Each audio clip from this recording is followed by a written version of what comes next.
Welcome back, legends. This is Animemonster Pro.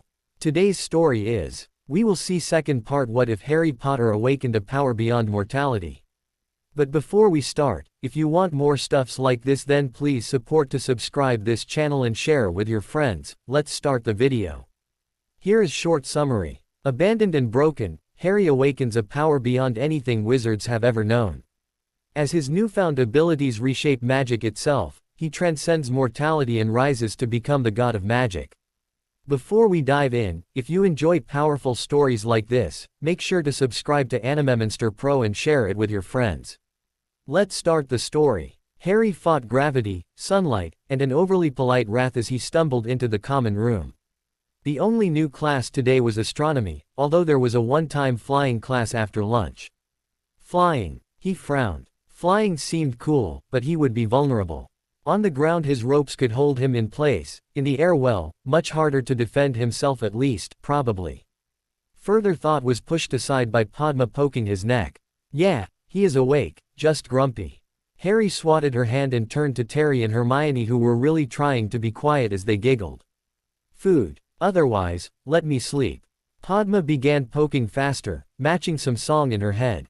Yes, Harry. Food. He sighed and moved out of the common room, being poked along the way.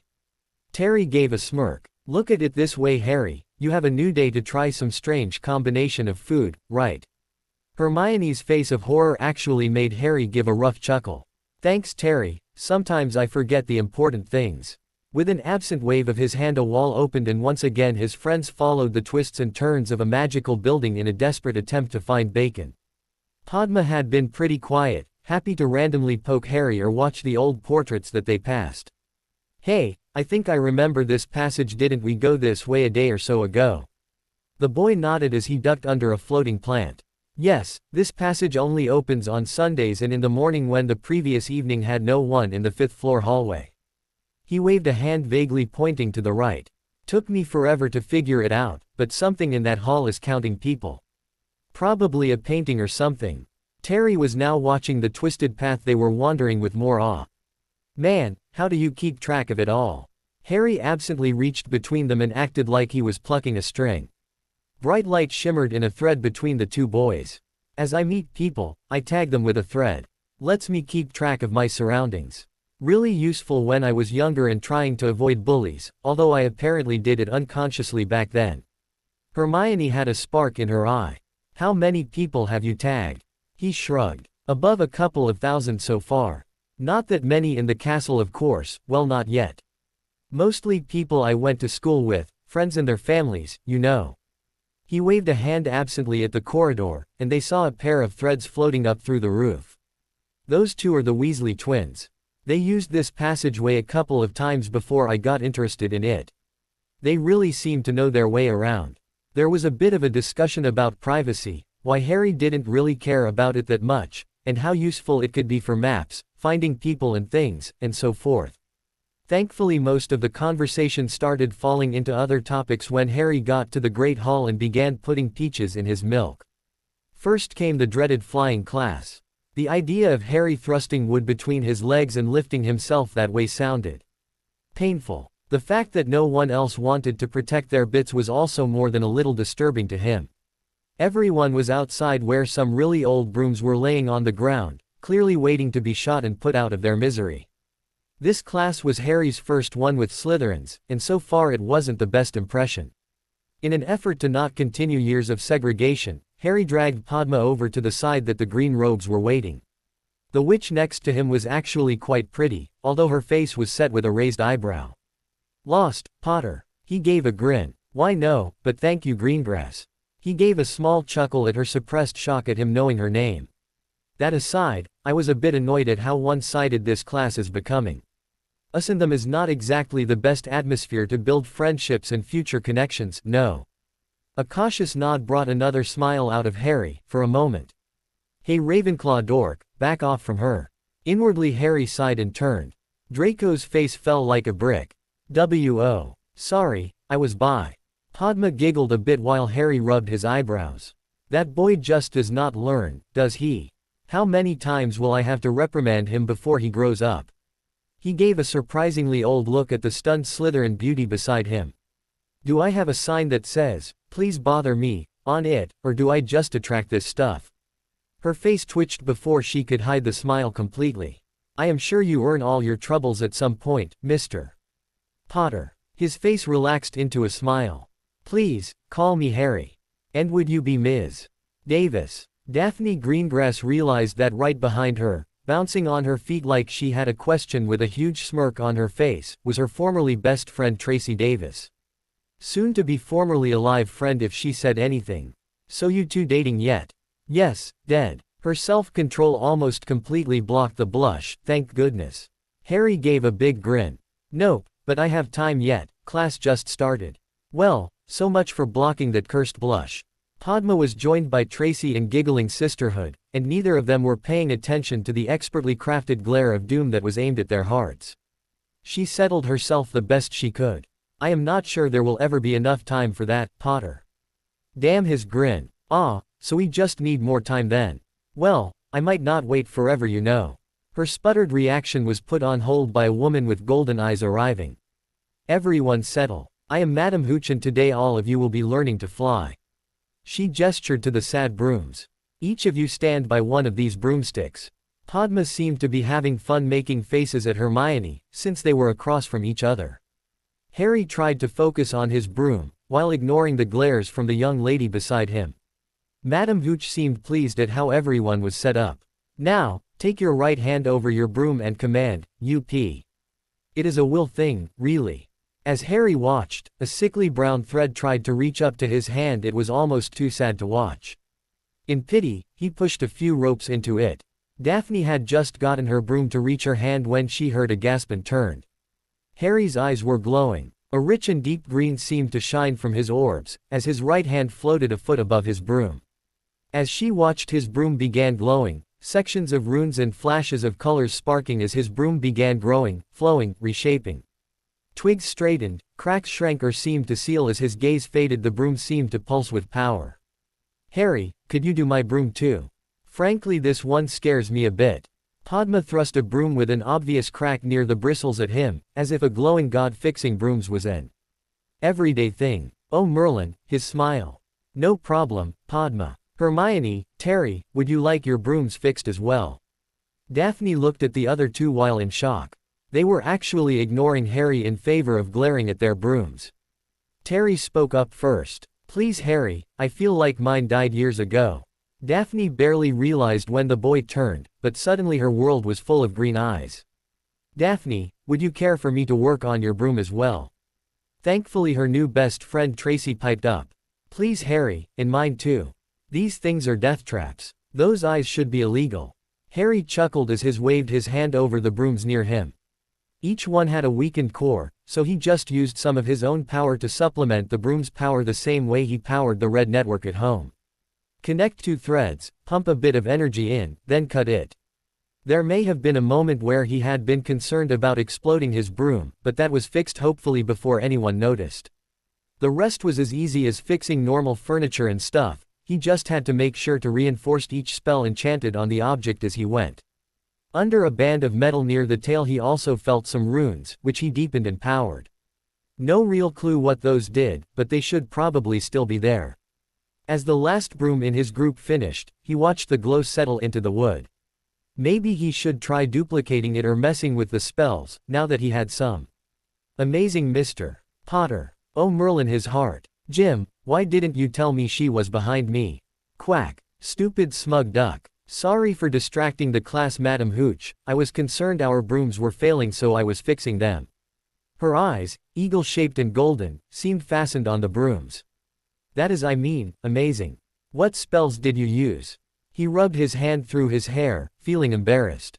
I forgot to use my wand. Sorry, I already had my hand over it and stuff. He turned to the broom, missing many expressions that sentence had caused.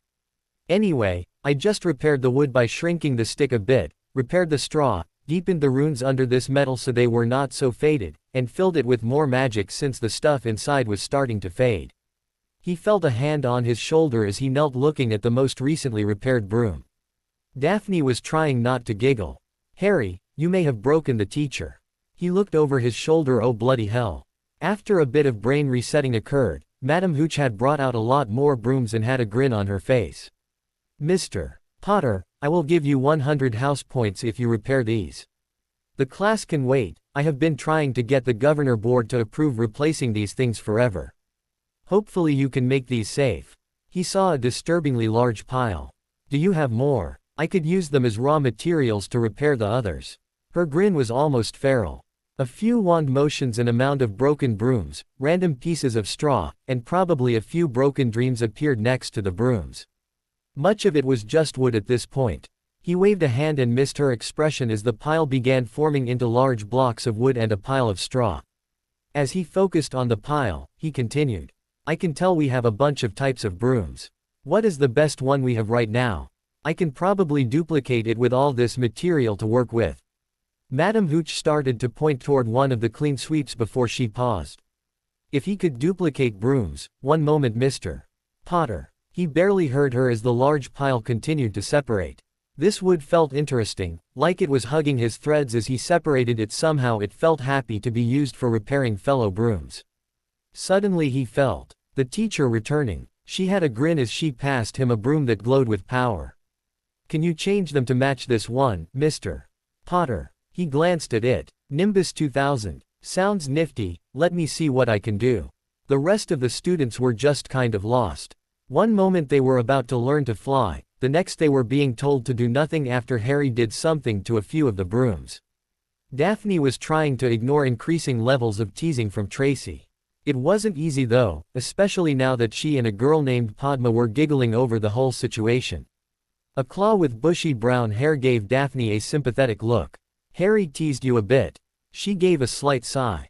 Is he always like that? It was a bit. What was that whole glowing broom thing anyway? She shrugged. Harry pretty much lives doing stuff we have never seen before. She held out a hand. I'm Hermione Granger. Daphne shook back, keeping her eyes open. Daphne Greengrass. Are the other stories passing around school also true? She raised an eyebrow. I have heard some interesting things about his transfiguration class. She giggled. Yeah, Harry was actually really sad about that. He has a real problem remembering to use his wand. Hermione grinned. He actually taught a few of us how to do a few of the things he can do well, sort of anyway. Tracy leaned in. So think he will teach a couple of snakes. The look Hermione gave them had something cold in it for a moment. Maybe. You two are not bullies, are you? Her face looked a bit serious. I saw what Harry does to people who are bullies. It is a bit frightening. Daphne bit her lip. He doesn't Does he threaten people? She shook her head. Worse, makes them feel guilty somehow. Wasn't even directed at me and I felt ashamed to be in the area. Hermione shivered. When Harry likes you, the world is full of sunlight and stuff, but you saw how Draco acts around him, right? Before Daphne could really respond, everyone in the area burst into conversations, seeing Madam Hooch was almost skipping and Harry Potter being followed by a small army of brooms. The nimbus felt strange to Harry. There was some strange pattern inside the shaft, shaped similar to the inside of some of the wands he had used back in Diagon Alley. There were many more runes near the bristles, and the complexity and number of charms on the wood and even on the twigs were amazing. Still, the magic in the broom itself seemed like new, and connected in several places to the charms and enchantments on the broom. One of the larger differences was a small set of runes that was on some of the school brooms. When Harry examined those runes, he could feel that magic going through it could be artificially restricted to control maximum speed, height, and turning speed. The nimbus on the other hand seemed designed to have as little as possible on it. Even the cushioning was trimmed. As Harry took one of the older brooms and used scrap to duplicate the shape and length of the nimbus, he absently added on the speed and power restriction runes and increased the quality of the cushioning charms to be like the ones he felt on some of the other brooms.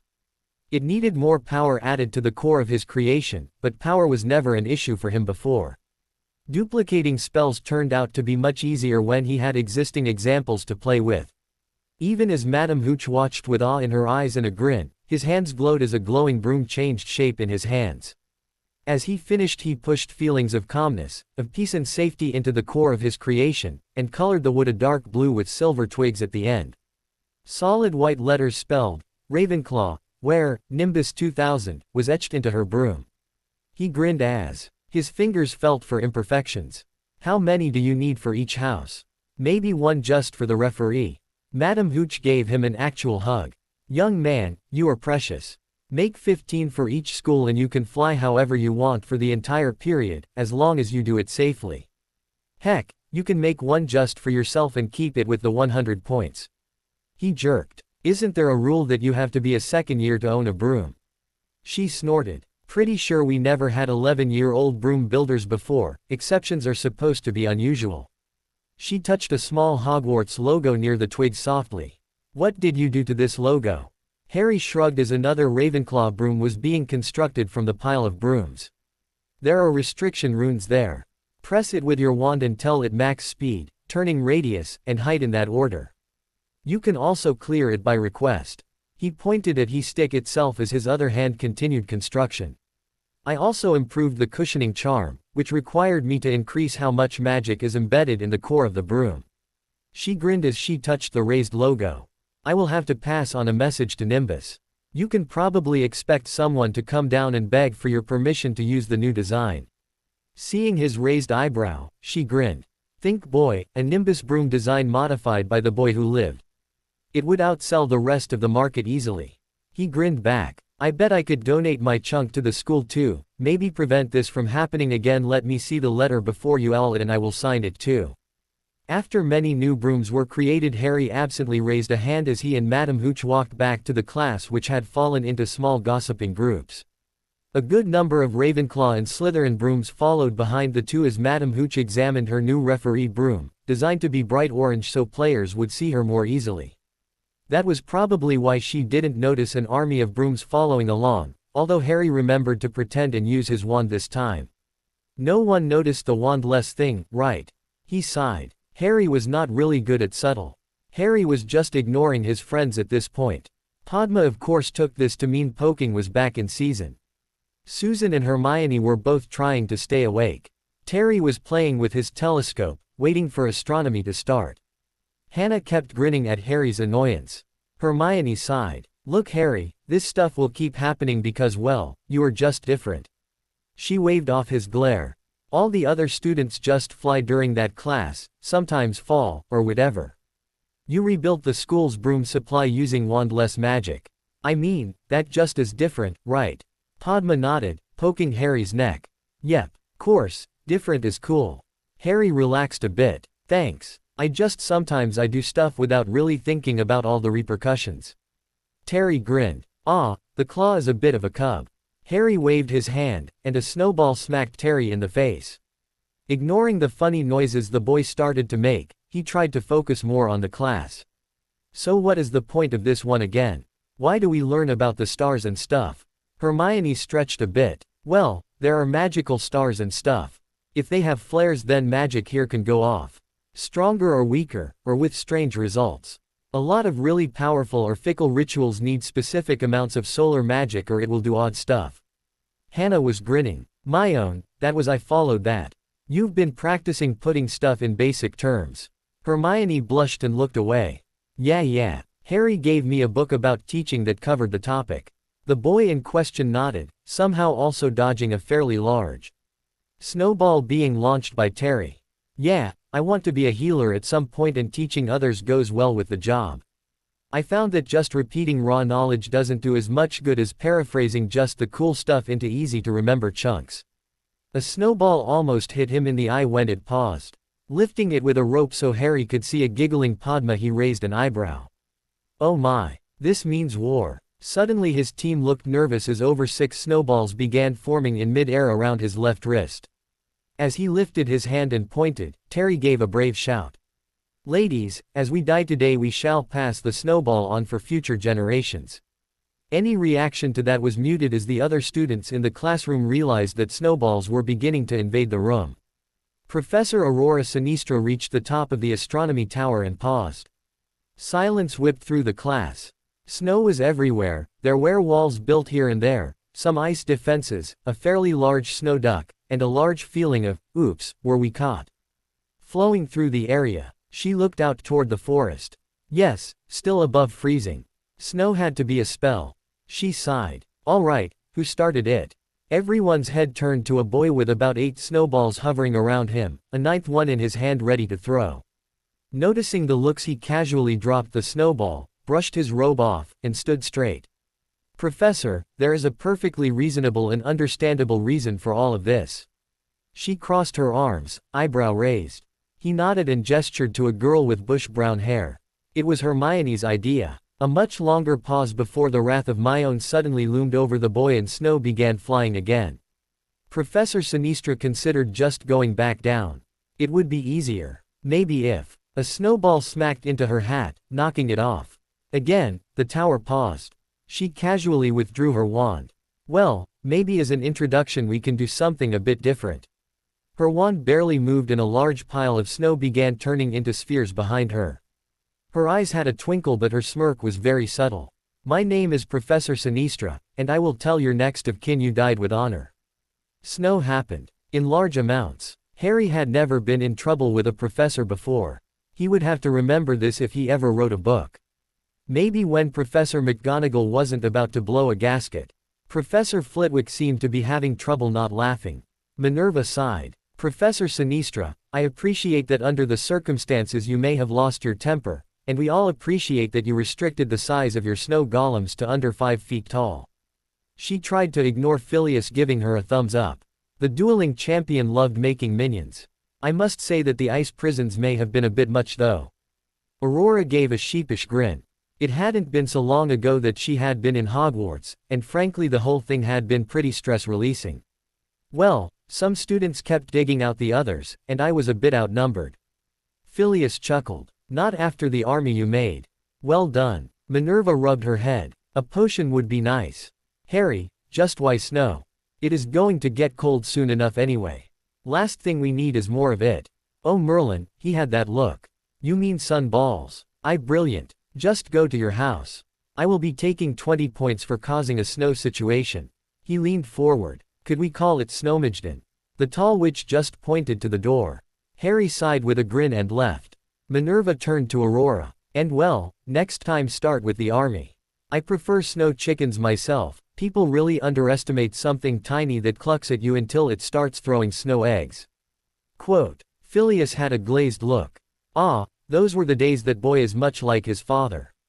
The deputy headmistress handed the other two some glasses with fire whiskey in it. "If he starts doing group pranks, we are all in deep trouble. At this point I think he has friends in all the houses." The other two professors flushed a bit and drank a little faster than advisable. An all-house marauders would be troubling. A distraught Hermione glomped Harry as he entered the common room. "Harry, are you in detention? Did they suspend you? Are they banishing you to Egypt? Did they eat your foot?" "Did." Holding her shoulders back he turned to Padma, who was really acting innocent. "Oh, you wound her up a lot, didn't you?" She was trying to innocently whistle. "She should probably learn to whistle." Terry grinned. "So what is the damage?" "Detention." Harry grinned right back. "Well, I lost 20 points, so I guess Ravenclaw only earned 80 points from me today." Hermione swatted his shoulder. "You could have gotten in trouble, Pratt. Don't do that, you hear me." His grin earned him another swat before he raised his hands. "Look, sometimes emergency snowball fights have to happen. Plus, think of all the awesome snow spells we saw today." She paused with her hand raised, eyes going a bit blank. "You saw them. You can see magic. You can teach us those." His grin was wide. Yep, snow warfare was going to evolve in this school. As Harry entered his mindscape, he noticed Wisdom waiting and tapping a foot. "Yes. Did I forget something?" She gave a nod. "You haven't been practicing the rail tube or fire lance attacks enough. You also should prepare, since tomorrow is that greasy man's potion class." He nodded absently, then laid down on the grass. With no one else around, he could relax in his mind again. Idly he looked over. The doors to his friends' minds were still there, of course, but they were faded and unactivated right now. He thought about how many people should gain access to this place. Probably should wait a year. At least until everyone builds up their mental worlds and can help others. He focused on his hand. The rail tube was basically the same trick used for the duck launcher and to let Hedwig out of his house. The thought here was he could make a series of tubes and then conjure ammunition. The process was in some of the more advanced books he had been reading over the last few days, and Harry felt it would accomplish most of the few offensive requirements he may need. Magic did not like blocking physical objects.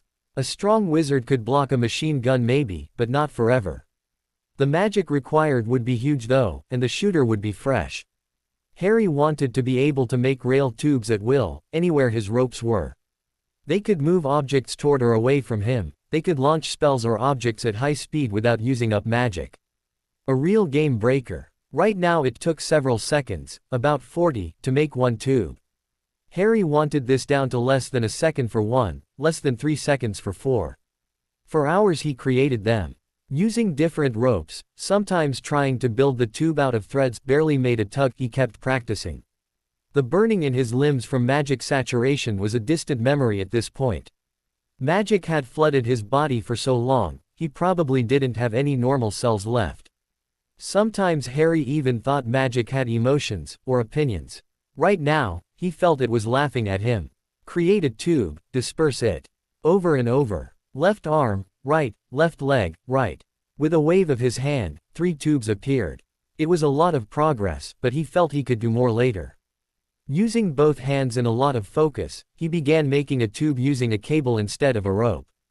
It felt heavy. Like someone was opening a door and snow was on the other side, like he was trying to withstand heavy pressure. As his experiment snapped into shape, a shock rippled the golden lake and scared the snails out of some training ducks. With apologies to the local avians, he examined the new tube. It seemed grooved on both the inside of the tube and the surface. Tossing a cloud in. Wow! It twisted the cloud apart, created a single thin rod of memories, and launched it. More experiments confirmed. It would launch a bus after squeezing it down into a javelin first. And Harry was unsure at what astonishing speed those javelins would escape, since he couldn't find the first one. Far, likely. Seeing Wisdom look up from the book and tea she was enjoying, he sighed and began practicing the fire lances. Basic fire balls, advanced fire spears, and the lance, which looked like a laser. He grinned. At least it was interesting to be stuck doing this. Now that he could hit somewhat close to targets far away with his laser of death, he sat in a chair and began reviewing some of the other spells. Especially the sort, pack, and the find spells. Harry had examined some of the permanently enchanted objects, especially stuff that worked for Hermione's parents since they didn't provide excess magic like witches and wizards. Eventually it led to him examining her trunk, with her permission of course, since it used simpler magic than his own. The broom work had helped him in this. A pattern both shared was a spiral near the center of the enchantments. It seemed to act like an antenna, attracting loose magic in the area and focusing it. He began casting the sorting charms on a set of copied memories while messing with the selector parts of the spell. If possible, he wanted a permanent search charm, one that would basically grab things as the book containing the topic arrived into circulation. However, all the enchantment books he had seemed to make spells that combine all the parts into a single casting, rather than casting each part of high-quality spell work and connecting them together. Harry supposed his own gifts of seeing what needed to connect to where was one reason he could use the more advanced approach. Most other had to memorize every type of search charm or else use the Accio summoning charm. But the summoning charm required you to already know what you were looking for. His new search spell would not need to know. It would bring you things about what you want to know. His grin was probably infectious. He sent Wisdom to search for delivery methods. Just carrying everything with his thread or ropes would work, but he wanted searches to be done all the time, especially when he was busy. Maybe a ball. Self-bouncing, of course. Spell could fit inside a physical ball. Make it part of the spell. Harry's hand idly waved. A dark green shell of threads appeared, with the search charm inside. He would have to find more elegant means of delivering spells and such later. Throwing random bouncing balls was good enough for an 11-year-old, but not likely for a master wizard. For now, he began trying to simplify the gestures needed, and testing words for the new spell. Ideally he could set it up like a command, like, search fish stick, or something. He also wanted it to be able to search for people, places, situations, and other such by using some librarian spells to generate texts being said near the spell and then searching those texts in addition to other books. If done well, he would have patrol bouncy balls, able to do reconnaissance and search libraries for books as he needed, quickly and easily for him and his friends. Well, eventually. Right now it kept sorting everything as memory, or book, which was technically correct, but also annoying. Harry sighed and messed with small glowing shapes and twists. He would likely stop using most of these spells after learning them all. Most of what he needed in everyday life was covered by his threads, which felt much more natural than this odd sing and dance required for wand magic. Harry felt that a wizard with a few mastered spells could probably kick a lot of tail compared to someone who knew every spell but only used them adequately. He paused as something in his spell started ticking and making a high-pitched whine.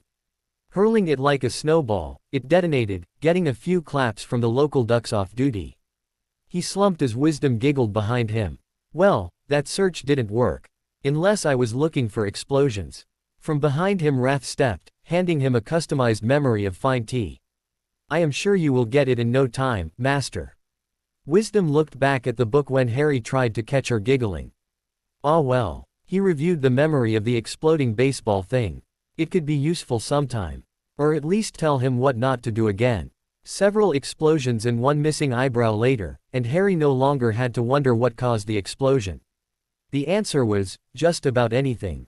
The coiled spring not only absorbed local power, but it stored it. In one test he doubled the size of the spring, which multiplied the explosion by over 20 times. Since then he had drastically decreased the spring size, which kept any problems down to a sad, pumph, level instead of the earth-shattering kaboom. Harry had also learned why his searches seemed to stop at a high level. First you had to search for things to search, then you had to search those things for things to search. Then if those things contain other things, they needed to be searched. It was a form of recursion, it needed to research an object if that object contained others. For example, bookshelves should be searched for books, books should be searched for pages, pages should be searched for words. He looped the magic into itself, along with a tiny counter. If it tried to search for longer than 8 objects deep, it would give up. That should keep it from searching forever if there is a book that has itself inside or something. Harry had a working prototype, but the spoken version required 2 parts. The first half would set up the spell, create the sphere that would do the searching, and prime it with instructions on how to work. The second half just set the search terms. That way you could cast the first part and enchant it into an object, and use the second half to actually search without complicated wand movements and stuff. Exhausted from all this dream work, Harry absently took another sip of tea and accepted a book from Wisdom about American goat breeding. Sometimes it felt good to do research on silly and pointless things. On the 3rd floor of Hogwarts a man with a purple turban was being sneaky. Thankfully no one was around, because nothing was more suspicious than a grown man pretending to walk on tiptoes to escape tripwires down a dark hallway. He was also muttering an almost constant stream of quiet words, which if overheard could be summarized as, "Fine, I am going to the scary corridor, you are such a pain in the neck." Needless to say, that was paraphrased. Professor Quirrell did not have that kind of backbone, which honestly was the cause of a lot of his issues. His current issue was opening a door that had a suspiciously unwatched and badly cast locking charm. Well, the door was fine really. The 3-headed Cerberus, on the other hand, was eager to meet his new possibly delicious friend. As the garlic-smelling man tried to catch his breath he heard someone coming and hid in the darkness. Why was Dumbledore walking backward down the hall at this time of night? At least he was wearing a proper robe this time. Both silent observers felt mixed things. On one hand, they thought the old man had lost it, was loopy, had no clue about anything. But he kept showing up. Seemingly randomly. Doing things that made sense after someone thought about it. It was like accidentally painting a house, but somehow it seemed believable until that last brush stroke. The teacher went back to his room. He had a dog to get around. Severus Snape was going through some of the more advanced potion books. Potter would be shown up this time, he wouldn't have a chance to flaunt his privilege this time. Spoiled brat would learn to respect his betters. Some of the questions even Severus had forgotten over the years. Some snot-nosed brat would be crying in minutes. He cackled as he opened another book. This one wasn't even a potions book, but was a French dictionary. After a pause, he shrugged. Why not? The boy was probably brain dead anyway. He would just claim it was an important French ingredient or something. Maybe take off more points for not knowing too. Severus thought he had felt someone entering the forbidden corridor. He knew he was supposed to check it well, his snakes should know better. If any other student passed on, he should probably get an award for raising the school intelligence level. The greasy man continued reviewing random books, building questions and memorizing them while laughing at that damn Potter brat finally getting punished for getting in the Dark Lord's way and getting Sweet Lily killed. That damn boy. It was finally Friday, and Harry was moving in a bit of a daze. He had spent time the night before having an emergency planning session with Jim and Wrath, and they had a basic idea of how they hoped today's potion lesson would go. Most important priority, of course, was to reunite Delta Team. Honestly, only Harry and Wisdom seemed worried about the situation, since Jim felt his operative would do well and Wrath, well, he never really felt concern anyway. If Snape didn't instigate a mind connection, Harry would have to do it himself. He had never tried connecting to someone without their knowledge and consent, and it felt wrong somehow.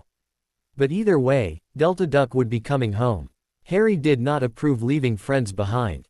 At this point he was focusing on other projects to avoid obsessing about the rescue, if that was even possible. The potion suspension spell was his main focus.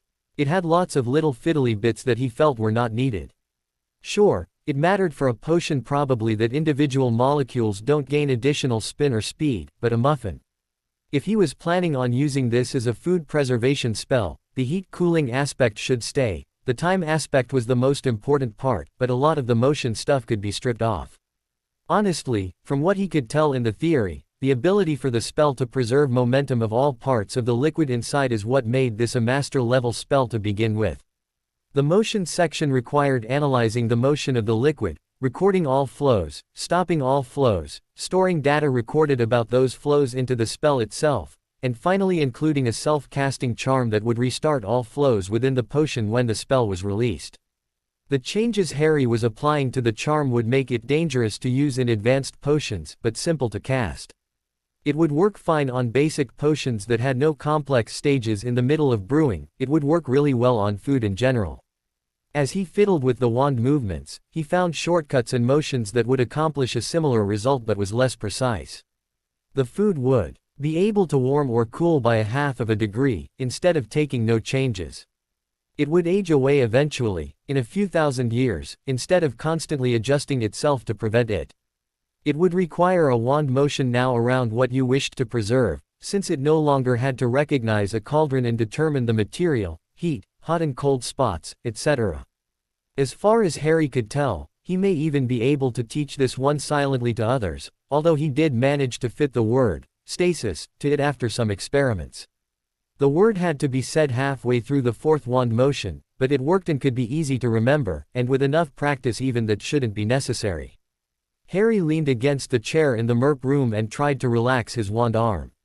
Modifying spells was honestly far more challenging than he had expected, and required a lot of experimentation. He had thought he could try combining the search spells he knew by now, but had spent most of his night working on the stasis charm instead. His eyes glared at the dominoes. He had stored many non-magical games and stuff in his hand before coming to school, but hadn't expected some of them to be useful in practicing magic. Casting the stasis charm on the falling blocks was the first real confirmation that the spell worked and that it affected time in an area. Waving a hand to reset the dominoes, Harry tipped the first one and then drew a small circle around the blocks with his wand, powering the younger core. As he watched, the blocks fell slower and stopped. The original charm was instant, but that took more power and much more complicated wand movements, so Harry stripped that out. After all, a muffin or cookie could handle waiting a few seconds to be preserved, so why make things harder? He reached out a hand and tried poking the falling domino and all the other blocks shifted too. His eyebrows shot up. Apparently the stasis spell bound everything that was frozen together. That was very nice, as sandwiches and such wouldn't need to be wrapped, well, maybe to keep them clean. He reviewed the latest casting, and realized that a couple of the blocks had not been inside his wand movement. The encircling must automatically enrapture what he thought of as the targets, not simply what was in the middle of the circle. He absently threw a finite at the charm.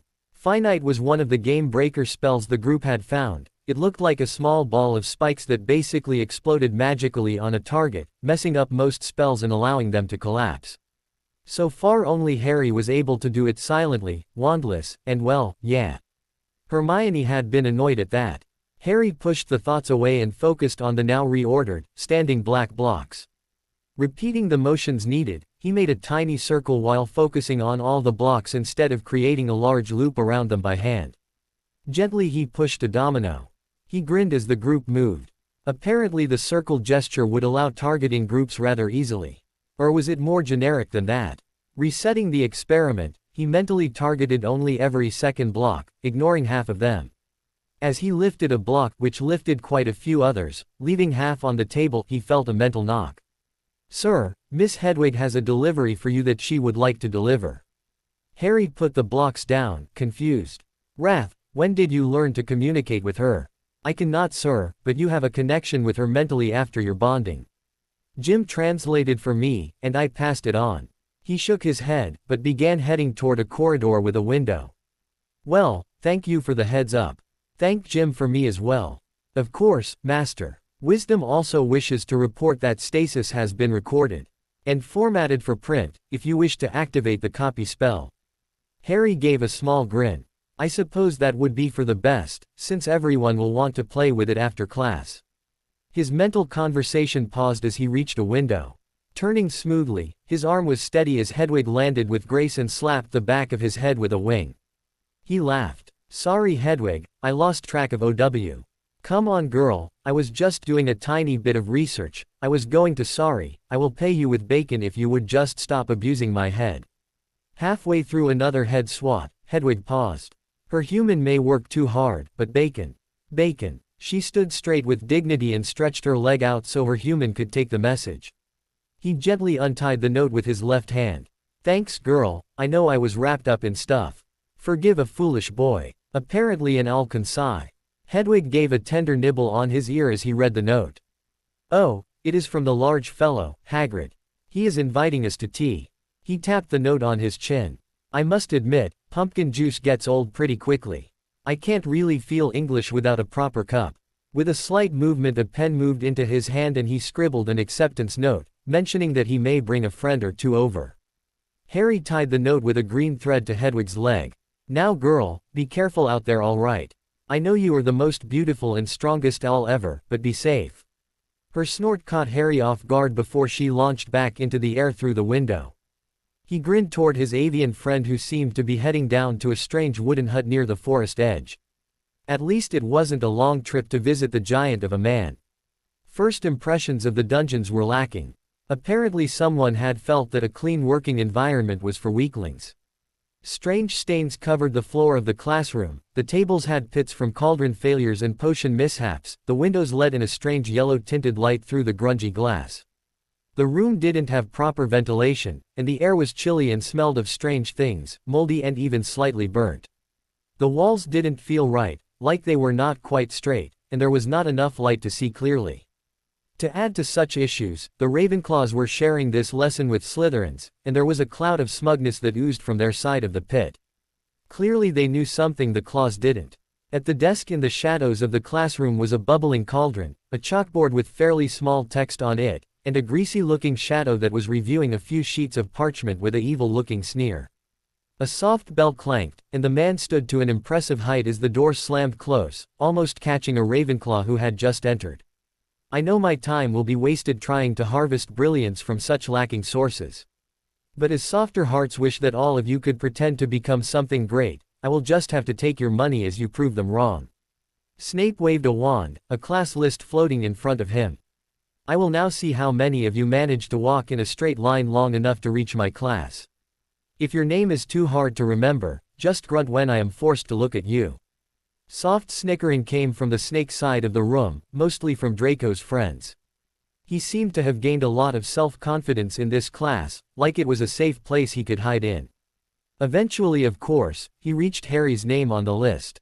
"Potter, oh yes. Hopefully you will only be half the failure your father was." Harry quickly clamped down on his emotions. Even so, his vision dimmed slightly, there was a soft sound in the air, and a feeling of coolness spread. "He," returned the sneer on Snape's face with an impassive nod. Eventually the old bastard made it through his list, passing over the snakes and making random insults as he covered the claws. He stood at his desk, vaguely waving his wand to send it back somewhere.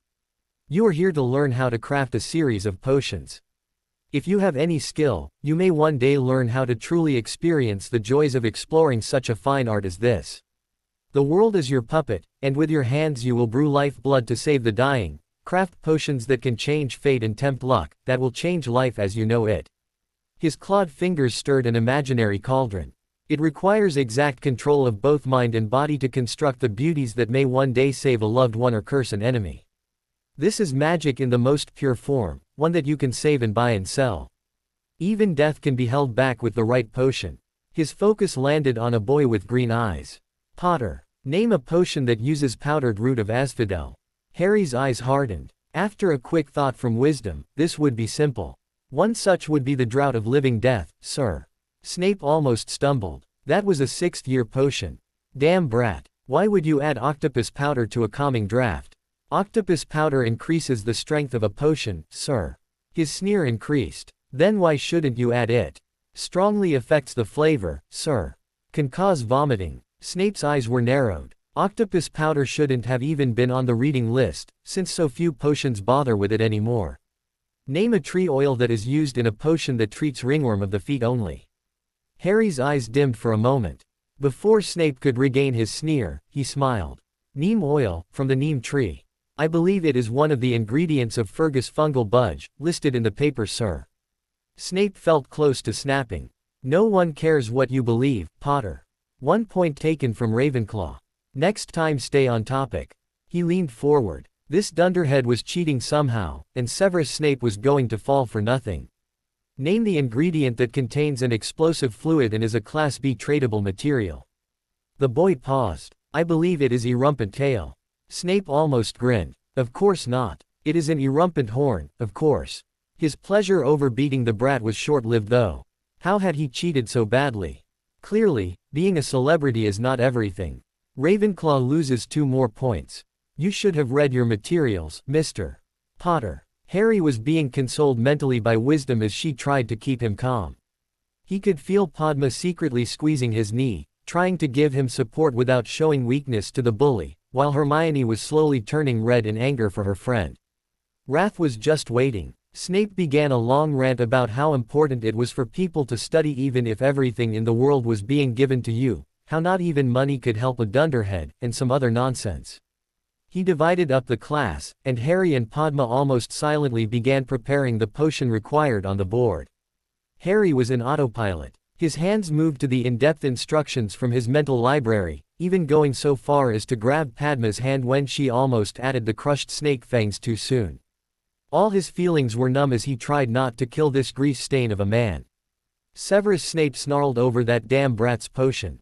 He had done everything he could, but somehow the boy must have cheated.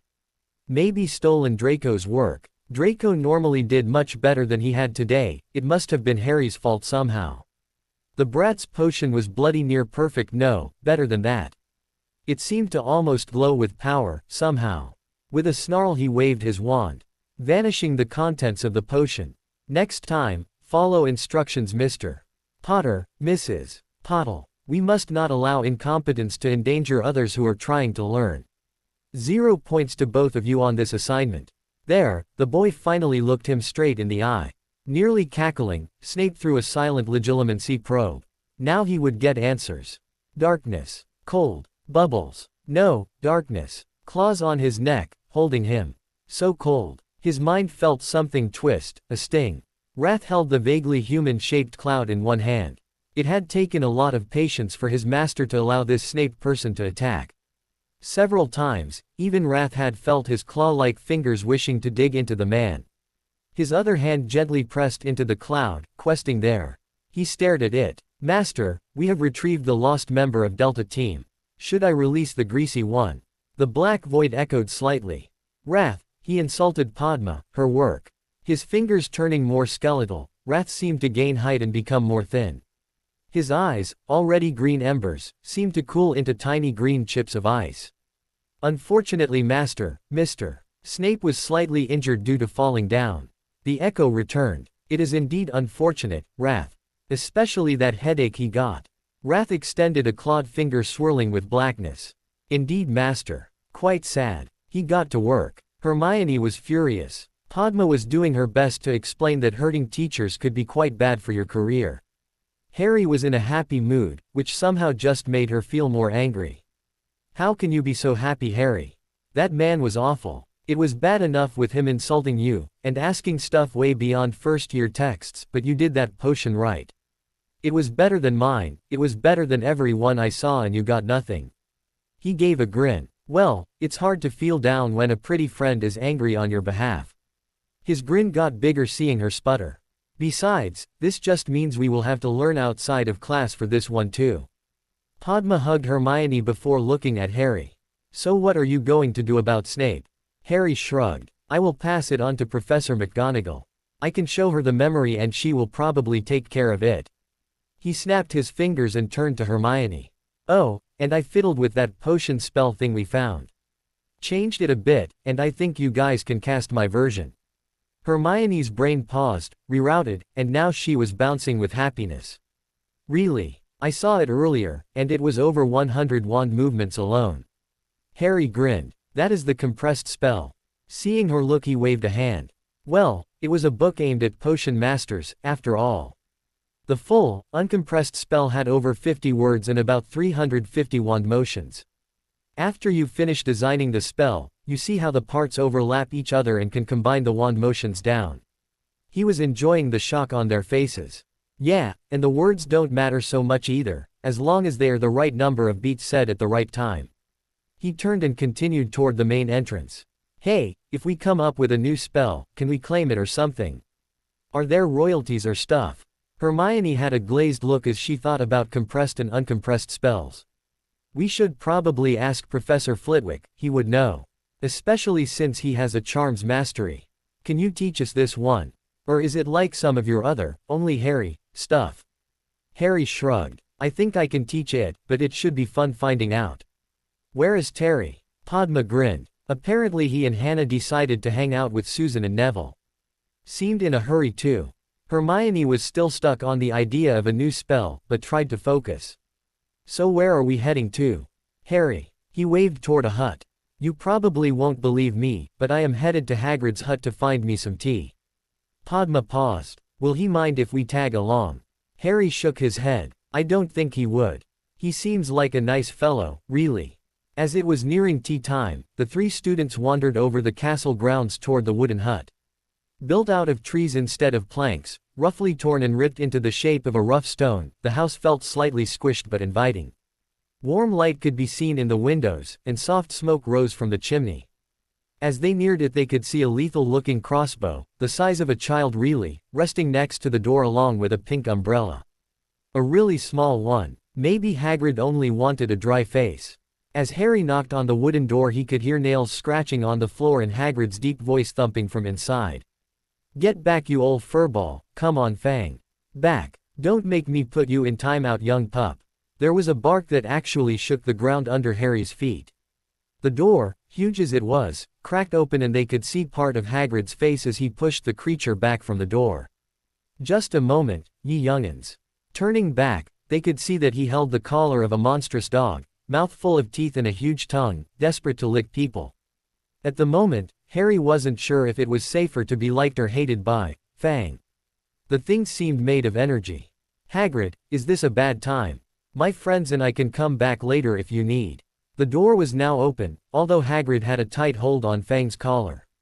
No worries, Harry. Everyone inside, the tea is about to be ready, I know it. The house had scale. It looked small and cramped, until they walked in and they realized that Hagrid was big. The chairs were big, the table was huge, and all three of them could have sat in one chair with no problem. Maybe some blushing, but no problem. The large man bustled around, passing cups of some strange tea to Harry and Hermione, while Padma placed hers on the table and tried to damage something Hagrid called a rock cake. She quietly argued that if she couldn't crack it, then eating it would probably leave everyone toothless.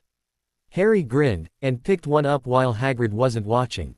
Filling it with a few threads, Harry removed half of the cake, and left air, converting one cake into two soft and squishy ew. Well, apparently taste was an issue, not just hardness. They talked for a while. Hagrid seemed very friendly and open, almost too open, really. Harry had asked about an article on Hagrid's table and somehow it ended up with Hagrid accidentally confessing to moving some super secret something from Gringotts which was actually broken into, of all things, to Hogwarts. Probably had to do with that one corridor of death, really.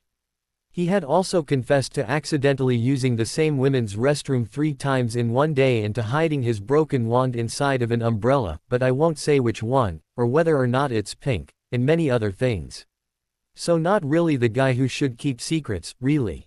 Still, the tea was nice, and the cakes were nice table decorations. It was a nice break, really. The room was dim, only the fire under a cauldron letting Severus see the glass holding his fire whiskey. He was collapsed in a deep and soft chair, holding his glass against his forehead. Everything at the end of class was a blur now. Snape remembered putting that dunderhead in his place. How dare he cheat, but those eyes looked at him. After that, it had taken several minutes for Severus to realize the room was empty. He must have dismissed class, right? Snape finished another glass and gently raised the glass bottle, blue tinted and reinforced to handle the magical drink. He was not sure how much he had finished so far, but this used to be a new bottle. More dark happiness filled his glass as he sat back. He had taken 2 pain potions already. Any more could cause issues, severe ones, but his head felt so raw. His mind felt torn. It reminded him of darker times, of older times. What had happened? Probably Potter in some way. That spawn of evil was likely behind it. And behind his missing drink. It had been full just how long ago? Too soon gone, anyway. Damn Potter. Harry was feeling awkward. Talking to teachers about class was easy, but this was one of his projects. Hermione, we can do this later. I am sure Professor Flitwick is busy today. Padma was reading something about skin blemishes, but she still took time to give him a sympathetic pat on the arm. Harry, she has that. Why wait, look. The study and homework one. Hermione nodded. If you can really mess with spells that quickly, and make the new spell teachable, we have to show him. Her eyes had a quiet glow, and she seemed overly energetic. Harry gave a slight sigh. He hadn't really bothered being discreet, but he hadn't realized how easy it was to freak wizards and witches out. Then again, 3 of his classes so far seemed to be taught by incompetent people. Maybe being normal made you a genius here. Hermione seemed pretty normal. Then again, there were wizards like Malfoy who seemed unable to take subtle hints. At this point the charms class let out, Slytherins and Hufflepuffs carefully heading in different directions. As they cleared, Harry was pulled in by Hermione, Padma wandering in behind while reading her book. Professor Flitwick, we have a question about new spells and charms and such. The smaller teacher was making absent wand movements, the classroom being cleaned and organizing itself as he absently moved. Of course, Ms. Granger. What can I do for you? She smiled. If we make a new charm, what do we do next? Who do we tell? How do we share it? Phileas finished organizing the classroom. It is slightly different based on if the charm is offensive or defensive in nature, if it is high or low-level magic requirement, and how bad accidents can be. For example, a color-changing spell would be considered a basic spell, since it is considered neither offensive nor defensive and it takes very little power to use. There are almost no side effects as well. He sat in a chair near the children. We go into much more detail about spell creation in 7th year classes. Many students make some variation of existing spells as extra credit on their nastily exhausting wizarding tests. Harry gave a frown. Well, how do you find out what can go wrong? My charm didn't seem to have any major side effects. Flitwick looked on in surprise. Mr. Potter, you created a charm. He nodded and held out 2 books. We were researching food preservation charms and Hannah remembered this potion suspension spell, Potionum Suspensionis. None of us could cast it though, because of how complicated it was. Harry handed over some paper with pen notes on it. So I stripped out a lot of the complicated parts and made it less accurate. After compressing the movements, it is much easier to cast and it suspends time for a target or at least really slows time down. Goblin-like fingers shook slightly as they took the crudely written notes and began reviewing them. In your opinion, Mr. Potter, how close are you from making a working prototype of this spell? Green eyes looked confused. All my prototypes worked, Professor. Those are the notes for the final version, the one I worked hardest on. It activates slower, it only lasts for a few thousand years instead of forever, and it can't remember how fluid is being stirred, but it does keep temperatures unchanging, prevents crushing, and essentially stops time for a target. He pulled out a sandwich and tapped it against a table. See, it's like rock. Finite works to undo it pretty easily. 50 points, Mr. Potter. This is work beyond many charm masters. You took a completed potion master charm and modified it for food storage of all things. Flitwick shook his head. I assure you, if you ever need a career, spell design should be at the top of your list now. Let's head into my office and I can help you submit this to the ministry. If it gets accepted, then any book that references your charm will pay you a royalty fee. Hermione was absorbing this information like a sponge. Have you done this process before? Flitwick gave a grin. Done this before. I was a professional duelist. Making new spells was almost required to surprise your opponent. He read through the notes and gave a small frown. The original charm was very complex. How many wand motions is your version? Harry shrugged. 4. Phileas blinked then grinned. Oh yes, I think this will show up in several books, and not just because of your boy who lived fame. He began pulling papers from drawers. It handles heat, cold, it is simple to cast, even easier than the food warming spell my father taught me. Yes, I can see this taking off easily, especially for restaurants and shops that sell fragile goods. Seeing Harry's confusion, he chuckled. It basically acts like you turned objects to stone, without actually changing the composition of the object. It might even be useful in the medical field, freezing a limb until it can be treated or what have you. Padma grinned. It could make clothing into armor maybe. Harry frowned. No, it wouldn't bend right, not unless you cast it several times in small chunks. Still, it could make a cool shield out of anything, dirt, or whatnot. Flitwick finished filling out some forms and passed them over. This is something similar to a patent, if you know of the Muggle methods of protecting this sort of thing. What it says is anyone can use your spell, but if they wish to print it in books, then they must contact you for your permission first. It will also prevent others from claiming they invented your charm first and creating a legal case against you. He grinned. Now that all the boring legal stuff is out of the way, care to teach an old teacher new tricks? Professor McGonagall sat between stacks of paper, filling out documentation and forms that had been placed upon the school over the years. Much of it was meaningless until not done. At which point everything began collapsing, there was rioting in the streets, and clowns came out of the basement. Or at least, that was what Minerva thought. Albus was staying in his office, thankfully. As much as she loved the old man, he was much less stable for some reason this year. Right now he was arguing with his lemo. Drop collection. Something about, it's too dangerous, think of the lemo, or some such. Minerva picked up a new form recently passed in. A new charm. Ah, Phileas. Well, signed in into the outbound folder. Next, Madam Hooch didn't need new brooms. Well, this cancellation would allow the school to get those mandrake saplings Professor Sprout had been begging for last meeting. There was some more complaints about Professor Snape's eye. She had tried to get that man out several times now, but Albus would wander in at some point, say, he has my complete confidence, and refuse to sign the dismissal slip. She had even tried when he had been on vacation, just for him to appear with that phoenix wearing some strange combination of equipment he called scuba gear. It was just frustrating. She took a break, leaning back in her chair. Could the deputy headmaster get a deputy? Or maybe find a paperwork spell? She would make millions of galleons in an hour no doubt, and be given a worldwide holiday. Susan was having a rough time writing a letter. It had only been a few days, barely a week, and well, somehow everything seemed to be complicated now. Let's see, dear Auntie, friends. Sure, put them down. Maybe they could invite Neville over during Christmas break. Would that be too soon? She could invite the others, definitely. Mention the group, sure, the core thing. Maybe that would be easier in person. Snowball fight, big yes. In fact, more stories about the snow stuff. Neville could really throw a snowball, when he stopped being so shy. She liked his shyness a bit. Maybe. The studying was amazing. Her mental world made reading more fun, since she didn't forget as easily as she used to. Maybe she should start reading more about plants. No reason. None at all. Harry faded into his mental world. That had been a long day, really. Maybe it just felt longer because he had to put up with that greasy bastard. At least the other teachers were terrible for obvious reasons, like death or speech and writing issues. Snape was maliciously incompetent. Such a strange combination. Quack. Harry turned to his lead duck. Jim, good to see you too. Has our retrieved duck been debriefed? Quack. Jim led him over to Snail Q. Harry subconsciously shrank as he followed his yellow friend through the doors, heading to a far corner. As he followed through another doorway, he paused.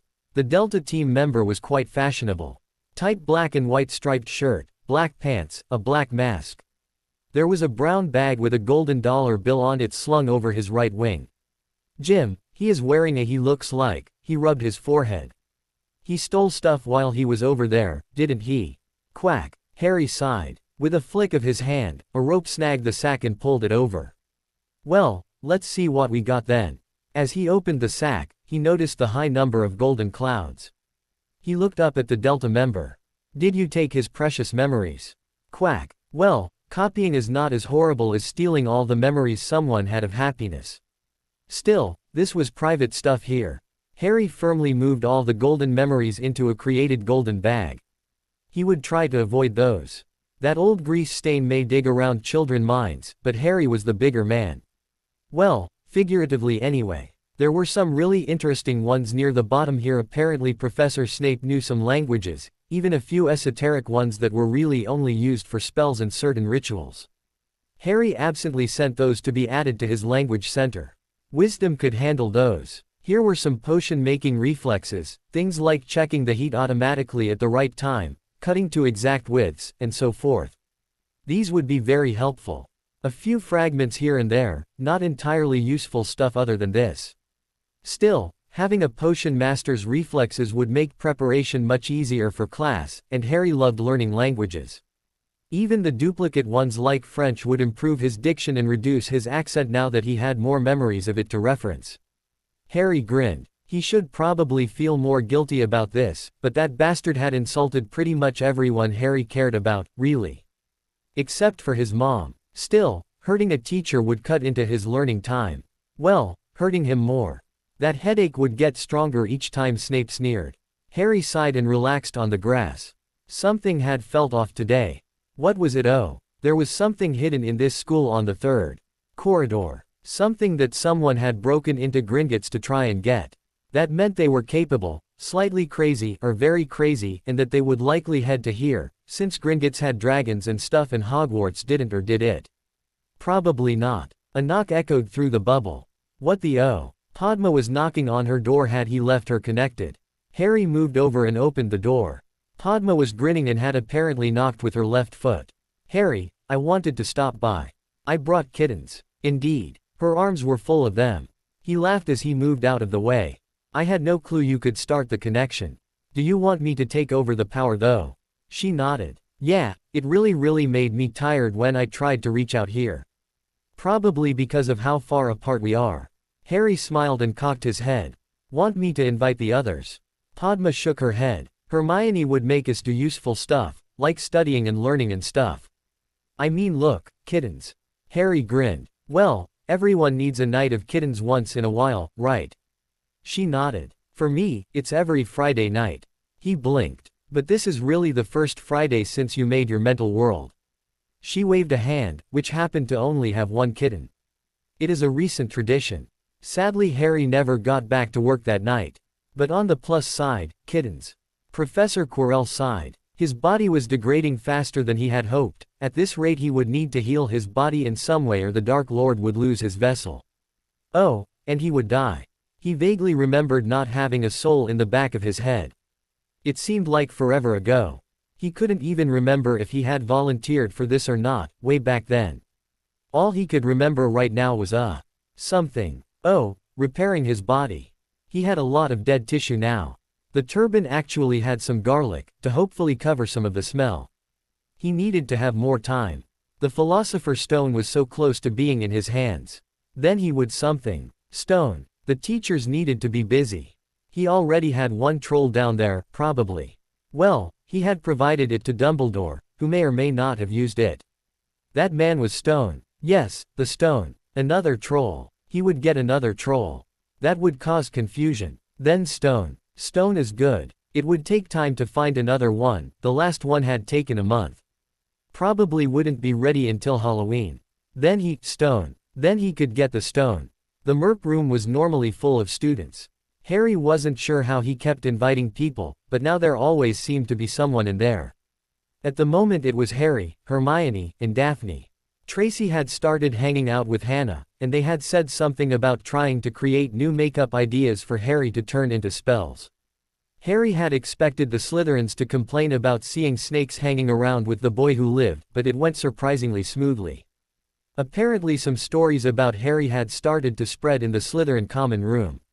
Draco acted terrified in his presence and Professor Snape couldn't look at the boy without cringing in pain.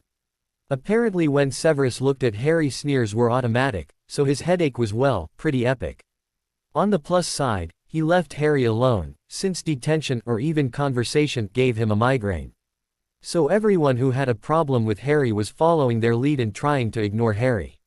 Which turned out to be pretty hard, as the boy seemed to keep doing impossible things by accident. At the moment, Harry was trying to do the impossible by ignoring how excited everyone was about the Halloween feast tonight. Hermione was going over some books on advanced copy charms, trying to add more details to her project of automatically memorizing novels and tombs. Daphne actually looked adorable, wrapped around a thick law book on a soft couch. Harry jerked his eyes back to his book when she looked up. He was having a harder time having normal conversations with her since they started hanging out so often, and frankly it made him feel strange. Nice though. He absently twirled his wand, deciding to ignore his current book about magical theory. It was really not satisfying, as he knew that normal witches and wizards could follow this book and actually improve in their spell work, but he kept getting confused. It seemed like the author was wrong on a lot of things, but was giving good advice anyway. It was like convincing a man dying of thirst to drink water because it would balance the earth and increase mango production. It worked, but it was not exactly on the mark. It had gotten so annoying that he had started making his own journal describing what he could see of magic, how it worked, how it felt, how it tasted. Oh, that had been odd, but he did learn that you had to break the thread off before putting it in your mouth. Felt like licking a battery if you didn't. His magic tasted like lime. He had not built up enough courage to ask anyone to taste theirs. Harry watched his wand twist, turn and flip. He was partially doing finger exercises, partially just moving it with threads. His magic had been developing from all the strange spells he used now. His threads were as strong as his ropes used to be, and using ropes felt like overkill really. Daphne looked up again. Harry blushing was a highlight of her reading afternoons, although he seemed overly distracted today. Well, he never did push his boy who lived persona, maybe all the extra attention made him feel self-conscious. She watched as he began twirling his strange wand, tip glowing green as it flipped through his fingers floating. It was twirling. How did he do that? There was a green band of light left from the tip as he somehow began to increase the speed. The ribbon was slowly stretching as he twirled faster. She couldn't see it now. His hand had a green band around it and there was a high-pitched whistling sound. Harry. His hand whipped out and snagged the wand. Yes, Daph. Wow, those green eyes. How did you do, Harry? Are you feeling all right? He started to nod and sigh. Sorry, Daph, my own. Today is a rough one for me. He waved a hand, and all his books began vanishing while the library books began stacking and ordering themselves. Hermione didn't even blink, used to seeing him do this in private, although Daphne's mouth was hanging open. Thankfully Harry didn't seem to notice. Harry leaned back in the chair. I always try to stay quiet during this holiday, back when I was really young. When I got older, I actually went out trick-or-treating. Seeing confusion on Daphne's face, he held his hands apart. Kids dress up and ask for candy. It is fun, really. He sighed. Don't know if I can do that again, now that I know my family died today. It somehow makes it all feel more real. Daphne felt something cold settle in her stomach. She knew, everyone knew, that Harry had survived the killing curse, but she had never thought that much about the two people before him who didn't. Everyone was so happy about his survival that he was alone. She remembered when her father almost died from a poison attempt, and the fear that she and Astoria had as they waited for news. The thought of being alone had never really entered her mind. At some point she realized she was looking into Harry's eyes, and that he had understanding there looking back.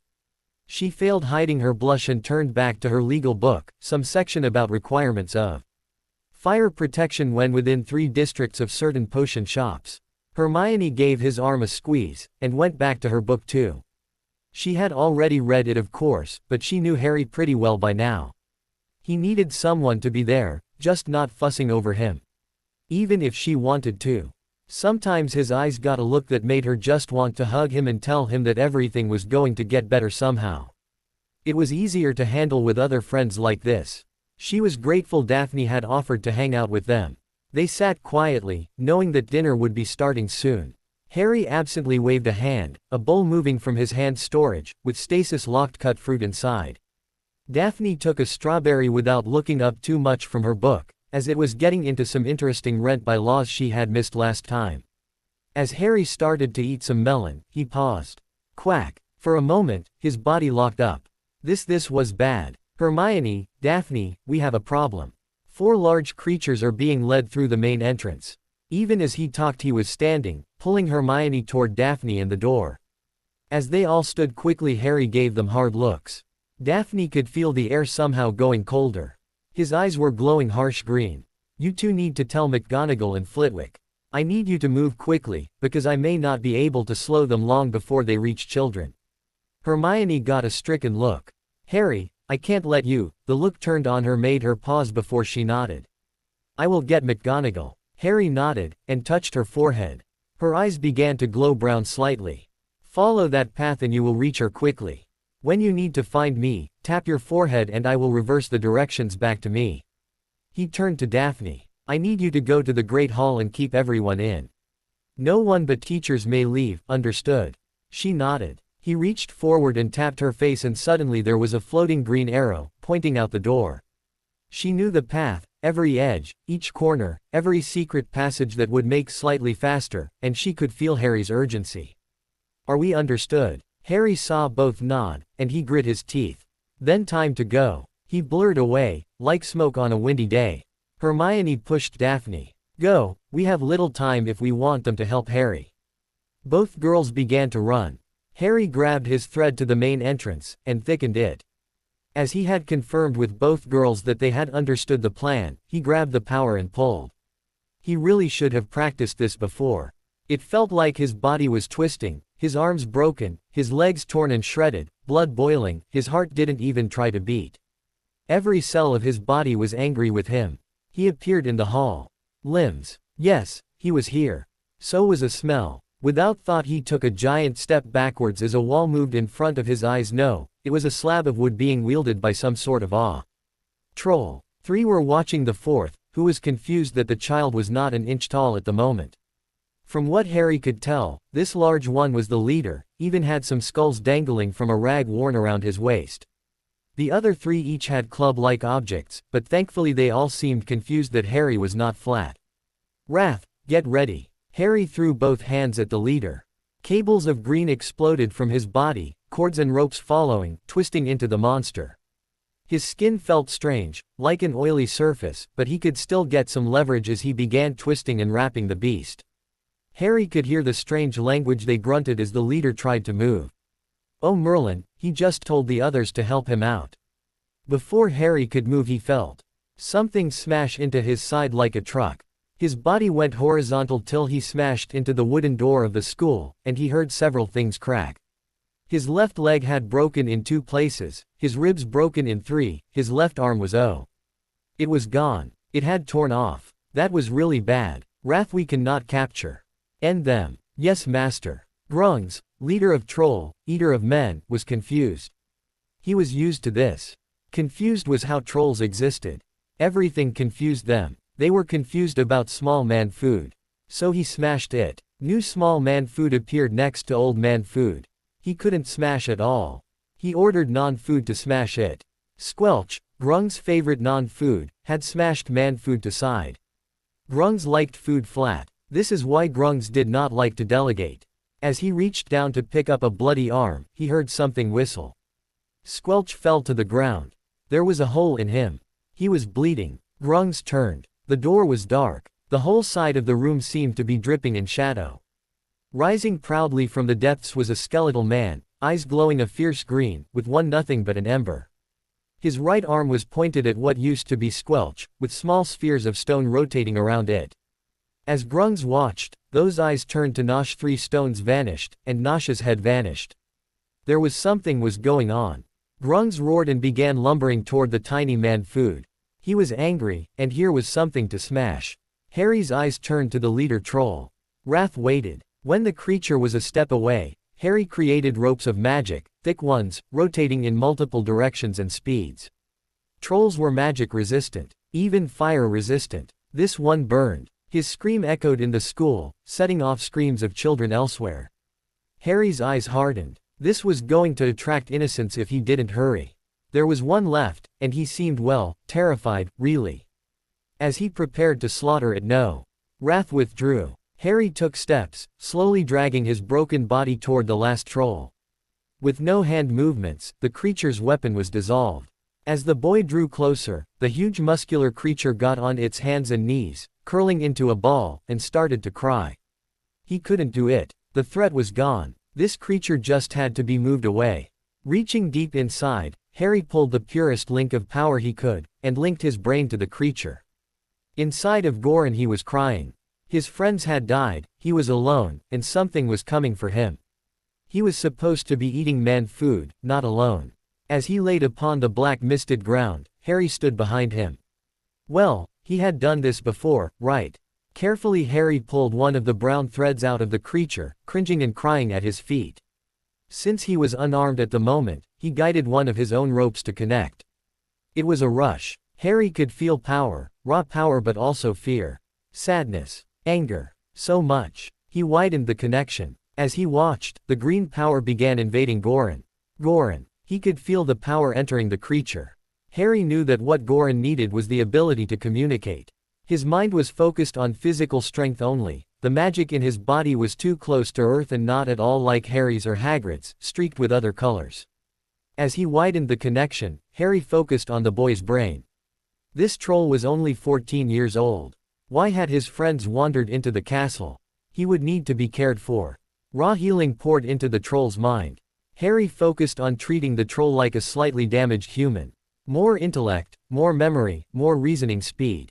Think faster. Maybe Harry should have healed himself before doing this. At least Wrath had stopped the blood loss. Professor McGonagall was running at full speed, following a bushy-haired girl through tunnels, around corners, and into portraits that even she had never seen before, running towards something huge in the castle. Harry had never abused the privileges he had earned, he had never acted up. If he said there were monsters, Minerva was bringing all the help she could. She had already sent a Patronus message to Flitwick to contact the Ministry for orders. As she skidded around the corner she heard Hermione give a sharp gasp. Oh. The hall was full of flesh and blood. One troll was missing an head, another one had a whole well, that one explained the cooked meat smell. There was movement near the last creature. Oh Merlin. Harry. Minerva took a hesitant step forward. The boy was staring at the fourth troll, who was crying. His body was covered in blood. His left foot looked wrong. His right hand was outstretched.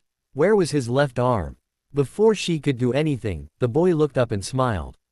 Professor, I managed to keep one alive. His face got confused looking. I think I adopted it. Anyway, Goran is going to need somewhere to sleep. He has had a hard day so far. Hermione seemed locked in shock. Professor McGonagall wasn't far behind her, honestly. Mr. Potter. Her voice was barely loud enough to reach him. Please back up, back away. I can take care of him, just stand back. Harry actually rolled his eyes. Relax, Professor, Goran isn't going to harm anyone. He's just emotionally spent. To her horror, the boy reached down and patted the creature who hugged Harry. Hermione fainted. Harry chuckled. Everything's green, Goran. Just relax. Harry will take care of you, all right. A deep voice, sounding like one of those singers Minerva heard in the Muggle world, spoke up. Daddy, sorry. Please don't hurt me. Harry gave the creature a hug. His one arm barely reached around the giant hand hugging him. Don't worry, son. I am going to take care of you, all right. But first, we need to get you somewhere to sleep. He sniffed. And a bath. Now, I am pretty sure that there are going to be some scary people showing up soon, so I am going to move us, alright. The creature gave a short nod. His face still looked mostly like a troll, but his eyes had a depth McGonagall had never seen before. As she watched, Harry waved a hand and a layer of cloth streamed from his hand, weaving under the creature as it laid on the floor. Seeing the teacher's confusion, Harry grinned. Magic seems to have a tough time holding a troll, but I can still work with stuff around them. Goran is really too tired to move now that I have changed him, so I can just move the cloth under him. Harry waved his hand, and Hermione lifted in the air, as if sleeping on an invisible bed. Another wave and oh Merlin, Harry's other arm floated over to him too. Well, I have had a full night. If you need me, Professor, I am heading over to the hospital wing. Minerva, just what was she supposed to do with this? 3 dead trolls, one that seemed to have been adopted by Harry Bloody Potter, and a passed-out student in his body. Before she could shake off the shock, she heard rushing feet behind her. Minerva, we came as soon as we got the message, oh my. Amelia Bones looked at the war zone that had taken place. I am impressed. These 3 would have been a strain to take down even with my men. The teacher barely nodded. Sorry Madam Bones, but I need to head to the hospital wing. I can't even begin to explain what happened here, and I don't think I can let you talk to Harry Potter until his arm is reattached. At least. She walked off, leaving silence and a certain level of shock behind her. Madame Pomfrey had worked at Hogwarts as a nurse for years. She had healed thousands of students, from everything including teeth that tried to bite back and, in one unfortunate case, sudden twin syndrome. She felt pretty confident that she could handle almost any situation. She also loved boys like Harry, because she never saw them. They didn't poison themselves, they didn't fight in the hall, they stayed away from that death trap called Quidditch. She was slightly less happy with him wandering in without an attached arm. Harry Potter Merlin boy, lay down. I need blood replenishing, oh Merlin, I need almost everything. She paused hearing Harry laugh. Madame Pomfrey, I am fine. Calm down. Seeing her glare at his former arm, he sighed. Don't worry about that, I have it covered. Could you look after Goran and Hermione for me while I heal myself? She was about to put him in his place, armless, heal himself, indeed, until he glared. Those eyes, they told her he had it covered.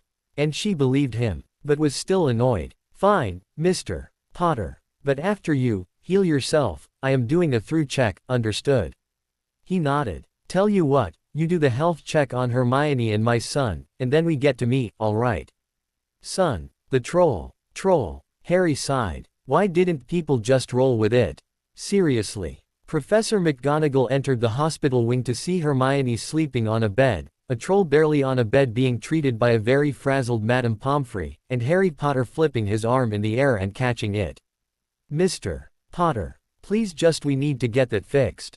Harry sighed and held his arm's hand against his forehead. Professor McGonagall, could you bring me some raw meat, milk, and 12. Yes, 12 eggs. He waved his missing arm. If you can get me that, then I can heal myself. It was a sign of how many strange things happened to Harry over the last few weeks that it only took another few minutes of arguments before Harry had some elf-provided bowls containing the ingredients, including a chocolate cake for some reason. Not that Harry complained, not at all. At this point Amelia Bones entered, just as Harry began to glow golden. His left arm floated against his body and the bowls began to empty. Scars vanished, visible bones began to retract and realign, his muscles began repairing even as his arm began connecting together.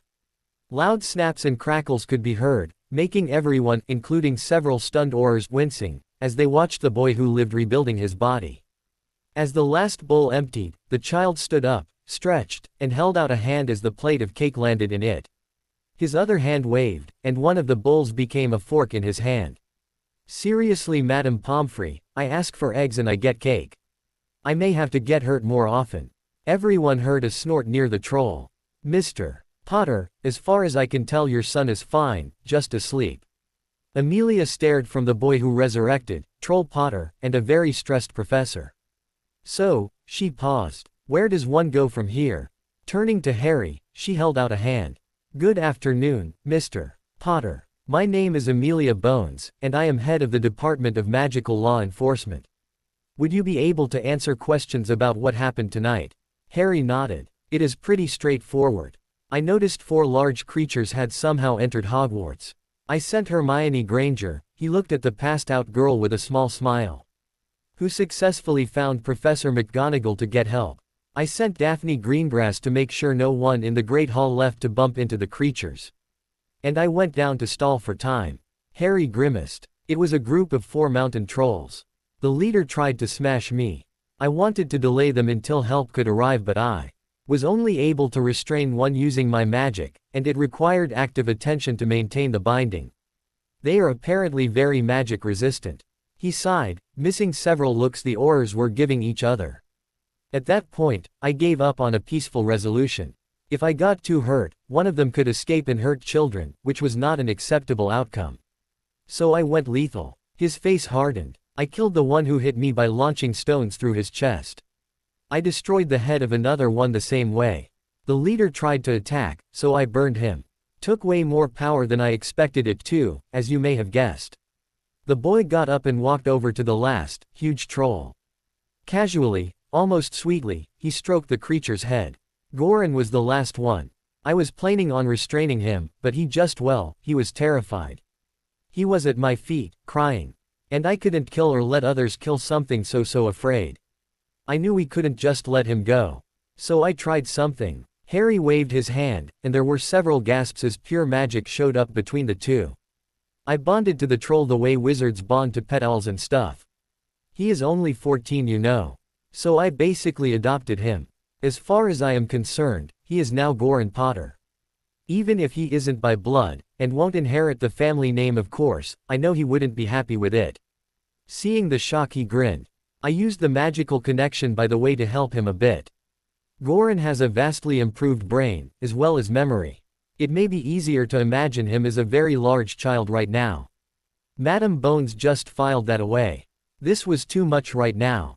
There is no threat to the school right now, correct? Harry shrugged. Well, I want to ask Goran why they came up. The wards keep creatures from accidentally coming out of the forest, so either the leader was tricked or someone in the castle was trying to bring a troll in. Harry saw horror in McGonagall's eyes, followed by determination. Excuse me, Mr. Potter. I need to verify something with Albus. He waved a hand. Pretty sure it wasn't Dumbledore. He hasn't left his office all day. Felt him up there. Amelia was still staring at the troll Goran. Mr. Potter, I am afraid that you will not be able to just keep a troll. There are permits required to own and control a dark creature, which trolls are considered to be an example of. The boy's eyes sparkled. Ah, tell me about these permits. And who can give them? Without looking, he held his arm out and Hedwig landed on it, swooping in from a window. I think I can take care of this before morning. Madame Bones sighed. Harry Potter. With money. Yeah, he could probably pull it off. She gave him a serious look. Harry, you know my Susan. Is she in danger from Goran? Cold green eyes looked back. She is not in danger from anybody. No one will hurt my friends. His eyes lightened. But I can also take full responsibility for Goran. He will not hurt anyone on purpose, unless it is for self-defense. And after a bit of practice, even then he should be able to handle things peacefully. Seeing her raised eyebrow, he grinned. Ever wanted to teach a troll magic? Harry sat on the edge of his bed, head in his hands. His dream of a normal life seemed laughable since he was 8, but this. He absently looked over the documentation. Some quick letters to Nagnok, a very substantial and anonymous bribe, and he now had permission to own dark creatures up to Class 10. It was scary how easy it was to do with a bribe. One more level and he could theoretically breed dragons. Harry looked around at the extension to Hagrid's hut. With Professor McGonagall's permission, debatable, she basically was saying, just go away and let me get my bearings, but that was close enough. For him, he had created a stone building that looked like an oversized apartment. The floor was raised to prevent water seeping in, and he had pulled the bedrock up and firmed it around the base. A thick layer of wood was on top which acted like insulation. He harvested a tree from nearby, which was probably fine. Yeah, Harry had used up a good amount of his personal raw material resources to get the metal, plastic, cloth and such to make a mattress, pillow, and some really thick covers. Goran was 12 feet tall after all, and the boy needed room to stretch out. Right now Harry was creating a basement, using the dirt to compress the ground around the building and the stone to build furniture upstairs. Well, he was supposed to be doing that. Honestly, he was sitting against the new wall feeling sorry for himself. What else could he have done? Just killed Goran like the others. He looked so alone, it felt like he had seen himself, back under those stairs. Even though the boy didn't feel any anger at Harry's actions, he felt a certain amount of guilt. He would do it again, if creatures or people threatened his friends, but the guilt still lived. At some point he felt the ground shiver as Goran sat next to him. Harry gave a shaky grin up at the boy. Never expected to be a dad at 11. You ever imagine having a dad younger than ya? Huge shoulders shrugged. Never thought before you helped me da. We just existed. Ate and squished and roamed. Dark brown eyes looked down at his green ones. You didn't just give me a new language, or memories and stuff. You made me more. I am not really a troll anymore. Too smart by far. Harry gave a sad nod. Between you and me, I am not sure I am human anymore. Most of my body has been healed or replaced by magic at some point, if not all of it. I have to remember to age. I sometimes feel scared about it. There was a deep chuckle from his son. Well, I think anyone wanting to argue with Da will have quite a time at it. Forcing you won't work well, I know that. He shivered. Da, you were scary when you fought. Harry nodded. Fighting is a scary thing. He grinned. However, your friend took my arm off. And that was with me strengthening my body. Trolls are bloody amazing. Goran gave a strange grin. And that is what we are like without training, without practice. Imagine if they could actually work in groups.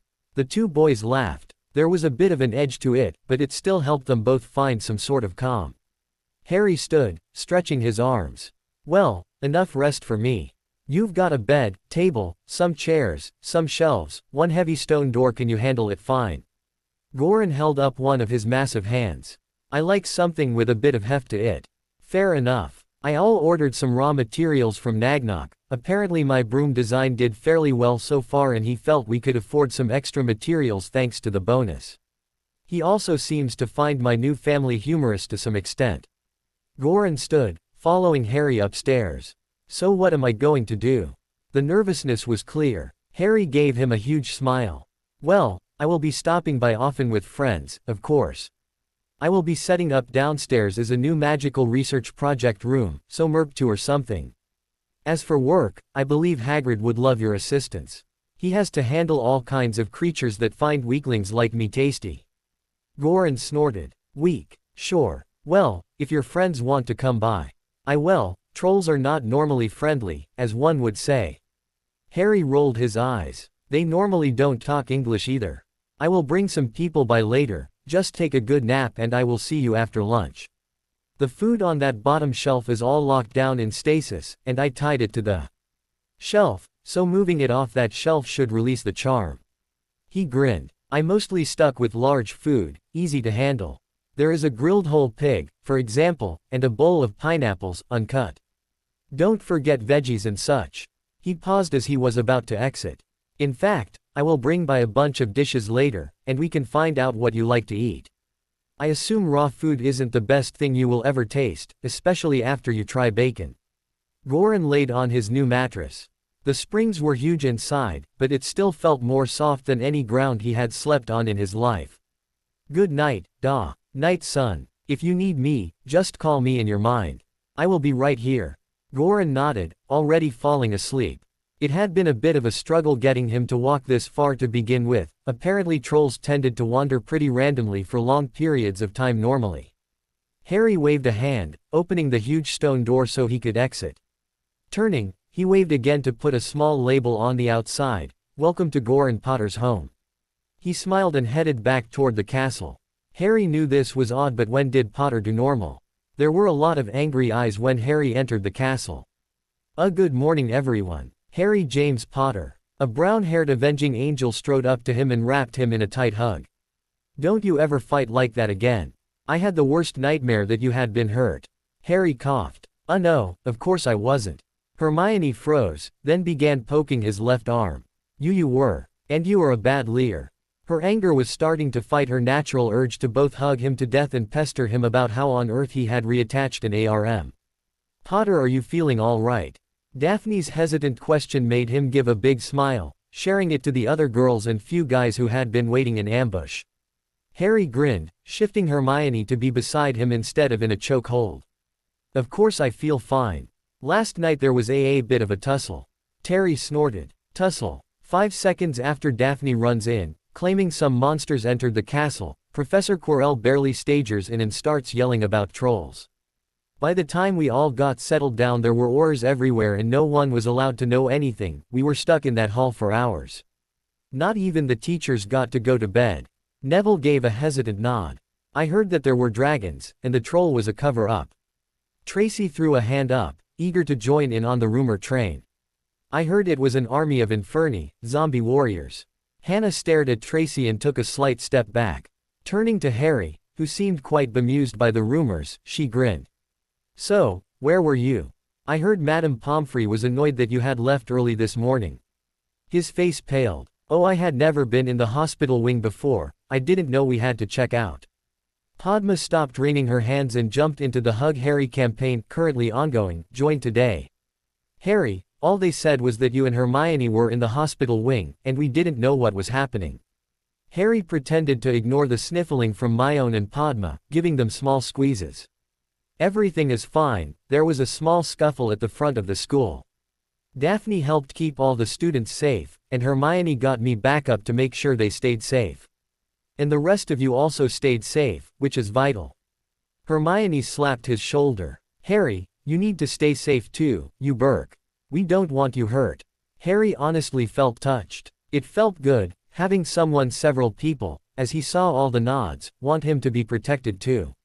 He gave a grin. Well, enough mushy stuff. Anyone want to skip lunch and go on a picnic to visit my new son? Oh, these expressions were priceless. Neville and Susan were wandering slightly behind the group toward a stone building they had never seen before. It looked nice, if a bit cubish and huge. It was about double the height of Hagrid's hut. Susan leaned against Neville, pitching her voice low. So his new son? Neville shrugged. Obviously not genetic, but then again it is Harry. For all we know, he time-traveled and gave birth to Merlin or something. She nodded. Being Harry's friend was a bit like riding a roller coaster that never stopped, but doubled in speed. She grinned. That said, they were all now coaster junkies. Neville read the door as Harry wandered to go get Hagrid and introduce him to his new neighbor. Goran Potter. Probably a guy, don't you think? The stone slab moved. Oh. Troll. It smiled. Hi. In their defense, no one screamed. Hermione did get pretty close to fainting again though. Neville of all people stepped forward. Hello. Are you Goran Potter? The smile got bigger. Yes. Are you Da's friends? Hermione seemed to feel much better since the huge creature seemed to have a firm grasp of the English language and a massive stone door. If your dad is Harry Potter, then yes. I am Hermione, and this is Hannah, Susan, Terry, Neville, Tracy, Daphne. Padma seems to have followed Harry to get Hagrid. Goran smiled, and held the door wide open. Well, welcome everyone. Da's just finished something downstairs he called the Merp 2, whatever that means. As everyone hesitantly walked in, they viewed the stone house with awe. Everything felt like a normal room, just bigger. The windows were nice although they had stone shutters, and they were tall. There was a thick green carpet on the floor, a couple of inches thick that looked a bit like grass. The walls were stone but it looked tinted, like it was sky. Everyone jumped a little at a knock at the door. There was a stone hanging that could be used to knock without hurting one's hands, but clearly this was just a large fist. Harry pulled Hagrid in. Now Hagrid, no need to knock. Goran seemed to somehow soften. Oh. Neville realized he had been tense, and he had finally relaxed. Da told me a lot about you, Mr. Hagrid. My name is Goran Potter. Hagrid had a huge smile. It had been a long time since he had to look up to someone, and Goran was 4 inches taller. Now Goran, feel free to just call me Hagrid. They shook hands, causing a small shudder to go through the room. Do you care for interesting creatures at all? Harry said ye may be interested in helping me with my duties around the forest. Goran offered a stone chair to the man, while most of the children sat on the huge bed. Harry was pulling a wide-eyed Padma over to another chair so they could sit at the table. The troll turned his attention to Hagrid, his huge hands relaxed on the smooth table. Now when you say interesting creatures, Professor McGonagall took a calming breath. It seemed Mr. Potter had eased over a lot of the issues arising from last night. Well, it was most likely him who else would donate at such a specific time, so that all the paperwork that she was working on just sort of vanished. She had a small smile. As corrupt as the wizarding world was becoming, being on the other side of the corruption was an experience. Maybe a wealthy corrupting jerk who corrupted for the right causes. Oh well. Too easy to go wrong, really. Minerva called for one of the house elves, and instructed that they should contact Harry Potter about what kind of food his new son Merlin she was not old enough to put with this kind of thing. Thankfully Harry had suggested a working compromise, really. Hogwarts couldn't afford easily to construct a new home, but if Goran lived with Hagrid for a short while, maybe worked with him as groundskeeper, nothing in the forest would be able to do much to an intelligent troll. Frankly, the thought frightened even her slightly. Trolls were so strong and magic resistant, they didn't need to know what was dangerous, or how to fight, or anything. They just smushed anything that got in the way. Put a mind behind that, and Goran could handle the forest without issue. As she headed toward Hagrid's hut, she almost tripped. There was a stone building behind it. Not a bad-looking one either, if a bit basic. Most certainly waterproof. In fact, it looked a bit better than Hagrid's hut. Better constructed at least. As she reached this was a tall door. She picked up a stone hung by some cord with the words, "Used to knock," etched above it. The stone door swung open. She kept looking up. Well, he was smiling. "Good afternoon, Mr. Potter. May I come in?" He smiled more, letting her enter where she paused. There were quite a number of students here, a gathering of Harry's troop, as they were unofficially known. They were chatting idly, with Harry and Ms. Potter sitting at the table. Harry seemed to be talking to a small house elf, giving large hand gestures. She was shook from her thoughts as the large door swung closed on stone hinges. Some sort of plastic layer inside them too. "This house is amazing, Mr. Potter." "Thanks." The two vastly different Potters answered with matching grins. Goran offered her a chair so she could sit next to a happy-looking Hagrid. Hagrid leaned back. "So like I was saying, see, Cerberuses are way misunderstood. Like soft pillows of fur they be, make no mistake. If you get a chance, play some music and they be the most cuddly friends you ever met." He paused. "Ah, but smaller people get chewed on. Watch that, almost got in trouble once." Goran's deep chuckle vibrated the floor slightly. "Back in my tribe, we ran into a Cerberus once. You would think it would learn to run after losing the first head, really." Hagrid nodded. "I always thought it came from the voting, you know. Like, one head goes and the other two are stuck in a tie. Can't decide if he wants to run or stay." Goran sighed. "They taste burned. Even raw. Demon hellhounds, don't suggest it. Now, if you ever get to eat a giraffe." Hagrid had a shocked look. "Where did trolls see a giraffe?" He shrugged. "We didn't know that is what they were called, we just labeled them, long-necked tasty ones. Now that I think about it, we must have eaten our way through a zoo at some point. Zebras also, really worth the effort." Hagrid was about to continue this slightly horrifying discussion about eating anything that walked when Harry popped into the conversation. "So son, see my friend Doreen here." There was a small eep from the tiny creature. Harry pressed a hand on her shoulder. "Doreen has offered to handle your food needs, and help keep the house clean from mud and stuff. She normally works in the castle, so you have to be very nice to her, all right?" Goran nodded, leaning down on his hands and knees to see the elf better. "Hello Doreen. My name is Goran Potter. It is nice to meet you." Doreen looked almost unusually young to Professor McGonagall, but she supposed there were problems trying to find elves willing to help the large troll. The tiny one stood tall. "Hello, Master Potter. I be taking care of food and cleaning." Again, the troll nodded. "Well Doreen, could you bring snacks for my friends? And some tea? Harry has told me much about tea. A large container, preferably." Harry raised a hand, his eyes glowing. Not really focusing on the gasps from around the room, he focused as a mug the size of a small barrel formed from stone with a polished surface formed. With a grin, he waved a hand and "Number 1 son" was etched on the side. If Harry was going to do this, why not go nuts? Goran picked up his new mug. It was almost perfectly the size of his hand. His smile almost seemed permanent right now. "Thanks da. I love it." With a soft pop there were sandwiches, plates, cups with pumpkin juice, and a small cup of tea in front of Harry. The boy grinned as well as he saw tea begin to fill Goran's huge mug. "I may drink more cups than you, son, but I have a feeling you will still drink more tea." Minerva it felt the whole room, it felt like a family. Some of it had to be Harry's aura, but it just felt like home. She relaxed and enjoyed a cup of tea while listening to a half-giant and a troll talk about strange beasts they had encountered, and in most cases, eaten, over the years, while the children talked about assignments and whether or not they could convince Harry to make them some cool stone mugs. In an abandoned classroom, a slightly twitchy man with a turban was being yelled at by said turban. And losing, apparently. "But I got so many trolls. How was I to know it would be handled so quickly?" Oh, that did not help his case. Sometimes selling your body to evil spirits of dark lords of destruction and torture just didn't seem worth it. Harry stared absently at the table covered in notes. Income might become a bigger issue than he had originally thought. Taking care of himself would have not made a dent in the Potter family finances. But with a troll son, the numbers changed. Harry couldn't bear the thought of leaving Goran here all summer, alone. He had lost his clan after all, and basically lost his species. And if Harry had learned anything from working with the Ministry through Nagnok, it was that corruption was everywhere. Considering how their hero was abandoned by the magical world, Harry didn't want to think about what they would do to a dark creature near their kids without supervision.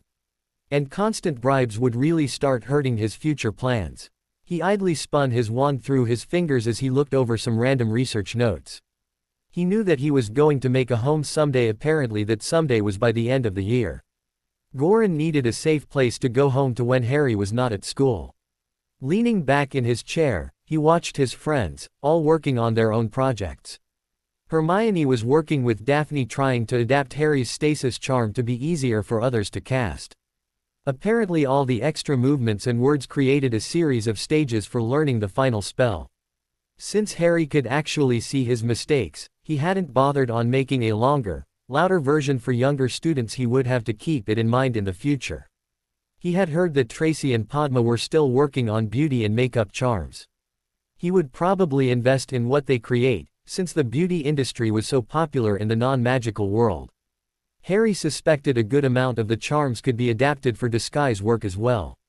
Susan and Neville had taken up another project of Harry's, finding better non-lethal attack options. Harry glanced at his hand.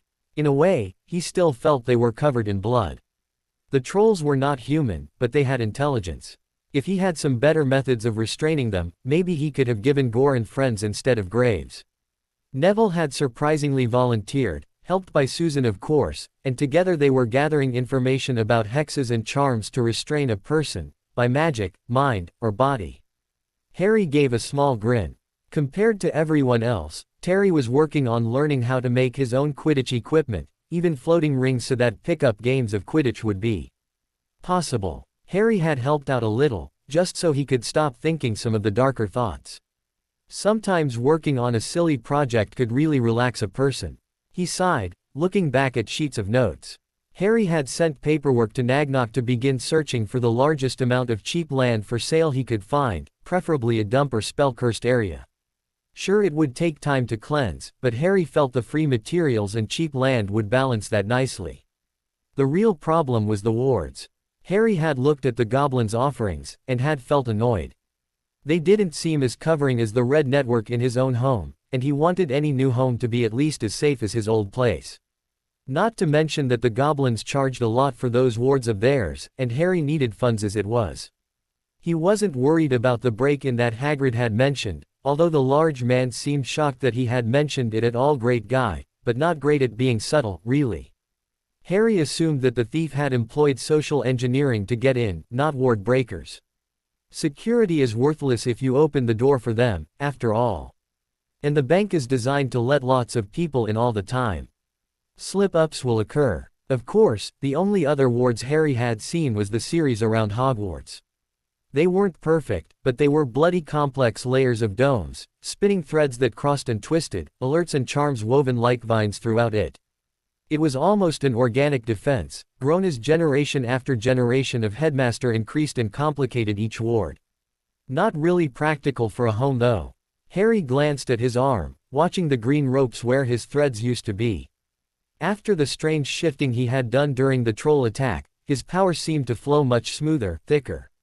It was almost worth the pain he had gone through, in a way. He guessed that shifting hurt so much because of all the odd wards around Hogwarts, although it may have been due to the amount of power he had used to move like that. Either way, he had decided to hold off on shifting until he could have Wisdom do some research on wizard transportation spells. Once again, he moved his personal fears and worries to the back of his mind. Still, he had been researching wards for hours now, and maybe he should take a break. Standing, Harry stretched. Seeing Daphne's raised eyebrow, he grinned. Been staring at wards too much, taking a break. Either of you two want to go on a walk? Hermione barely raised a hand, still buried in a book about spell creation. I'm good, Harry, I think I am close to a breakthrough really. Her other hand was writing notes with a pen into a notebook. Daphne stretched, causing Harry to blush and look away. She smirked. Sure, down to the lake. He grinned and they headed up the stairs of Merp 2. Goran was out in the woods with Hagrid being introduced to the local delicacies, creatures. Harry sighed. At least the boy would be easy to feed. Daphne took a deep breath. The October air was crisp, and walking near the lake let quiet sounds of water relax her. After the study session with Hermione, this was a relief. That girl seemed to bury herself in whatever challenge she finds and refuses to let up. She looked at the boy walking with her. Harry was interesting.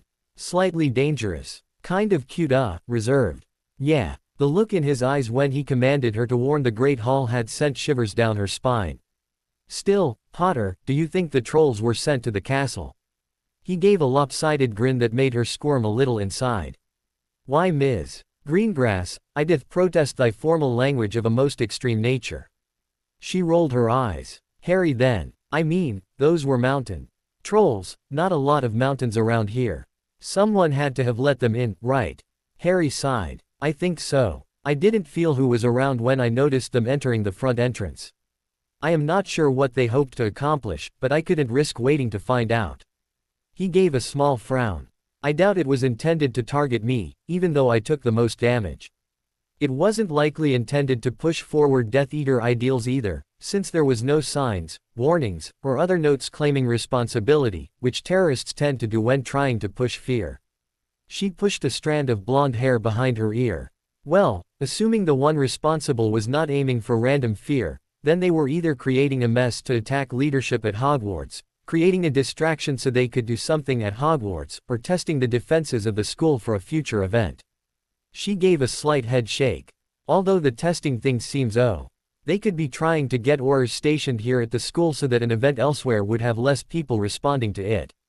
Daphne noticed him giving her a huge grin. What? He chuckled and his eyes glittered slightly. You know, Ms. Greengrass, I am quite lucky to be surrounded by such intelligent women. She raised her nose. Of course you are, Mr.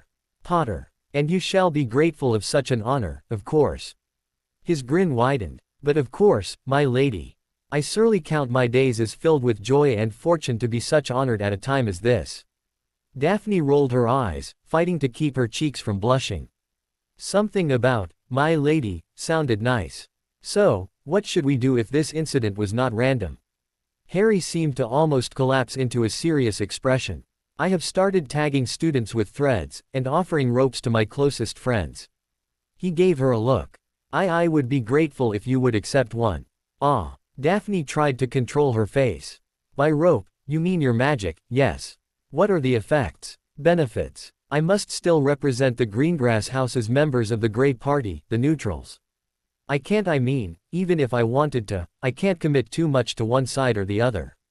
Harry seemed to also have troubles looking at her. Well, I first discovered the effects near the start of the school year really, when I was showing my friends my mindscape. It acts like an advanced version of occlumency, mental defenses. Several of my closest friends helped me test the benefits. He held up some fingers. First, sorting memories becomes easy, and they stay sorted.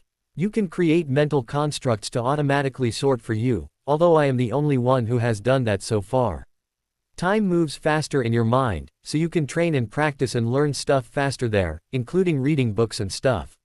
He tapped his forehead. Secondly, with a rope I can create a door between our mental worlds, so others can join in. It allows mental communication if I act as a hub, and Hermione thinks I may be able to share ideas or training directly someday by just handing a copy of a memory to someone. His face grew serious. The biggest benefit, security-wise, is that I can feel your location, a general status of being, such as afraid or hungry or whatever, and in extreme emergencies I can shift directly to your location, like I did with the trolls. Her eyes were huge. Wow, my family taught us basic occlumency, but that sounds beyond master level. Does it hurt? Harry blushed. Actually, the problem is the opposite. Well, not the mental connection bit. See, to connect to your own mind you need at least one rope of magic, and most people don't naturally develop those, just threads and hairs. He looked away. The process of settling the core doesn't hurt, but it feels personal, especially when I sync your wand back up. Looking back, he saw her raised eyebrow. Oh, after I set up your magical core, the wand can't connect the same way. So I allow the wand to connect to you fully. It is literally the best connection you can ever find, and I can do it with any wand really. He grimaced. Although due to the feelings I really prefer to only offer that to women. It is well, awkward. Oh, that eyebrow could raise her higher. Neat. He coughed. Anyway, Hermione suggested we stop adding people until we can make sure we trust them. I talked about it with the others a bit, and we think you and maybe Tracy would be interested in being the first Slytherins invited. There was a slightly awkward pause. Daphne looked at Harry. Are there side effects? Harry shrugged. Well, Hannah's core was pretty messed up, so when I settled it she had a pretty hefty power boost. Neville, well, most of his issues were really due to his wand, so he saw a lot of improvement there. He tilted his head. Without me holding the connection, most of my friends can only visit their mindscape for about an hour in real time, although how long that is internally changes based on how much you practice. Hermione can stay for 5 hours in her mind for each hour outside, now. She raised an eyebrow. How long can you stay there? Harry shrugged. Never reached a limit. And 1 hour can last for, well, I'm not sure. I think I stayed a week in a few minutes. I sometimes go to my mind instead of sleep, so it is like an 8-month break where you don't need to sleep, eat, or drink. He grinned. I still do though. Eat and drink I mean. Wrath even combines my memories of tea to make new blends.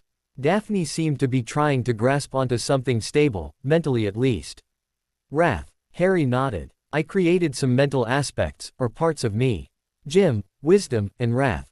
I may have to create a new one just for surveillance though. His eyes darkened. We were lucky. Jim wasn't supposed to be watching my thread network when he saw the trolls, he was just there.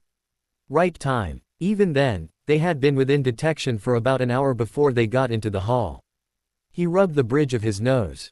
Well, it makes sense I suppose.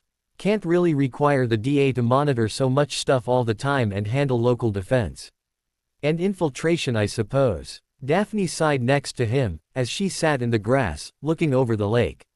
In the distance, a tentacle was throwing what appeared to be mer people, spinning like skipping stones. Harry sat next to her, giving her a chance to think about it. Potter, I will need to think about this. Let me talk to Tracy and get back to you on it, okay? Her light blue eyes had a note of pleading in them he didn't remember seeing before. He gave a smile. Of course, Daphne. If you have any questions, let me, Hermione, or Padma know. She blinked. Padma made a mountain of puppies. I like her inner world. Lots of baby animals. Now there was a gleam in her eyes Harry recognized. Baby animals. Heck yeah. They watched the lake and enjoyed the quiet. Well, mostly quiet. Apparently it is harder to skip mer people when they start stabbing with tridents. Professor McGonagall was sitting through another meeting about those damn trolls. Well, not Goran, of course. The dead ones. The worst part was she couldn't really object to how much everyone was reacting. Mountain trolls in a school, for Merlin's sake. Thankfully for everyone, Harry had somehow found out, taken care of it violently. Half the people in each meeting didn't even argue the idea, as if it was normal for 11-year-olds to kick troll and take names. Well, normal for the boy who lived. Sadly at this rate, it may well be true. Thankfully, this meeting was simply a staff one, so Minerva was used to being annoyed with most of them. The boy probably brought all the trolls, trained them, and then tripped as they killed each other. She sighed. Thanks Severus, we will keep that in mind. Everyone paused suddenly as Albus Dumbledore rose to his feet. Trolls have been known to trip. Severus has my complete confidence. He then sat on the table. Minerva tried not to sigh. Too much sighing had to be bad at some point. Thank you Albus. Are you implying that you agree with Severus that Harry was secretly gathering trolls? The man smiled, eyes glittering. Well, he is a bit young to be gathering as a single father. But I suppose everyone sows their wild oats at some point. He held open a huge pouch. To Professor Sprout. Watermelon dear. Phileas Flitwick gently rested his hand on Dumbledore's shoulder. Albus, Harry is not the natural father of the troll. He is acting as a parent only. I am fairly sure that he is not attracted to female trolls. Albus gave a knowing nod. I must say, I didn't realize the boy was homos. Everyone paused for a moment. That was a mental image. With a light cough, Professor Sinistra leaned in. Headmaster, Professor Flitwick was trying to imply that Harry Potter is likely attracted to other humans. Based on his expressions, likely women. Albus gave a regal nod, turned to Severus Snape and held open the sack. Severus, care for a watermelon. With a sneer, the man focused on the group. That Potter brat is likely gathering more dark creatures as we speak. Expulsion should be the beginning of his punishments. Maybe something with a bit of blood to it. Caretaker Filch gave a ragged and dark grin. Bring back some of the good punishments, the old stuff. I still oil my chains, and the screws are ready when needed. A very tired and stressed Minerva glared at the man. Thank you, Mr. Filch. I will keep that under advisement. Her eyes slightly glanced toward the greasy man spewing anti-Potter propaganda. Probably unprofessional to think about such things. Oh well. With considerable effort and only one accident involving a watermelon, Professor McGonagall tried to get through the meeting without turning anyone into a shoe. Harry had worked through several books about warding at this point, and was narrowing his focus down to one book that mentioned a strange-sounding but very useful charm. The Fidelius charm. From the description, it did three things. First, it bound a location and marked it. Second, it moved everything inside the marked area into an alternate dimension, a pocket reality, only accessible if a secret is known. Third, it actively created a field where knowledge of reality could only be kept or remembered if the secret was known. Harry had been studying it for hours now. The benefits were huge. Secured areas were unreachable in any form or method if the secret is unknown. The secret had to be willingly given or it would delete itself from the memory of anyone who found it. Only the secret keeper was able to write, speak, or think the secret. It acted like a virus, spreading from person to person, leaving very small changes. Not only was your home protected from almost anything, at least anything that didn't damage reality, but even the existence of the home vanished. So no one would even think to try and find it. The downsides were huge though. If the secret keeper was known, they could be emotionally forced to tell the secret. Torture and such of a physical or magical nature would prevent the secret being stolen though. Casting the charm was rough as well, although most of the power was used by moving the area into another reality, which is why it was heavily restricted on how large an area the charm could protect. Still, the memory and secret part was cheap to cast and Harry could see uses for this. If he could modify what the secret was, then just about any information could be protected pretty darn well. Maybe he could even make himself his own secret keeper. No, it doesn't look like it. Making oneself the secret keeper broke the charm, since it kept trying to both give the secret and take it away until it ran out of energy. But what if one of his aspects held it? Harry grinned and went back into his notes. Information security would never be the same after this. Tracy was looking at Daphne like she was a flamingo. So Harry offered to rope us. No, Merlin, just listen when I speak, okay? Stupid blushes. He would connect us with magic, and teach us a couple of abilities he has. It would protect your mind from Professor Snape and others who use legilimency to read minds. She tilted her head. But won't it feel weird? I never heard about having other people's magic in you. She gave a slow smile. It sounds a bit dirty. Daphne gave an exasperated sigh. Everything sounds dirty to you, Trace. Now listen, the part one I'm not sure about it that he has to settle our cores, so we can access our own mind worlds. Tracy raised an eyebrow. Settle our cores, huh? Daphne's face was now fairly red. Look, it just sounds wrong when I say it. She grinned. But it sounds right when Harry says it. Tracy received a pillow to the face. Susan and Neville were going through a fairly large set of texts, building a list of non-lethal spells along with which book to find details. Neville nodded. Ad impedimentia. It seems to do random effects for a set amount of time, freezing motion, binding, pushing, tripping. The varied nature makes it hard to prepare for. Susan nodded. I definitely think we should have Expelliarmus. Auntie says it is mandatory, since it attempts to remove any item the target thinks of as a weapon. You have to cast it several times though if they have more than one wand or sword or whatever. Neville grinned as he wrote with these new pens. Quills were miserable compared to these. Tongue-tying and jelly legs curses should be added. Both affect the body and make battle harder. Especially if there is lots of dodging, or they are bad with silent casting. Susan pulled her book closer. Most wizards are pretty bad with silent casting. It is why Auror training has gotten longer after they leave Hogwarts, and even then some don't manage it. She pointed a finger at a page. Incarcerus creates animated rope that can tie someone up. Don't know if it can do cable or chain as well, but we should look it up. Neville paused on a page. Levicorpus seems useful for several things. It grabs a person and allows you to levitate them. Locomotor mortis seems like an older version of the leg lock curse. Still useful. Susan paused. We should reorganize these. Let's make a list of all the spells with similar effects. Anything that paralyzes a part of the body into column A, everything that allows forced movement into column B, anything that affects the mind into column C. Neville pulled out more parchment and began relisting. To make it easier to remember. She shook her head. To see if Harry can combine some of them. If they seem so similar, maybe he could make a really simple to cast version and a really strong but slow one. You know, something not well known.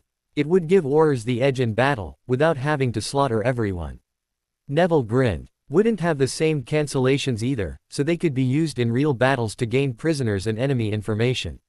Susan grinned and wondered how long it would take for Neville to realize he had forgotten to be shy. Hopefully a while. Padma was working on a new skin cream that would use small amounts of magic to perfectly match undamaged skin and then set itself, creating a cover-up that wouldn't wash off till dispelled.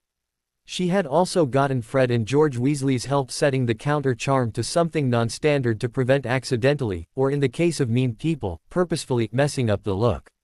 The problem was that she had accidentally gotten some on her finger and then on her lip. So now her mouth was sealed shut. She mumbled in annoyance, waiting in the hospital wing until Madame Pomfrey could decipher her terrible scribbles and cast the counter, Kitten's rule. She really should have waited for Tracy to get back before fiddling with the prototypes. Padma tried to grumble quieter as she retreated to her mental world. If she was stuck here for 5 minutes, which is forever, Merlin, then she might as well hug a kitten. Madame Pomfrey nearly had a heart attack when she finally got the counter spell and found Padma in what appeared to be some sort of self-induced coma. Thankfully Padma managed to distract her long enough to get away, claiming daydreams and kittens. Thankfully it was close enough to the truth that Padma could pull it off. Harry nervously sat in a chair in Merc 2, facing an elegant beauty and a woman full of innuendos and energy. So Harry, going to tie us up? Daphne flushed slightly and swatted Tracy's shoulder. No, I mean, no. Not that kind of rope. Shish. Harry had a glowing face. Aw, sorry to disappoint you, Tracy. The girl's eyes dropped before going back to his face. Oh, I'm sure you. Daphne thankfully got a hand over the girl's mouth and gave an awkward eep. So Potter, ready to do that rope thing you talked about? Tracy grinned as Harry seemed to blush more, and pulled the hand from her mouth. Oh my, Daphne. So forward. Harry tried to focus. So we should have probably done this without Tracy, huh? Daphne didn't get a chance to answer. Nothing wrong with an extra pillow, Harry. Ah, so Daphne does know the silencing spell. The two blushing children tried to ignore the hyperactive girl. Harry cleared his throat. So now that we have made this as awkward as possible, shall we move on? Daphne gave a relieved smile. Please, feel free. The sooner this is done, the sooner I can pretend none of that happened. Tracy was wiggling her eyebrows. She found this whole situation far too funny for Harry's tastes. Harry gently placed a palm on both their foreheads and his eyes glowed. First, allow me to introduce you to my world. Daphne felt the soft palm on her skin and felt a tingle run through her body. Somehow it felt more intimate because of the tenderness, the softness of the touch. As she tried to stay calm, she saw Harry's eyes begin to glow. Green. Deep, crystal green, with ribbons of white creating deep patterns. Waves. Stripes. The world began to fade. Gently at first, she began to smell stone. Freshly chiseled, etched with runes over the course of months. Her fingers felt slightly rough, like she had spent the day carving some masterpiece. Her ears heard the echo of a deep cavern, and her skin felt cool with the earth's breath flowing over it. She was falling into those eyes. Tracy always felt being outrageous protected her. If everyone else was off guard, if she could control where the conversation was going, she had power. She was protected. She was scared. Scared of doing this. But Daphne was set on this, and Tracy trusted her. Harry's hand felt cool on her skin. As she tried to stay still, his hand seemed to settle her, like a stone holding her in place in the world. Suddenly she was no longer worried about the future, or alliances, or grades. There was only now. As she felt the calm soak into her body, she could feel safety. She looked up. Green. Harry's eyes were like an ocean, slowly rolling over her without covering her mouth or nose. Just relaxing on a beach as the warm salty water rolled along her body, pushing and pulling her across the sand. Her ears could almost hear seagulls as her fingers flexed to touch the grains of sand. Her mouth started to turn into a real smile, carefree as the waves began to gently pull her toward some distant island. Harry had a smile on his face as he sat at a white metal table. Jim was away, training his Duck Avengers to act more like ninjas for future mind missions. Wisdom, however, said she would have some time to join them after she finished organizing the ward information Harry had gained today. As he watched, both girls arrived. Daphne wearing an almost black shirt with blue streaks, Tracy with hot pink. Tracy looked at the shirt with an appraising eye. "Oh my, this is nice." She raised an eyebrow. Daphne squirmed a bit. "Bit revealing though, isn't it? Especially compared to a robe." Tracy grinned. "Oh, you haven't begun to see revealing yet." Harry coughed, pushing 2 cups of tea forward. "Sorry, I had to pick clothing out for each of you. Until you remember to think of yourself with clothing well, it can be a bit awkward." He tried not to notice the other two blushing. "Anyway, the color I chose because it matches the color of your own cores." Seeing Daphne's raised eyebrow, Harry raised a hand, green cables creating a complex pattern. "I can see magic as threads. As guests in my mind, you can see them as well if I wish it." Tracy reached out and tried to touch one of Harry's ropes. He obligingly moved one over for closer inspection. I still can't touch it." Harry shrugged. "Unless you will it, magic pretty much doesn't touch anything. It's why science has a hard time believing it exists, since it doesn't naturally interact with the world. Or at least, that is my opinion on why science can't seem to handle it." Daphne looked down. Her core had streaks. The blue looked like water almost, but the black looked like hard stone that somehow flexed.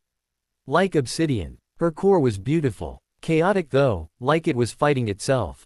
Tracy was poking Daphne, trying to make her core move.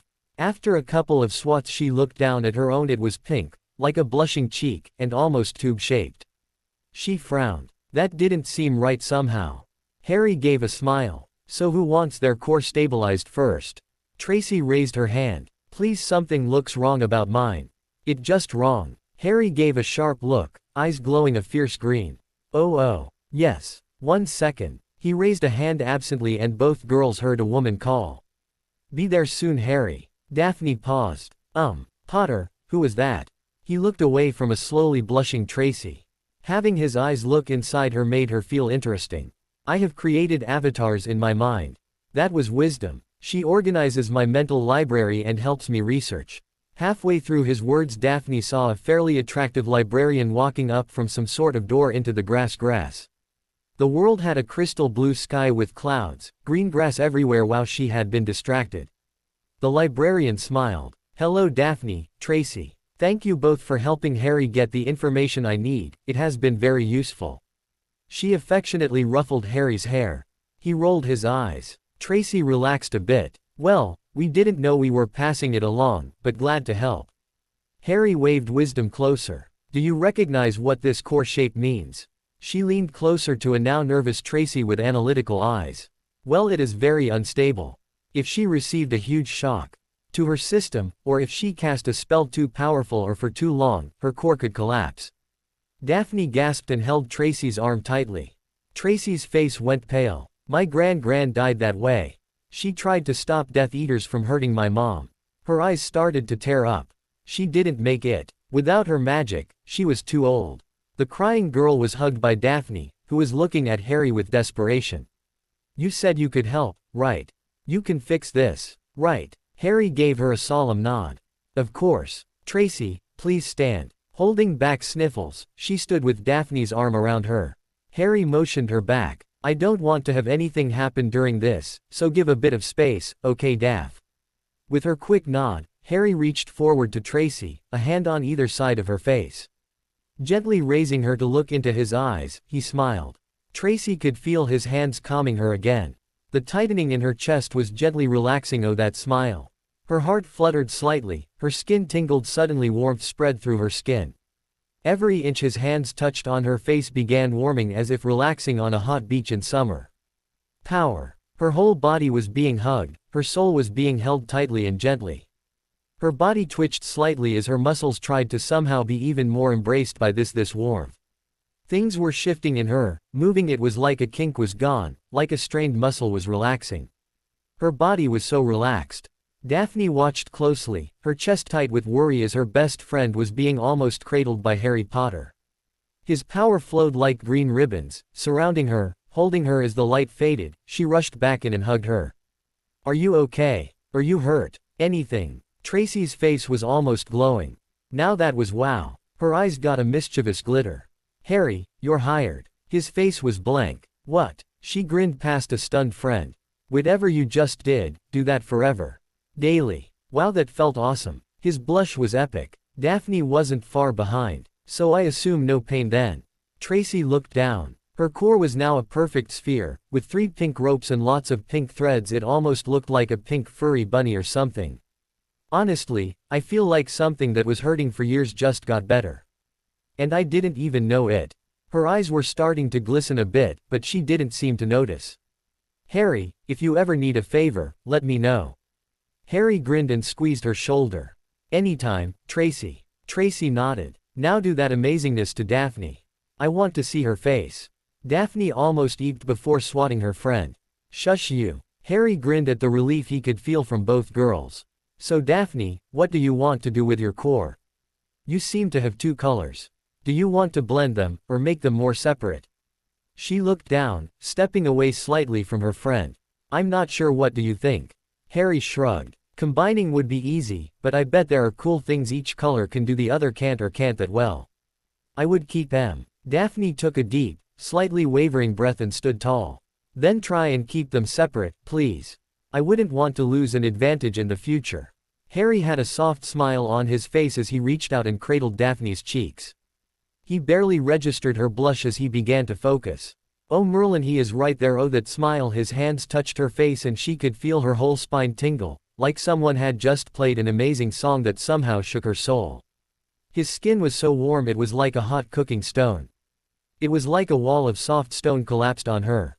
Soft sand, warming her, wrapping around her limbs, her arms, her thighs warm, slightly pulsing Harry's heartbeat. Against her skin she felt emotions of care, of warmth, of affection. She felt as if the world was falling away as those green eyes slowly filled the universe. She gave a small sound, a sigh. A moan. It felt amazing. Somewhere in her chest she felt something pulling, tugging, just gently massaging her, as if she were covered in warm oils and being rubbed to tenderness. She almost passed out. As she refocused on the grass below her, she realized there was a giggling oh Merlin. Tracy, you saw nothing, heard nothing, you were never here. Poor Harry looked painted red. That was new. Never felt like that before. Tracy was poking Harry in the ribs with her elbow. If it felt even half as good as mine did, you probably broke her. And based on your expression, hers was probably amazing. Daphne apparently also learned how to blush from masters. I was just tired or something. It caught me off guard. Tracy was still giggling. Shush Tracy. Tracy paused and gave a small gasp. Oh Daphne, it's beautiful. Daphne looked down. It was an obsidian ball, with two large, thick ropes that almost looked like columns of stone from a Greek Colosseum. Between them was a pool of blue water, which curled into a stream that barely looked like a rope at all. The black had lots of thread spikes, and the blue had rivulets of threads that flowed gently. Tracy's finger barely touched her side, trying to follow the pattern. It looks almost like a rock garden. Harry interrupted and gave a hesitant grin. Just a side note, you two, there may be an issue. Just a small one. Both girls were now focused on Harry, who seemed to be carefully studying the ground. The part one told you about, the one that was awkward because it felt interesting. That is the next step. Daphne felt her mouth go dry. So we haven't started that yet. Even Tracy seemed a bit taken back. Oh, she rallied. Well, what is it? What do we do next? Harry waved his hand, his wand appearing in it. Well, both of your cores are massively different now than they were. Your wands won't connect the same way, so they won't work for you now. The next step is to help your wands connect with your core again. Tracy gave a grin. Well, I went first last time, so why not again? What do I do? He nodded. Hold your wand out. Just imagine you have it and it should show up. Tracy hesitantly held her hand out and frowned. Her wand was there, but she couldn't feel anything. It was like a stick. Before she could start really freaking out, Harry reached out and gripped the tip of her wand. Suddenly her arm felt small key were running up the inside of her arm. Her eyes got huge. Looking at Harry, whose eyes were closed, she tried to hold in the odd noises her body wanted to make.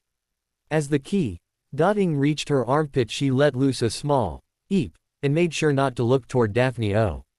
It's not stopping at her shoulder.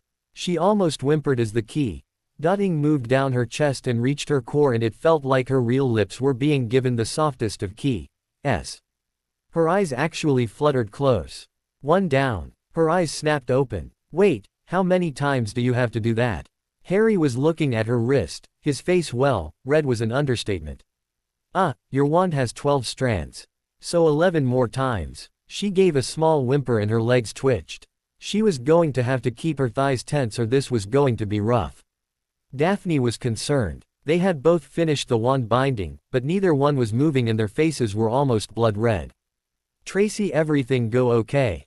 Tracy paused before a huge smile crossed her face. Yeah, that was thanks Harry. Her face had some sort of hunger in it. She looked up at Harry, who seemed relieved that she was not hurt or actively trying to kill him. Holy Merlin, that was intense. Tracy grinned. Harry, I will probably need another wand in a few years. Would you mind helping me then? Harry couldn't speak, but gave a short nod. Tracy's smile was pretty big, before it became a bit predatory. Now Daphne, I believe it is your turn. Daphne felt her mouth go dry. From the noises earlier, she had felt it was likely the whole process hurt or something, but neither of them were saying anything. Still, if Tracy could handle it, so could she. Harry hadn't gotten up yet. Just give me a second. As he gently sat beside Daphne, he gestured for her to lay down. If this is anything like it was with Tracy, you will probably want to be laying down for this. Seeing Tracy's emphatic nods, she laid down, and held her right arm out. As Harry grasped the end of it, she felt a heat in her hand. Did he just? Looking up with narrowed eyes, she saw his eyes closed, and mouth far away from her again. Oh. As the warm sensation moved up her arm, she could feel fingers rubbing small circles. Gentle kiss. Was that a lick? When it reached past her shoulder, she gave a near inaudible squeak. Down her chest, toward her core, fingers, gentle lips. Her mind was starting to give her terrible thoughts as she tried not to move, not to think.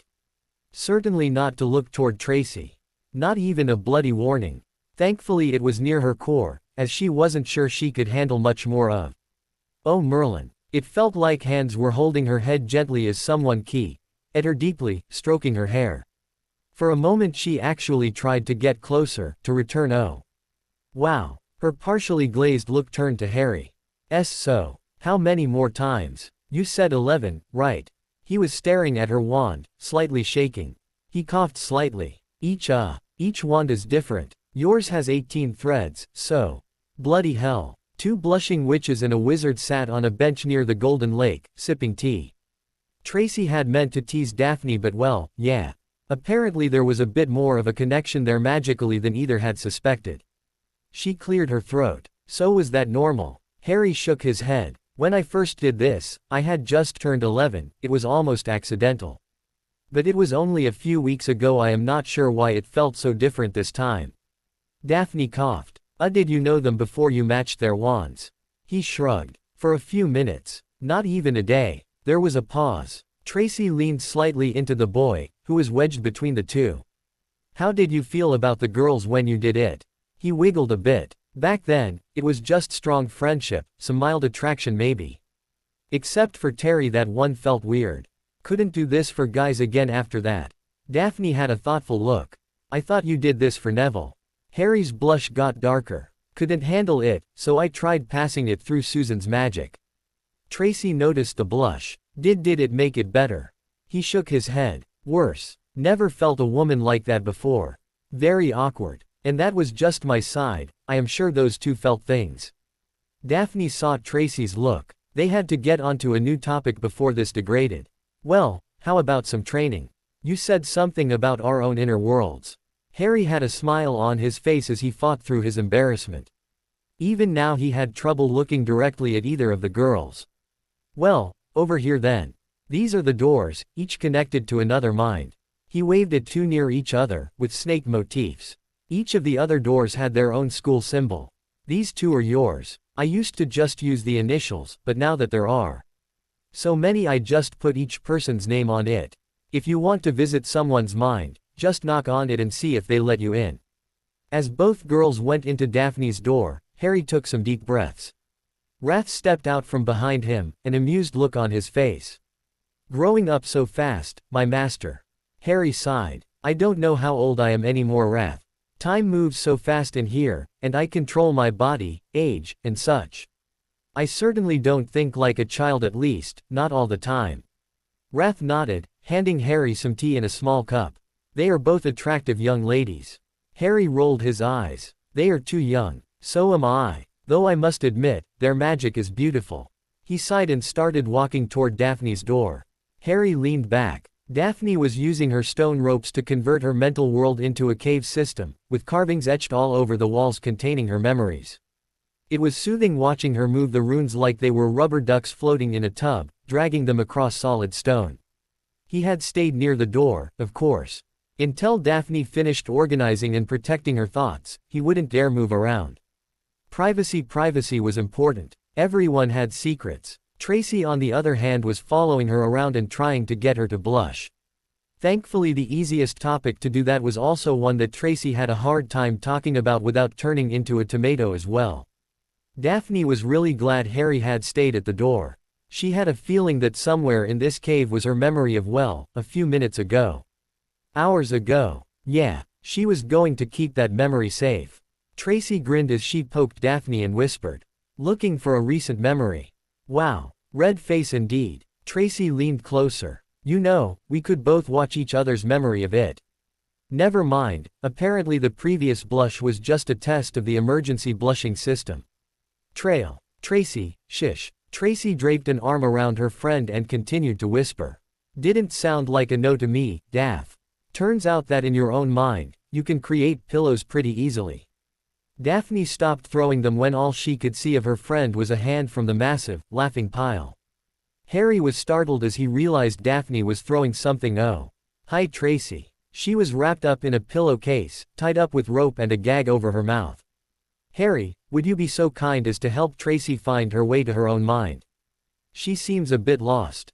He grinned. Of course, milady. With a wave of his hand, Tracy floated behind him, still squirming in her case. Onward. Daphne gave a sigh of relief as she watched the two of them exit.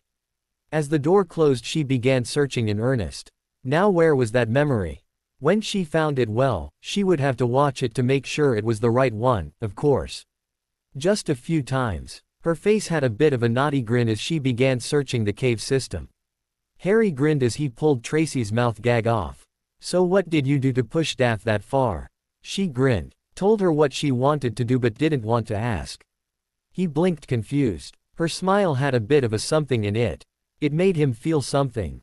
She shrugged. So here I am, tied up by ropes in a bag. I still say I was right from the beginning. Harry tried to say several things.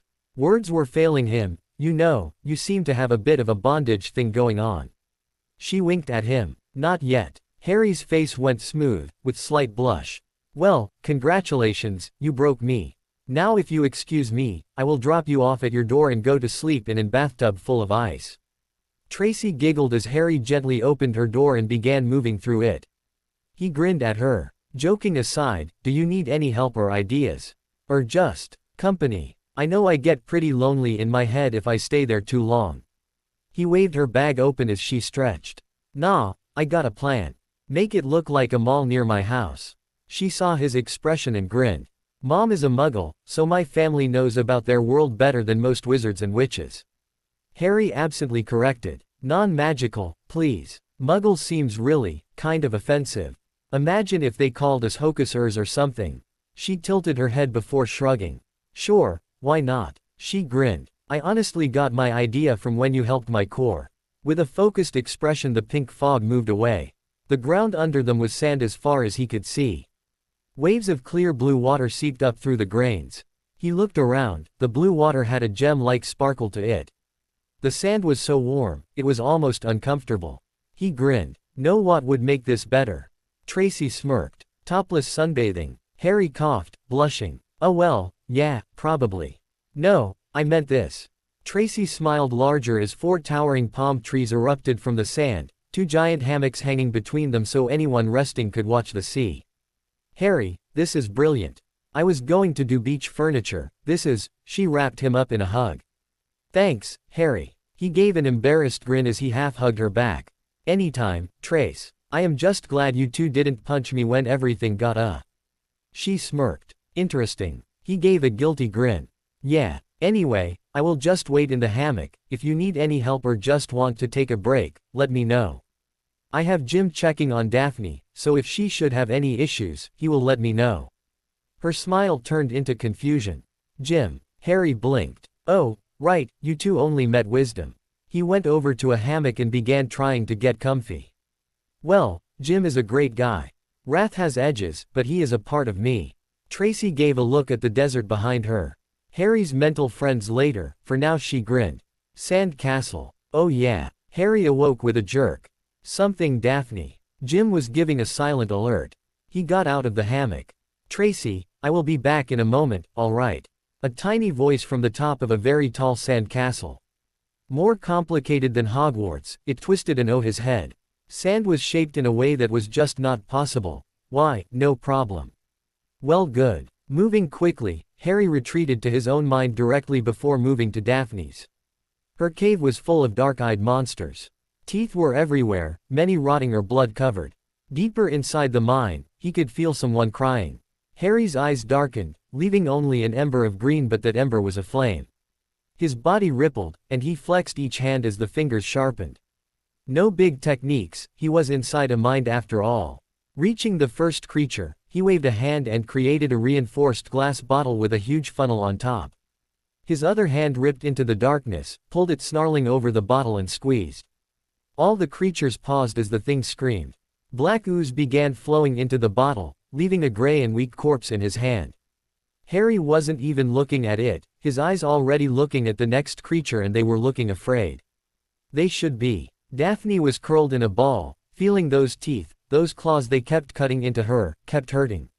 Over and over. Suddenly there was screaming. The cutting paused, the creatures froze and several began running toward the entrance of her mind. Daphne could barely pay attention, as she wrapped her arms around her torn body. As the screaming got louder, somehow she felt lighter. Less hurt, less sad. As she was about to try and sit up, she stiffened as 2 arms reached around her, a hug. Warm. She leaned back into it, gripping those arms that wrapped her in warmth, crying. She had uncovered the memory of her mother's death. Harry didn't know what to do. He had extracted the emotion from the memories, dozens of them, and secured it pretty easily since it wasn't his own fear, sadness, hate, and loneliness, but here was Daphne, wrapped in a ball on the ground. Having handled so many of the memories, he didn't need to ask why. Thinking of the years alone, he gave in and wrapped her in his arms. As he gripped her tightly, He could feel her tears soaking into his shirt, her sobs racking her body, even as he used his threads to heal her wounds. As he worked, he tried pushing out his emotions, his concern for her, his respect for having survived such an experience, his secret desire to have had a mother long enough to grieve for her death. He hugged her as she shook until she began falling asleep. Lifting her gently, he used cords of power to gently float toward her door. Moving through his mind, Harry re-entered Tracy's mind carrying the sleeping girl. Tracy shook some sweat from her forehead. Somehow this sand castle had gotten complicated. But what castle was complete without a moat? And archery range? And bowling alley? And taco bar? She frowned. There were not enough taco bars. Still, she could come back later. She had found some memories in the sand, seashells.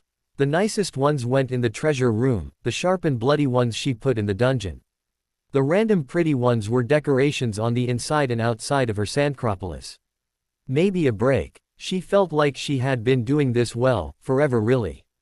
Or an hour. Long time, regardless. As she slid down one of the South Tower slides, she only screamed a little. Sand roller coasters, those had to be possible, right? Most of her thoughts came to a stop when she reached the trees. Daphne was in a hammock, Harry was standing over her looking worried and she had tear marks. Before she could say anything, Harry noticed her and waved her over to the side. Got a silent alarm from Jim that she needed help. Apparently while sorting her memories, she found some she had been repressing. He unconsciously began wiping his hands as if it would help somehow. They were literally hurting her, tearing her apart. I squeezed the emotion out of each memory and stored it separately, which should help a lot, but she was hurt. I brought her over as soon as she fell asleep. Tracy gave a short nod. She felt like she could guess exactly what memory the poor girl was repressing. It had been a sad time for her family as well, since the Greengrass and Davis families were so close. It was back when she first started acting like the Ice Queen. Carefully moving toward Daphne, she looked at Harry and made some hand gestures.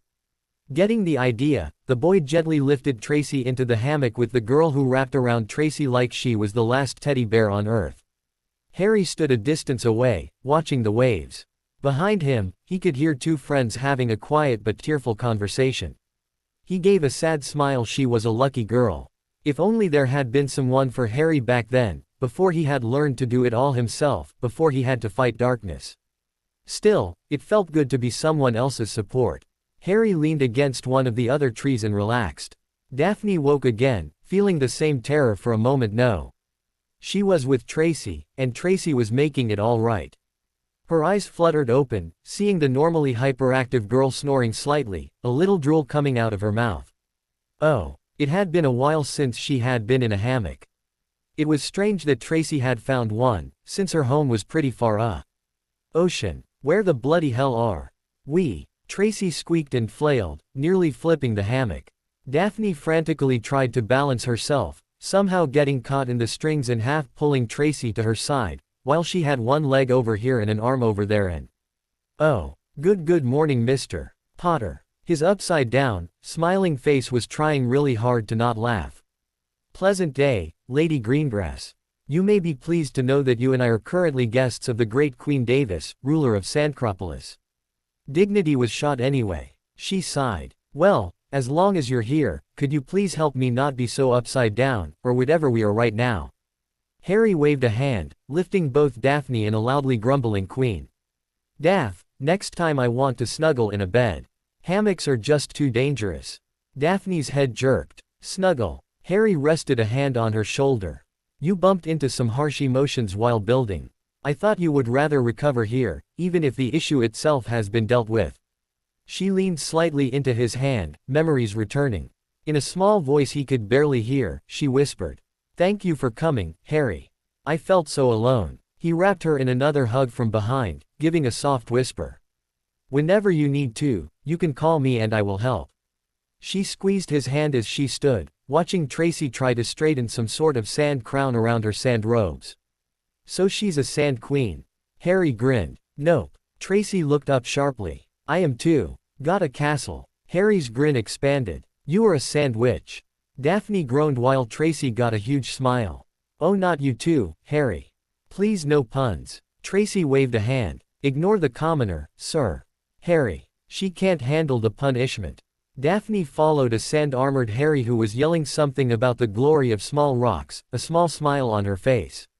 She recognized whose arms had helped her, when she was trapped in her own darkness, and she felt so safe knowing he would do it again for her. Tracy leaned toward her sand knight. Is it working? Harry leaned back. Easily 12% smile, my queen. Her regal nod had them back to bantering as they led the bemused girl through confusing sand streets and buildings. Harry was relaxing in a sand lounge chair when Daphne and Tracy came up and stood in his sun. Lazily looking up, he raised an eyebrow. Yes. Tracy leaned in. Harry, how long have been here? She looked concerned. We can't be late for dinner, there could be rumors and such. Harry stretched and yawned. Wrath, how long have we been in each other's minds so far? Both girls gave a tiny scream seeing the tall skeletal man step out from behind Harry's chair. Sir, it has been 12 minutes and 48 seconds since the three of you began your journey. He reached forward, handing Harry a hot cup of tea. Turning to the other two stunned children, he gave a smile. Would master's guests enjoy some tea as well? It is quite a fine blend, if I do say so. Daphne, raised for society, gave a small nod. If it would not be a bother, Mr. Wrath. A dark chuckle made the two girls squirm a little. Please miss, just Wrath. Two fine crystal teacups on golden saucers were placed on a sand table. Where did the table come from?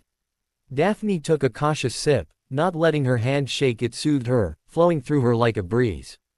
This is amazing, Wrath, thank you. The man bowed and vanished. Tracy hesitantly took a sip. Oh, that was calming. Harry chuckled. He has known me longest, and has always supported me, but my favorite ability of his is the tea. I have actually been tasting raw tea leaves and different ingredients so he can make new blends in here. Tracy seemed to have mentally recovered from seeing a skeletal man just exist like that. Did he say 12 minutes? He shrugged. Longer than that, almost 13 minutes. Time passes faster in here. Not as fast as in my world, thankfully that place can get old. He stood, gently moving his tired muscles. Well, I have a project to complete. I have found a strong need to keep watch over all my friends now, so I need a new aspect. He grinned at the girls. Care to watch? It should be interesting. Not sure how advisable it is to do, really, but without Jim, Wisdom, and Wrath, well, life would be a little boring. He walked towards his door as two interested girls followed. Tracy was thinking that having an actual army would make her sand castle awesome, while Daphne was imagining bats to keep her mind well documented and watched. She never wanted to be surprised like that again. When they caught up, they saw Harry standing in a pit, one with a pile of orbs in the middle. Tracy poked Daphne. Hey, are those ducks? Surrounding the pit filled with sand were a lot of ducks. Some dressed like ninjas, some like burglars, and one with a snail helmet. Harry, one of your ducks has a snail on its head. He nodded. Hey Jim. Quack. Harry shrugged. They are nice, you should give them a chance. Quack. Tracy and Daphne watched the boy turn red. Look, for now we are just friends, okay? Sheesh Jim, I am busy now. Tracy grinned and nudged Daphne, who rolled her eyes with a small smile. Her friend waved at Jim, who gave a one-winged salute. Harry focused on the pile, but spoke over his shoulder.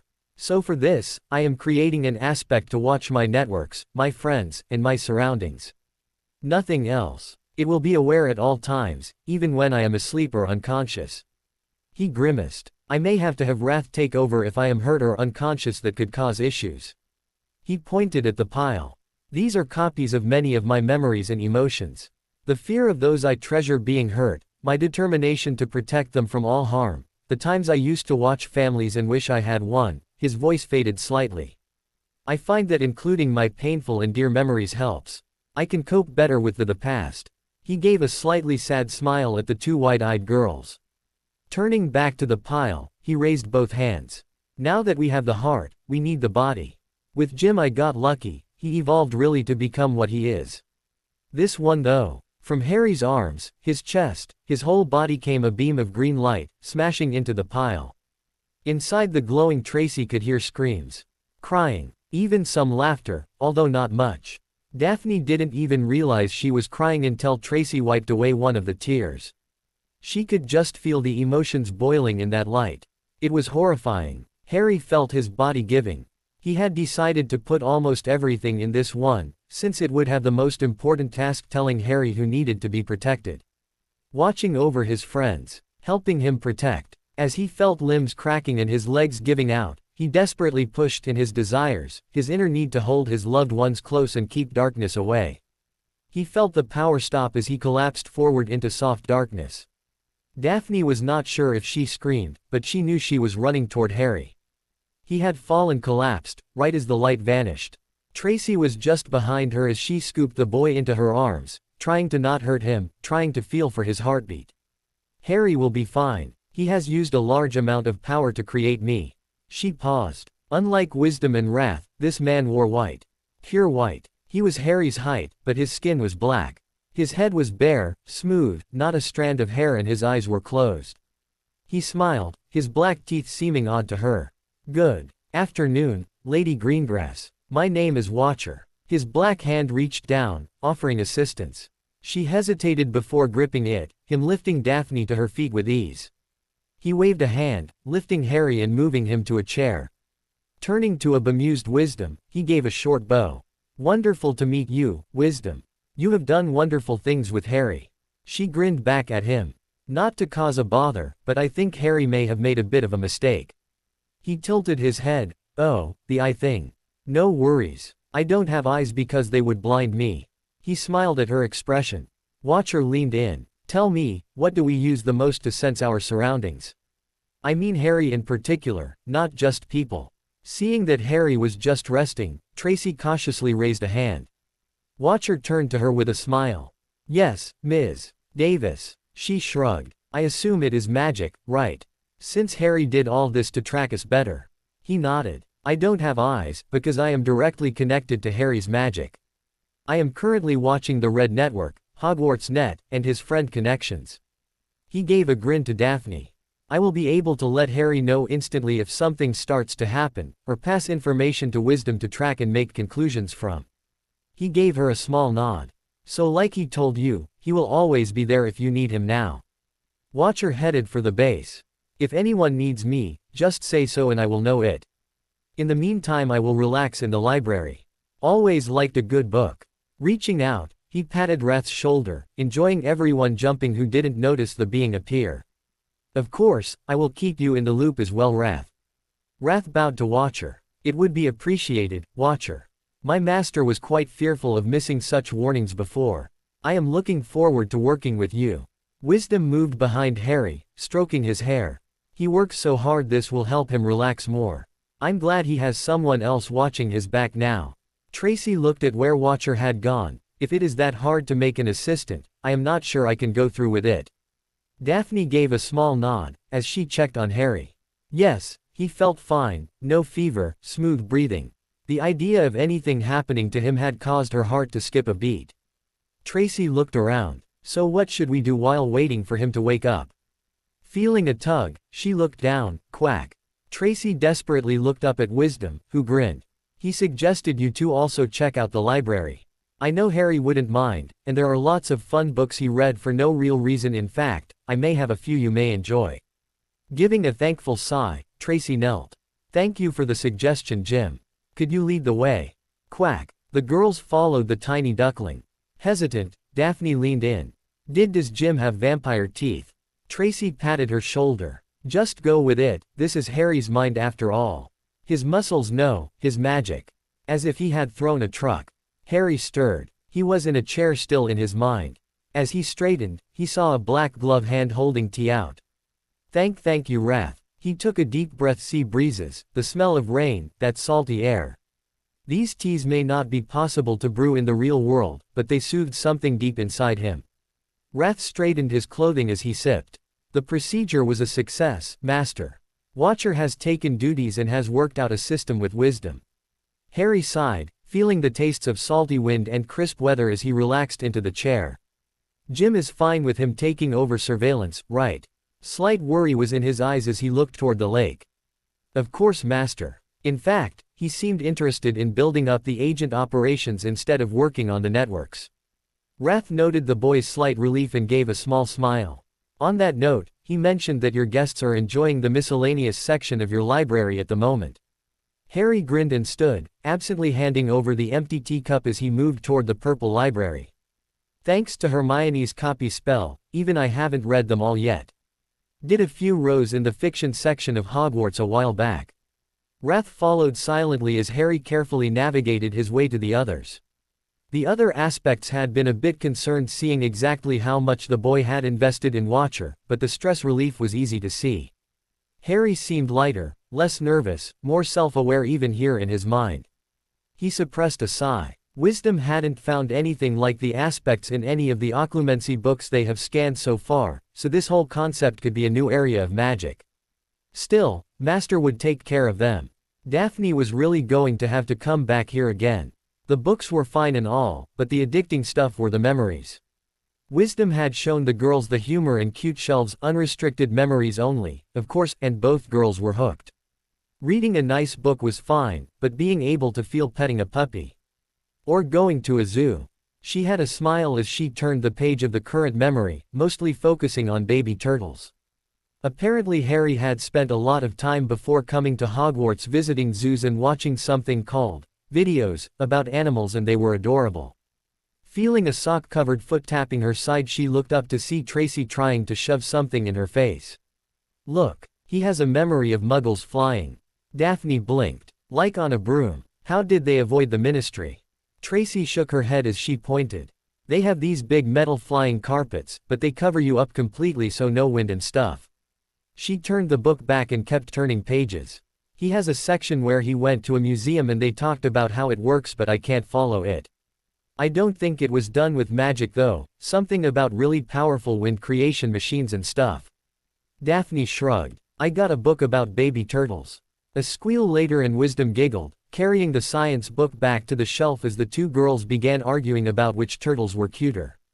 If you like the turtles, you should come back sometime and visit Padma's world. Daphne gave a small jerk and tried to look as refined as possible. Well, as much as one could when another girl is draped over you and looking at baby animals. Ha Harry. Glad that you are back on your feet. Tracy on the other hand was more energetic. Harry. He grinned even as she gave him a slightly too strong hug. Careful, I need those lungs. Did you two find anything interesting, or was it all animals? Daphne made some space on the couch and he sat near, Tracy running to get another book. I admit, I stayed mostly in the cute section. Harry grinned. So you should probably know that Padma's inner world is like 80% baby animals. A good chunk of my cute section actually comes from her now thanks to that. Tracy was bouncing on her feet, 2 books about zoo trips nearly forgotten. When can we go? Now. We did the linking thing, so now is fine, right? He shrugged. Anytime you want to visit, knock on your inner world door and I will let you into my world. He then waved a hand roughly in the direction of those doors. At that point, knock on hers.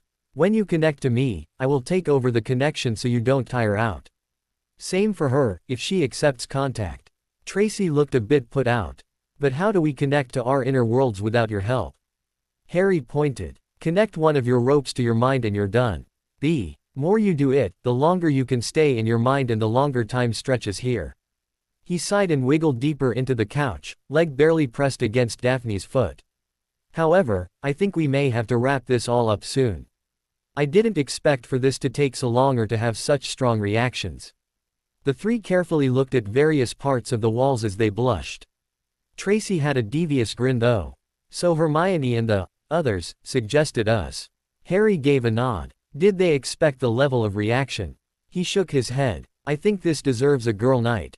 Tracy nodded, ignoring Daphne trying to hide her face in her hands. Yep, a whole night of gossip which will be so much easier since we don't have to leave our beds for this. Harry shrugged, trying to keep himself sounding indifferent. As far as I know there is no limit yet on distance, so you should be able to talk from anywhere in the castle. He gave a bit of a sigh. If you just want to talk and not meet up, just mentally call for Watcher. He can hook up the ropes and you won't have to worry about me overhearing. Daphne gave him an odd look. But he is you, isn't he? Yeah, but I won't tell me, so I shouldn't know what I heard. Wisdom will keep me honest. She rubbed her eyebrows. I know that logic is wrong somehow. But whatever. Harry reached out and accepted a book about the impossible but theoretical flight patterns of Dormice 3rd edition from Wisdom. Well, let me rest for a bit before we go. I have an appointment at Gringotts later today that I had to go through a lot of hoops to get approved, and I need to get ready for it. Tracy squeezed in on Harry's other side, now having 2 books about squirrels and one about baby hippos. Getting some gold for something. Or is it family business stuff? Harry turned a page. Well, I wanted to build up some funds for later. I figured I would make some quick coin and set up some sort of home for Goran. You know, something safer than a school. Well, safer than this school. Daphne pulled both feet up, subconsciously warming them under Harry's leg. Well, a bunch of trolls is only dangerous to us. Well, some of us. Still pretty safe for him, isn't it? He frowned. The creatures don't bother me. Animals have instincts and follow them, but humans have stranger motivations. I don't want Goran to be hurt because of political games. Tracy had a thoughtful look. Good point. He is a controversial character. I can see someone trying to use him to push the public one way or the other.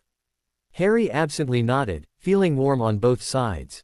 Going to have to buy some public relations capital soon as well. Public opinion is fickle. Daphne gave an approving smile. That's it, show your Slytherin side more. A little cunning goes a long way. A deep voice, like a monk praying over a mountain, echoed.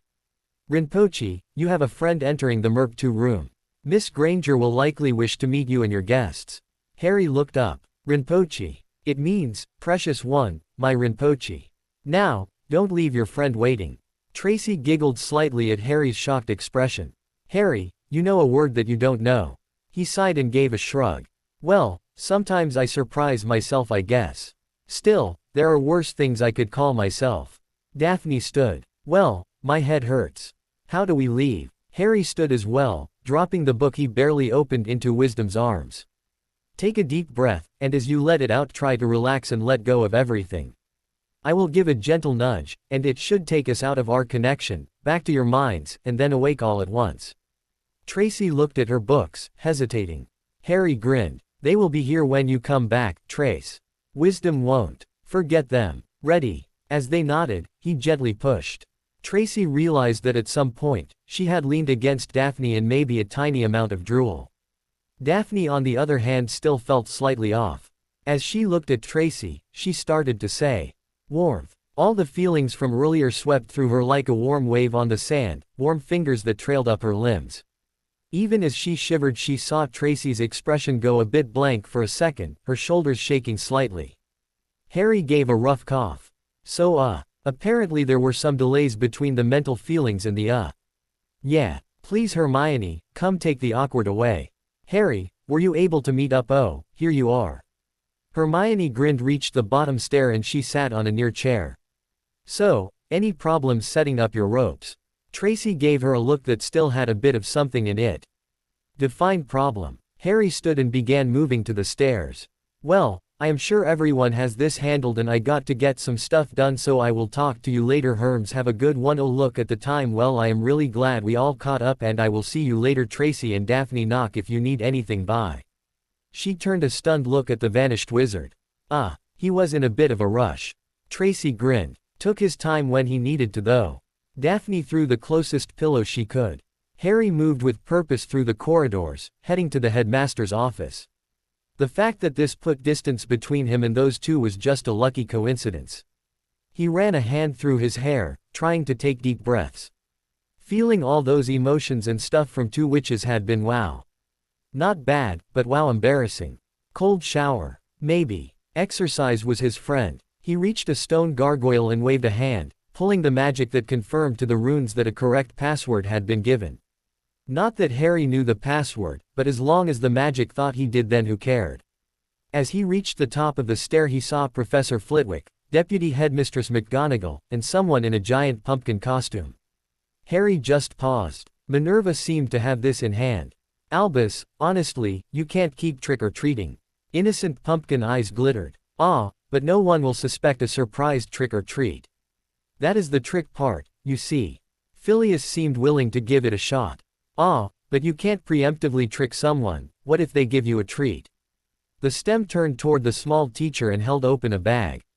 Then I give them a chance at one of my fine oranges. There was a slight pause from everyone, including the unintended witness. Minerva seemed confused. What happened to the watermelons? The disappointed Gord shook his rind. Minerva, Professor Quirrell was having post-traumatic incidents after the melon episode. The meeting, remember? Phileas raised a point. We got it out of him eventually. Still not sure how that happened, really. Harry tried to pull the world together. Professors. I had a meeting scheduled for me to visit Gringotts. Minerva nearly had a heart attack as she spun to the door. Mr. Potter, how long were you there? The large orange thing beside her patted her shoulder with a leaf. Now, the wee squashes need a cautious touch. I assume he wanted an orange. Harry gave up. Sure, actually. He reached into the offered bag. Sir, this bag is full of cabbages. Albus the pumpkin waved it off. Life sometimes gives you a cabbage. Now, off you trot. He turned a desperate eye to Professor McGonagall. May I go now? Are we done here? Flitwick gave a chuckle and led the boy to a fireplace. Yes, we can go. Now, have you tried flow travel yet? Harry tuned out the ongoing argument between a teacher and a pumpkin behind him. No sir, but I read a bit about it while researching wizarding travel methods. Something to do with voice-given destinations. The smaller teacher nodded. There are lots of small networks of flow systems, connected to major hubs like the Leaky Cauldron and such. It prevents duplicate addresses really, and adds security. For example, you can flow from any fireplace in the castle to another one, but only the headmasters connects outside the castle. Seeing Harry's expression, the teacher picked up some strange powder. Now, the procedure is simple. Grab a handful of powder, throw it in the flames, then clearly call, the Leaky Cauldron, and step in. He motioned Harry closer. It spins you around a bit, but my advice is to not stop, but keep walking as if there is no back to the fireplace. Otherwise you will sort of fly out like a bag of gold. Harry gave a nervous grin. So what chance is there that I will catch on fire doing this? Flitwick shrugged. Well, there is a permanent flame freeze rune in the fireplace, so you can't cook on it since it makes no heat. That is why many wizarding homes used to have several fireplaces, one for cooking and so forth, the other for travel. He flung the powder into the flames. The Leaky Cauldron. As the smaller teacher stepped into the flames, Harry focused closely. The man's core was wrapped up into a ball, then pulled through the fire somewhere that could be neat. Picking up a handful of the odd silvery powder, he yelled the phrase and stepped in. Pulling. His world twisted, over and under. You are passing multiple exits, being pulled by a thread toward what is likely your destination. You should close your eyes, Rinpoche. Harry closed his eyes as Watcher made a mental map of the colors swirling around him, faster and faster. He was launched into his smaller professor. Well, I see the flow was quite an adventure for you, Mr. Quote. Shish, Harry quieted his teacher. Call me Harry Dursley, please. Popularity is not as wonderful as the some would tell you. The boy looked up at his now grinning teacher, landing pad. Besides, I think I really damaged my dignity on that fall. Ah, so nothing too valuable then. Onward to Gringotts. Harry smiled, looking forward to seeing Nagnok again. Why of course, Professor. Led onwards I say. The bank was much less crowded than before, which Harry was grateful for. More than a few wizards and witches were still filling the lines of course, but several clerks were clearly working on books waiting for more customers. Harry led the way to one of the closer lines. As they reached the front, he gave a nod to the slightly bored-looking goblin, writing diligently in a thick tome. Good day Master Clerk, I would like to meet with Potter family manager Nagnok. The goblin paused his quill, looking up. Seeing the boy, he gave a toothy grin. Of course, Lord Potter. Please, follow me to his office. With a slightly malicious grin he put up a closed sign, making the wizard behind Harry groan. Professor Flitwick watched as the boy followed the armed clerk through the bank. Harry gave a slightly relieved smile when he saw Nagnok. Master Clerk Grather was pleasant enough as he guided Harry through the twists in the cave, but seeing a familiar face put him at ease. Nagnok also had a grin as he stood. Lord Potter, a pleasant surprise to see you again. I received many compliments and set up a few new deals using the prototype brooms you set up Hogwarts with. Potter brooms may become a new brand if we market them well. Harry offered a hand, which Nagnok shook after a bit of a pause. Please Nagnok, Harry. After you helped me through the Goran situation, it seems silly to stand on ceremony. Nagnok seemed to relax somehow, leaning into the desk. Well, your son made a few waves indeed. And I must admit, Gringot's percentage of those transactions put my clan in even better standing than usual that day. The goblin saw the boy began to give an almost hungry grin. Well, I am here today to attempt and make a hefty profit indeed. Your clan will sing if I can pull this off. Profit? Are you sure you're a wizard, Harry? He grinned. I'm ugly enough for one, Now, tell me about magical uses for gems. Especially focuses or rituals that require specific high-quality ones. Nagnok stumbled slightly at the topic change before opening some drawers in his desk, tapping several runes. Within moments, two goblins entered, one holding a stone briefcase and the other a fairly large book. Waving the two assistants away, Nagnok opened the case. There are several grades of gems, of course. Highest quality is required for many rituals as a raw ingredient. His claw delicately waved over an emerald, dull, unprocessed. Much more expensive are the flawless ones like this, of course. If you find one of high enough quality, you can get it shaped into several designs for various magical projects. Each shape has a certain level of power, but the more complicated ones are much harder to craft and even the slightest flaw destroys the stone completely. As he tapped the emerald, a shelf unfolded showing a row of stones. The first was just polished, the second was a rough triangle, then square, and so forth. The final one he barely waved a claw over a seven-sided star on top of a seven-sided star, overlapping yet connected. Harry almost stopped breathing, seeing the beauty glitter before him. This one alone, the double seven star, is the most powerful magical form for a gem. Any craft that utilizes one instead of the lower and easier forms will have to add supports to prevent damage during construction, but once magic is included on the surface, this double seven star will actually reinforce itself. He grinned at the stunned human. Indeed, after enchantment this gem could crush stone without damage, but getting to that point could take thousands of attempts, using only flawless emeralds or rubies. The high failure rate and cost is why so few stones are ever crafted. Nagnok almost gently tapped the parent stone, causing the shelf to close. That single stone, the double seven-star emerald, is worth over 50,000 galleons on its own, no finishing. He gently pressed the last shelf.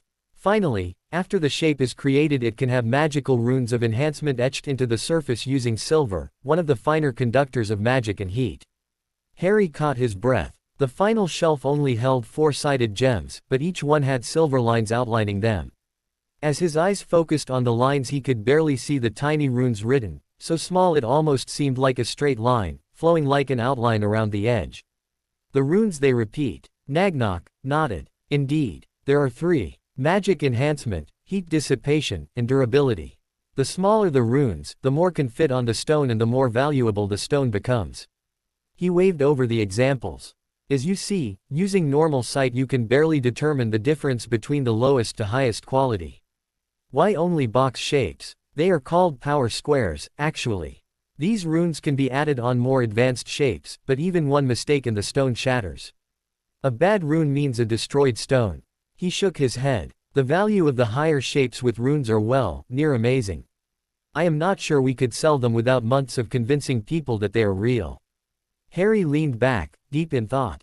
When he looked at Nagnok, the goblin was almost startled by the look in his eyes. What is the most powerful magical stone to work with? Ruby, emerald, diamond, mostly. Some specific enchantments work better with other stones that represent elements, but diamond works with everything really. He grinned. Now, how much for a whole lot of flawed diamonds and a few bars of silver? Harry could see Nagnok's mental gears turn. As the goblin realized that Harry was serious, he began quickly making notes and moving assistants around. Harry, Nagnok, and a goblin jeweler were in a larger cave now. The jeweler was refusing to give his name, claiming humans had no right to such a privilege. Considering how few people ever met a jeweler, Harry found himself agreeing. Before them was a large trough, one filled with flawed diamonds. Uncut, some damaged from attempts of crafting. Next to the trough was a table, several bars of silver stacked. And in front of Harry was a tall jeweler's table, with a solid black cushion brightly lit by an enchanted light source. The jeweler was carefully holding a small enchanted stone box. Nagnok, You are using up almost all your favors for this moment, for this human of all things. Are you sure of this? Nagnok took a deep breath. He clan had held this particular debt for generations, but profit favored the bold. Indeed, Master Jeweler. No damage will occur, on my honor. Harry nodded, unaware of just how monumental such a statement was. Simply place the double 7-star ruby here. He tapped the closer left-hand side of the table. Then the emerald power square here. He tapped further up. This should work. The jeweler gave a slight growl. These are the finest of my craft, human. I may never be able to craft gems of this quality again in my life. I may even bury myself with them. Nagnok was shocked. The life gems, as they were called, were gems that the crafter felt represented his life work. This debt would be paid in full indeed. Harry didn't move as claws gently laid both beauties on the cushion, leaving the right side free. After the jeweler backed away, he gently raised his left hand, hovering it over the double 7-star. His right hovered over the black cloth. The cave felt fuller. Nagnok suddenly could feel the heat of his mother's furnace as she crafted metalwork late into the evening, turning the coin earned by his father into beautiful creations that no other would see, to be passed down through the generations. He could smell fresh ore, melting softly into a glow. There was a soft echo of hammers, striking. The jeweler could somehow feel a crisp shard of stone, a gem, one he had spent a month just touching, preparing for the first cut, the most critical. The thrill of a perfect strike, the joy of that shudder that somehow meant another chip had perfectly carved his treasure free from all that debris. He could hear the soft clink of a stone being placed on display, showing his pride to the world. The soft gasp of his wife seeing his finest work. Harry could see stars. His left hand bathed the stone, and his magic was singing, dancing. Each edge key, at his fingers, somehow pulling him to the next tip, pulling his mind and heart into a search. His eyes began to shine, emerald light bathed both hands as he somehow reached into the diamond's heart, feeling the stone itself as it was humming, so happy to be carved into such a shape, so joyful. The ruby was a child of fire, dancing through flames, through stars each glittering in the distance. As he felt the joy flowing in his arm, his right arm felt stinging, tingly. Chords of power dove into the flawed diamonds, and he could feel a chorus of songs, many off-key or sad or angry. Harry gently flexed his right hand, as if offering a child to dance. Slowly, the songs of the diamond shards began to notice him, to ask for help. They wanted to dance, they wanted to sing. Nagnok's breath caught as he saw a lump shining under Harry's fingers. The light seemed so bright. Without moving his right hand, Harry moved his left gently forwards, hovering over the square emerald. This was a simple song, compared to the complicated dancing and singing of the ruby. But in that song was a harmony, an orchestra of joy, of happiness, violins, cellos, harps, something deep and moving, but forever and moving. The silver reached for Harry's right hand, flowing like a ribbon through the air. Under his hand, he could feel the world holding hands and trying to make everyone else laugh. As the silver stopped flowing, Harry carefully pulled his hands away and collapsed into his chair. Nagnok and the jeweler were staring at a glowing double 7-star diamond, etched with silver, and it seemed to sing. Nagnok was shocked out of his thoughts hearing someone drop something in the distance.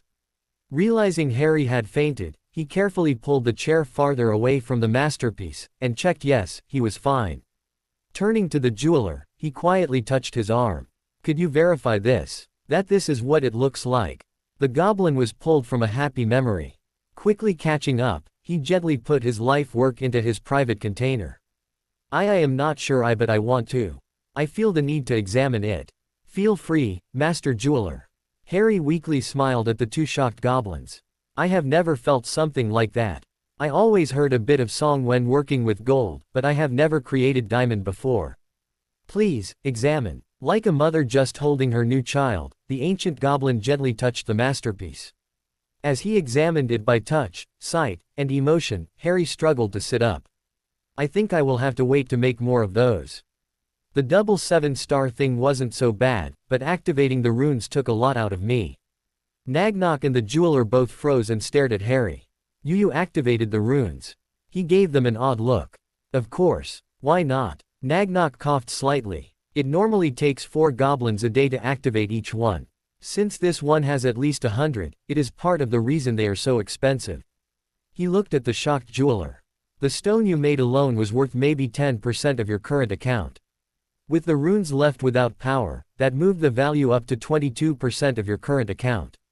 Now, it is easily worth 41% of your account. Easily. Harry blinked. So I should make more of the rune-etched stones then. Without powering them, the jeweler seemed to have caught up. What is your name, human? Harry Potter. Lord Potter, you make me an etched diamond like that without power, and I will pledge my clan's loyalty to your family account. Nagnok caught his breath. Harry gave a small smile. May I have your name, Master Jeweler? Bogrod, Master Jeweler. Harry held out a hand. I would be honored to do all gem work with your clan in the future if these are examples of your best works. I am sure any future family I may have would be proud to do the same. Your work sings with joy. Nagnok watched in awe as two creatures shook hands as equals. Bogrod, you are a South Avenue driver. Harry slumped in a chair, ignoring the cackling goblin moving another trough of rough diamonds near the almost depleted silver. Now, Lord Potter. A good day's work is worth the gold, is it not? Apparently after receiving 2 double 7-star gems with runes, Bogrod was near destruction with joy. Nagnok was lifting another single 7-star diamond, etched, into a protective case. After the first few he had urged Harry to make more variety to not saturate the market. Not that he would allow that, of course. Manipulating supply was an art form for any goblin. More variety meant more markets, more sales, and faster coin. And at this rate, Harry was on track to quintuple his accounts, and only if he didn't sell the charged star. Harry sighed, moving his hand over the cushion. The repetitive practice had helped him speed up the process. It was now much easier to do this. After a few more diamonds finished he stood and stretched. Sorry Bogrod, but I have to get some more stuff done. I will try to schedule as time to do this again later. Harry looked at Nagnok. Also, if either of your clans wish to be the only ones that create using these stones, let me know. I am sure Nagnok can help us set up some sort of exclusivity deal or something. Nagnok paused, coins flying in his mind. The idea of being the only one with such easy access to such quality stones, they would sing songs of him. Bogrod had actually paused, wide-eyed, at the concept. He looked back at Nagnok, who gave a short nod. Looks like Nagnok just earned some debts from the jeweler clan and that they would be eager to be in that debt. Flitwick was trying to be patient. He had been contacted a few hours ago that the Potter manager had an unexpected emergency and had required more time to complete business, not that it mattered. One did not rush goblins, and Phileas more than anyone knew this. Finally, he saw green eyes and a mop of black hair heading his way. All your business done, Mr. Poe Dursley. Harry grinned. Yep, I will have to come back sometime though. Flitwick gave a respectful bow to the guard as they headed out of the bank. Anything interesting happen? The boy's smile seemed pretty big. Made some new friends. He seemed to pause slightly. Professor Flitwick, what does it mean for a goblin to pledge clan loyalty to an account? The teacher nearly hit the ground tripping. What? Harry seemed a bit off-put at the reaction. What does it mean exactly? To pledge loyalty to a family account. Phileas moved his mouth a few times. Their clan will actively try to give your account the best deals possible with minimum profit, like you were close family. I think they offer rare finds to your account first, and will go above and beyond to accommodate any needs by you or your family. The teacher seemed dazed. There hasn't been a loyalty pledge in over 300 years, as far as I know. It was to the Flax family, by a warding clan. Harry nodded. Well, that explains why Nagnok was so happy about me accepting that pledge from Bogrod. Professor Flitwick went white. Not Bogrod, Master Jeweler. The boy looked surprised. Oh, you met him. No one meets him. He is like Merlin, but with stones and gems. My father told me stories of his crafts. Harry looked at least slightly out of it. Oh, well good. He looked around. Want ice cream? My treat. Phileas just followed. Next time, Minerva could take Harry. His heart couldn't take this. The next few weeks moved pretty smoothly. Eventually Gringotts had to give Harry a port key, which was another uncomfortable method of wizarding travel, like a merry-go-round that wasn't merry, went thousands of miles per hour, and connected to your belly button. Apparently the teachers were just not enjoying the trips with him at this point. Still, his accounts were doing much better after the first few diamond trips. Harry even traded some finished stones for some rare materials to look at later in the summer. After a few trips, he decided to save time and began creating blocks of pure diamond and other gems and added them to his hand storage, along with several bars of gold, silver, and copper. He was still debating about what other materials should be stored in his hand, but for now it felt good not having to constantly work with troughs of raw material.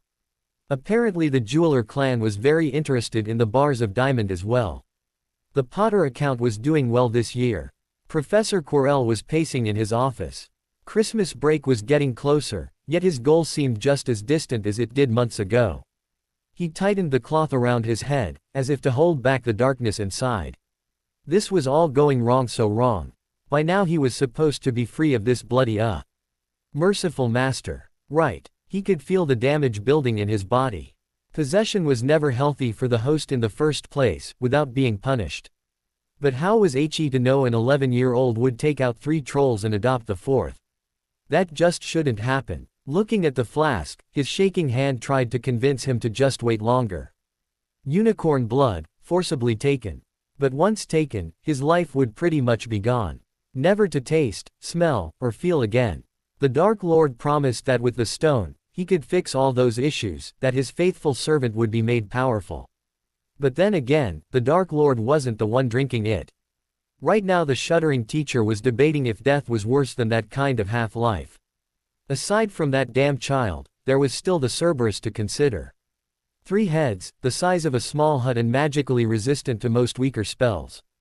Anything strong enough to get past him would also alert the castle and destroy any second attempts at the stone. His eyes narrowed as he resolutely put the flask down. The subtle approach had failed. The throw monsters approach had really backfired, and Quirrell was going to use this rare moment of sanity. That damn stone would be his tonight. That daft old headmaster was probably too far gone to know what was going on anyway. Harry was bent over scrap paper, designing plans for the new Potter home. Any existing property was probably known by people, especially since he had become a celebrity when his parents So a new place would be easier to hide with either a full or partial Fidelius charm. He didn't need to hide it physically in another reality, so there was also no reason to mark it, just the knowledge field would do for this. The runes for carving were listed in one of the older texts, and it only took a little modification to not need the extra parts. Slap on several overly developed local magic absorption runes to power it, and the runes would hopefully prevent the area from even feeling magical unless really close. Well, it would also make the ward spells impressively strong as well, but that was just a lucky side benefit. Right now he was trying to determine the best version of avoidance runes. He wanted everything kept out unless approved by either Harry himself or one of his chosen people. That exclusion list would need to include wizards, trolls, imps, gnomes, elves, non-magicals, random animals, etc. Unfortunately, this seemed to require a fairly complex identifying ward, one that mapped magical signatures to an approved internal list. Harry had simplified it by removing the bloodline check section, although he had been forced to create a designated chain to determine who gained access to the wards upon his death. Having a list was much simpler than verifying the genetics of anyone walking along, really. The runes required were much simpler as well. Maybe he could create ward stones like he did those gems. Or use an overly large diamond as the ward stone, that probably hadn't been done before. In fact, what if Rinpoche, someone has just caused an explosion in the castle. It was near the forbidden corridor. Harry dropped the notes. Some part of him had felt the troll incident had been a beginning, not just an incident. Connect the group. Done, Rinpoche. Attention, this is not a drill. An explosion has occurred near the forbidden corridor. I need volunteers to contact teachers. Harry, Headmaster Dumbledore and Professor McGonagall have been called to the ministry only a few minutes ago. Hermione's thoughts felt rushed. I was asking questions about an assignment when the owl arrived. I will inform Professor Snape. Daphne felt that rush again.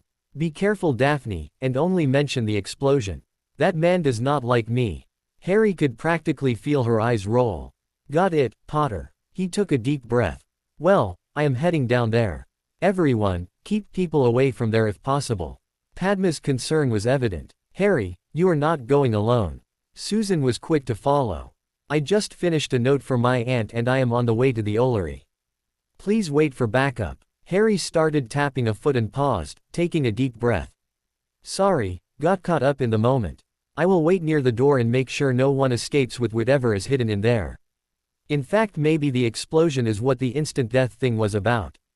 Anyone close to the hospital wing? Terry could be felt moving. I was already heading that way. I will inform Madame Pomfrey. She should know if exploding was expected, right? Hannah giggled. Explosions should always be expected. Harry found the thread nearest to that forbidden door and pulled. As he felt his body shifting, he wrapped his limbs in ropes, coating his skin in a layer of green power, and he was there. He gave a small grin. Apparently shifting was painless if you used enough power. His face turned into a frown as he got closer to the door. Thankfully there was no blood, or pile of splinters, at least not out here. He slowly moved toward the open door, listening for movement. His heart nearly stopped. There was something really hurt behind that half-open door. He could hear something gurgling, something huge. He gently moved the door open. A large pile of fur, a pool of blood. It was a three-headed dog. Well, now a one-headed, heavily wounded dog. Harry felt a rush of horror. It was so hurt. The left two heads were limp and hanging at odd angles, barely wiggling, and its left side was, it looked like raw meat. Without realizing it, he was cradling the last head even as he felt the body slowing. A large red eye opened and tried to whine for some comfort, some peace. He reached. His magic flowed into the creature, bending no. It was too much. Harry could feel individual organs had already died, and trying to fill it with magic would cause enough pain to probably kill it. Tears on his cheeks, Harry reached and rested his hand on the creature's remaining head. What could he do? Rinpoche, wisdom has an idea. Harry pulled partially into his own mind, ignoring the world slowing around him. As his focus turned inward, he looked demandingly at the black librarian. What can we do? She handed over two memories. There is a spell that is used to create animated portraits. If we modify it, we can take the mind entirely instead of copying it. He won't have a physical body anymore. He paused. Is this better than death? Wisdom hesitated. I am not sure.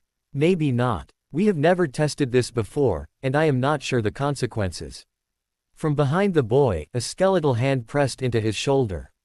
Master, death can come at any time. But this could help prevent pain. Two of the creature's heads have already passed on, and the last is alone. Harry sighed, leaning slightly into Rath's hand. Can we release him? Is this permanent? Wisdom shook her head. It can be released at any time you wish. Harry. The boy looked into the poor animal's eyes. They were fading from an angry red into a hazel brown, and the pain, it looked so sad. Lost. Alone. Feeling the guidance from wisdom, Harry lifted his hand and began making quick movements with his fingers, layering ribbons and threads of magic in his palm. As he finished, he gently pressed against the creature's forehead. It was much less than Goran or Hedwig. It felt like something sad and alone had somehow been picked up out of the rain and cuddled. Harry watched as those brown eyes dulled and faded, as the body stilled. Inside his magic, he felt something, moving. He followed it as it reached his mind. Ew, slobber. Harry's face had a smile through his tears. I assume he made it then. Rath, you need to stop. Oich, gross. It only has one head in here, but it seems to generate 3 heads of slobber. I will take care of him, master. Harry gave a small nod. Thank you, Rath. Let me know if either of you need anything. He could feel Watcher somehow wiping his bald head free of slimy goo. Great idea, Rinpoche. In fact, feel free to move him to your place, Rath. Harry stood, wondering why his hand was shivering. He looked at his left O. It was turning skeletal. Rath, we need to wait. We need backup. I am trying, master. The room was getting colder as Harry's arm began to shake slower. Harry sighed slightly. Reconnect me, Watcher. Done. Harry gently held down his other arm. I have examined the room in the corridor. There are the remains of a Cerberus. I was unable to save most of him. He looked around. There is an open trap door. Any updates on assistance? Daphne was in a huff. Professor Jackass threatened to take away points from me and kicked me out. Hermione sounded winded. Professor Flitwick is on his way, estimated time around 3 minutes or less. Susan kicked the stone guardian. I can't get into the headmaster's office to try and direct flow. Harry waved a hand. Try now. Susan quickly moved past the gargoyle. Thanks Harry, however you did that. I would guess it should take about 8 minutes or so for help. Madame Pomfrey says there shouldn't be anything explosive up there, but we are on the way. Terry sounded winded. Harry realized his left eye was starting to twitch. Guys, I am not sure how much longer I can stay out of this. This person, or these people killed an animal and left it to slowly die alone. Padma's concern was welcome. How bad is it? Can you wait just a few more minutes?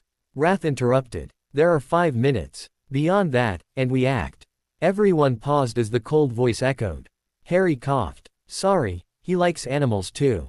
I am honestly behind him on this one. He gave a hesitant shrug. If it helps, I will try to not kill whoever did this. Everyone tried to move faster. Surrounded by the blood of a dead dog, one who had almost died alone and afraid, a young boy began to shake with rage. He hoped they moved fast enough. Harry could feel Wisdom sigh in relief as he saw an armed Professor Flitwick arrive. Flitwick on the other hand froze. In front of him was anger. Surrounded by the bloody room, furry meat behind him, was pure rage. One eye was just an ember of green light, his hands looked almost like claws. The room itself was almost breathing in rage. Harry seemed to focus on the teacher. Thankfully his whole nature seemed to relax slightly. I am willing to follow commands, but I will be coming as backup. It was not a request, and feeling the power from the child Phileas couldn't really argue at the moment without wasting time. He gave a sharp nod, turning to Hermione who seemed frozen by the door. Hermione, please return to your house common room. Harry will be right up soon. I am. Sure. She seemed frozen until Harry looked into her eyes. Suddenly she relaxed slightly and nodded. Yes, Professor. Be careful, Harry. The boy nodded, and she left to the halls. Turning toward Flitwick, he waved a hand. The room began to clean itself around him, like a wave or an expanding bubble. Behind him the poor creature's body began to repair itself. Without looking behind him, he stood to attention. Professor, I am prepared to continue. Please lead on. Phileas looked around. This was raw power but not ready for this. I am sorry, Mr. Potter. I appreciate how you must feel right now, but you are still one of my house. I am responsible for your safety. You may wait for my return here, but I must go alone. The boy tensed. Do you not believe in my abilities? The teacher sighed. If I was the kind of man who would take children into danger, I couldn't respect myself. I am a professional, Mr. Potter. A professional dueler, no less. Do you not believe in my abilities? His teeth clenched, before he looked down, hands shaking. Sorry sir. I am very emotional right now. Phileas patted his shoulder and moved to the trapdoor. I am glad you have your mother's maturity. I will be back shortly. As the charms professor's small body dropped into darkness, Harry stood still, feeling wrath and wisdom argue about what was best. Watcher on the other hand had tagged the teacher, and Harry waited. If Professor Flitwick was hurt, Harry was going to end someone. Madame Pomfrey reached the forbidden corridor with a puffing Terry boot trying to keep up. Seeing a boy shivering near a trapdoor, she quickly began making complicated movements with her wand as she verified his health. Mr. Potter, Mr. Boot has informed me that there was an explosion up here. Were you injured? The boy looked into her eyes, making her falter for a moment. There were a lot of emotions in those eyes. No, I wasn't. Thank you, Madame Pomfrey. His eyes flicked toward the hatch. Professor Flitwick is chasing someone who used some sort of explosive spell to kill the Cerberus behind me. Her wand froze. There was a large pile of fur behind the boy. She began moving again. Thankfully the only results so far had been shock, some aggression. Physically you are fine, Mr. Potter. Would you like to come with me and take a calming draft before bed? He shook his head. I may need to fight again tonight. I need to be awake and ready. His too old gaze moved to the dark hole in the floor. However, either Professor Flitwick or the poor person about to be caught by him will likely need treatment soon. Phileas had moved fluidly and quietly into the dark. The protections for the stone were many. McGonagall had been approached by an old friend of Dumbledore's, the famous Nicholas Flamel. Apparently they had scribed the future and determined the best place for the stone would be Hogwarts of all places this year, and barely moved it from their vault when it had almost been taken. No one had been really happy to have such a thing in the school, but having the support of Flamel had prevented several horrifying changes in the school last year. Professor McGonagall had felt that the many layers of protection combined with absolute secrecy would be a strong defense. The magic being cast continuously by children helped mask the stone's presence. The wards protecting the school also messed with psychic methods of scrying and location readings.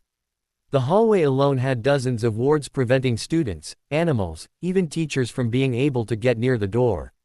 And someone had just rammed through with raw, desperate power. Phileas could feel his heart beating faster as he got closer to the end of all their traps.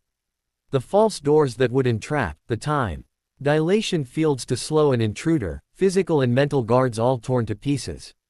A few walls even had holes in them, where there was no longer a way forward. His eyes narrowed. This intruder knew too much. Power was one thing, but this one person, and it was only one magical signature he could taste in the air, knew too much. Either it was a teacher, or someone had destroyed a teacher's mind and was now using that information. He eased his wand closer to the final room. This room was defended by Albus himself, and although he wouldn't answer what he had done, it had taken all his power and over a week to recover.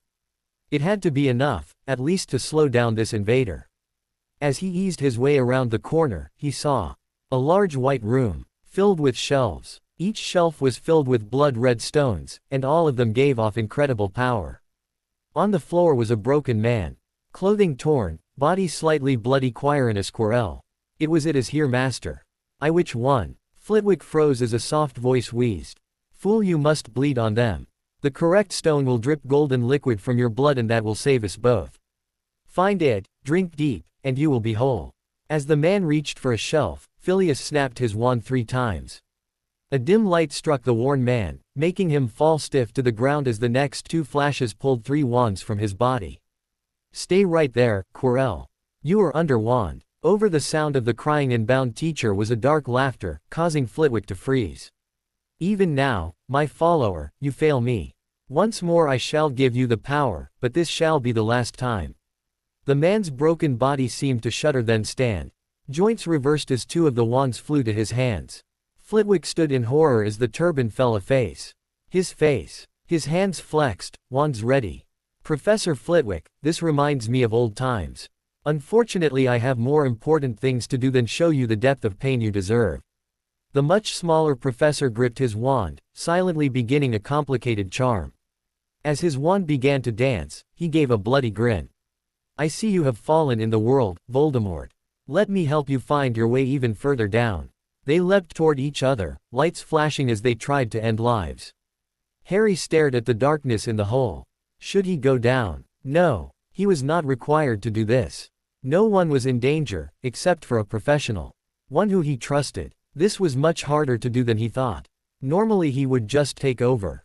Letting someone else help felt wrong somehow. At some point he realized that Daphne had arrived and pulled him to the wall, helping him sit to wait. Giving her a soft smile, his glare at the hole relaxed slightly. Her silent support helped him find some level of calm. As Madame Bones entered the room, she quickly moved to the nearest adult. Miss Pomfrey, what is the situation? The healer gave a sigh. Apparently someone broke into this room, killed a Cerberus, and continued through the defenses. Professor Flitwick went down a few minutes ago, but I haven't. They were interrupted by a body being hurled through the hole with a sick crunch as it landed. Before anyone else could move, Harry was up, waving a hand as an exhausted teacher was pulled up. Professor Flitwick threw 3 broken wands to the ground with his non-sliced arm. Glad to see backup get here. This git was possessed pretty badly and decided to try against me. Harry gently touched one of the gashes. Is he still alive? I feel the taint of darkness on him. The gasp in the room made Harry roll his eyes slightly. Thankfully only Flitwick seemed to notice. Yeah, some spirit was possessing the fool. He will die soon if not cared for. Still debating if it is worth trying to help anyway. From what I can tell, it was a willingly given arrangement. Madame Bones fought through her surprise and made some hand gestures, causing 2 oars to move up and began repairing the former teacher. We are glad you survived such an encounter, Professor. We will take him in for questioning, try to find out what ritual he used or how he was possessed, and how to prevent this in the future hopefully. Where is the headmaster and deputy headmistress? Harry looked up, his hands still glowing on Flitwick's shoulder. Hermione Granger reported that both were called to the ministry for some emergency meeting of some sort. As far as I know, they are still there, possibly on a false errand. At this point he realized that several people including Madame Pomfrey were staring at his hands and the many scars vanishing under them. Oh, yeah, I was healing Professor Flitwick. Since I couldn't help him earlier. Phileas looked at the arm. Interesting, you fixed some scars that I got over 30 years ago. Poppy Pomfrey on the other hand was watching in awe. That last one was a curse scar. Dark magic that is not supposed to be cured. Harry shrugged as the wounds on the teacher continued to vanish. Yeah, I just destroyed the entire area and rebuilt it with healthy flesh. Wish I knew any real healing spells, this would probably be easier. Madame Bones sighed, rubbing her eyes. An evil spirit, some sort of magical healing, and a teacher who clearly was possessed. Oh Merlin, the paperwork. Poppy was already making mental lists of books to give the boy. If he could do stuff like this with no training, her eyes gained a sparkle. Harry looked around, confused. So just to be clear, I can go now, right? I honestly feel overwhelmed by everything. Phileas gave him a small smile. Go on, Mr. Potter. And take 20 points for not following some obviously powerful wizard into a dark hole alone. He frowned. Make that 15. You lose 5 for entering the room. Harry grinned. Thanks, Professor. I better get going before I lose more for how late it is. He headed for the door, subtly leading Daphne and Terry out away from the Aurors. Watcher, connect me. Done. Harry's eyes went dim slightly. Emergency over. None of us injured. Professor Flitwick had a few major issues, but I healed them.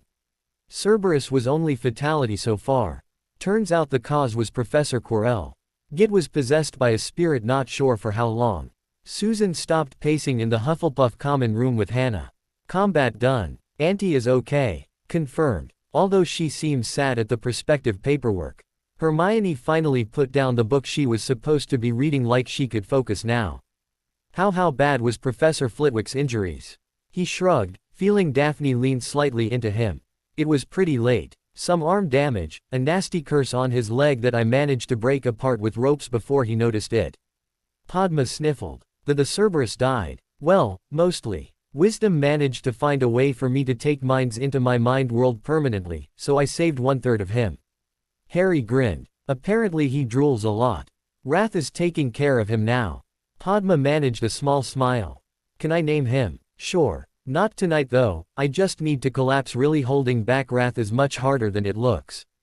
Thank goodness you got help quickly, guys. Daphne grumbled. Not that it helped. Stupid Snape. My own head of house wouldn't even let me get a sentence out. Harry squeezed her shoulders slightly. Well, welcome to the club. We have cookies. Hannah squealed. Really? Finally Harry could feel the remaining stress start to leave his system. Rules. Meh. Really. Everyone who wants to head down to Goran's Merp too. After all this stress, I call for a cookie day.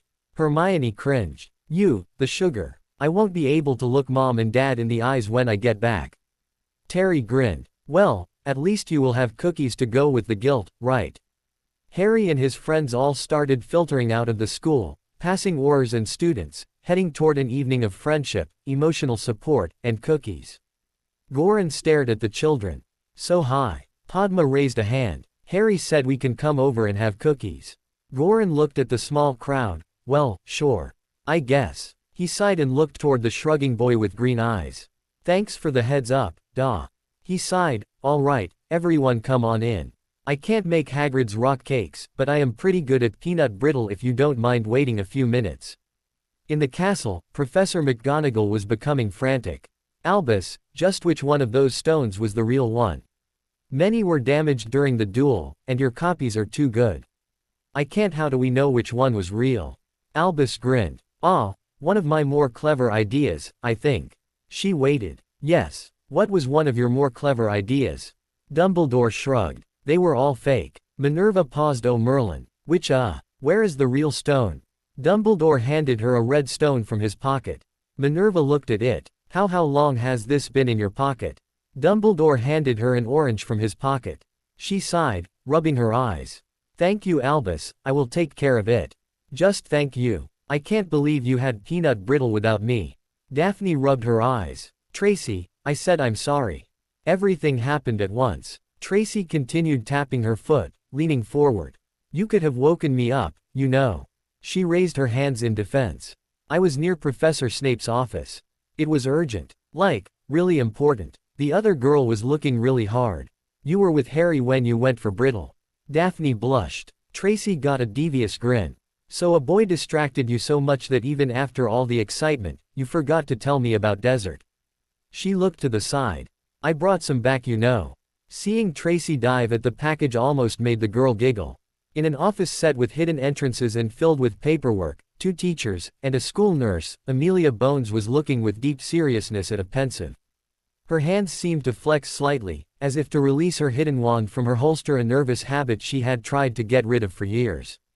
So how certain are we that this is really some sort of remnant of the dark bastard? Flitwick gave a sigh. His mannerisms were very accurate. His attacks were similar but not identical to previous battles. He also created and sent snakes at me at one point. Minerva seemed to still be in shock. How did he get through the wards? I have been trying to find anything I can to improve them. Amelia nodded. The bastard had enchanted the entire turban with blood, from a young boy. It was covered in runes. Well, let's just say that purple wasn't the original color. She sighed. It suppressed everything. As long as Quirrell wasn't possessed, spelled, or potioned while crossing the ward lines, then he wouldn't trigger anything. Poppy leaned in. We could mandate physicals for all new teachers. It would prevent something this obvious in the future, and there would be a good health-related reason as well. Phileas sighed. This is all well and good, but if you know who is still out there, then this explains a lot. Aside from the troll thing, someone had killed and bled a unicorn last week. He frowned. How did the evil git even survive? He isn't a ghost, clearly. Amelia frowned. Has anyone asked Mr. Potter? Seeing their confusion, she waved a hand. My niece Susan is friends with the boy. He has an amazing memory, something more advanced than occlumency. Even taught it to a few of his friends. Phileas looked thoughtful. It has been frustrating teaching his group. Each of them finishes all their assignments on the first try, spends the rest of the class doing homework, and leaves. I offered more advanced work for them, but they seem to prefer self-study. He rubbed his hand absently. I had so much work, I never really get much time to really talk to them about other matters than classwork. Minerva also had a strange look. I know that Madame Pants has given them access to a project room in the library, and that Mr. Potter has another one under his son's new house. Amelia's eyebrows rose. Son, isn't he 11? McGonagall sighed. He adopted the troll. Oh. Minerva nodded. Yes, the boy has been an adventure to be around, really. Could easily be a prodigy in class as well. I think we scared him out of that actually. The first few classes he caused some excitement. Amelia grinned. I heard about the snowball spell. Susan even sent me some notes on it from Mr. Potter when I asked. Great for target practice. Poppy gave a worried expression. But must we bother the boy about such a dark thing? Madame Bones seemed to slouch slightly. You know who will target him. If that bastard is still floating around, we need to know why and take care of it. Children should not be the ones fighting, much less attacking trolls or the Dark Git himself. McGonagall was about to agree when a wave of fire appeared above the desk. Oh. Hello, Fox. A beautiful flame landed on the desk, making soft sounds that lightened the room and made the air taste slightly sweet. It had a bird shape sort of. You had to look at it slightly from the edge of your eye. Amelia looked at the phoenix with a small smile. Long time, Fox. Did you have something for us? With a sweet cry, the bird dropped something, leapt into the air, and vanished. All the peace in Minerva's face was replaced with a short expression of confusion followed by intense annoyance. Ah, from Albus. Madame Bones jerked slightly. Something wrong, Minerva? McGonagall sighed, picking up the orange. No, nothing is wrong. Albus has been offering me this orange for I don't know how long. Last week it showed up in my shoe. Amelia tried to hide her grin. Albus always was her favorite teacher back in school. Why not eat it? Minerva had a look. I don't want to know what he would send next time. I don't need another watermelon incident. Phileas chuckled and held out a hand. Well, may I have it at least? I enjoy an orange as much as anyone. She sighed, passing it over.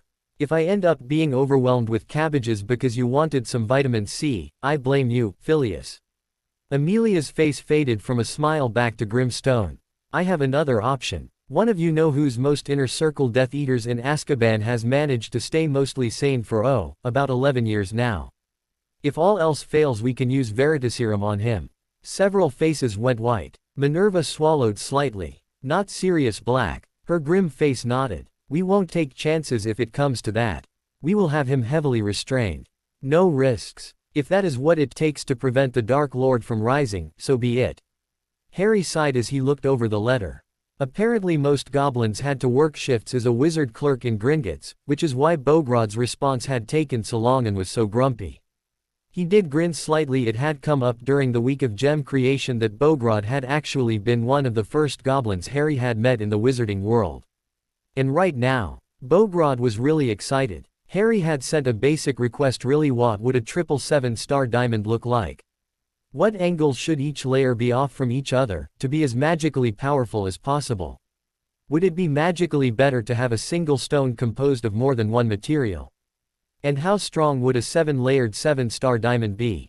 Apparently Harry had caused about a third of Gringotts to be put on the project, after they realized that with his power these questions were not just theoretical. It almost caused an economic issue as the bank debated closing for the day. Right now Harry was looking at one of the first reports from the jeweler clan, with what appeared to be a bottomless pouch filled with raw diamonds, several bars of silver, and a request for about 5 gems to be created. The idea that they would just send raw diamonds and silver to him, it was a shock. So what you got there, Potter? Daphne slid onto the couch next to the wizard. He gave a weak smile. Got an order from Gringotts. His smile got a bit larger, and his eyes sparkled. Actually, maybe everyone will want to see this. I have been making some money for Goran by crafting stuff. Daphne paused, pulling out her research books. Gringotts. The goblins were ordering stuff from Harry. Sure. She looked around Merp too, making sure they were alone. Say, Harry, are you doing all right? The boy's smile seemed to harden slightly, his eyes dulled. His eyes flinched, but seeing her eyes, something relaxed slightly. He sighed. No, not really, Daphne. I felt so helpless. Useless. I could feel the darkness Professor Flitwick was fighting, and I couldn't allow myself to fight it. He looked down, seeing his hands seemed to slowly turn skeletal and back to normal. It felt my heart was hurting, not getting there in time to save that creature. I felt worthless, and angry, and I had to just hold it in. I had no release, just filled with anger and vengeance.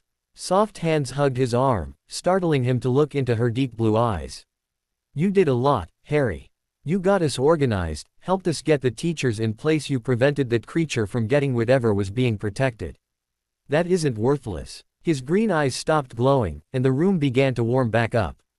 Thanks, Daph. The whole thing made me feel so useless, like I was just there to order people around. She grinned. That's all a leader really is. Harry snorted. I guess I prefer to be a bit more hands-on. An unexpected voice giggled. Apparently. A quick eep and the two red-faced children separated as Daphne grabbed a pillow. Shut it, Tracy. We weren't doing anything. Tracy grinned as she wiggled into the other side of the blushing boy. Well, that's too bad. More time for us. Harry's mouth moved slightly as a pillow smacked into the girl. He coughed. Good afternoon, Tracy. Did you get the brittle we saved for you?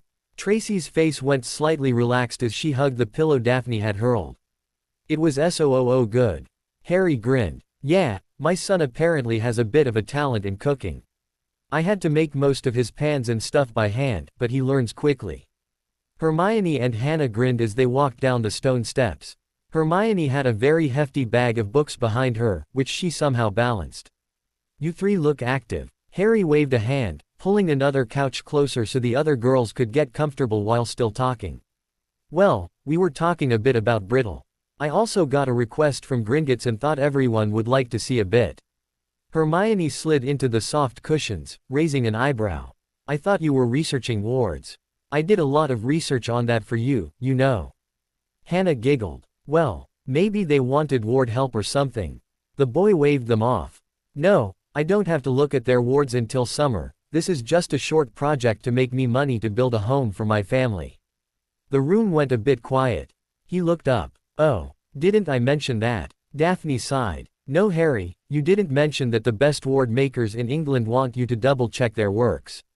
She rubbed her eyes. Mind you, we shouldn't be surprised at this point.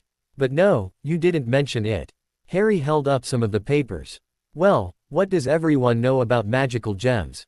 The following discussion had several gasps, made Hermione almost hyperventilate at the idea of doing real magical research, according to her words, and caused Daphne to do several mental calculations that caused her to go slightly slack-jawed. Tracy recovered first. So you can just make diamonds? Yep. She narrowed her eyes. So this is most definitely game-breaking stuff. Harry nodded. Daphne leaned in. Can you teach others to do this? He shrugged. Not until you can completely control your ropes and such outside your body. Doing it in your mind is easy compared to out here in the waking world. Even then, not sure if you can. He shook the papers. That is why they want to find this stuff out quickly. No one knows if I may lose this ability or get hurt or something, so this may be the only chance to make magical gems of an impossible to create quality and ability. Hermione closed her open mouth. And you're doing this just to buy a house? He grinned. Nah, I already increased my max worth by several times. No, I want to find the most powerful shape and material combination to build a diamond warding stone. Oh, he really had their attention now. Black waves tried to drag a dark island into the ocean, one with complex wards to ensure a constant collection of dark and dreary clouds. The air was stale, the ground seemed to crunch with the bones of the damned, and every step echoed with lost chances. Azkaban. Filled with screams from the healthiest, but covered over with layers of decay and silence. The walls were grim, and the sounds. The grime was black like soot. It was wrong. Felt like tears of a loved ones, dried and let loose over their grave. It coated the rags in each cell, it was breathed in by dying creatures. Floating along these dark corridors were creatures of blackness. Robes of night draped over withered limbs, a cowl of shadows protecting them from exposure to the dangerous light. These creations drifted, feeding on the emotions of the damned chained within close exposure. Madame Bones took a deep breath and steadied her eyes. Against her better judgment, she was going to see him. Jumpy oars followed her as she moved down the halls. Glowing white creatures, Patronus-cast beings of love and courage, flew through and around them. Even so, the darkness seemed to pull her soul closer to death. A Dementor could pull the life, the soul of a wizard or witch and consume it. Never to see loved ones, never to feel happiness, the rest of eternity being consumed by the thing. Death would be a relief compared to that. As she moved down darkened halls, she could feel the screams and tears fading. These were the more secure cells, the ones more traveled by those creatures. These were the broken ones. Sirius Black, however, he would be deeper. Her face became even more strict as her thoughts turned dark. Sirius had fooled her. Everyone really, but most of all, her. Her love was just a tool he used, one to keep close to power while preparing to betray the world. Well, today the world would be getting some of its own back. Her steps faltered slightly as she saw his cell. All the other cages were just cells in the wall. But not his. A box in the floor of the room. Small. Too small. Surrounded by Dementors. Her solid conviction took a heavy hit. This was bad. Think of the Potters. She took a deep breath and waved away the creatures from the sobbing inside the dark box. She approached. Sirius Black, we require you. From the edge of the box, she saw something shift. Soft words, Amy. Her breath caught. She steadied it. I am Amelia Bones. We need to know everything you have about the inner circle of Voldemort, his plans, everything. The cage seemed to shake. A sob. Amy, thank you, Amy. I knew you would come. It is time for my trial. I can, Amy. All her thoughts fell. Ice filled her. He hadn't no trial. All the no. You had a trial, Black. We are going to get this information no matter what. I brought Veritaserum, and I brought questions. The sobbing increased. Thank you, Amy. Thank you, please. Give me Veritaserum. Ask me. Just Amy, ask innocent, please. Her heart started to break. This could she just, it wouldn't hurt, would it? Just an extra question. These Aurors were her people, they wouldn't say anything. As her team started pulling Sirius out of the box, her breath caught again. He was thin, very thin, shivering, but his eyes were filled with victory and hope. I innocent. Minerva was trying to find one of her most interesting students.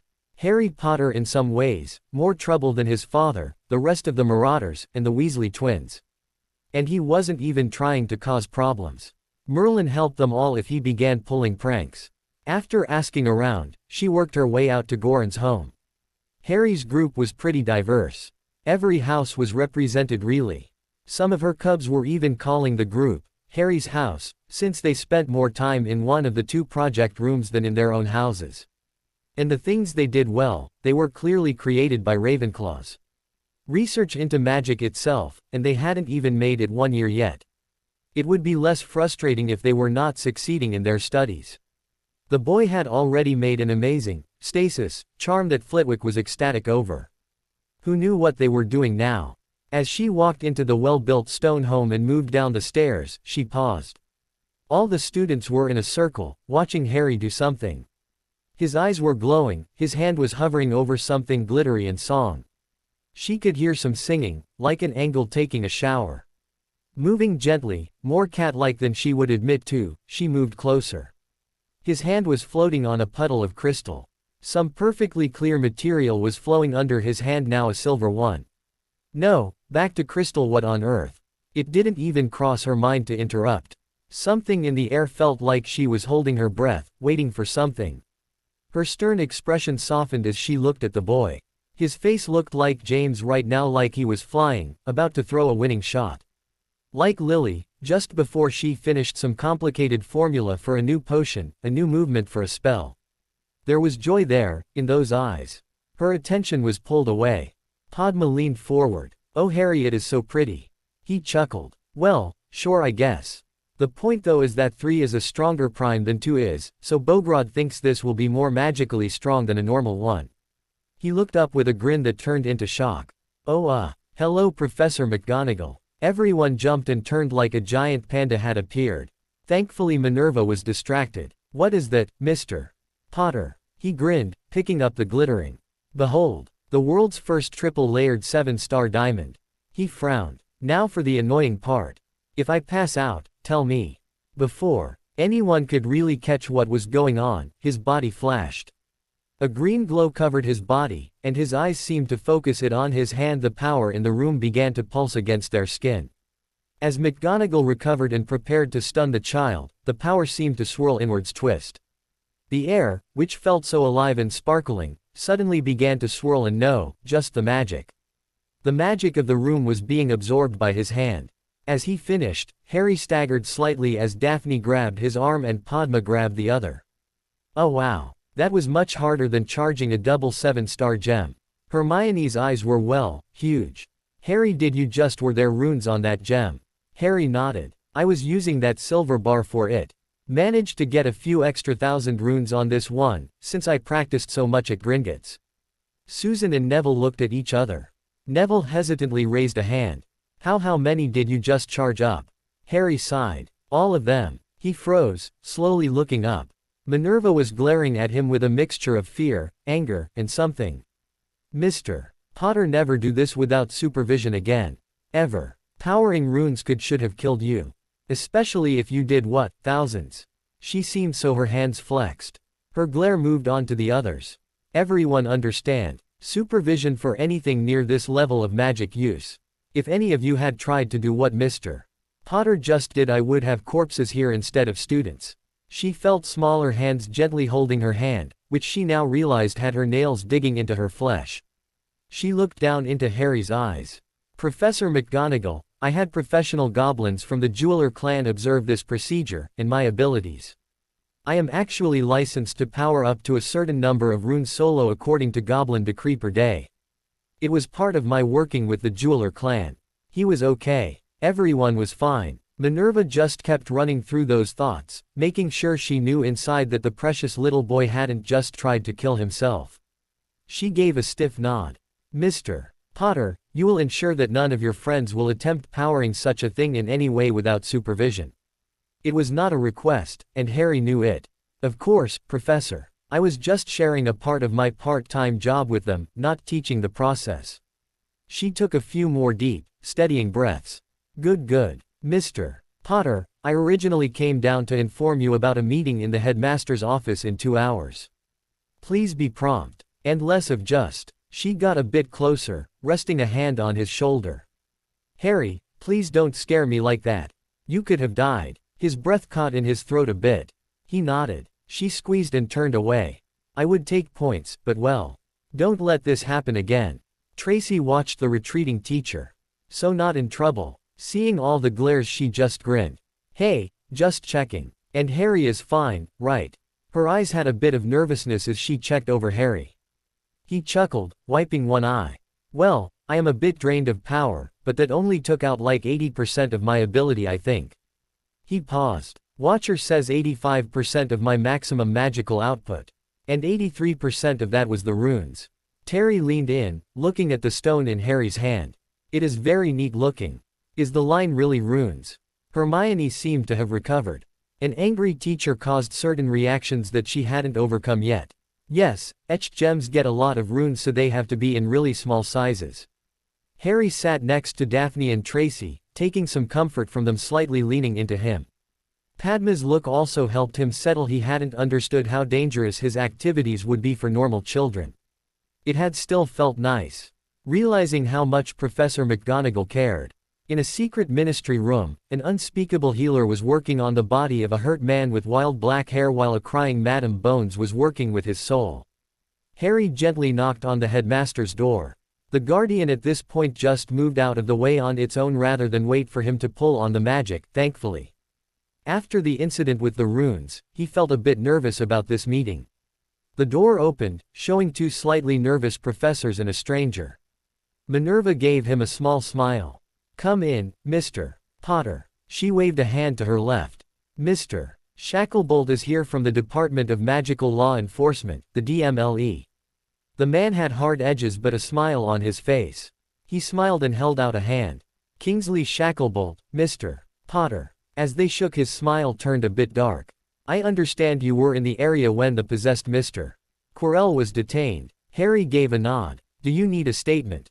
He shook his head. A copy of your memory would be more than enough, but we are more concerned about who we think was possessing the teacher. His face was stone. We have reason to believe it was he who must not be named. Harry's face took a dark turn that shocked Minerva. Ah, that bastard. I suppose I should be more shocked, but after what he did to me it's hard to be surprised. Phileas looked a bit shocked, but moved on. We were talking with Madame Bones, and she mentioned that you have an amazing memory. The boy softened. Ah, Susan's aunt. Well, she is right. I have sorted most of my memories from birth at this point. Minerva stepped in, unpleasant as this was. She placed a hand on a stone bowl on the desk. Mr. Potter, this is a pensieve. It can magically hold memories and play them back for others in third person, and is useful for both legal work and investigations. She sighed. We were hoping you could show us the night of his attack, so we could find out why he seems to be back as a ghost thing. Harry leaned forward, frowning slightly. Why is there an orange in it? Minerva blinked. Looked down. That old bastard. No reason. She quickly tossed the orange to an eager-looking Phileas. Now, for most wizards you simply place the wand to your temple, think about the memory you wish to view, and pull the strand of magic and place it in the bowl. She looked up. Now, as you have mental defenses, it will be a bit different. You will have to push your memory into the wand as you pull it, as your memories don't just saturate your magic like an untrained mind would. Harry took a deep, slightly shuddering breath. Well, that sounds nice. Do I have to relieve the memory itself? All three adults shook their head. Minerva gestured a hand. The untrained minds have to, since it is the only way to ensure the correct memory is selected. You should be able to just pass it to the wand though. Harry took a deep breath. Watcher, pass me the knight. Yes, Rinpoche. Your point of view or his? Harry paused. Ah, did you want my point of view or Voldemort's? He was a bit set back from the two slight gasps. Sorry, didn't realize the dark bastard's name was that big a deal. Phileas glared slightly at the other two. Mr. Potter, he left a bit of impression. Saying his name would activate a nationwide taboo he had created, allowing him to know the location of the person even behind most wards. Saying it normally caused an attack back then, anyway. His gaze softened. Now, what do you mean by his perspective? Harry's gaze hardened. Even as he answered, the air began to settle and a chill began filling the room. That bastard put something dark in me that night. A black creature, something like an evil baby. I killed it when I was 8. He looked up and saw 3 white faces, etched in horror. He gave a weak smile. It was behind a lightning bolt-shaped scar on my forehead. Whatever it was, it attacked my power, it attacked the red threads protecting my house, and it corrupted my aunt and uncle, making them do dark things. When it tried to take me over, I was in my mind at the time. He frowned. It was trying to make me become angry and twisted, which of course, worked to some extent. Unfortunately for it at the time, I was next to it in my mind. I stabbed it to death with magic. Harry sighed, not really focusing on the horrified adults. After I killed it, lots of its memories filled my mind. So I had to lock them all away, after filtering out the anger and hate that those memories were stuffed with. Wow, they were quiet.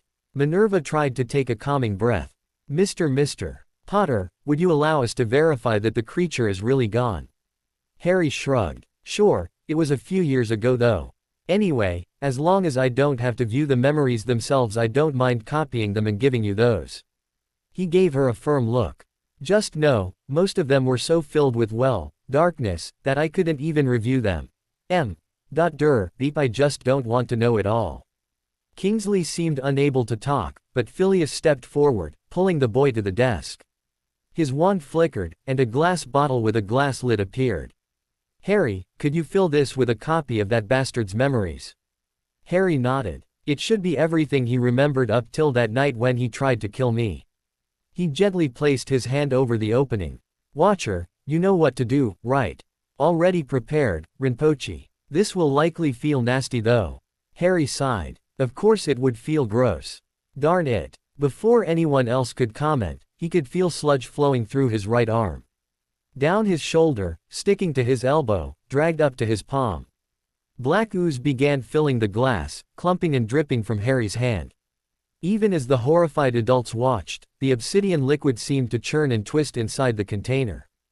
As the last of the gunk seeped from his palm like a weeping wound, Harry shuddered. That was gross. He turned to the stunned teachers and slowly grinning horror. Well, there you go. Has all his stuff, including the useful things. Minerva was feeling an upset stomach as she looked at the vile liquid as Phileas sealed it with the glass lid. What could that monster know that was useful? Harry shrugged. Money conversion rates, a few languages, that kind of thing. General wizarding knowledge of culture, locations, and stuff. He knows how to talk to dementors and snakes for one thing, that will likely be useful. Harry moved his hand over the pensive. A silver memory streaked with gold floated from his palm. Here, this is a memory of how to speak to both of them.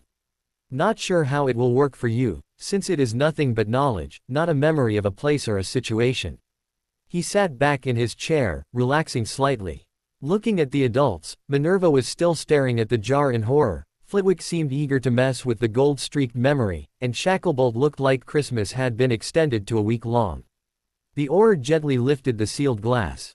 His eager look faded a bit. It pulsed, almost like a heartbeat, and was warm. Ew. Still he grinned. There are so many cases we can solve with this, hundreds of missing cases. People who were secretly working with him, secret strongholds that we can capture or bug for information.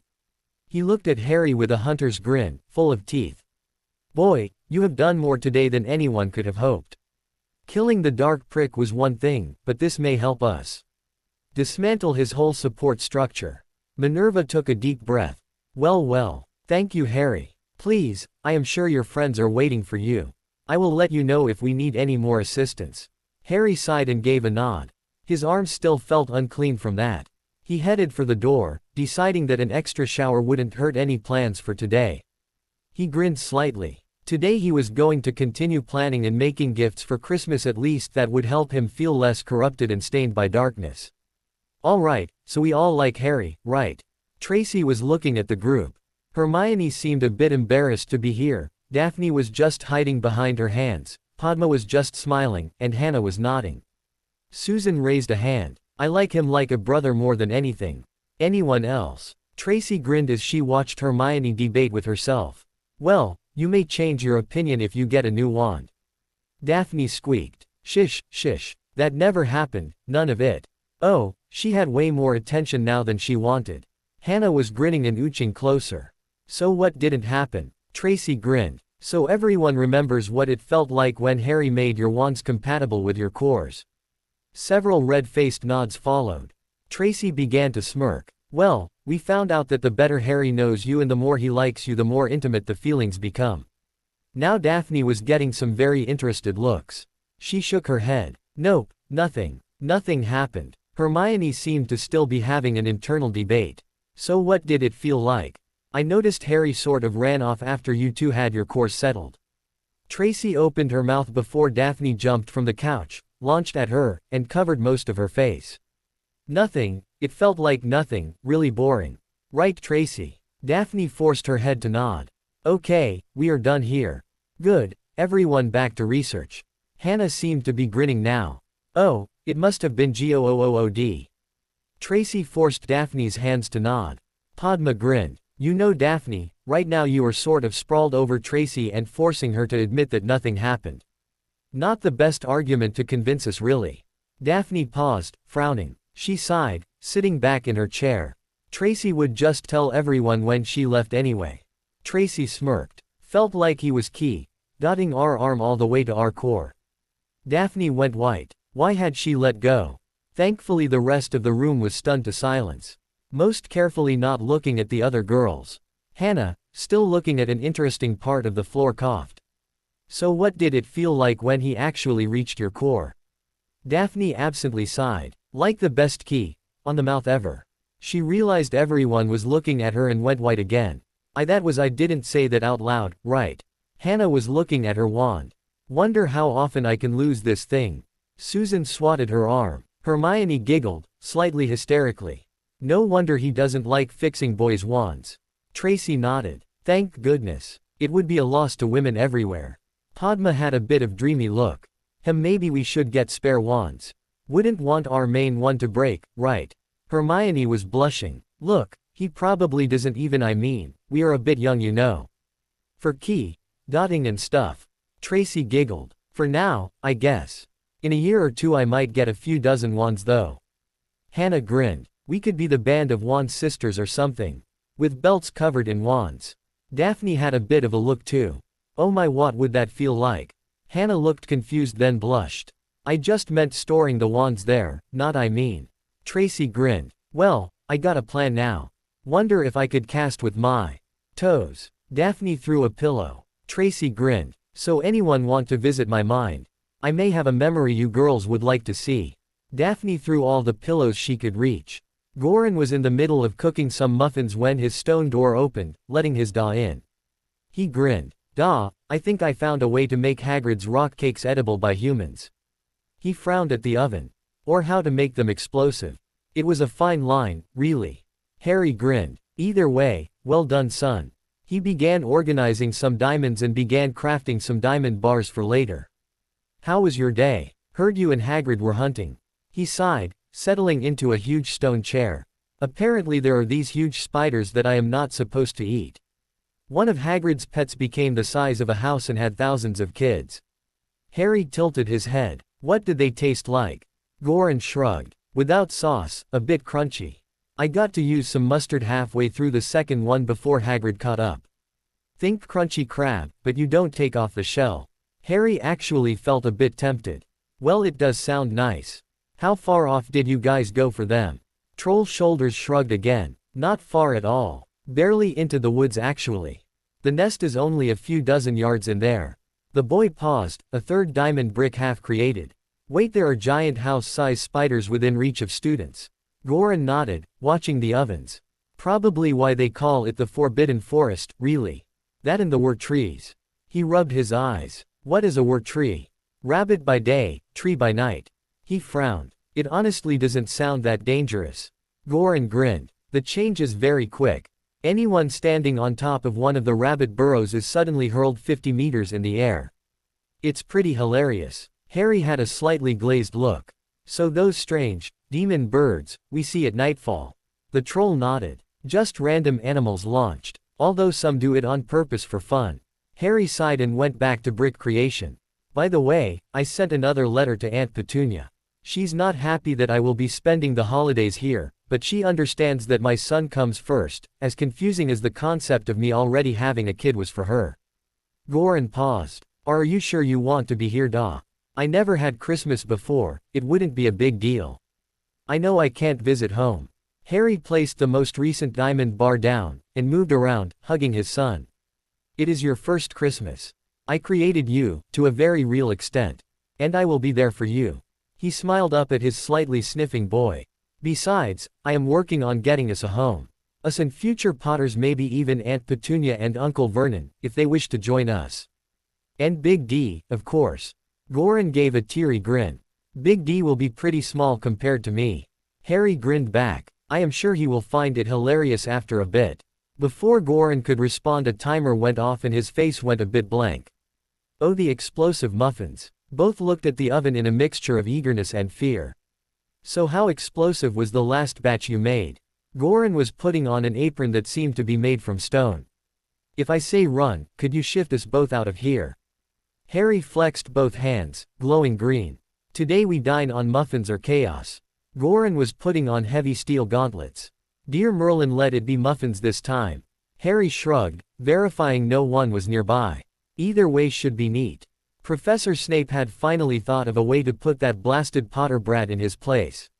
He had adopted that animal of a son, almost as bad as a real Potter. The important thing though was that creature wasn't a human, and so it was not against the law to use the unforgivable curses on it. True, it wasn't the Potter brat himself, but torturing an animal before execution would probably make his day complete. Especially if that Potter bastard cared for it. He greased his way closer to the stone house near the half-giant's hut. It had taken over an hour to get this close. He was using some dark rings from the good old days of being a Death Eater, each made of blood silver and etched with runes powered by dying children. Heavily illegal, but they would completely suppress his magical signature and presence to ensure he would get the drop on that troll abomination. As he snuck into the open stone door, he saw a brief glimpse of Harry Potter and Goran fading away like mist, and a tray of muffins half spilled on the floor, glowing red and pulsing. As he hurled the killing curse at both of them, they vanished and the curse hit one of the muffins. Everything went white. Harry had already started to shift them when he saw the killing curse aimed toward them. Jerking his magic, they both reappeared near the castle. Crump. Goran and Harry looked at each other and slowly turned back towards the stone house. There was a fine gray mist floating from what used to be Goran's roof. Even as they watched, they could see pulses of air floating up, forming the gray dust into a small mushroom cloud. Oh, there was Snape. He apparently had been thrown through the stone door. Well, what was the stone door? Harry felt like he should be angry. Like he should be getting revenge or something. But it was a nice explosion. He was probably experiencing shock. Goran coughed. So none of the previous batches did that. It was mostly broken muffin pans. Harry gave an absent nod. I think he hit one with a killing curse. He looked at the boy in shock. Why does he hate muffins? Harry paused. No reason to bother his son with the truth. I think he has a history with them. At least, now he has a history with them. Harry frowned. If he lives through this, I mean. Watcher, connect us. Rinpoche, Susan is a bit exasperated. Another letter then. Harry sighed. Hey Susan. Sorry for the bother. There was a bunch of noise for a second, but the general topic was, what was that, followed by accusations. The boy groaned. Look, we made muffins and Professor Snape tried to kill one with the killing curse. Well, that got them quiet. Tracy had a bit of a smile though. Muffins. Daphne had a more urgent question. Harry, is the bastard okay? Harry looked at the smoking form. Meh. Moving a bit, so probably. She sighed. Could you send him to the hospital wing? I don't want to know who he would be replaced with, really. Harry sighed before grinning. Mind if I leave some agents? I don't want to risk him using spells on me, my son, or muffins again. She shrugged. Sure, in fact it may make things better in the long run. Terry chipped in. Harry, you have Professor McGonagall inbound. Got it. Harry shifted over to the smoldering pile of stone and teacher. Reaching into the pile, he gripped the man's throat and lifted him to eye level. Severus could barely breathe. His spine felt wrong, and apparently the wave of magic from the muffins had caused the rings on his left hand to ignite, burning through his fingers. As he looked into cold green eyes, he tried to shudder as the left eye began to fade into a glowing green ember. The hand on his neck felt more and more skeletal. Mr. Severus Snape. I have a fair idea that you had not intended on muffinside tonight. However, since you aimed at me and not my son, I have decided to be a bit generous. He pulled the shivering flesh toward him, whispering into his ear. I will allow you to live. Harry reached out again, turning those horrified eyes to face his own. Severus felt like his world was flowing with pain. His eyes were being held still, his limbs were burning. Those eyes, so cold, were looking into his soul. He passed out, still staring into those eyes. Harry moved his magic, repairing most of his teacher. He also reinforced the break in the bastard's spine so it would not repair with magic. The loss of his legs would be a fair enough reminder to not attack children. Even as the flesh rebuilt itself, he heard a gasp. Mr. Potter, what are you doing? Harry glanced over his shoulder at Minerva. Professor, I am repairing his body. He was thrown through a stone door by a powerful magical explosion. Seeing her expression, he sighed. He attempted to use the killing curse on a muffin. Her righteous anger started falling apart as she watched scars and blood vanish from the Slytherin teacher. Is he all right? Harry shook his head. He is unconscious, but I have been able to repair almost everything. There is some odd magic around his spine where he hit the stone door during the explosion though, and some dark magic residue on 2 of his lost finger stumps. He waved a hand, levitating the bloody-robed teacher behind him as he began walking toward the castle. Professor McGonagall followed, casting her own diagnostics on the man. How did you and your son avoid the blast? It was enormous. Harry shrugged. I found that I can make connections with magic and pull myself and others along them, moving us from place to place. It's harder in wards of course, but still doable. If Professor Snape had been closer to us I could have grabbed him too. His eyes turned a bit dim. Of course, if he hadn't tried to use the killing curse on our muffins, then the explosion would have been funny instead of massive. Minerva wanted to whimper. She had just finished bothering the DMLE minutes ago, and now she had another case. She began to glare at the greasy teacher in front of her. She had known he was planning something, but she had expected something stupid, like 2 years of detentions for Harry or minus 1,000,000 points or whatever. Not an assault on the Harry's son's home. Goran was waiting near the castle. So I probably shouldn't make chaos muffins anymore, right? Minerva's glare almost made him release his bladder. All right. Madame Pomfrey nearly had a heart attack seeing Mr. Potter floating in a slightly smoldering teacher. Place him on this bed quickly. What happened? Harry gently laid the man down. My son was trying to make an edible version of Hagrid's rock cakes. Well, edible for humans anyway. He frowned. They came out magically unstable, so I was retreating us both to a safe distance when Professor Snape entered. He looked into the nurse's eyes. He cast the killing curse towards us. I am working under the assumption that he was aiming for the muffins for some reason. She nodded, shock, understanding, and a certain level of anger in her eyes. Was this the results of self-defense then? Harry gave a rueful grin. Actually, as far as I can tell it is sort of karma. He hit one of the muffins, causing the explosion that injured him. He stood a bit taller, looking more professional. As of my last check, I have repaired most of his tissues, broken bones, torn skin, and so forth. There are 4 exceptions. He gestured toward the most obvious. His spine has been injured from being thrown through Goran's stone door. There is some sort of magic in that area preventing healing. He also has some dark curse damage on 2 fingers on his left hand, from some sort of artifact that didn't go well with the explosion. He glared at the exposed Death Eater mark. I also was unable to remove that marking at this time. I do admit that I didn't try. Too hard though. Poppy sighed. I understand. Considering the size of the explosion, he is lucky to be alive. Harry glared at the unmoving man. He is, indeed. He looked back at the nurse. Professor McGonagall is contacting the DMLE about the incident. Please inform her that I will be in MERP in the library when she needs to contact me. Poppy's eyes glared slightly. Now wait one moment, young man. I may not have much experience with troll patients, but I would like to check both of you and make sure you are both unharmed. Her wand never paused, casting numerous spells over Snape's unconscious form. You have already healed this man as much as I am able to, and he simply needs rest, so lead me to your son so we can make sure he is also just fine. Harry softened slightly, smiling. Thanks, Madame Pomfrey. We really appreciate it. Together they head toward the front entrance to the castle, leaving behind an unconscious man who unknowingly had Beta Squad stationed in his mind. Jim had not been pleased at the man's actions. Sirius Black was eating from a table covered in fatty dishes. Compared to the 12 potions he had taken so far today, this was heaven. Amy, please have something. This is far too much for me. Her guilt-filled eyes smiled at him. Siri, you need to recover. You have an amazing young man who will need you to be healthy, at least physically. He wiggled his eyebrows. Oh Amy, this is nothing. I will be fixed in a day or two, you'll see. He picked up some pasta covered in some thick white sauce and chicken chunks. Can't keep a black down, you know. His expressive eyes went a tad hard. So what are we doing on the case? She sighed. I am getting Remus Lupin and Andromeda Tonks brought into the situation. She gave a sad smile.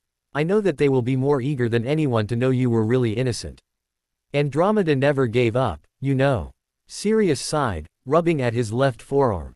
Shortly after he had been arrested, someone in dark robes had placed a spell looking like the Dark Mark on him. He had a hard time blaming people for not trusting his words, not that he had a trial to really stand up for himself. Amelia passed him a plate with some grilled ribs and potatoes. We are still gathering data for the case, but you are officially cleared in the ministry.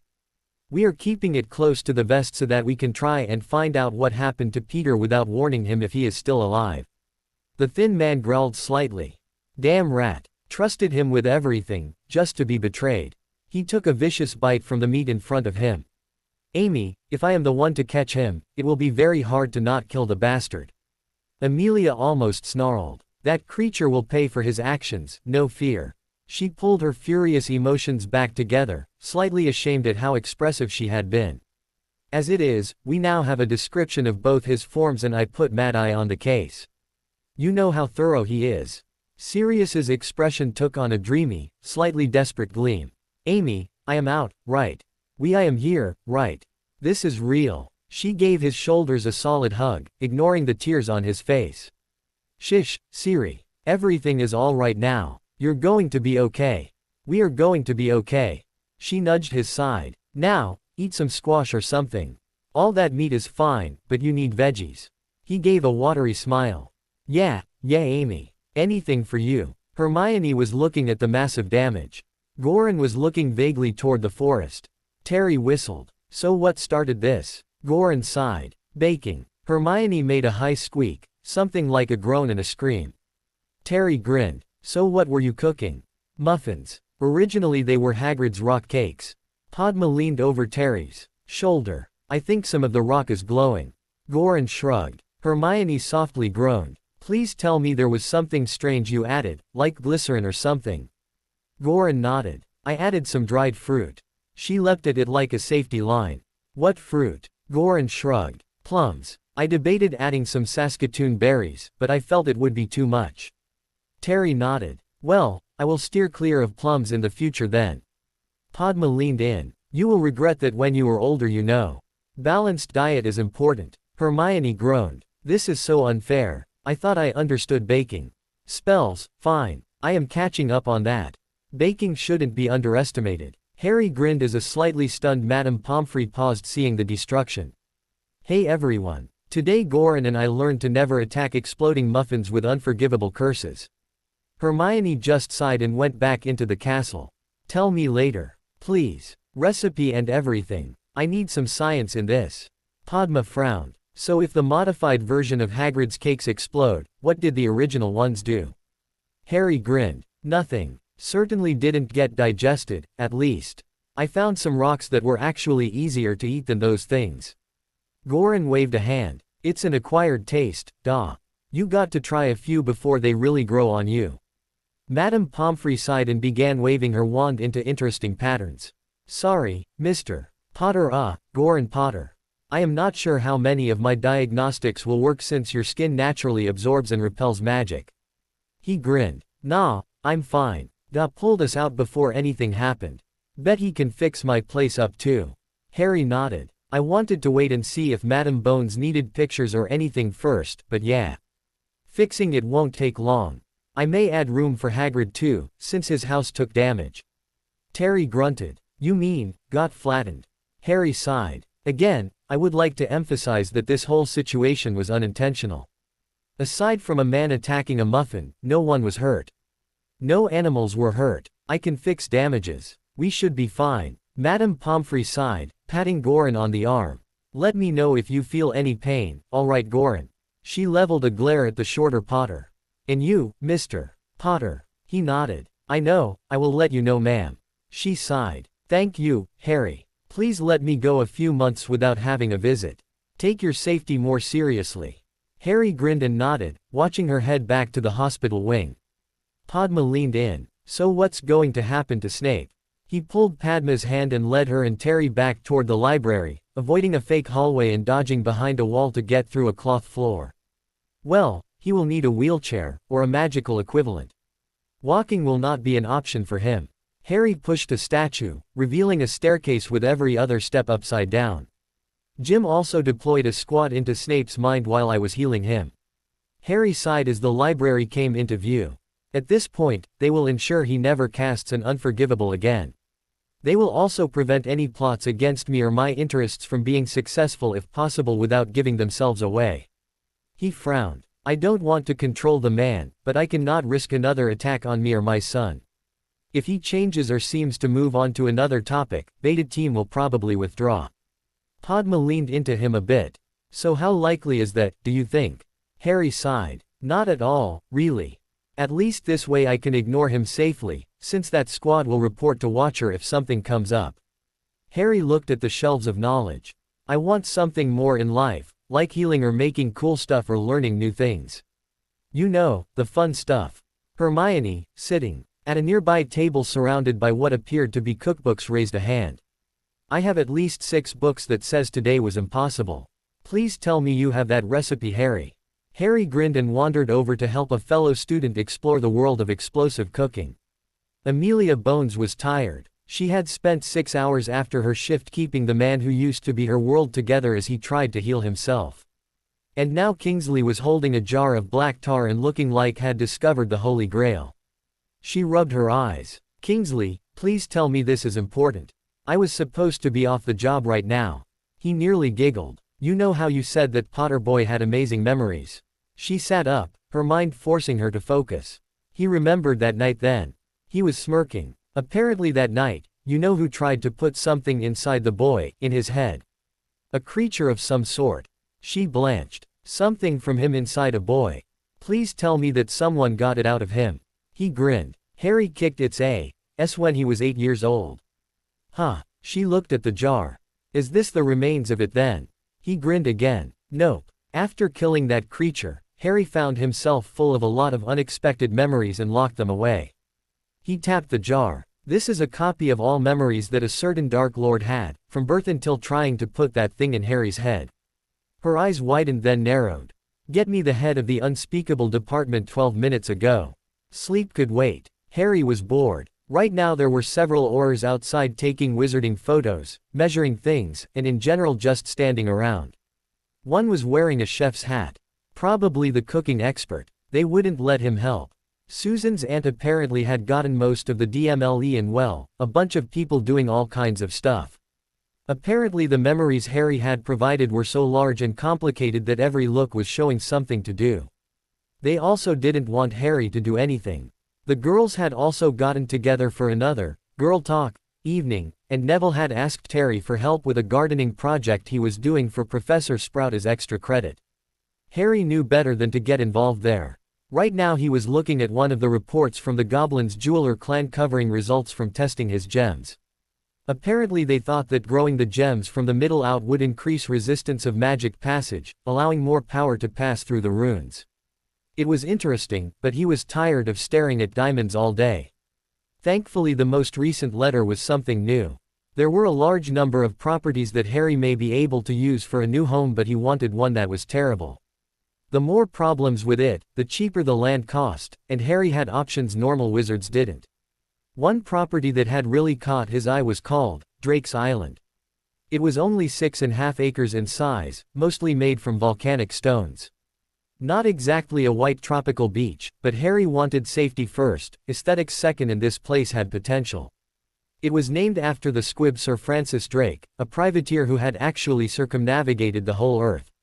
Apparently he was governor of the place for years, and had built the island up to become a defensive position against French and Spanish invaders. It had barracks, a church, and some impressive guns on it.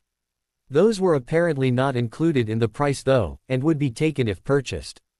Apparently a wizard named Dan Macaulay had tried to turn the place into a hotel area and had bought the place for 64,327 galleons and had run into issues when an accident during construction had caused enough delays to make it unprofitable. The owner was willing to let it go for 70k galleons, and apparently Nagnok thought he could bring it down to 61k pretty easily. Plus the idea of owning an island was awesome. The problem was transport. The flow was uncomfortable. So were port keys. In fact, aside from shifting and the portal used to get onto platform 9 and 3/4s, all transportation s.ked. Harry sighed and made some notes. Nagnok would probably know about older, unused methods of travel.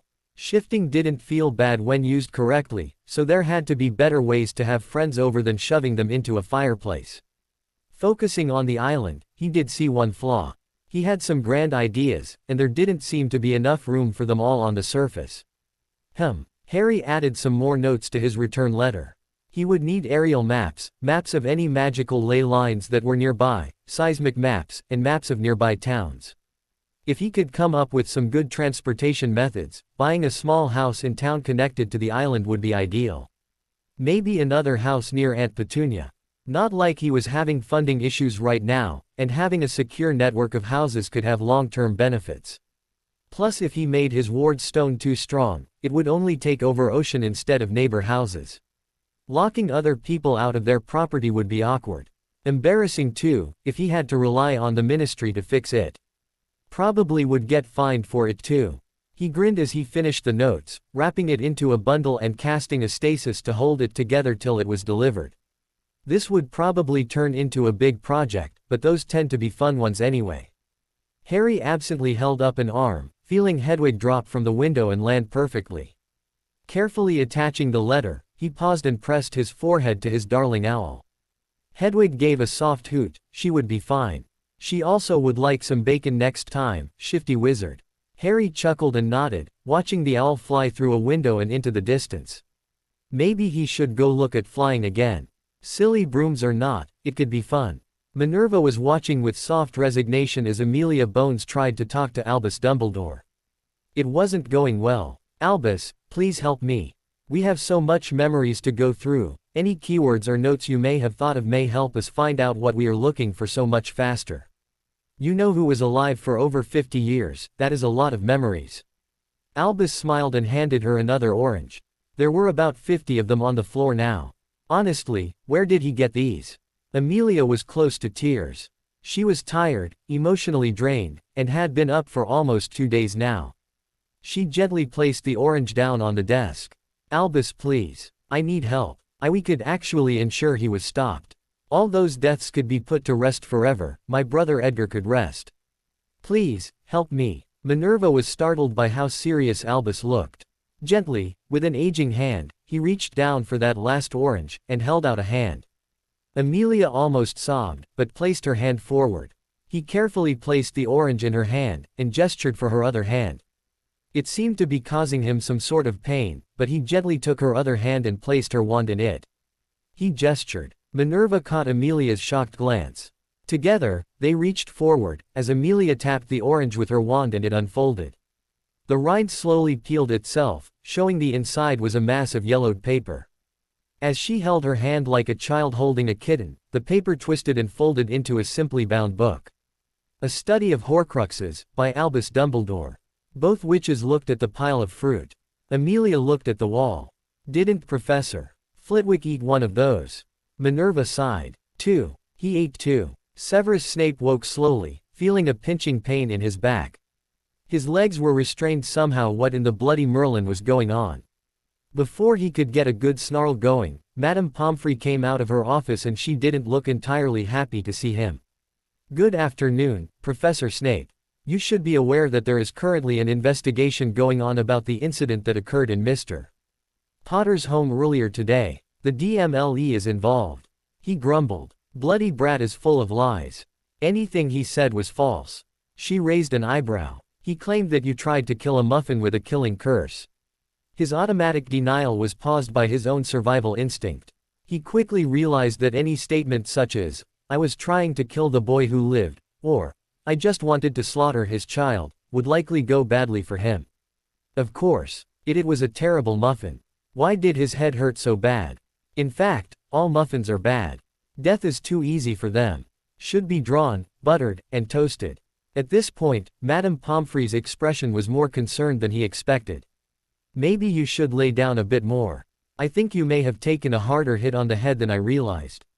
He gave a sigh. Fine, I had muffin to do today anyway. Why did his head hurt so strongly? Hermione was not sure if she should be happy to be involved with a group of girls her age, sad that she was being pulled away from her books, or relieved to have something other than combustible cooking to think about. Although watching Daphne hurl various pillows at Tracy for risque comments was somehow very relaxing. Tracy giggled. I'm going to have to get cooking lessons from the Potters soon. Her eyes went a bit out of focus. Well, maybe more lessons than just that. Lots of muscles for an 11-year-old, you know. Hannah nodded. I talked to him a bit about it. He has to remember to age himself. He pretty much can change his body how he likes. Daphne paused, then blushed, and threw a pillow preemptively. Tracy grinned. Yeah, I deserve that. Although what I was going to say was probably going to be worse than whatever delicious thing you just thought, Daph. Hannah caught this pillow in mid-flight. Hey, I think you two should swap sides so one couch doesn't run out of all padding. Like, every 5 or so pillows just swap seats. Padma grinned. I think we should find a spell to make temporary pillows, like the snowball thing. That way we can make ones shaped like stuff and throw them. Susan grinned back. Like puppy pillows. Tracy giggled. Nope, Potter pillows. Bet they would be fun to squeeze too. Daphne sighed. Maybe I would get better results practicing silencing charms. The girl nodded. Lots of good uses for those. She smirked. Not till we are older, of course. Daphne paused halfway through agreeing, blushed, and threw another pillow. Not like that. Merlin, what's got you going so bad? She shrugged. Seeing Harry as a dad is kind of cool to me. There was a bit of a pause. Hermione raised a hand. I thought it was nice too. Goran maybe be huge, but he really looks up to Harry. Hannah leaned into Susan. Yeah, he would be great with kids, I think. I hope he stays like that when he gets older. Susan leaned back into her seat. Harry is a good guy. It would be really easy for him to abuse the amount of power he has, you know. Daphne nodded. Magic aside, his family wasn't exactly poor before he began crafting custom diamonds. And politically, anything the boy who lives wants will likely happen. He has massive public support.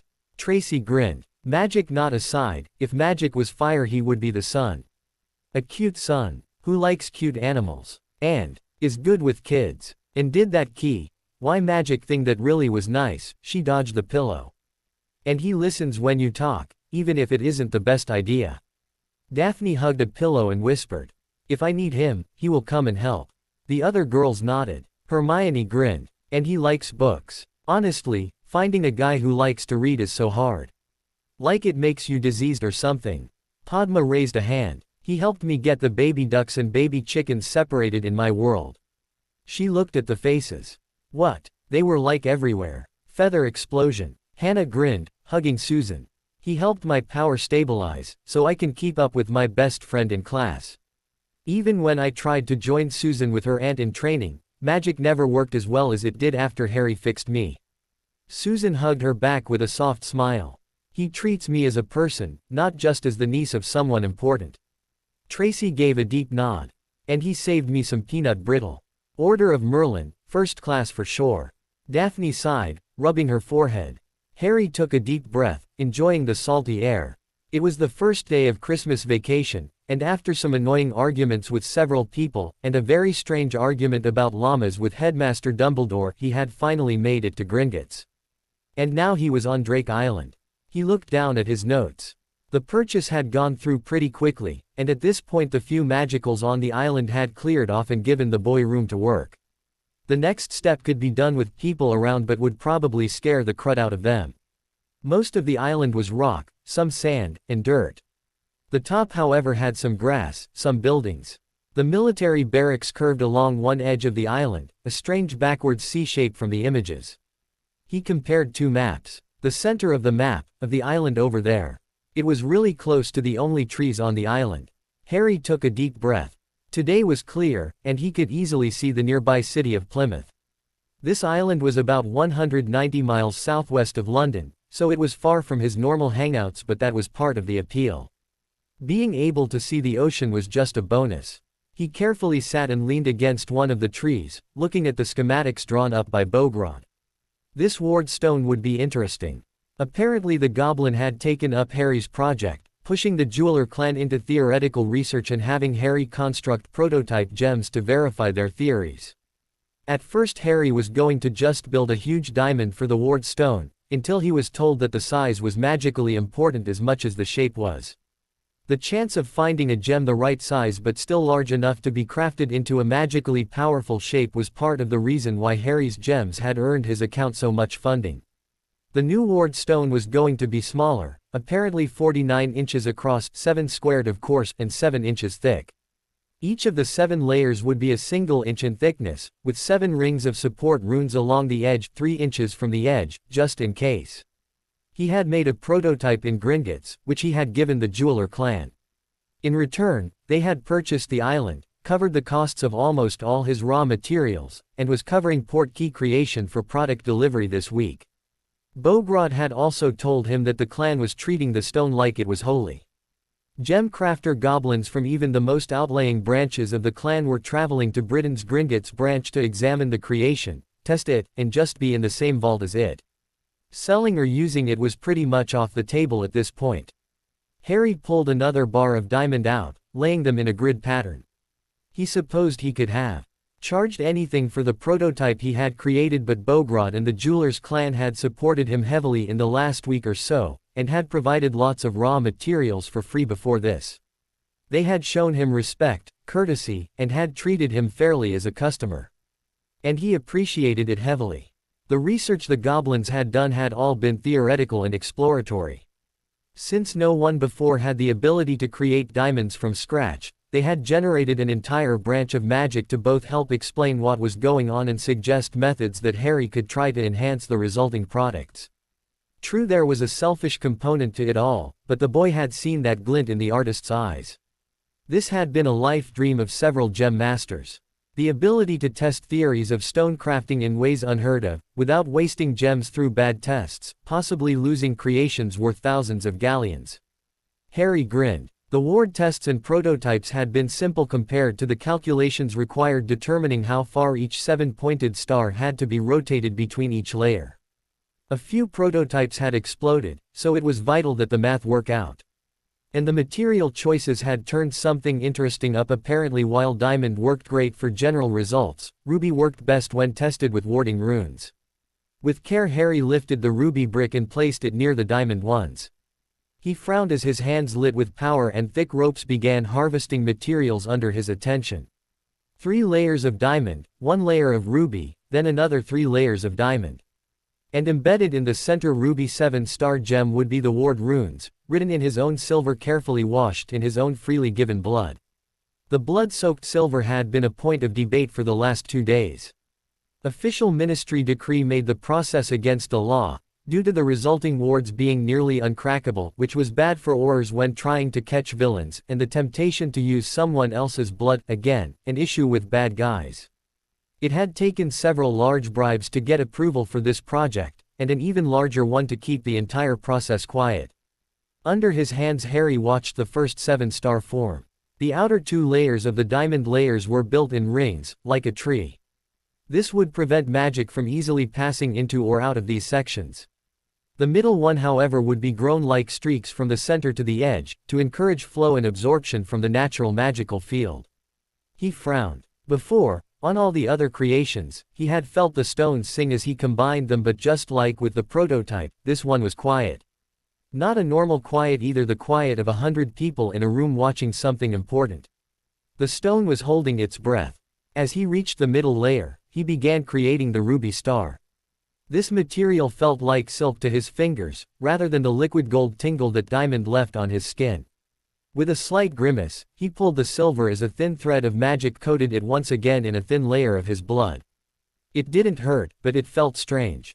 Like he was pushing himself into the metal, or that he was being pulled into the stone. Runes for protection against water penetration, against spiritual energy, against physical mass above certain velocities, against combustion, against insects, against mammals below a certain size. More. Runes to detect intent. Premeditated harm, connected to a forced port key connection. Should shove them into the ocean. Non-premeditated harm, force them into the designated point. Harry sighed, this part would need to reference the secondary diamond sheet that contained variables in rune form. Apparition from outside. Restricted to a designated point, move port keys here as well. Anyone trying to leave would only be able to from another designated point, a separate one from the inbound one. Finally, detection. Species, general intent, location, direction, speed, acceleration, magics, artifacts that should cover it. Watcher could plug into the grid when it was ready, and make judgments from that point on. Finally, the part that Harry had spent the most time on, the one rune that he had to ask for help with. This was an interesting pattern he called the knowledge field rune. It was the information restriction component of the Fidelius charm, the part that actually tagged information in visitors and restricted it from being shared if that user was not informed about a specific secret. It locked away the secret, so that only the secret keeper could share it and allow others to connect the dots for that information. And Harry was going to have two. One for the island itself, and another for who was on that island. Even if somehow people snuck onto the island, they would be unable to remember who was actually there, nor would they react to the local citizens. Harry could just walk up and stun them all, and they wouldn't be allowed to know he was there on the island. For that matter, they wouldn't be allowed to know that they were on the island. That was the part that had created a 3-day debate with goblin advisors. In the end they had created a small-scale test to prove who was right. One goblin in a structure with both runes, as his own secret keeper. The others would try to get in, 1 hour without the first secret, the rest knowing where the structure was. Harry had found it hilarious. Craigson, the goblin in the rune-covered hut, had simply walked up to each invading warrior and knocked them out. There had even been a small argument about what was causing everyone to pass out, halfway through. Needless to say, a similar rune was being constructed in Gringotts now to hide the fact that goblin warriors existed in the Bank Caves. The thought of anyone trying to invade the vaults now seemed humorous, really. However, these runes had a cost and it was a huge one. The larger the area covered, the more magic was required for the initial setup. And Harry wanted this to work downwards. The island was not huge but he also owned the land below. And as his friends had quite quickly suggested, there was a lot of below. As the last of the blood-red silver etched inside the ruby star, he felt the gem turn hungry. Moving steadily, he tried to create the last 3 diamond 7 stars as fast as he could. As his fingers began to cramp, the last of the stone was completed and now for the moment of truth. Releasing a rope of power from both hands, he gently reached into the core layer of diamond, the middle layer second from the top and bottom of the stone. Using some of the last of his blood silver, he created a spiral that focused down to the center of the star. The world jerked. His hands pulled back as he felt like a pull, a draw was trying to shove him forward. The ward stone was trying to absorb him for power. Quickly he opened the second bottomless pouch he had brought and began moving obsidian circles of stone around the ward gem, making sure to use none of his own magic for now. Each obsidian power stone had a similar spiral as the ones he had just created, but these glowed red with power. One of the magical disaster lands had been so cheap Harry had purchased it, and these obsidian stones had been used to absorb the massive waves of raw magic that had corrupted the property. Thankfully, that raw power would be of use now assuming Harry could get them all out and set up before his ward gem really began to absorb power. Even as the 12th stone hit the ground, Harry felt the power draw increasing. In slight desperation he held the storage bag upside down, pouring stones on the ward gem, walking backwards as he went. He had slightly heavily underestimated the power draw. His feet were starting to slip, being pulled toward the gem. As it got harder to take another step away, Harry took a risk and activated his emergency port key. Green eyes slowly opened. He was in a cave, not the one he expected. On a bed. Well, a nice one at least. The walls were embedded with white crystal. It felt clinical. Ah. Goblin resting area. Closest thing to a hospital that they allowed wizards to visit. So I assume you modified your ward design. He coughed. Hey, Bogrod. A walking stick lightly tapped his head. You know, we spent a long time designing the ward layout on that thing. Even used a few time turners to get extra hours.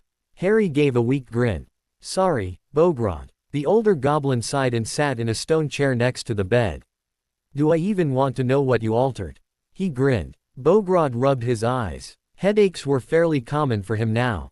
Well, we are not entirely sure what happened.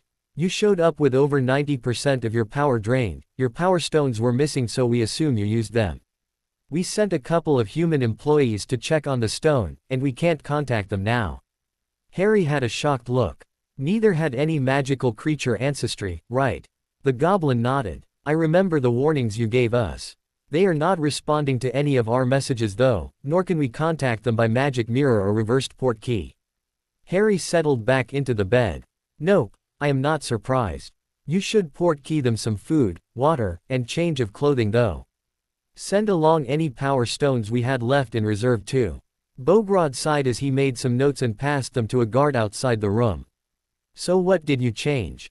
The boy grinned. I doubled the knowledge charm radius. I also added 2 magic draining runes on the 2nd and 6th layer of the 7-layered 7-star diamond ward stone. The goblin had an expression of horror. That the power requirements it. He glared at the boy. It will absorb magic in a huge radius to power the runes. A massively huge radius. Possibly for miles. He shrugged. It shouldn't permanently mess anything up though. Bogrod grumbled. Could destroy a marriage or two. Witches use more maintenance magic than you realize. And Merlin help us if anyone was flying a broom at the time. Harry winced. Alright. Didn't think of that. So probably a few consequences. Bogrod sighed. Well, since you are powering the information part of the Fidelius charm, probably not. They can't blame your island for causing it if they don't know your island exists. He grinned. See, all's well that ends well. He frowned. Check that no one was hurt, would you? I will cover any hospital bills or whatever. Make sure you use non-magical transport as well. The goblin snorted. And what will you be up to during this? Harry yawned. I was near ground zero. A nap at least is a good idea. He sighed and looked toward the direction of his Gringotts office. I suppose I should make some more power stones and send them to that magical waste site to begin charging as well. Might as well use that power for something constructive. The armored creature got up, groaning. Well, make a note quickly before passing out. Wouldn't want your son to get worried if you sleep for a while. If you wish, we can let him wait on you to get better here while we try to rescue our employees from your island. Harry sighed. I am going to have to pay them for this, won't I? He nodded, grinning. They may be human, but they are still goblins in heart. Add 10% for hazard pay. Harry grinned back. Of course. Working with me is hazardous, after all. Bogrod snorted. Working in the same country as you is hazardous. He patted the wizard's shoulder. Sleep well, Harry. Crazy changes or not, you have done an amazing act today. I am sure the jeweler clan will be begging to visit your stone at some point. He smiled weakly as sleep started to claim him. With the amount of power in it, I am slightly worried that even I will have issues visiting my ward gem. Bogrod chuckled as he exited the health ward. This last month or so had made him feel dozens of years younger. Stress or not, Harry really made life interesting. Vernon Dursley sighed. Petunia, darling, relax. The boy knows what he is doing. Hell, half the time he seems more mature than all of us.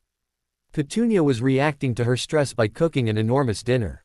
The table was already sagging under a meal so complex and large it was bringing back disturbing flashbacks to a few years back. She sighed. Dear, he is just so young already, a father, too. She paused, holding some fresh biscuits and balancing a jar of jam with some butter. I thought he would be here today. I missed him. Vernon placed his paper on the side table and stood, wrapping his wife in a hug after she placed the baked goods down. Darling, he said he would visit. And as strange as that world is, he keeps his promises. He looked at the heaps of food in slight dismay. You do realize that you have cooked ham, chicken, what appears to be 3 turkeys, and ribs. She looked at the pile. Is pizza too much? He gave a weak grin. Maybe. Just a little. He looked at the mounds of sides. In fact, we should invite some neighbors over. Slightly under his breath, he grumbled. All the neighbors. And their pets. Petunia looked over the potato-inspired mountain towards the egg islands. Really? Do you think we will have enough? He sighed and hugged her, trying to pull her away from anything cooking related. Maybe a small break, darling. Just relax for a while. He finally got her to the living room when he heard Dudley began to freak out about the table starting to bend. Why get a metal table, they said. No reason to bother, they said. Wood works fine for this, they said. After placing her on the couch, he rolled up his shirt sleeves and prepared to move food from the most structurally weak parts of the table to the counter. True love sometimes required a man to cover himself in various pasta dishes while protecting furniture. Goran sighed in relief when he finally opened the door and saw his da. The goblins had been polite, but very nervous. Something about having to look that far up seemed to mess with their heads a little. He quietly sat on the floor next to the bed, which left him still looking downwards at his da's sleeping face. They had talked about several possible homes, and Goran had felt pretty happy with the island option, but he hadn't realized how drained Da would become working on it. It had worried him. His Da, small as he was, always seemed so big. He knew what he was doing, he was so strong, he was always relaxed, but right now he just looked so tired. Goran gently moved a massive hand and gently moved hair from his Da's face. He seemed so tiny, now that he was sleeping. Not like the ball of pure energy Goran was used to. He leaned into the stone wall of the cave, listening to his father's quiet breathing. From what that goblin had said, this had been a close one. Apparently Da had almost created a whirlpool for magic, and had nearly absorbed himself into it. Even now, 3 humans were trapped on that island. And probably angry. He grinned, remembering some of the magic absorption tests that his Da had practiced yesterday. Watching a wizard try to cast spells close to the power stone while it was charging was hilarious. They would cast a stunner, Da would toss a rock. Stunner would zip into the rock and then his Da would just wander away, watching a wizard trying to cast dozens of spells and growing annoyance. The goblins watching at the time had enjoyed it pretty heavily at the time too. Goran sighed as he tried to relax. His home was patched, but not completed. Hagrid's home was standing again. They were going to ask Harry to make a stone addition for the giant, so both could have a strong place to relax during the school year. Hagrid's hut was nice but flammable, and not strong against brute force. Idly he looked at the roof of the cavern, seeing the softly glowing gems. His Da would talk sometimes about becoming a medic or doctor, but he seemed to be really good at construction. Son. Goran shifted quickly, seeing green eyes glinting with happiness. Da. How did it go? Harry grinned. Great, really. Well, except for that last part. Almost got eaten by the damn stone. His gaze floated toward the roof. Next time I think I will have a delay on the charging rune so I can get farther back. Goran laughed. Next time have someone else activate it, someone less connected to their magic. His Da chuckled. Well, fair enough. I think you will like the place, Goran. Especially once I start construction on our home under the island itself. His eyes glazed over, planning things. We have sea water available, maybe some glass windows to watch the fish. It would be like a really big aquarium. Maybe add some reefs to attract something to watch. Goran had a slight frown. What about food? The forest has some amazing stuff. Harry grinned. I plan on at least one artificial forest under there. Pick the creatures that taste best and I will add them to the area, like a living sushi bar or something. His grin got a bit thoughtful. Maybe another layer with just farmland. Did we do research on magical methods of food production? There has to be something that can accelerate time or whatever. Goran shrugged. I only eat things, and cook a few dishes. Ask one of the girls for that kind of information. Harry nodded. Hermione probably knows something by now, since we gave her details after the muffin incident. His son seemed to be more relaxed, now that Harry was apparently fine. Well, if we want to be self-sufficient, a magical method of separating fresh water from ocean water would be good. Harry nodded. I was thinking since we were going downwards anyway, groundwater could work. Still, there is a lot of ocean to work with, makes logical sense. Goran gave a careful hug to Harry. You are fine, right, Da? His tiny arms hugged the huge boy. Of course, son. I had an escape plan and everything. Thought the whole thing out. Huge eyes looked at him accusingly. Even the passing out part. Harry looked aside. Yep. All according to plan. A deep, complicated plan that requires we not talk about it. And that you get me some orange juice. And a bagel. Goran chuckled. No problem, duh. Take it easy, alright. Harry grinned. Of course. I mean, when haven't I? Harry sighed. Fine, I will just relax and eat and drink like an invalid. How did you even know I was planning on escaping? Goran rolled his eyes. You're you, duh. And you weren't even willing to take it easy after Squelch ripped off your arm. Harry grumbled. I got better, darn it. Overbearing nurse made me stay the whole night anyway. Goran moved to the door. Rest, duh. I will go get your snacks if you just recover from your most recent near-death encounter. Harry sighed. The things I do for bagels. Harry frowned at the news. So how much delay are we talking about here? Nagnok sighed. Well, to be honest, we are not entirely sure. I was contacted by Bogrod a few hours ago about the range of the wards and they are substantial. Harry rubbed his eyes, his body still sore and resting on a soft mattress. Well, that's just wonderful. How much is this going to cost us? The goblin sighed and opened another folder, looking at a long list. If your account was being used directly, then it would have been cut in half. And that is after including all the gains you made in the last few months. Harry accepted the sheet, going slightly pale. This was a lot of damages. The defenses being created by the ward stone thankfully only went a half-mile or so into the ocean, but the magic draining field had only slightly slowed down and they were huge. A couple of older mansions had wards ripped apart, which in one case was considered attacking a family's legacy since they were constructed over the course of decades. That family had a long list of demands. Thankfully the Bassoon family did not have a lot of political power, so it was mostly just financial requests. He felt a small spike of horror. He had 3 couples claiming that he had cancelled their magical birth control spells. Thankfully only the Arden family had an actual pregnancy though. Harry rubbed his eyes and made a mental note to check up and make sure to contact them on a more personal note later. The rest were much less important. Many magical items were, hopefully temporarily, disabled. Among the most expensive claims were from angry people claiming their brooms were destroyed, as well as a few furious that Muggle police kept asking about where their house had come from. He blinked. Apparently in one case a young girl was claiming he had hurt her imaginary pig emotionally because the swine's inflatable house had lost pressure due to a lack of magical pressure. Harry frowned, focusing on the more important issue. Forget the money, what can we do for the Arden family? They already had one child apparently before this incident.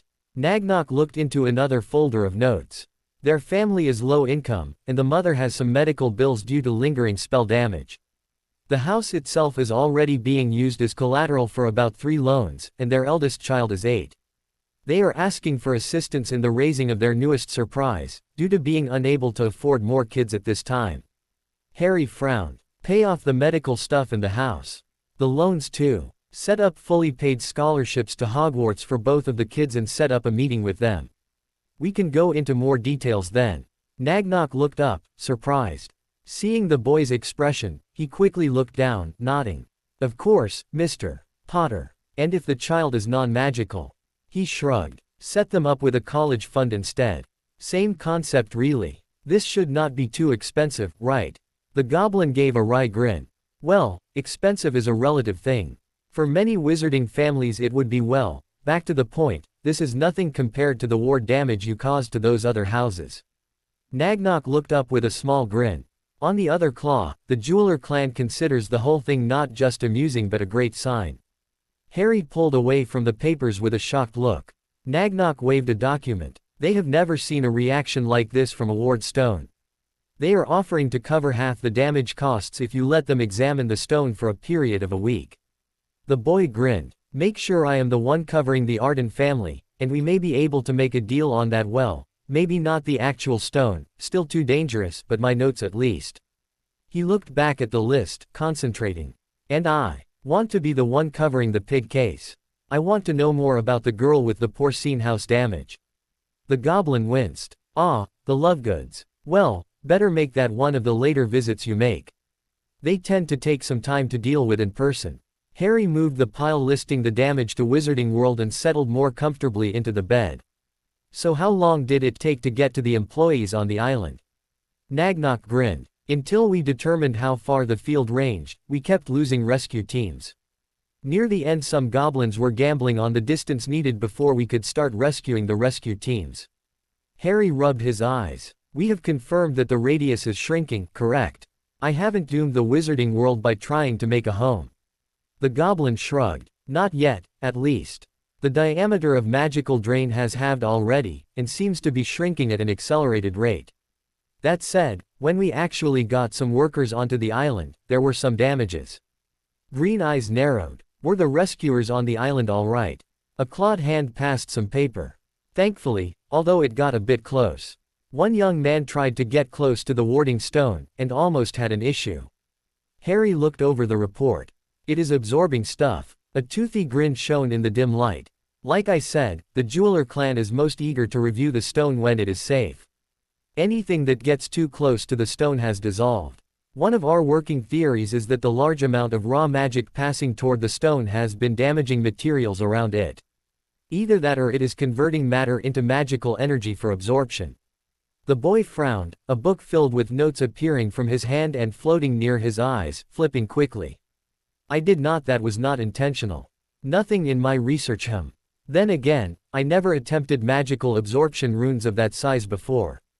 Nagnock coughed slightly, pulling the boy's eyes from the 3 notebooks that were now hovering around him. Also, I have taken the initiative of contacting the Ministry and claiming it was a magical accident while researching advanced warding for Goblin territories, pursuant to Wizard-Goblin Relation Treaty 103 Beta 6. He blinked. Isn't that about average distances allowed between piles of metals within national boundaries? Well, they don't know that. Harry looked toward the roof of the medical room. I really didn't think the issue would be this big. At most I expected some complaints from the nearby harbor. Nagnock collected Harry's notes and added them to a new folder. Ah, youth. So optimistic. He pulled out a much larger pile of binders. Now, let's talk about the various new bribes, investments we are going to need to make to ensure that the changes you made on that stone stay legal. Harry looked at the huge pile of paper and plastic and whimpered. 17 wizards and 12 witches sat around a fairly large hole. They all had a relaxed expression, and most had a bottle of some unlabeled alcoholic drink. You know, now that I am sure that I am getting paid for this, it is quite nice here. Several heads nodded, and more than a few took a deep quaff from their bottles. Anyone want to test for changes next? A woman leaned back finishing her bottle. I got this. Her hand swerved slightly as she tossed the bottle toward the hole. Halfway down, the bottle turned bright blue, grew eyes, giggled something in French, and then vanished. The man to her right passed another bottle. Nope, not safe yet. Liked it better than the screaming one though. Halfway through opening another bottle they all heard a pop-ish. Several guys grinned, turning around. Finally, someone knew. Any more information? 3. Confused workers wearing armor with Gringotts logo looked at the group. Oh wow. Hey Dave. A random man wearing nothing but pants weakly waved a bottle. Hey Carl. Grab some dirt and throw stuff in the hole. The new 3 looked at each other. The girl leaned forward. Who's Carl? The person who had been yelled at raised a hand. Hey, if I am do I get some of that fire whiskey? Half the employees shrugged. Good enough. Carl me up some of that. Drinks were shared, and the circle moved a little to let everyone enjoy the view. The new girl leaned forward slightly. So is the red glowing thing the stone that caused all this? One of the slightly less drunk watchers shook his head. Nah, from what we can tell it is liquid stuff. She raised an eyebrow. Stuff. He waved a wand. No magic around here till that thing slows down. And everything we throw at it goes odd. Shirtless Dave tossed his bottle in and it turned into a bottle of bottles labeled, Bottle of Bottles, bottled in Bottleton. The label was pretty easy to read, since the bottle was floating above the hole and began singing a brand name song about white tuna. The new girl narrowed her eyes. I hate that song. Someone passed her a bottle and she drank deep. The last new woman was frowning at everyone. Hey, we have to be professional about this. This thing could be a real magical danger to us. We need to keep watch, stay sober, and wait for the next group to bring more supplies. A guy on the other side of the hole raised an arm. I was one of the first here. It does nothing but sit there. Like nothing. It took 2 days for us to relax a bit. Besides, we were told by Mr. Potter to treat this like a bit of a holiday. She humphed. I am sure he didn't expect us to be drunk on the job. He sent the drinks. And we get paid to do this. Several nods. Fine, pass me one. Harry unknowingly gained a lot of loyalty over the next few days. The boy himself was standing outside a gray house, about 2 miles from his new ward gem. There was a certain level of sadness here that he could feel, from the uncared-for yard and the paint that needed renewing. Harry took a deep breath, and knocked on the door. Tiny footsteps ran to the door and opened it. An adorable little brown-haired girl was looking up at him, a frown on her face. Daddy says we don't want any, and we already sent our stuff to the bank. Leave us alone. He blinked. Doesn't want any what? She paused. I don't know. Daddy never really told me. She ran off, leaving the door open. Harry could hear her running further into the house.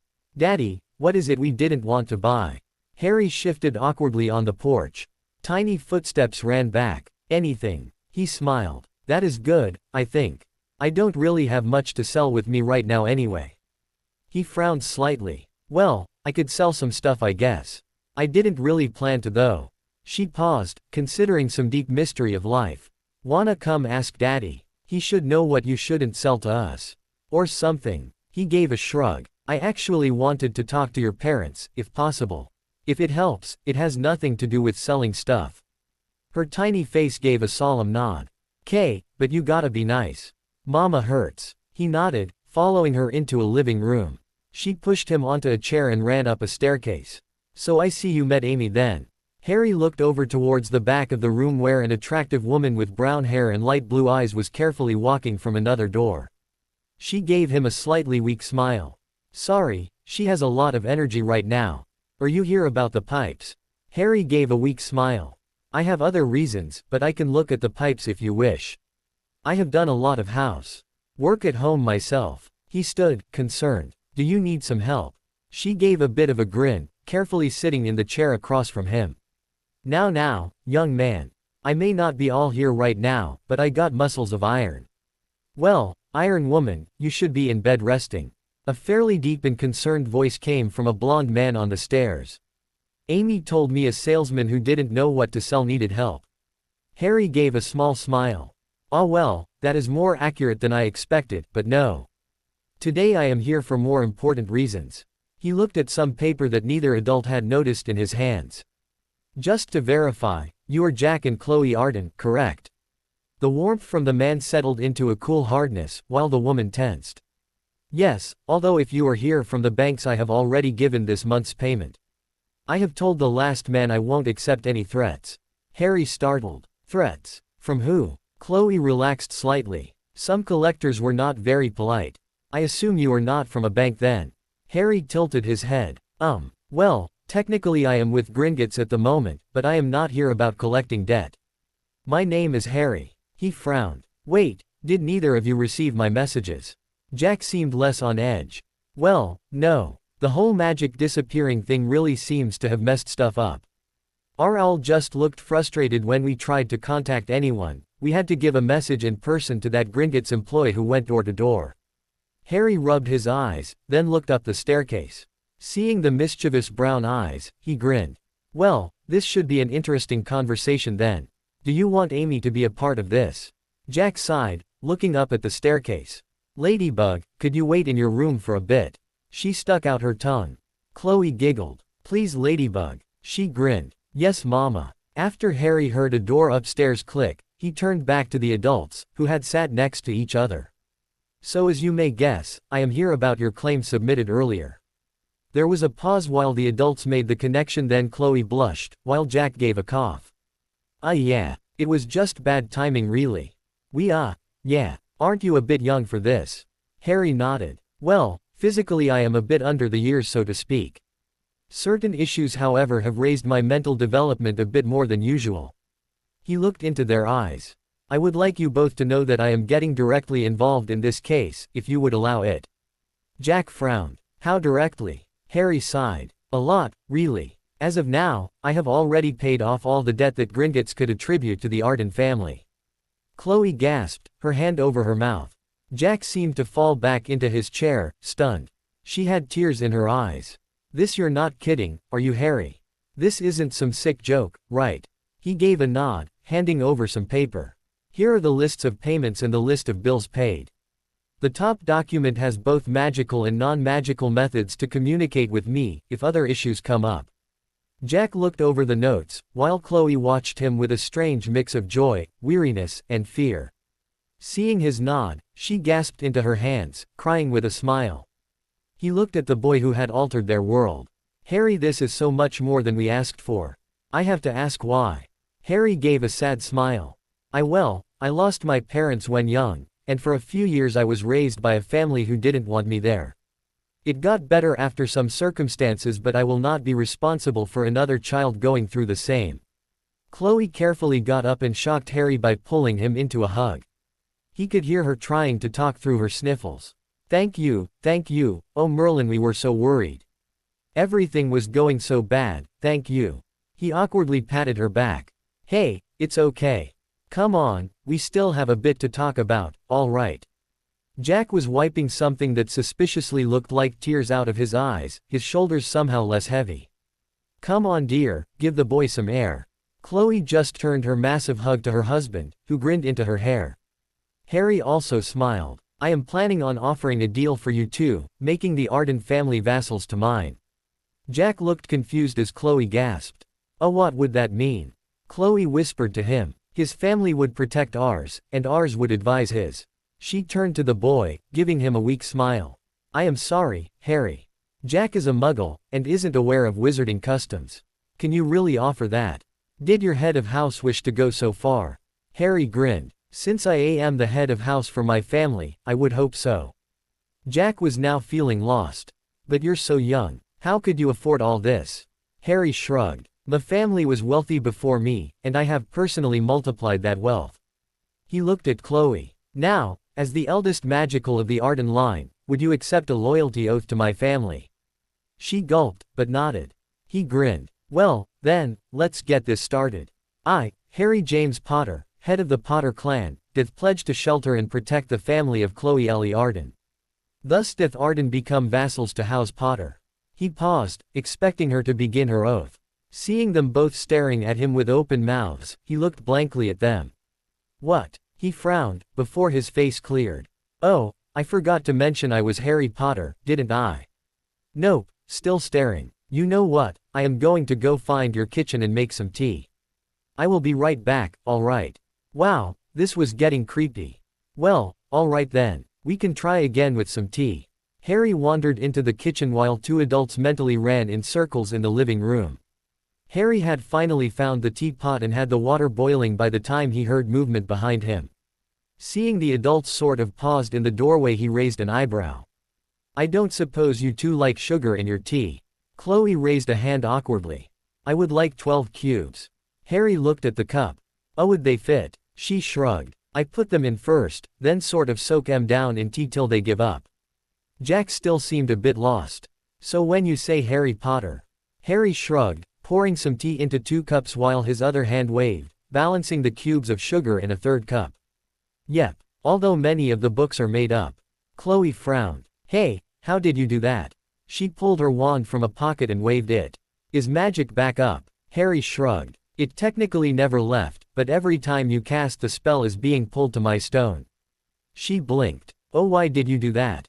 He waved a hand, ropes levitating the tea and pot behind him while he slowly moved everyone back into the living room. Well, I thought my ward stone would work better if it absorbed local magic to power it up instead of just using mine.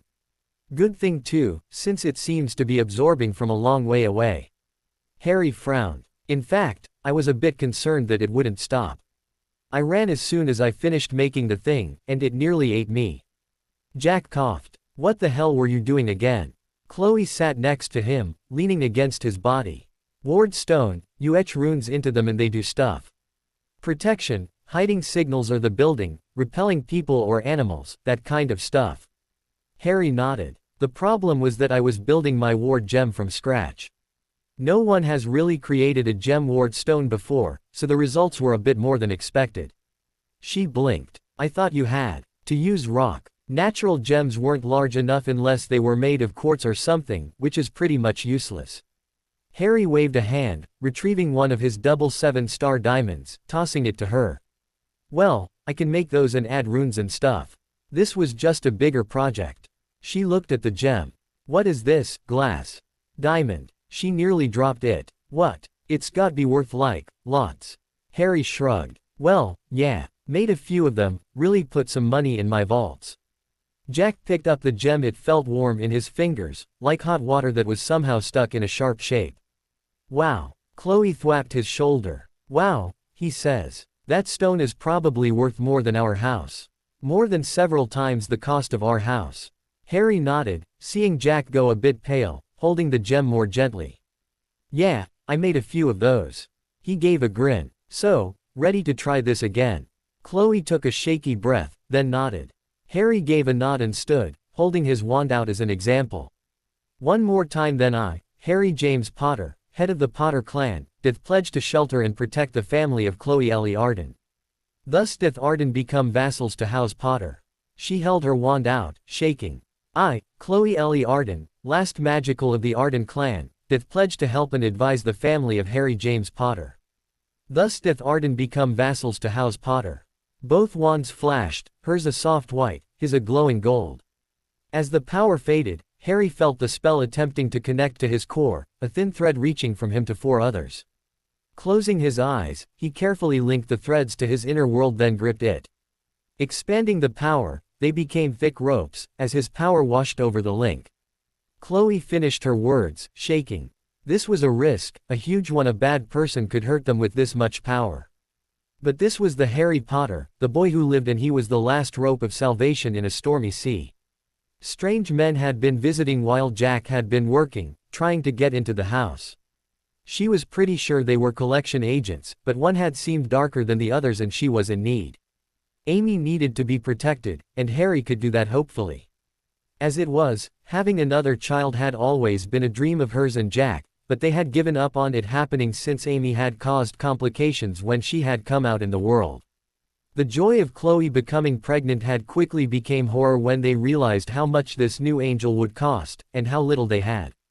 Their finances had actually been part of the reason why they still bothered with contraception charms even though she shouldn't be able to have children.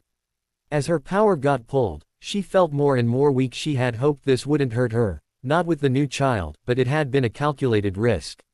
Even as she closed her eyes, she could feel the power quickly draining from her as the spell began connecting her husband, daughter, and future child to her new lord, Lord Potter. She began to shudder as the strength began to fade.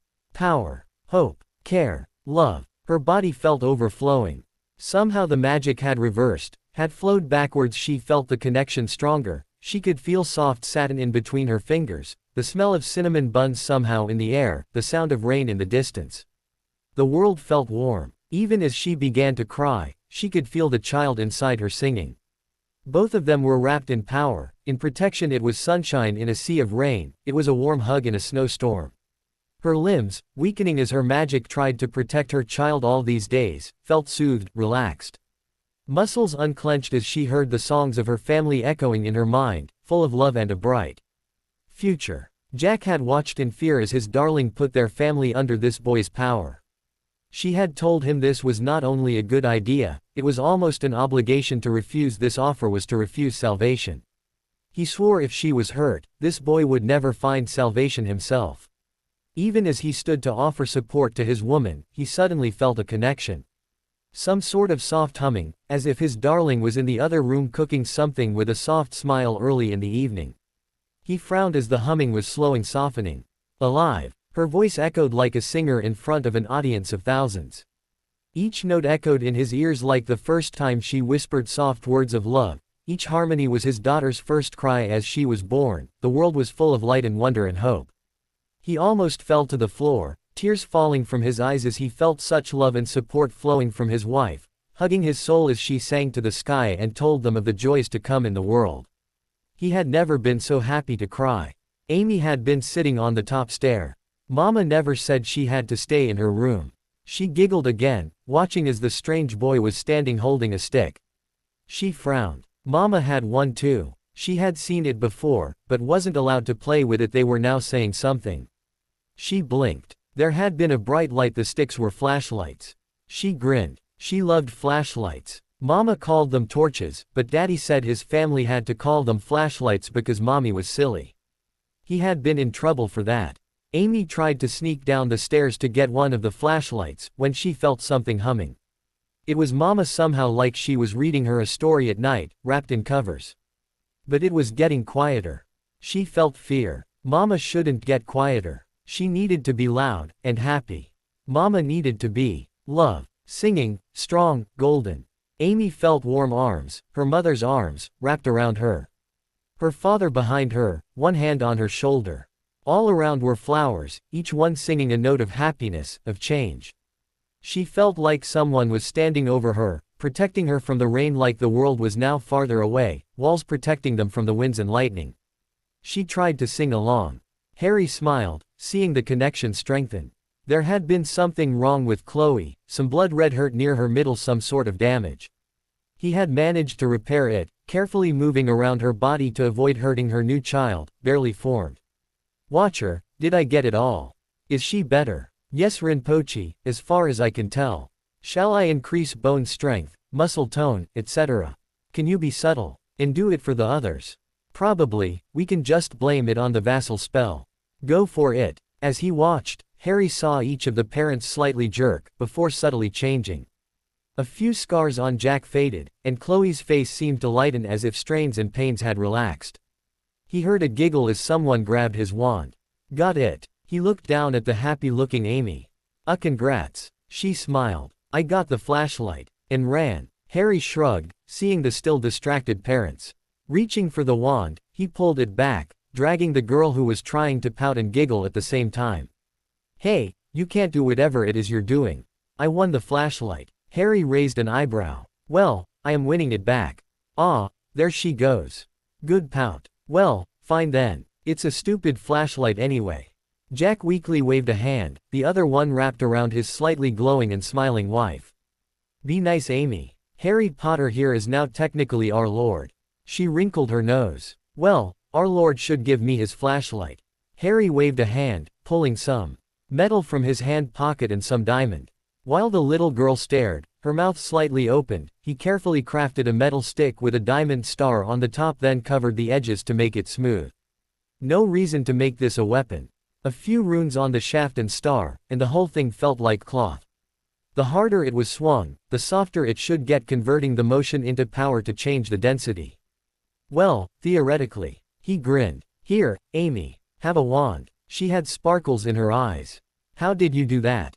He shrugged. Magic. She grabbed it.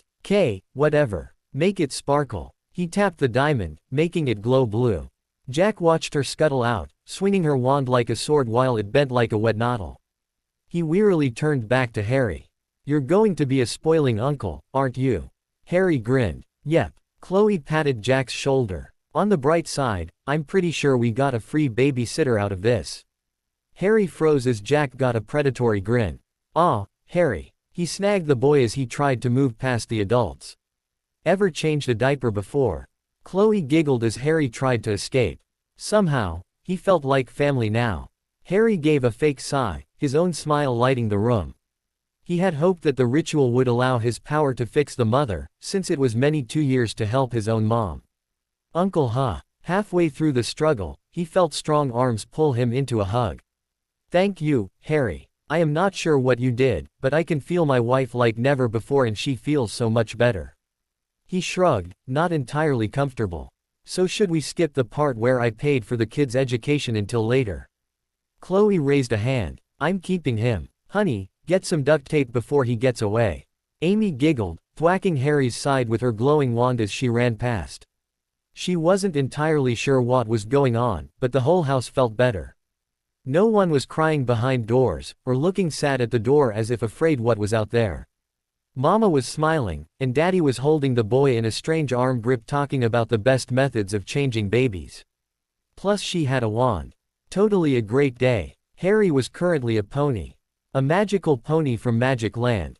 Amy, who was sitting on his shoulders, pointing directions with her flashlight wand, had some very strong arguments for this, although most of those statements could be boiled down to "'cause she said so." So far, Chloe and Jack were carefully ignoring his situation, although the mother's eyes were sparkling a lot as she watched her daughter ordering around the young man. Harry grinned. He had places to be, he had obligations to fulfill, and Christmas was only 3 days away, but somehow this felt more important. He was halfway through his second lap of the kitchen. Currently declared, Food Kingdom, when Watcher reported an unknown magical presence approaching the front door. With a smile he turned to his new extended family. He lifted Amy off his shoulders. "Sorry, Lil, Amy. Uncle Harry has to take a quick break. Horses need water and stuff too, you know." The darling girl pouted. "Uncle Harry needs to be my magical horsey." He raised an eyebrow. Turning to Jack, he raised a hand slightly. "Hey, is a magical horse better or worse than a pony?" Jack shrugged. "A bit of a demotion, I think. For girls anyway." Chloe key at her husband's forehead. "Well, you will always be my pony, dear." Amy giggled as they heard a knock at the door and Jack tensed. Harry passed the girl to her mother as he made eye contact with her husband. Jack relaxed slightly seeing the boy's expression, then stood. "Dear, let me get the door. Probably someone else making sure we are all right after the incident." Chloe glanced quickly between the young man and her husband. Nodding slightly, she smiled at her darling. "Come on dear, let's go get some toys together to show Uncle Harry." Jack was followed by the silent young man as opened the front door. A tall man in black robes was smirking at the door. Harry stayed out of sight, feeling the thick and dirty energy ooze from this person. His voice was rough and a bit low. "Afternoon, Jackie." Jack seemed to wilt slightly. "Slider, I told you I paid the family their money back." The man named Slider had thick black hair slightly covering his eyes, but the feeling of self-confidence and slight maliciousness was thick. "Funny thing that, somehow half your loan payment got lost. Again, not sure how. Probably working too hard, boy." He leaned forward, eyes glinting. "Sad how your last jobs had to let you go. Who knew you were stealing from them after hours?" Jack straightened in shock. "What? I would never." Slider chuckled. "Somehow a lot of evidence just showed up. Wonder how that happened. Even more, there were all kinds of witnesses. Loads of them." Jack seemed lost. "How? I would never do such a thing." Slider drank in his shock and sudden fear like a fine wine. "Well, Jackie, I am sure no one knows. Such a strange thing really. But you have options. Simple options, an easy choice." Jack's whole body hardened. Something like metal shone through his eyes. "You will not be taking my child." Slider raised both hands. Now, don't rush things. The family offers great things, great opportunities. Full paid boarding school, food and clothing covered, and it must be hard, all those unfortunate fees and bills showing up. I heard even more are about to be called in." Jack was shaking slightly. Slam the door and run with his girl. Try to take him down quickly. The family had shown up after several accidents occurred, offering small loans with easy-to-pay rates. Until he tried to pay them off. Then the payments seemed to vanish, or get delayed, and all the fees had increased. Those tiny, easy-to-repay loans had become huge, and more financial disasters had started occurring. But they would not get his child. He felt a strong hand on his shoulder. His whole body relaxed slightly, as the raw power of the boy behind him knew, his family's lord. Harry was not a happy young man. Slider was almost cackling with glee. He had no clue what had caused the magical disruption a few days ago, but it had made his work so much easier. No oars were running their usual routes, and the family could move more in the open thanks to the reduced overview. They normally had harsh restrictions, forcing him to treat these beasts like real wizards. Not even mudbloods, just filth in human form, although some of those chess looked good enough to use. The family didn't know that he was skimming over the half-bloods and mudbloods, and not one of the beasts he had killed had been connected to him yet. Working for organized crime in the Muggle world allowed him the one drug hardest to get power. He had watched this family for months. The woman was good enough for a short night, but he really wanted to tarnish that little creature, the bastardization of a half-blood and filth. Weeks of hexing filth to get the man fired, increase his financial woes, and even an obscure curse to make the blood traitor infertile and slowly die. Finally he was ready for the endgame. He smirked, filled with glee. You know, Jackie, it is quite unfortunate that you managed your affairs so badly.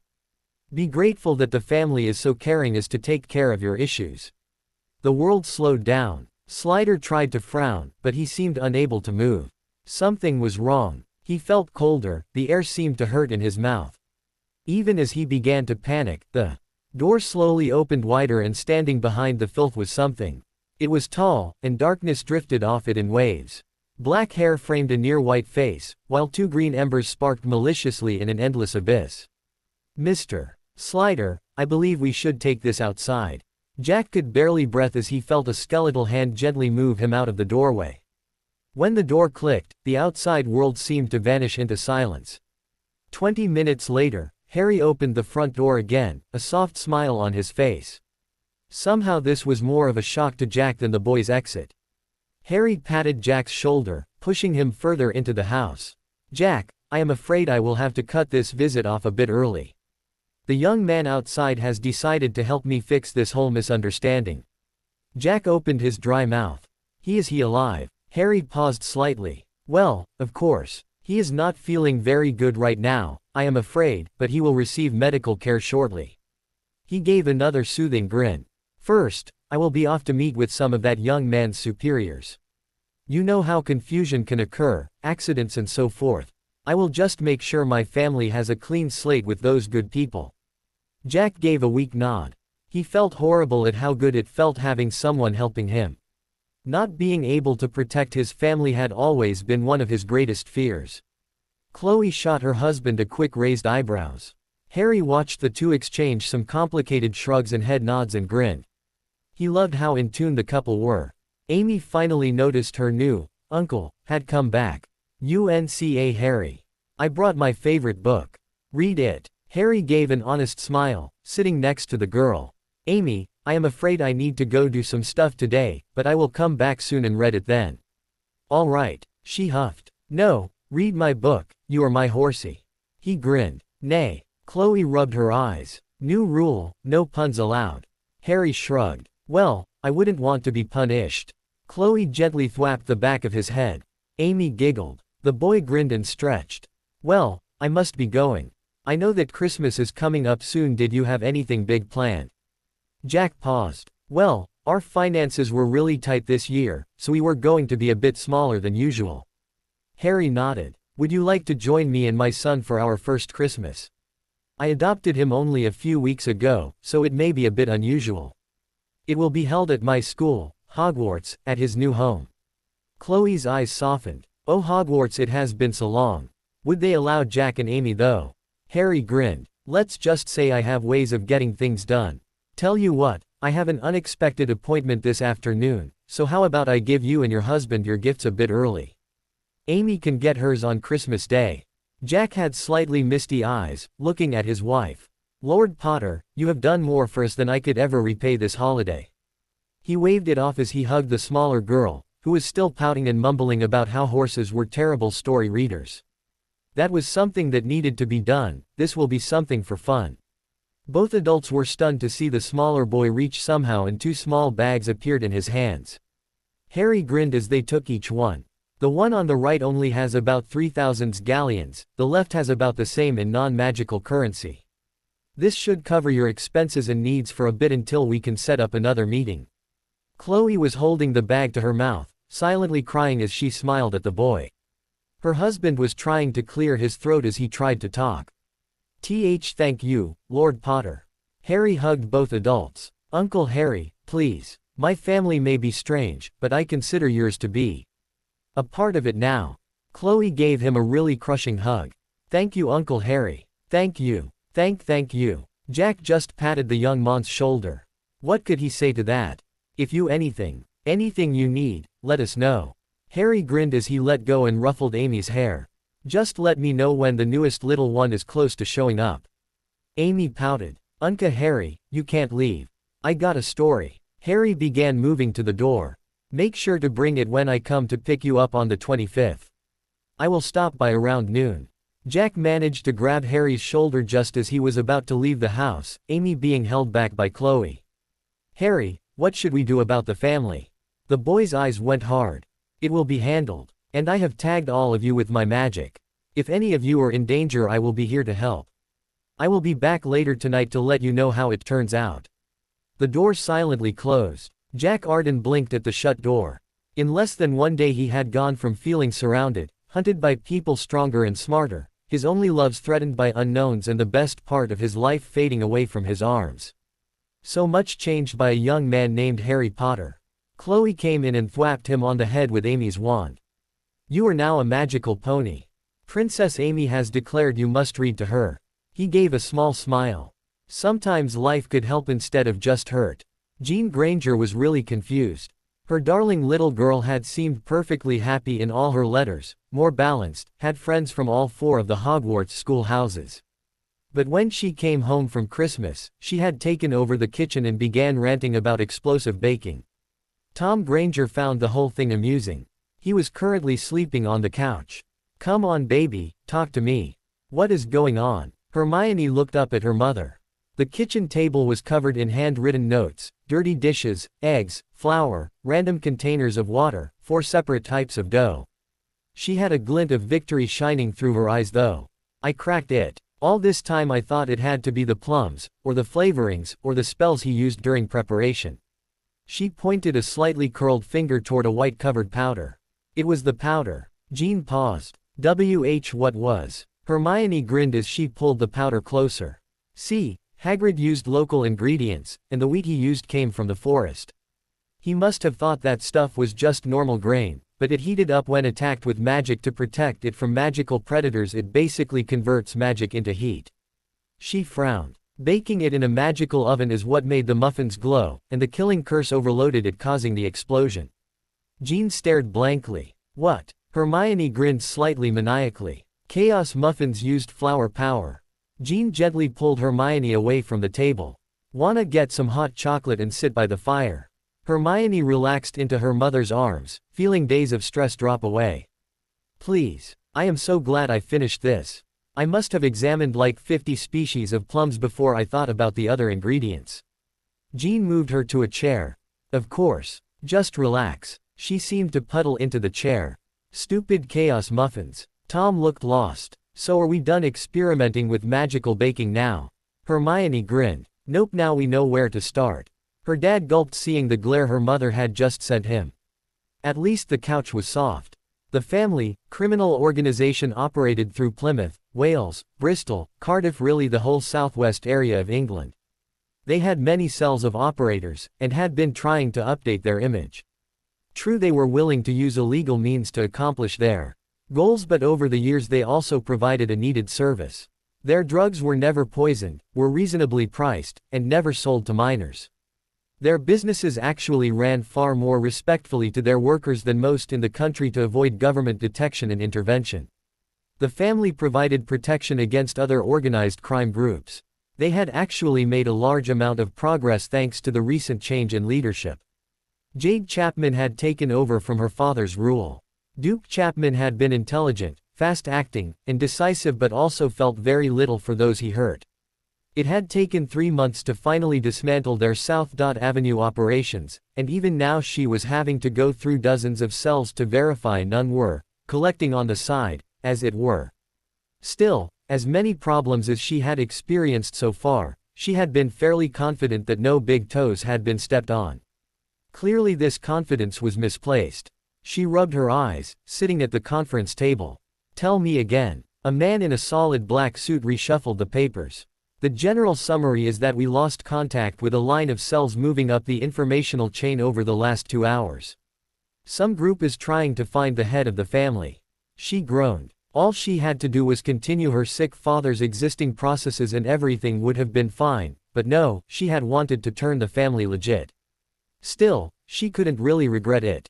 The things she saw had to stop, even if this new danger was a consequence. Some small part of her was still afraid. Whatever was coming for her was angry and fast. As soon as the pattern had been detected, she had activated all cells and they had tracked outages.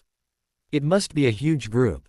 Massive. Each attack happened fast, and then they just showed up at the next place. It was too fast to send video, and no one who had likely seen the invaders was waking up. They were all just unconscious. At first she thought it was one of her father's old connections, angry over the changes she had made, but even facilities that had magical wards were being invaded quickly. Those Death Mutters munchers. Those magic bastards were not this organized, not this quick. Just thugs who terrorized the weak. They were likely involved somehow though. This person was a professional. She gently moved some black hair from her brown eyes, relaxing into the chair. Running was not an option anymore. In the process of searching for her, this group had already uncovered most of them. Their methods of information gathering was astonishingly efficient. A cough brought her back to the black suit's report. The attacking group is likely to appear within the next few hours. I suggest we move out and try to regroup. Oh, that will not be necessary. 7 suits had guns pointed toward the voice before she even realized someone unknown had spoken. She frantically stood, pulling her own sidearm out. Trying to steady her voice, she glared at the shadows. I don't know why you are doing this, but I will not do the bidding of you death-munching bastards. I am not my father. There was a pause. Sorry, what? Harry was trying to get over several emotions. First of all, his righteous rage had faded pretty quickly after he had ripped apart the mind of Slider, a former Death Eater named Greg Brown. He had acted alone. As Harry traveled from base to base, he would find the cell's leaders and lock them into their minds. As Harry kept them unconscious, he verified the recent crimes committed. Each guilty person was actually acting against their orders. About 2 hours into his work, he had actually gotten more than a little annoyed at the situation. He felt like he was house cleaning, really. Toward the end of it all, he just felt bored. Show up, everyone freaks out, knock them unconscious, verify any guilt, move on. Now that he had found the lead, or head of the family, well, she was pretty. And angry. And scared. And thought he was a Death Eater. Harry sighed, sinking into a nice leather chair. Dozens of guns followed his progress as he leaned back. So this S.K.S. Almost none of you so far seem to be evil or hunting down kids. Jade's eyebrows hit the roof. A bloody child. A child. Had dismantled over 84% of her organization. In hours. And he seemed depressed. At the very least, resigned. Hearing her third-in-command cough, she realized that at some point she had dropped her jaw and was currently aiming at the floor. Blushing slightly at being caught so unaware, she re-aimed. She sighed and put down the gun. Can I assume that if you wanted to, we would be unable to attack you? Harry nodded without looking away from the patch of ceiling he was staring at. She made a hand gesture that had her guards hesitantly holstering their weapons. She paused, one hand on her chair. Would you mind if I sat down? The boy shrugged. Fine by me. It's your place after all. Jade gently sat, ready to leap away from whatever attack he may use from such a relaxed position. Harry waved a hand, causing everyone to tense before a piece of paper showed up with a pen. The boy ignored his audience as he began scribbling at the bottom a huge page of notes. She licked her lips. So may I ask which organization you represent, sir? He paused and raised an eyebrow. Well, you can if you wish. Although this is a personal venture so far, not related to any particular business or group. He smiled slightly at her stunned expression, and put down the paper. I started this day very annoyed. An employee of your organization threatened one of my vassal families, cursed the mother, stole money from the father, and tried to abduct their dear child. She shuddered as the room seemed to ice over and his eyes glowed before he sighed. Not that it is your fault. I already took over his cell, and I know that he was disobeying orders from higher-ups. He waved his hand, the paper fluttering. In fact, all the orders that I could verify sounded fairly well, straightforward and non-objectionable. I made a list of all the bastards ignoring their orders, falsifying their reports, betraying secrets to other organizations, etc. Her second-in-command had his eyes latched onto the paper. She also felt an urge to snatch those papers. Any possibility we could see those notes? Harry grinned. Might as well, since I did all this work. But first, I had an objective beyond just terrifying dozens of people across the country, learning how to shift to places described in other people's memories, blah blah blah. She felt the weight of the world settle on her shoulders as cold eyes latched onto hers. I need assurances that you are not the head of an organization that is deliberately targeting innocents for malicious purposes. I had seen some interesting things about how you operate, and I would prefer you continue to operate rather than have some of your competitors take over the areas. This was the part causing Harry the most internal turmoil. At first it had seemed so easy, kill or arrest all the bad guys, save the day. The first few minds though had convinced him otherwise. The groups that existed in other sections of England made stories of Voldemort seem tame by comparison, and this family were saints by comparison. Filling the power vacuum left if Harry took them all down would cause fighting across the nation. Harry leaned forward. I assume your name is Jade Susan Chapman, correct? Known as lead of the family. Jade felt a flash of fear. No one outside of this base should know this. Something was pushing against her though, like he was the sun and she the shadow. Why yes, I am. Harry nodded. My name is Harry James Potter. He grinned slightly at two gasps from the magicals in the room. And I am sure you will hear many things about me in the magical world. His face became more serious. Tell me about your long-time goals. About what your personal limits are and what you are unwilling to do to further your goals. She felt drawn to his presence. Some small thing like this child was dominating a room of hardened adults. Why? He gazed into her eyes. I am trying to decide if I should dismantle your group or if we should be working together. The conversation took several hours. Jade was leaned back, her feet on the table. So like, you caused all the magic to go to hell. Harry slumped in his chair, one of the guards behind him chuckling. Hey, easy mistake. I was creating like this huge ward stone, never before used material, never before used runes. She leaned her wine glass toward him. But you broke it. He sighed. Yeah, and I am fixing it. Your agents saw the Gringotts employees, no doubt. She raised an eyebrow. Huh, they are working for you. He shrugged. Working well, sort of.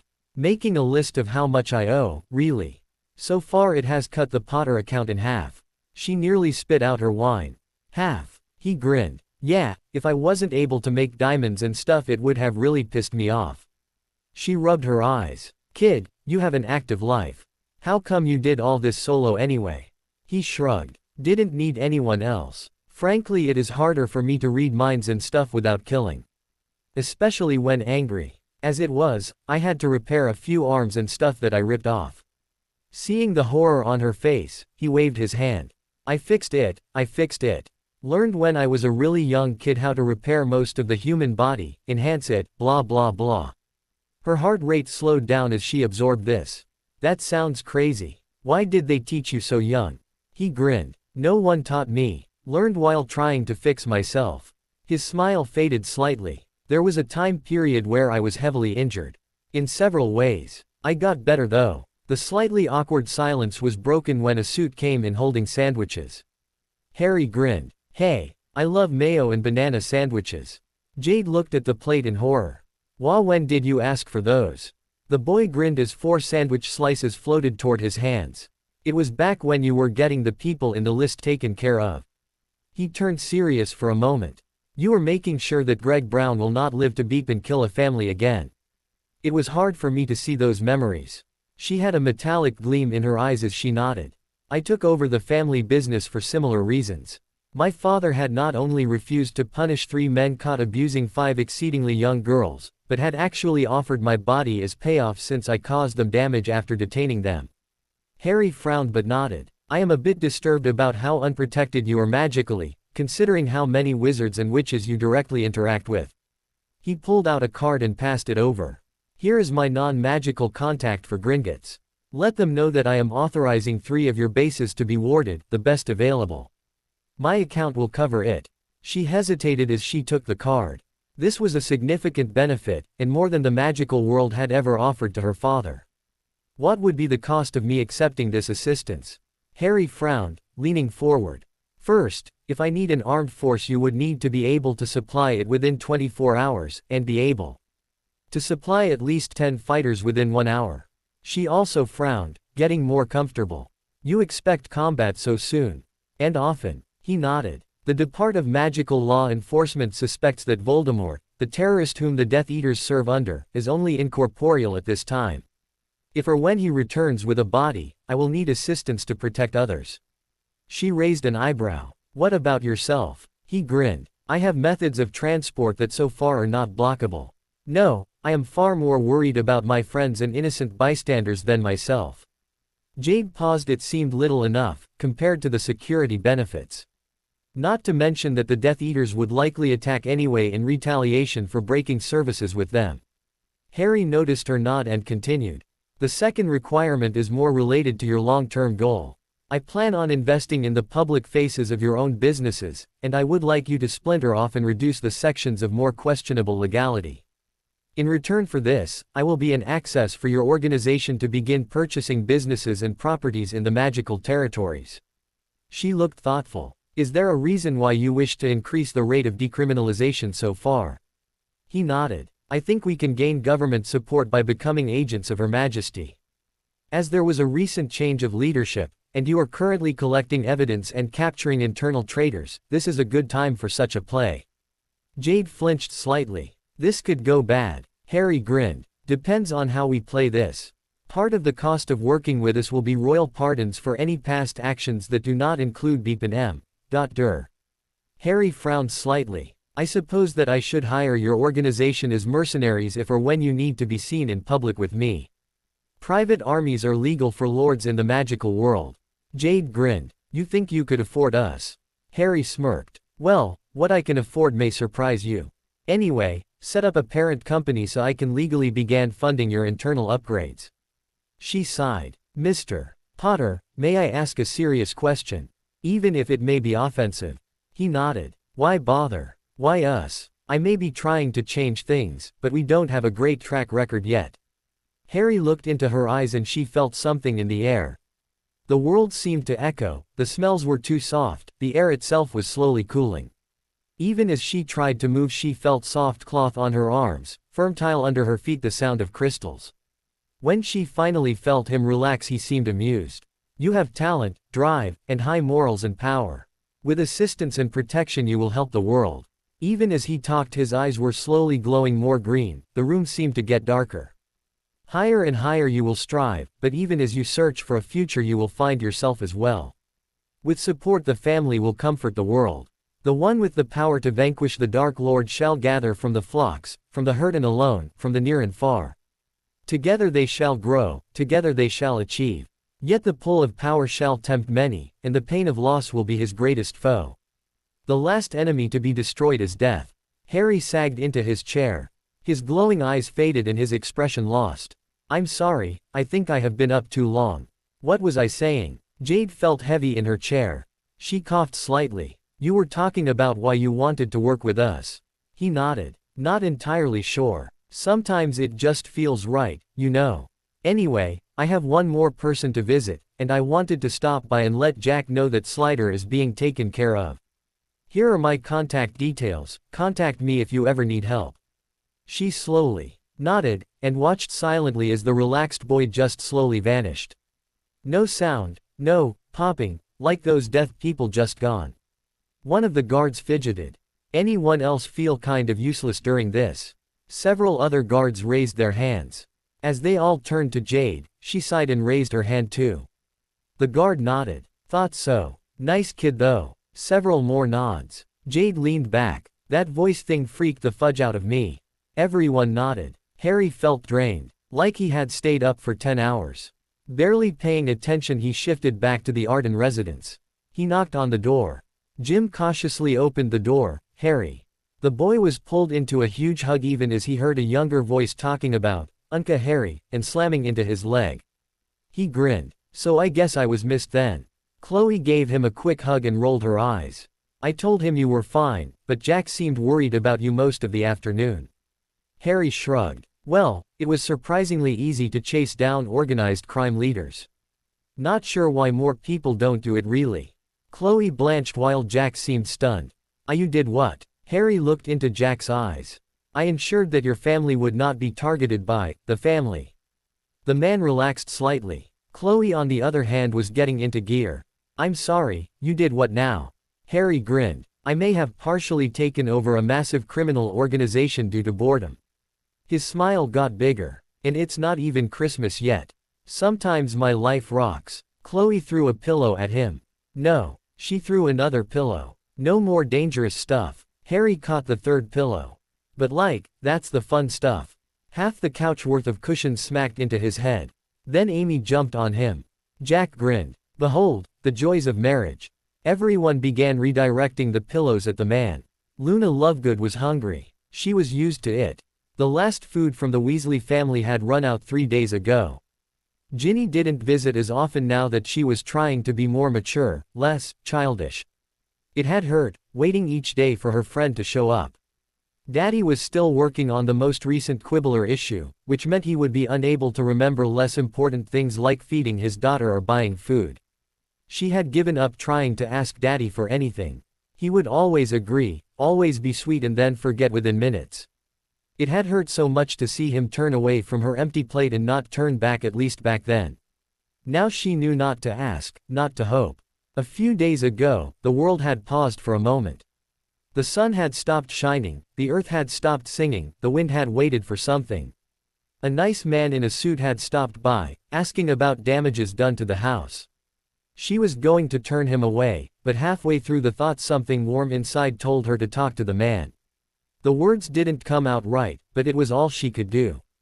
The hunger had made the visions too strong, she was too tired.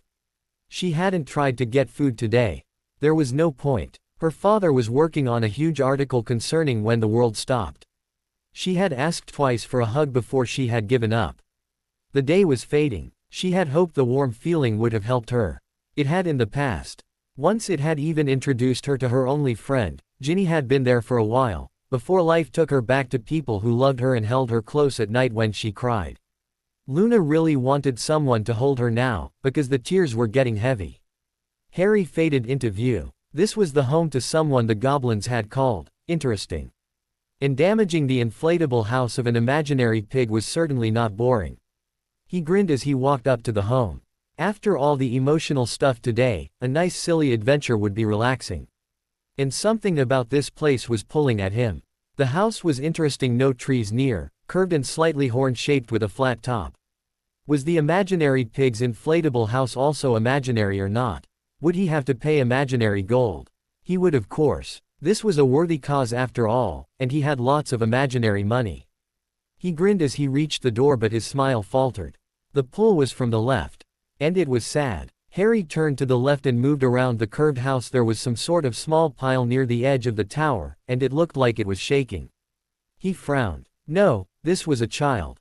Before he realized he had moved, he was kneeling next to a girl silently crying, shaking slowly, eyes closed. Her hair was filthy, her clothing unclean, but all he could feel was a desperate need to help. In a smooth motion, he scooped her into his arms and moved to the front door. Luna was trapped in the world of tears when the sun walked around the wall and hugged her. It was so nice for the sun to take a vacation and give her comfort. Even as she cried harder, pulling herself closer to the warmth of the sun, she felt arms wrapped protectively around her as she floated in the air. Was she carried? Dead? It didn't matter. It was so warm, so safe. She remembered this feeling. The warm. When she was only a year younger, just 9 years old, she used to be hugged by her mom. Back when her mom was still here. Her tears got larger and her shaking got harder, but the warmth didn't go away. She was inside. Harry felt the girl cuddling into him as he strode with power to the door. His face was stone, his eyes embers.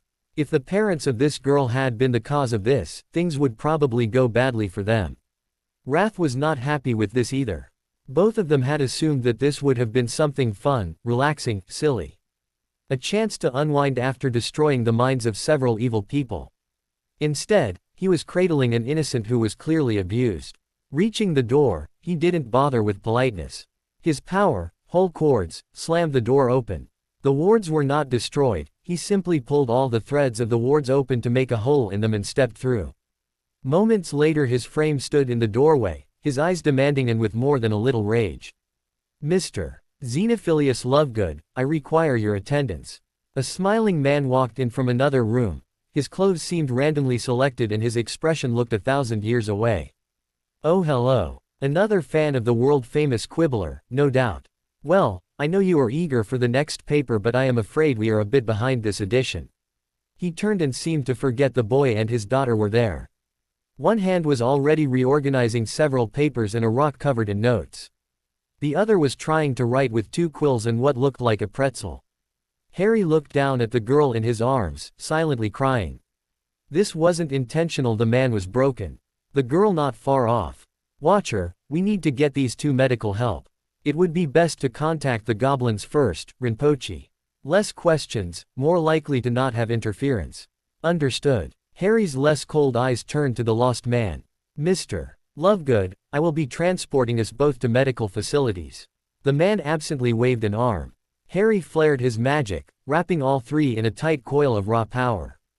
He had never attempted to shift two people before, but he needed this done, and Harry James Potter would not let weak excuses like limits keep him from doing what was right. The tower became empty as the three inside faded away. Luna felt the sun explode. Wrap around her. Cradle her, like a new babe. The air was singing soft songs of a sunny day on a white beach, the taste of salt drifting on the breeze. Her lips could almost taste the sunlight. Each finger was just a centimeter from warm sands. Her legs could almost feel the waves. And then the world drifted. Millions of sounds, of smells like a funnel of sound, or a whirlpool of vision. As the universe smiled down on her, she was being pulled and pushed toward a dark, cool cavern, a world of soft sheets, bad-tasting drinks, and quiet noises. And food. She snuggled closer to the sun. If this was death, she never wanted to leave. Xenophilius could barely understand what had occurred. It would make a great article though. Harry felt the cave form as he stepped into a room filled with several shocked goblins. Even as he verified both companions had arrived safely, he felt Nagnok running toward him at high speed. Looking past the several dozen swords pointed toward him, he grinned at his account manager. In a hurry to see me, Nagnok. The goblin was bent over, frantically gasping out orders to the very confused goblins currently threatening the suddenly arrived human. Harry shrugged, letting the man take care of the issue, and slightly adjusted the girl's grip on his neck. For someone so light, she had a powerful grip. Mr. Lovegood was staring really hard at a lamp. Looking down at the girl, he could see her wide eyes looking around at all the various swords currently either being put away or shook as the owners argued with Nagnok about how much killing was allowed to be done to valuable customers.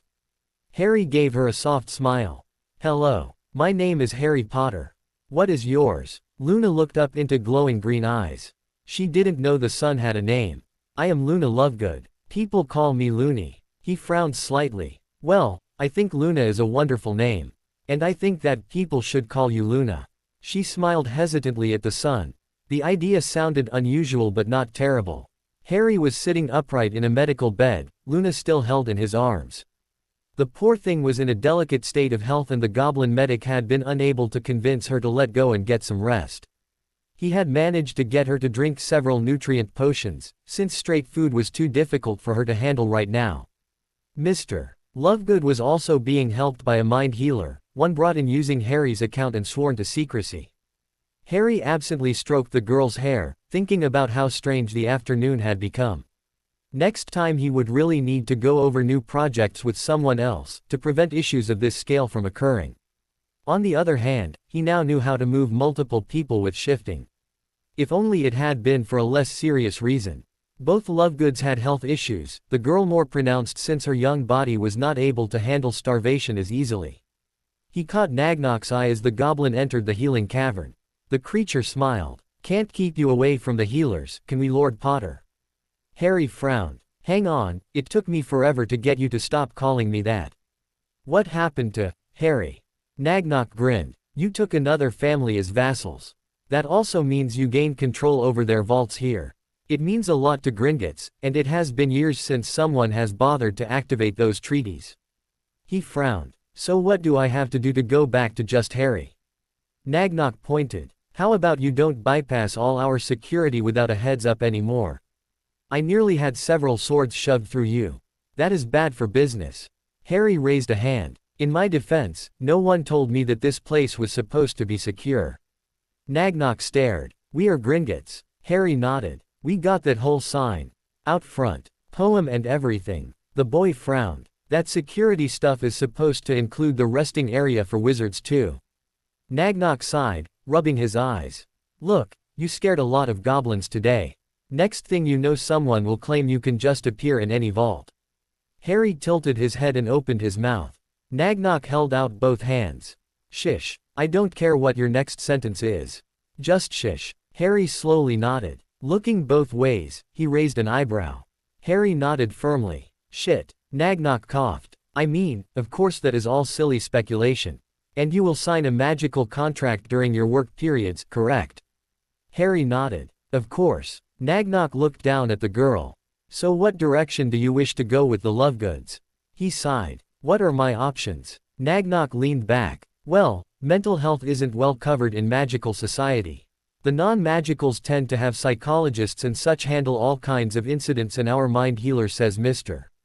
Lovegood's issues are related to the passing of his wife. Harry absently hugged Luna closer. Honestly, he felt a bit jealous that she had known both parents, but the idea of losing one when he was old enough to know what he was losing. He gently stroked her hair.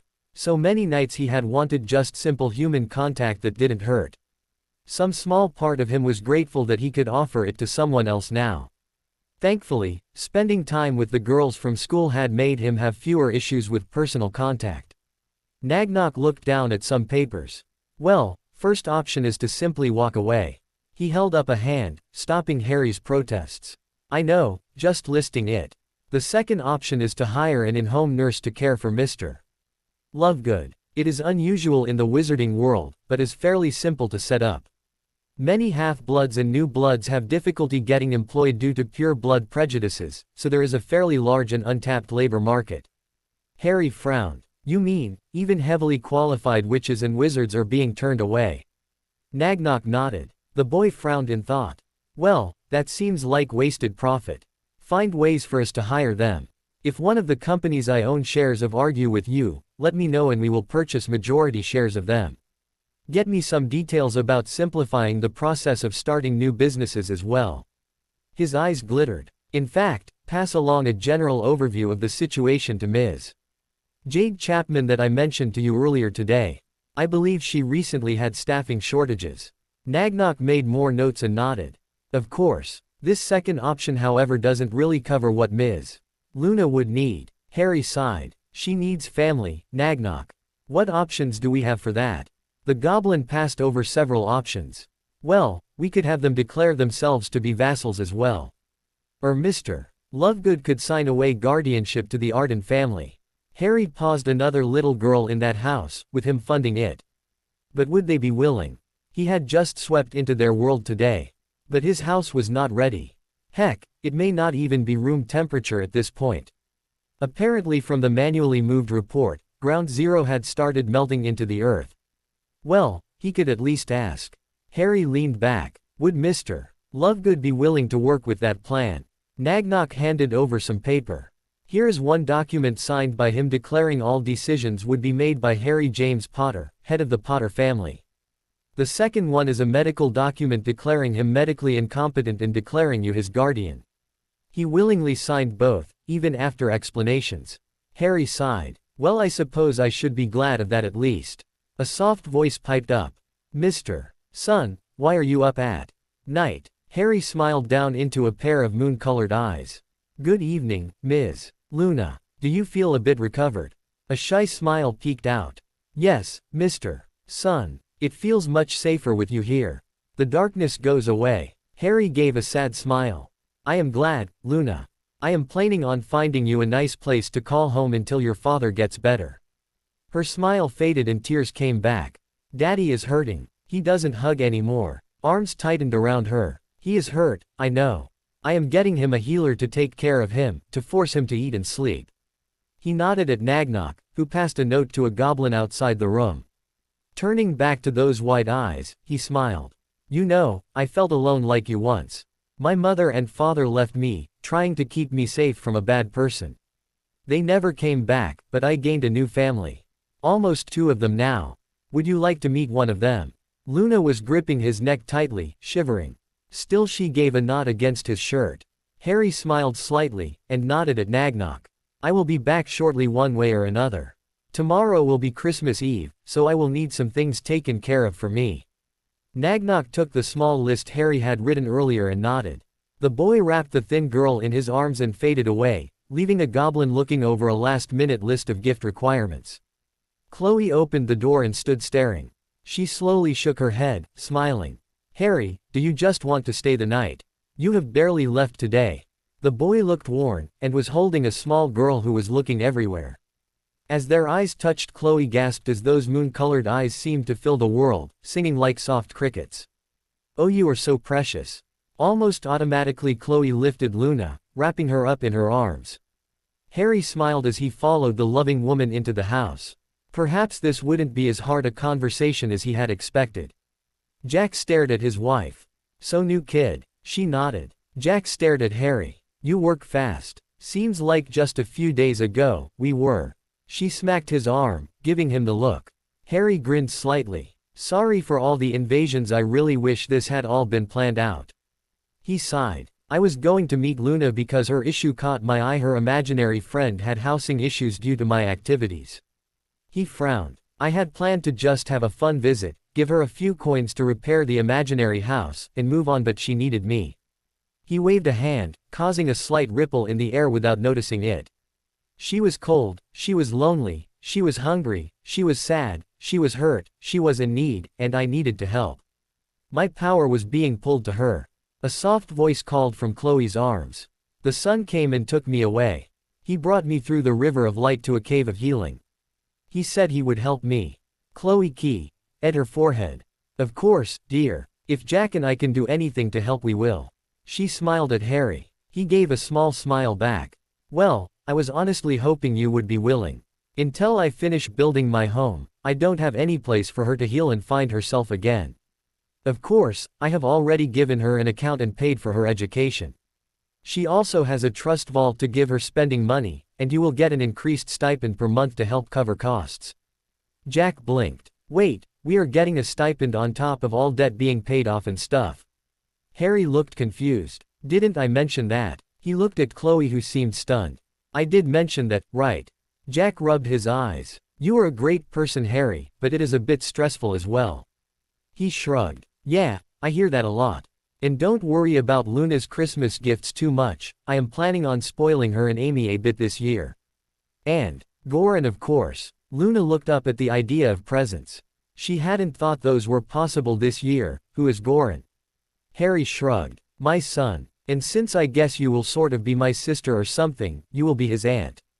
"Is Aunt Luna okay?" Luna blinked and gave a small smile. "A brother." She gave a shy nod. "K." She snuggled back into the loving embrace of Chloe. After so long hungry and cold, she refused to let anything bother her too much. She still wasn't sure if she had died or not, but either way, she was more happy than she had been in months. Molly Weasley was in full panic mode. She had been stopping by the Lovegoods with some more baked goods since her last trip had been delayed, when she found the front door open and their home empty. It had taken this long to notice because some strange magical pulse had messed with the burrow, destroying the carefully balanced magic holding it together. The damage had been extensive, and all of the Weasleys had been afraid of the future when a man from Gringotts had shown up, taken a list of damages, and promised to take care of it. They had been given a fully paid-off hotel room and assurances that their house would be restored to at least previous standards. In fact, the comment she had overheard from one of the builders was that the floor space would be doubled to ensure that all safety codes would be followed, and that the Gringotts account had actually approved the changes. It was only in that burst of both relief and knowing her family would pull through this that she remembered the Lovegoods, and her personal guilt was enormous. That the girl and man were both missing set off many warning bells in her mind, and she had flute McGonagall as soon as she was able. Even as she wrung her fingers, she heard another knock on her hotel door. Opening it, she found herself looking down toward a goblin wearing a fine suit. "Mrs. Weasley." She blinked. Yes sir." He nodded. "May I come in, ma'am?" She quickly moved from the door. "Of course, sir. How may I help you?" The goblin gave a small smile. "My name is Nagnok, and I am here in an official capacity." Ms. Luna Lovegood mentioned that you and your family have been supporting her, offering food and such over the last few months since her mother died." She almost leapt at the goblin. "You know where they are. I was so worried." He gave a much larger grin. "Mr. Lovegood is being brought back to his home, and the account has paid for a vault to hire a high-quality medical witch to provide in-home care for the man. As he is no longer mentally sound, his daughter has been bestowed to the account owner's vassal family, as they already have a young girl of their own and are soon to have a new child as well." She frowned. Now see here, I don't want her just passed off like some sort of toy or whatever. Luna is a darling and she should be taken care of. Who exactly is she with? Nagnok handed her a folder. The credentials of the families involved. She opened the folder. Harry Potter. He nodded. Lord Potter has decided to adopt Luna as a sister, if she wishes it. Until then, she will be taken care of by his vassals, the Arden family. She tapped the image of Luna being hugged by a nice-looking woman. May I meet with her? Just to make sure she is all right. Nagnok was glad this woman hadn't been just pretending to care for the Lovegoods. Harry had insisted on repaying them for their kindness, and knowing this wouldn't be aiding bad people made the process slightly more bearable for the goblin. He nodded. Lord Potter was actually hoping to have your daughter visit at some point, and hopefully often. From what he understands, Ms. Ginny is one of her friends. Lord Potter wants his sister to be as happy as possible, and making her feel safe and surrounded by friends is the first step. Molly felt muscles relax. She hadn't even realized she had been that tense since losing her brothers in the war. She always feared bad things would happen to her loved ones. Thank you, sir. We were all really worried about them. Nagnok handed her another folder. Moving on, Mr. Potter wanted to offer you the following in thanks for your aid to Luna in times of need. Molly barely looked at the papers, pushing them back. Thank you, but it was the least I could do for the dearies. I don't need anything. The goblin tilted his head. I am not sure you understand, this is not a gift. This is a list of receipts. She blinked. What? He pushed the paper forward. Lord Potter already gave you the gifts. This is just a listing of what those gifts were. She looked down at the thick paper. Saw a few lines. And fainted. Nagnok looked at the unconscious woman in the chair as the door opened and a thin man with blazing red hair walked in. His eyes narrowed, seeing his wife unconscious, a goblin, and a table covered in paperwork.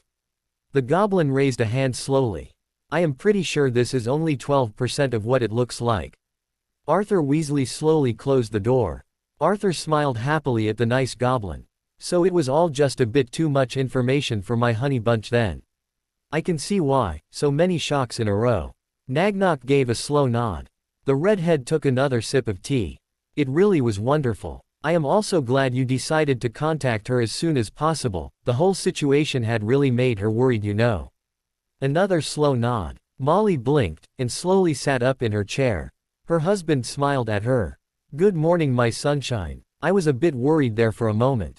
So was Mr. Nagnok, correct, Mr. Nagnok. He didn't move. Molly looked up at her husband and rolled her eyes. Honestly, dear, we were just talking. It was just too much excitement for me and I may have fainted a bit. Arthur leaned forward. Are you sure, dear? Not sore anywhere, no pain. She smiled softly. Of course not. Fit as a broom. He sighed with relief, allowing the 12 conjured daggers to stack on the table away from the body of the goblin, stuck to the wall. Another wave of his wand allowed the slightly shaking creature to gently touch the floor. Nagnok coughed slightly. Thank you, Mr. Weasley. For not doing anything too extreme. Arthur nodded happily. Of course not, Mr. Nagnok. I never had a doubt. Seeing the goblin's raised eyebrow, Arthur shrugged. If I thought you had done something to my wife, you would have died.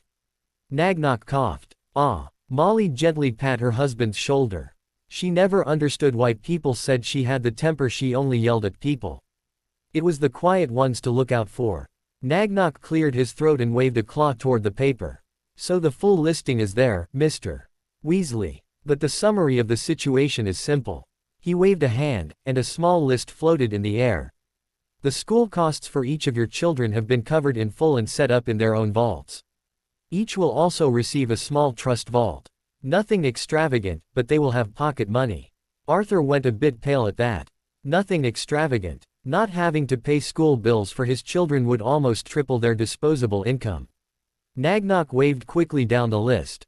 Paid off your old house, of course, and fully funded the expanded new one. Paid off all existing debts for the Weasley family. Ah, here's another interesting one. Luna said your family liked to fly, correct? Arthur gave a small head nod. Well, Lord Potter has offered each of your children a free broom of their choice if they pass all their owls with an E or above. He hopes it will motivate them. Arthur gave a small grin. Oh, I think Ron is about to become a master student. Molly had a frown. It too much. Far too much. We can't accept charity. Nagnok raised an eyebrow. Well, it is money already spent. Would you throw away an expensive gift just to hurt Lord Potter's feelings? Arthur grinned seeing Molly stutter. Turning to the goblin, he bowed. Sir, you are the nicest person I have held up at knife point this month. Please pass my family's grateful appreciation to Lord Potter. Molly somehow got her voice back. And tell Luna that we miss her, and will visit as soon as we can. Nagnok nodded, quickly leaving. Lovely people, except for the knife part. He rubbed his throat. Good man in a fight though, likely.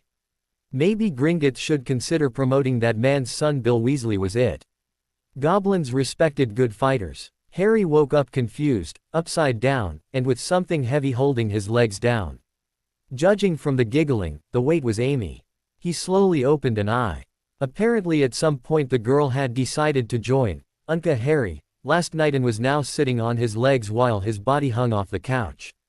Harry gave a slight groan. Was she always this heavy?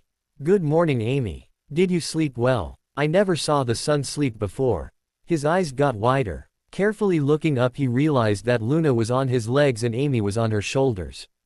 Ah, good morning, Luna. Amy waved her wand in the air. The glow had faded a little.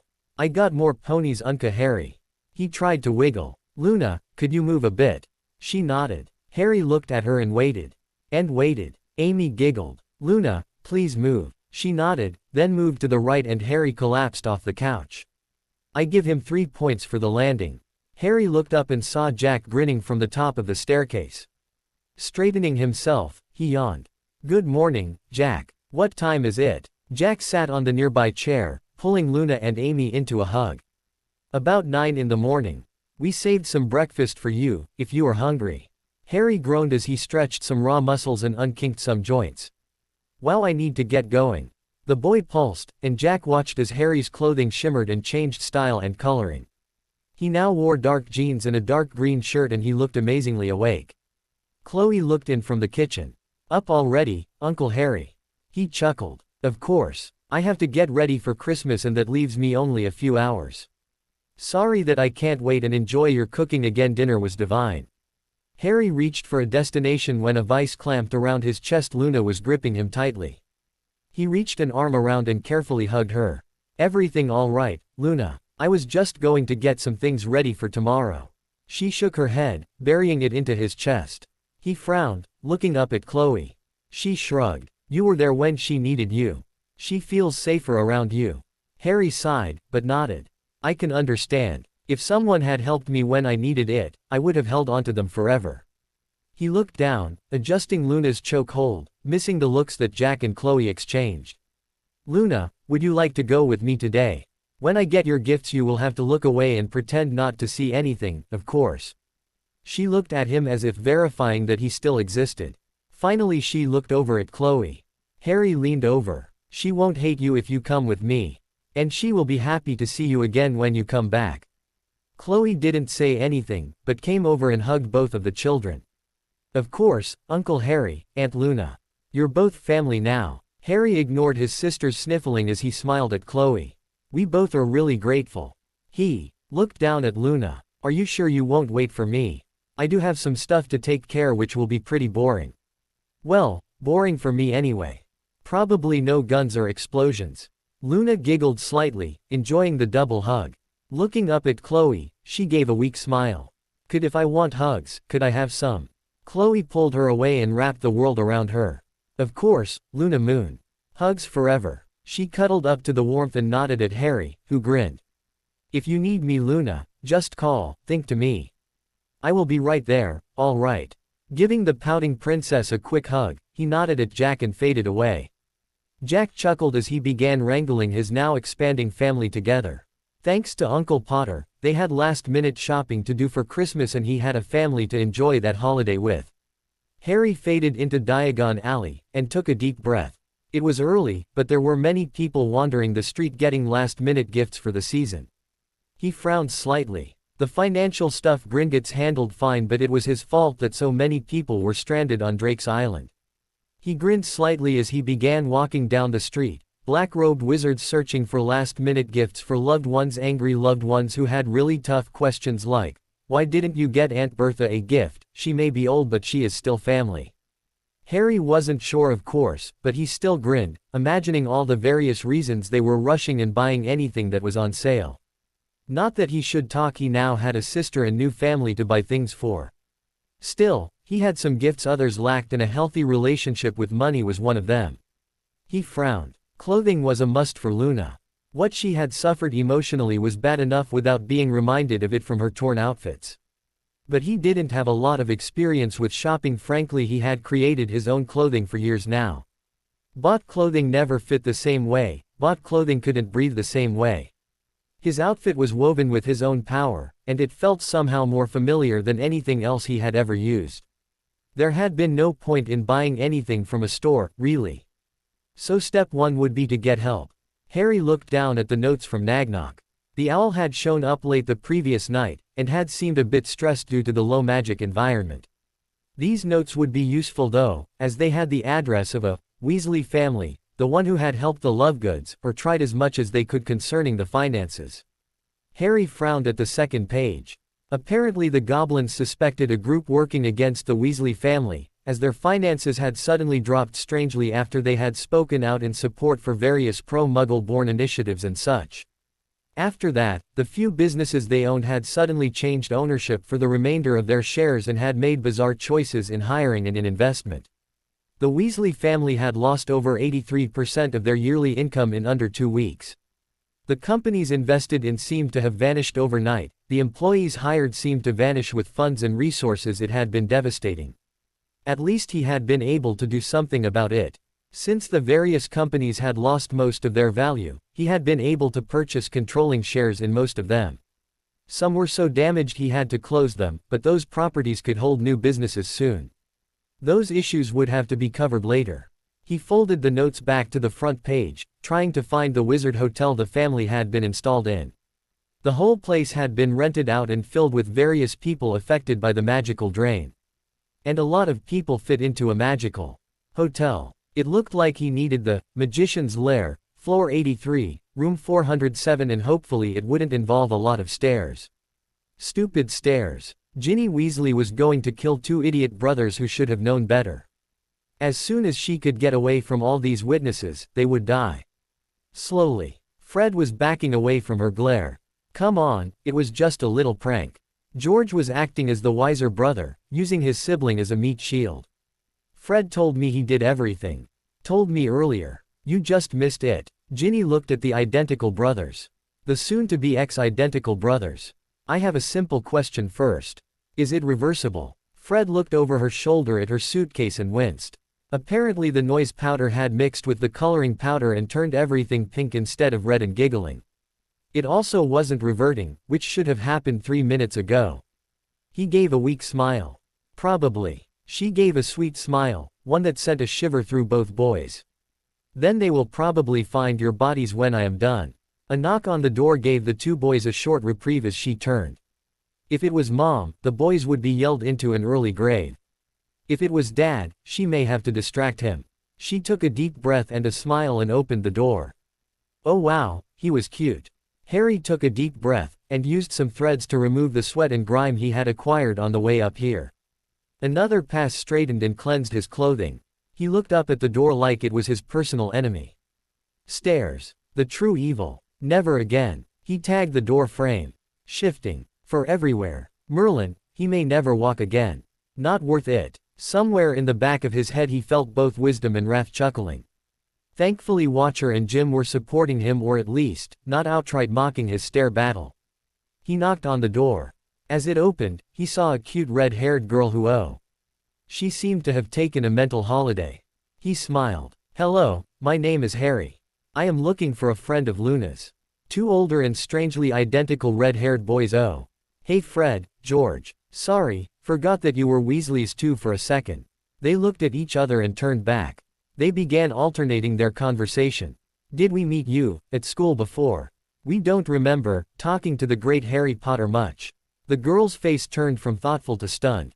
He grinned. Well, I noticed how you 2 always seem to know the best ways through the school and that you like a prank or 2. I always kept at least one eye open to avoid the crossfire, so to speak. They looked both proud and a bit ashamed at being caught. Yeah, we may have a few tricks to get around, here and there. Ginny gave a weak smile. Excuse me for a second. The door closed and Harry heard two smacks and hurried whispering. She looked back out. Sorry, my two brothers were just doing something important. There was a bit of an incident with a prank. A quieter whisper behind the door chuckled. Didn't think all her stuff would turn pink though. The door closed and two louder smacks echoed in the hall. She leaned back out. So you were looking for me then?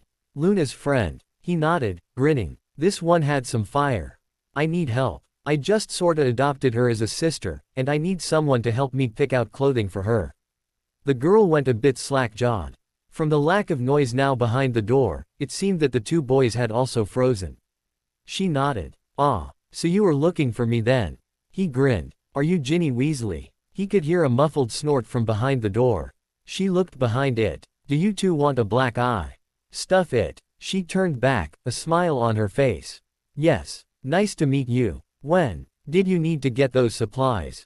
Harry shrugged. Now would be great. She paused. Could you give me a few minutes to leave a note? And get some stuff. Should be about 5 minutes, tops.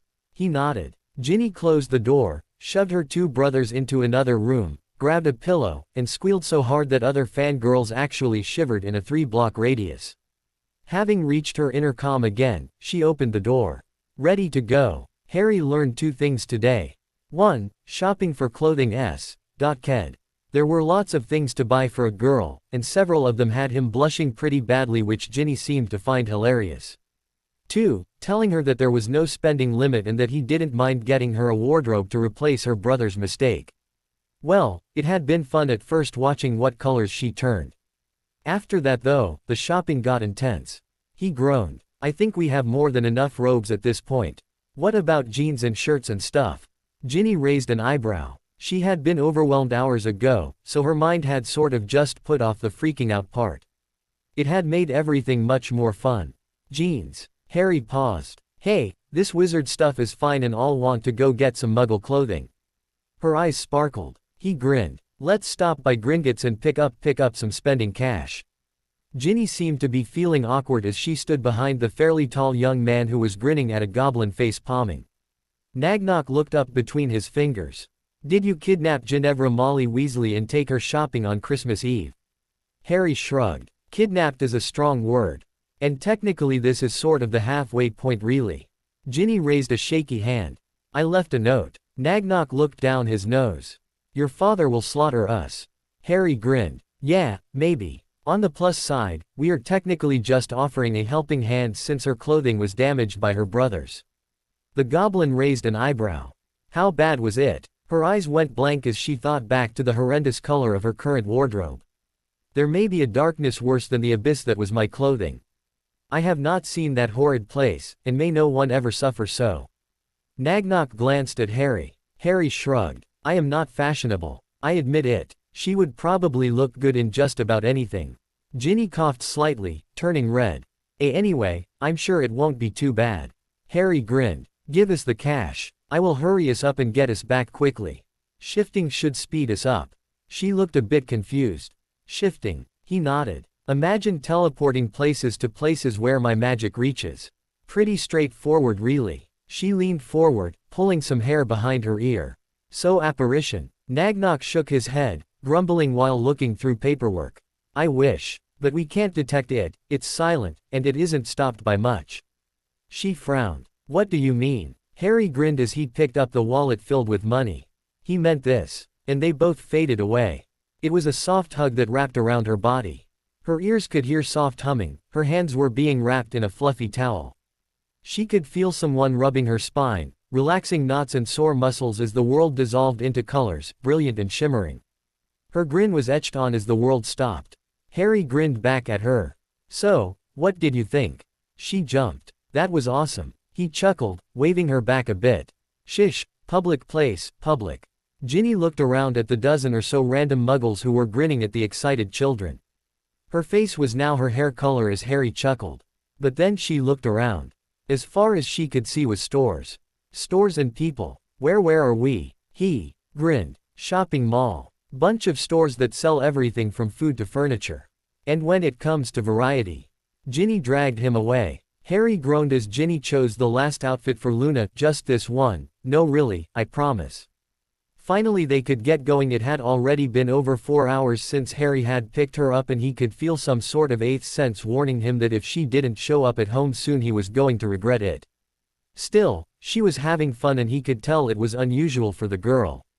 Oh, she acted confident, and mature, and all that until she felt he wasn't looking. Still he tried to keep things light-hearted, and she seemed to have calmed down a lot since he had first picked her up. He chuckled. At least it was a change of pace, nothing dark, or dangerous, or, prevent people from shooting me, or, save my child. Just buying clothes and being teased for blushing. He hadn't been this relaxed for hours. I said, you awake? Ginny's amused face made him jump and nearly fall out of the chair. Harry coughed and gave an awkward grin. Sorry. I just get the feeling that we should call the evening. I also need to finish wrapping Christmas gifts and such. Ginny frowned slightly, then sighed and nodded. Yeah, Dad will be back soon. How long will it take for us to get back? He shrugged. Just let us pay up and we can head out. As they covered the costs and Harry carefully snuck the last package into his bottomless pouch, he wrapped them both in his threads and shifted back to her apartment. It was a short trip that let them out into a verbal maelstrom. You let her go with some random boy. No Mom, it was Harry. Yeah, Harry Potter, he's a good guy. Not that we talked to him much. Didn't he blow up a building? Oh Fred, no, of course he didn't. Nope. Shish. Harry knocked on the door. A large red-haired woman opened the door after a few seconds of frantic whispering. Why, good afternoon young Ma Ginny. A mass of fast-moving, angry and happy Mom blurred past Harry and wrapped around Ginny. You were in such trouble. I am so glad you're okay. Did you eat enough? I am going to go get you a snack. And she was gone. Two slightly wind-blown twins looked out through the door. So how was the shopping? Harry, who had somehow been hugged twice and was now holding a ham sandwich, shrugged slightly, taking a bite.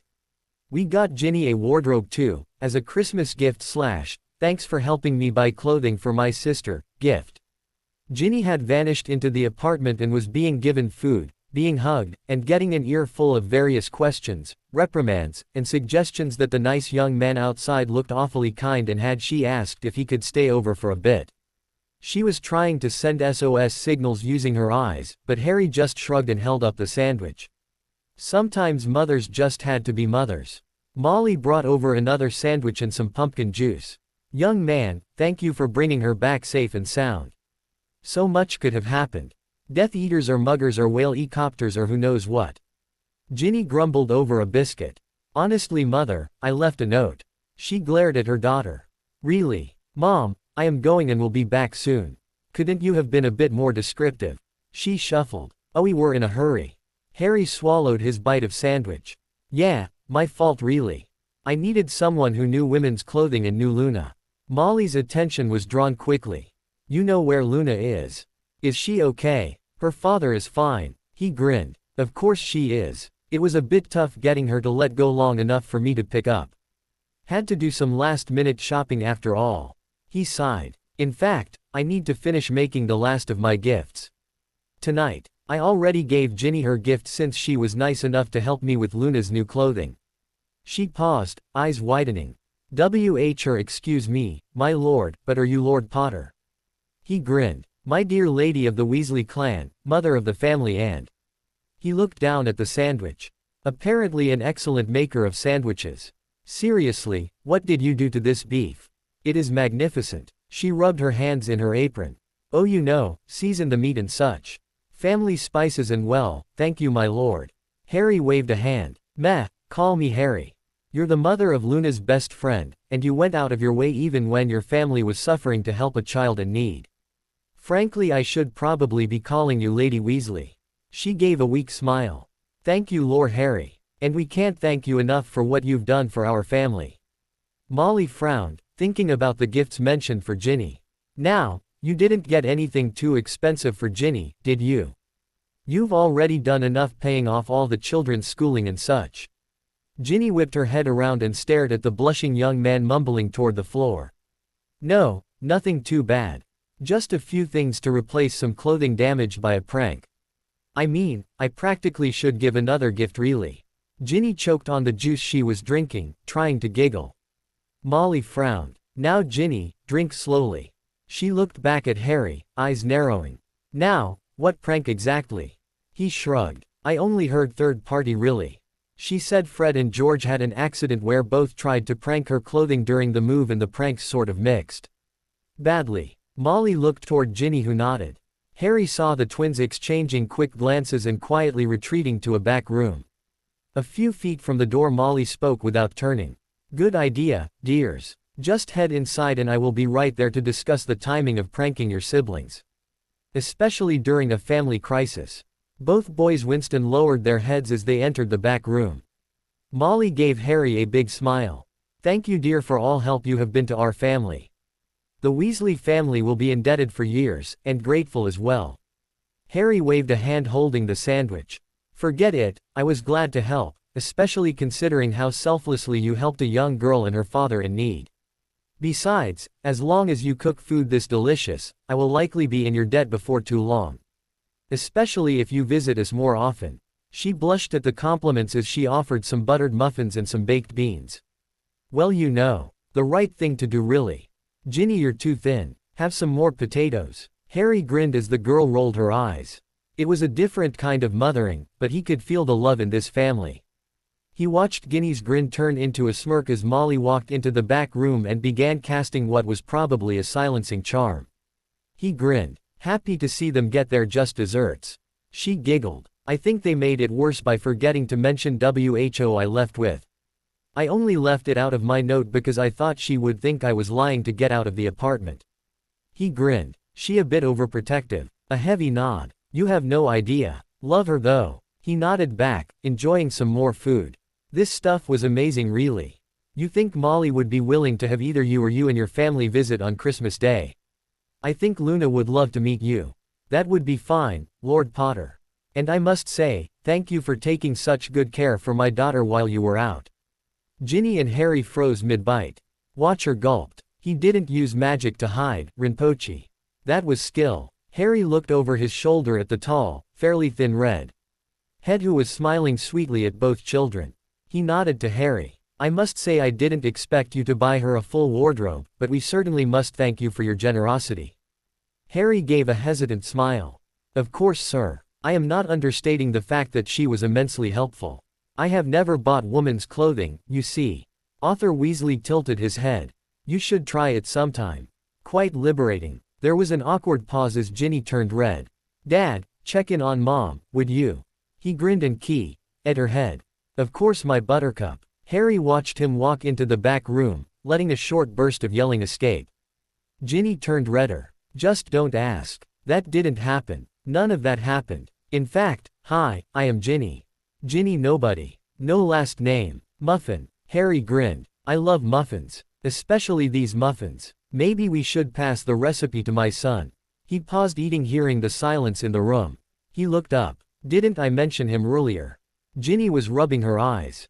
Harry was idly writing another shopping list for Nagnok. She sighed. So you have adopted Luna as a sister, you have adopted a troll as a son. Harry raised a hand, chewing on a pencil. His name is Goran. Great kid too. She nodded, leaning forward. Right, your son Goran. And since this is his first Christmas ever you want to invite us? He nodded. Well I invited my step-family, the Dursleys. I invited my vassal family, the Ardens, of course. Though I don't think they can stay for the whole day. I invited your family, although I am not sure if they are interested. Of course we would, Lord Potter. Harry jumped 2 inches and twisted to see Arthur. Ah good afternoon sir. And please, call me Harry the Lord thing gets old pretty quickly. The man moved and sat at a nearby table, picking up some of the cookies. I would assume so. I had to convince several people to stop using my titles. The man frowned. It took persuasion. For a few. Not for long. Harry caught Ginny's eye, and she shook her head. He nodded. Well, that aside, when would you like me to pick your family up? They are all welcome, of course.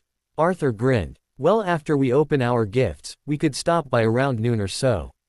Would that work? Harry nodded. It would prevent people from feeling bad about not getting gifts and so forth, since not everyone is expecting everyone else. Plus, I should be able to set up some snow if we need it. He frowned. Wait, you are not supposed to use magic when not at school. Harry tilted his head. Why? You all know I am a wizard. We all know about magic.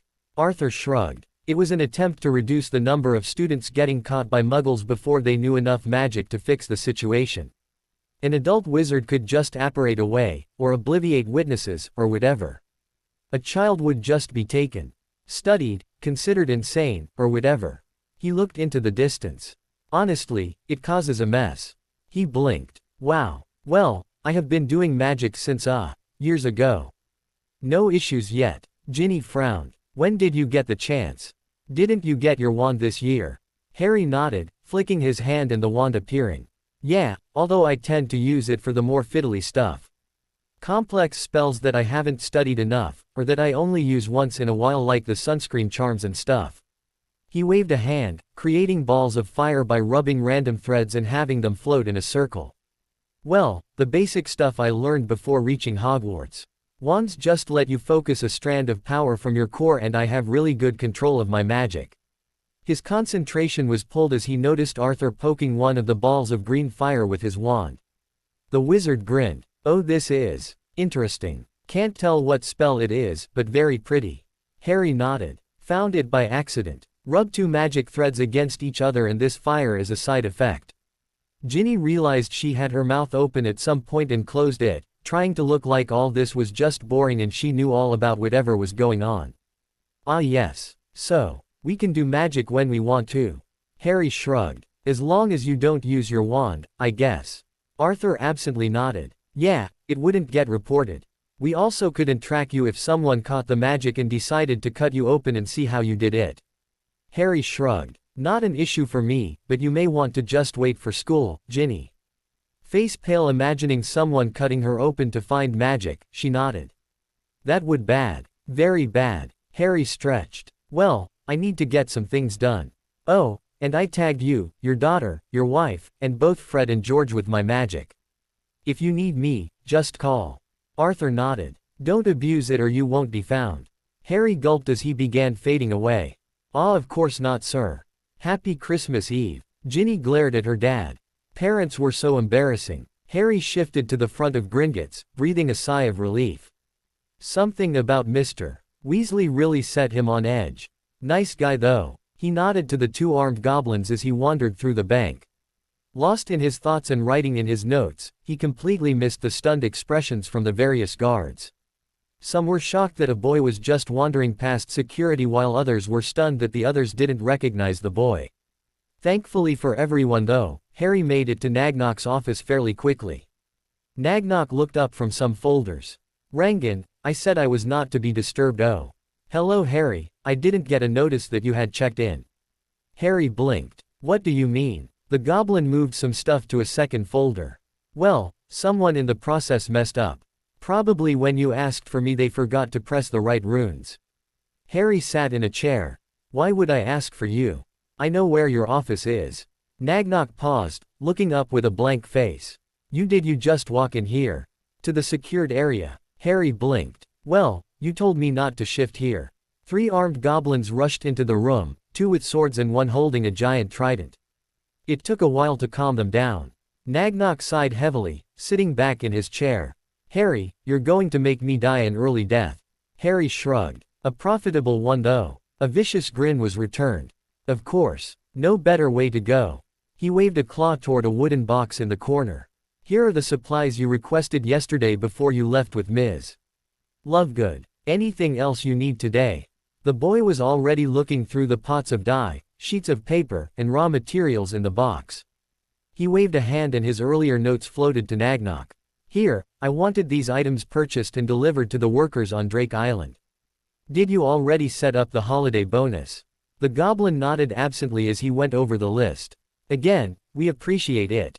Especially me, since I got a bonus from your account being so active. Harry grinned, one hand glowing over a silver bar while holding up a green stone. What is this? I love the color but I don't recognize the feeling. Nagnok looked up. Ah, that is some Pounamu, or nephrite jade from New Zealand. Called greenstone. It is more used for appearance than magical construction, since there are cheaper stones that hold runes better. I included it because the Maori culture passed the stone down the family line, enhancing the power of the stone as more magicals stay in contact with it. Harry's eyes began to glow as he gently touched the raw material. It feels deep, like a hole that echoes. The goblin nodded. You should feel the others before you make decisions though. Sugilite, for example, is not only a beautiful purple but it is good for passing magic quickly instead of storing it up. He sighed and passed over a list of gems. Here, a short cheat sheet. Mind you, diamond tends to work just as well in general cases, but then again it isn't amazing in any one area. Harry took the list, giving it a look over. Some gems like the ruby had interesting side effects. Like helping with childbirth. Didn't he use that in his ward stone? He narrowed his eyes at Nagnok. So ruby in the ward stone. Nagnok looked vaguely toward the wall. Well, you know, it has strong protection properties. Harry waved the sheet. It also seems to enhance fertility. In fact, half the protections seem to be aimed toward protecting pregnant women, babies, children. He paused, looking back at the sheet. Well, I guess this is fine. Better warn any couples who visit though. Wouldn't want anyone to have more unexpected children. Nagnok seemed to relax slightly. It was suggested by Bogrod. Since you and most of your friends are still below legal age, incorporating it into the stone will hopefully enhance your protections as well. The other issues, well, we have never had a 7-star of ruby to test, much less a 7-layered 7-star ward stone. No idea what the results will be really. Harry pursed his lips slightly. Well, what's done is done, I guess. He looked back at the sheet. He wanted something for his closest friends, something more useful than just tossing them candy or random books. He lifted 2 stones, thinking of Daphne's gift. Either emerald or amethyst would be best really. Emerald tended to increase trade success, and preserved peace and increased general goodwill. Amethyst on the other hand prevented the heart from growing faint and encouraged bravery, and was supposedly good against demons and spirits. Maybe a mixture. His hands moved together, mixing the green emerald and purple amethyst in a coil of his green magic. Gently he twisted his fingers, feeling the sticky purple crystals grinding against the fuzzy green stone. Grinning at the result, he made a small opening at the top and twisted a thin silver chain with a basic latch. Harry frowned. Was this too much? Still, it was for Daphne. She would like it probably. Hopefully. This would be one of the first gifts he had ever made himself, and he honestly felt a bit self-conscious about the whole thing. He rubbed the surface of the pendant, polishing the 2 stones till they sparkled like one gem. Well, that was the easy part now, to see if he could actually pull this off. Holding it between his hands, he began bathing the gem in his power more and more. Not trying to change anything, not trying to enhance or modify it. Slowly he felt the stone's song change hum. The song used to have 2 strange notes, one from each material. As his mind felt the stone absorb his power, he began changing those 2 into a harmony. He frowned heavily, unaware that Nagnok had already left the room and ripples of power were slowly moving everything away from his body. All he could feel was the stone in his hand, warm and almost beating, as his power trained it to sing a single tune, a high song, like a single violin in a dark forest. He couldn't remember where he had heard this tune, but it felt right. Soft but strong. Nagnok sighed as he stood outside the office.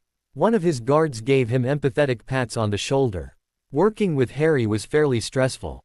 As he felt another wave of power wash over him, he grinned. Profit was to be had though. They had pulled all the magic absorption stones recovered from Drake Island earlier yesterday, and were now laying them near the room where Lord Potter was building his Christmas gifts.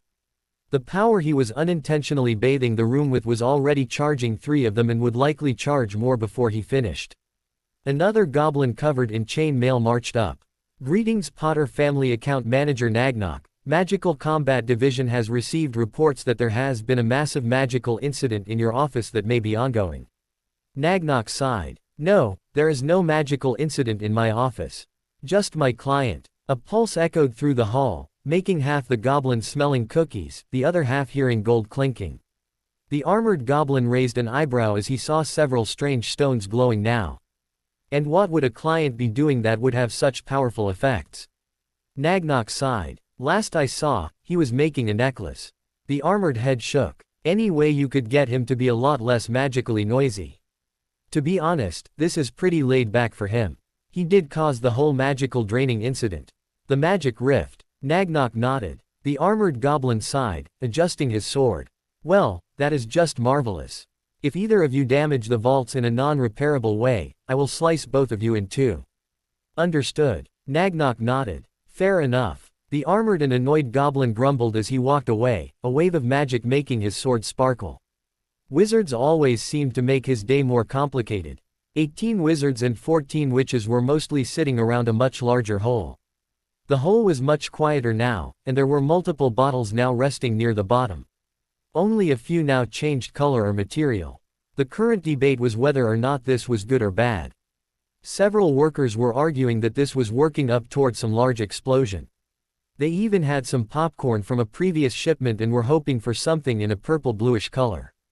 Others were grumbling. As well paid as they were, spending Christmas with only alcohol didn't seem as wonderful as it had at first. Finally a blonde woman sighed and stood up. Well, the next shipment should be in the next few minutes. Maybe they will send something nice. A guy near the edge of the pit snorted.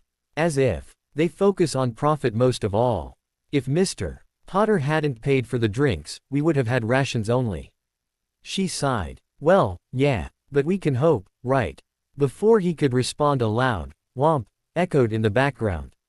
Several stunned wizards and witches turned to see a giant crate labeled, Holiday Spirit. One of the original group stood up with a grin. Bet ya a galleon that Potter sent that. A woman near the crate was smirking. No bet, says Harry, not Lord Potter, on the back. She grabbed one of the crowbars from earlier shipments and began prying off the lid. She blinked. Oh wow, there is like a lot of stuff in here. And a note. Ooh, pumpkin juice. A worker with bright red hair took the letter while the others started pulling a lot of stuff from the large box. Let's see. Oh, wow, we are all getting a holiday bonus. Not a small one either. He grinned. Apparently he feels bad that we are missing the holidays with our families. Another wizard was waist-deep leaning into the box. There is a bloody ladder. This thing is actually bigger on the inside. One of the women who had stayed away from this walked up. Any chance that there is some Ogden's old fire whiskey in there? A voice echoed from the box. Over 3 cases. Another guy who was almost dressed grinned from the pile of bottles. Best holiday ever. Susan looked at the window again. No owls today. Maybe Harry didn't send anything. She sighed. It would. Well, they only met recently. At least Neville had sent that lovely pot of flowers. Still, she had gotten small parcels from the rest of the gang. Even Terry sent something, and he was very forgetful. She jerked as something landed in her lap. Looking down, she saw a small box wrapped in deep purple paper with her name on it. Her smile lit up the room when she saw Harry didn't forget her. Across England, 5 other girls and 2 boys also had wrapped gifts appear in their laps. It scared the hell out of Neville, who had been in the bathroom at the time.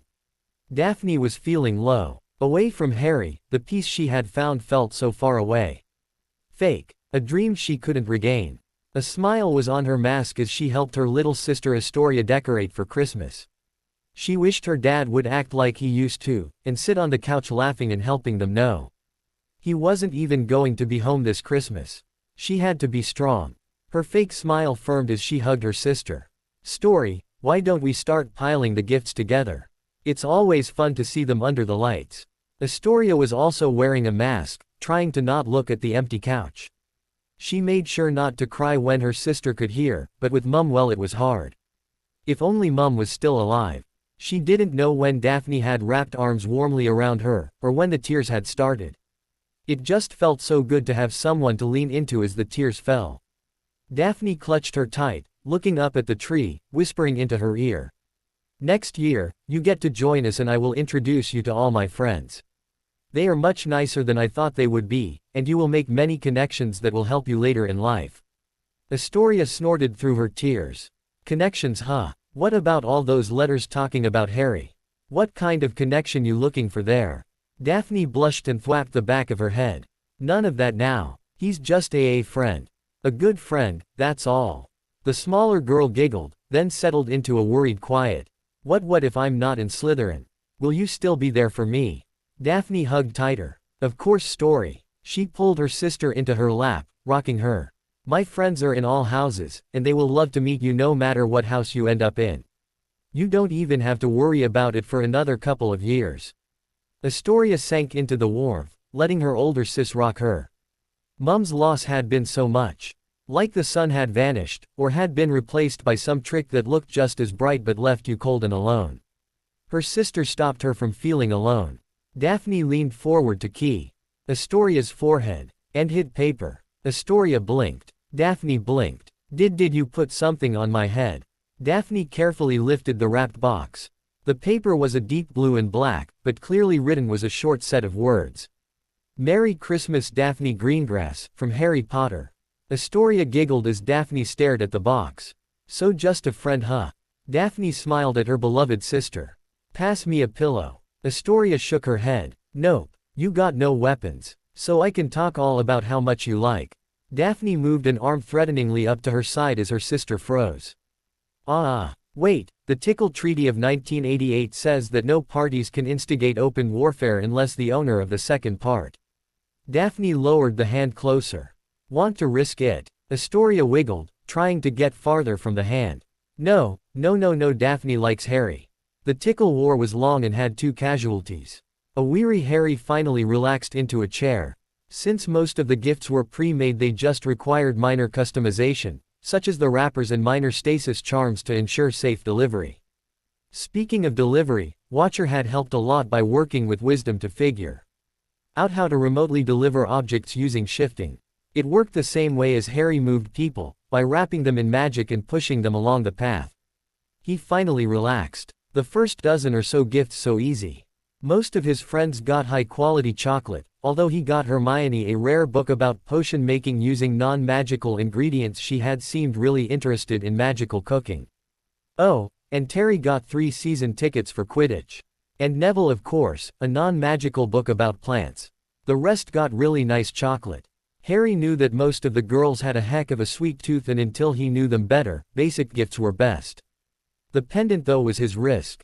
It was personal, it took time and a lot of energy to make, and it had a purpose. Harry hadn't risked being treated badly in years, but he knew that if this gift was rejected it would hurt badly. It had taken 3 hours after creation to make the gem feel good with his magic, and another half-hour to get it to work as he had hoped. The design had started off pretty basic, but there had been a slightly unexpected side effect after basking it in his power. The design now moved still. It looked fine, probably. Most likely. Oh, Merlin, he hoped she would like it. All his other projects and creations were for him, and he was easy to work with, so nice and friendly, and Harry rarely said bad things about himself. The brooms he had made for the school, and were such low quality that making the situation worse was really not likely. Heck, the gemstones were just a fun side note really, being praised or condemned for them didn't faze him. This gift though, wow, he was tired. He felt like he was going in circles mentally. He looked up and saw Nagnok cautiously peeping in from the door.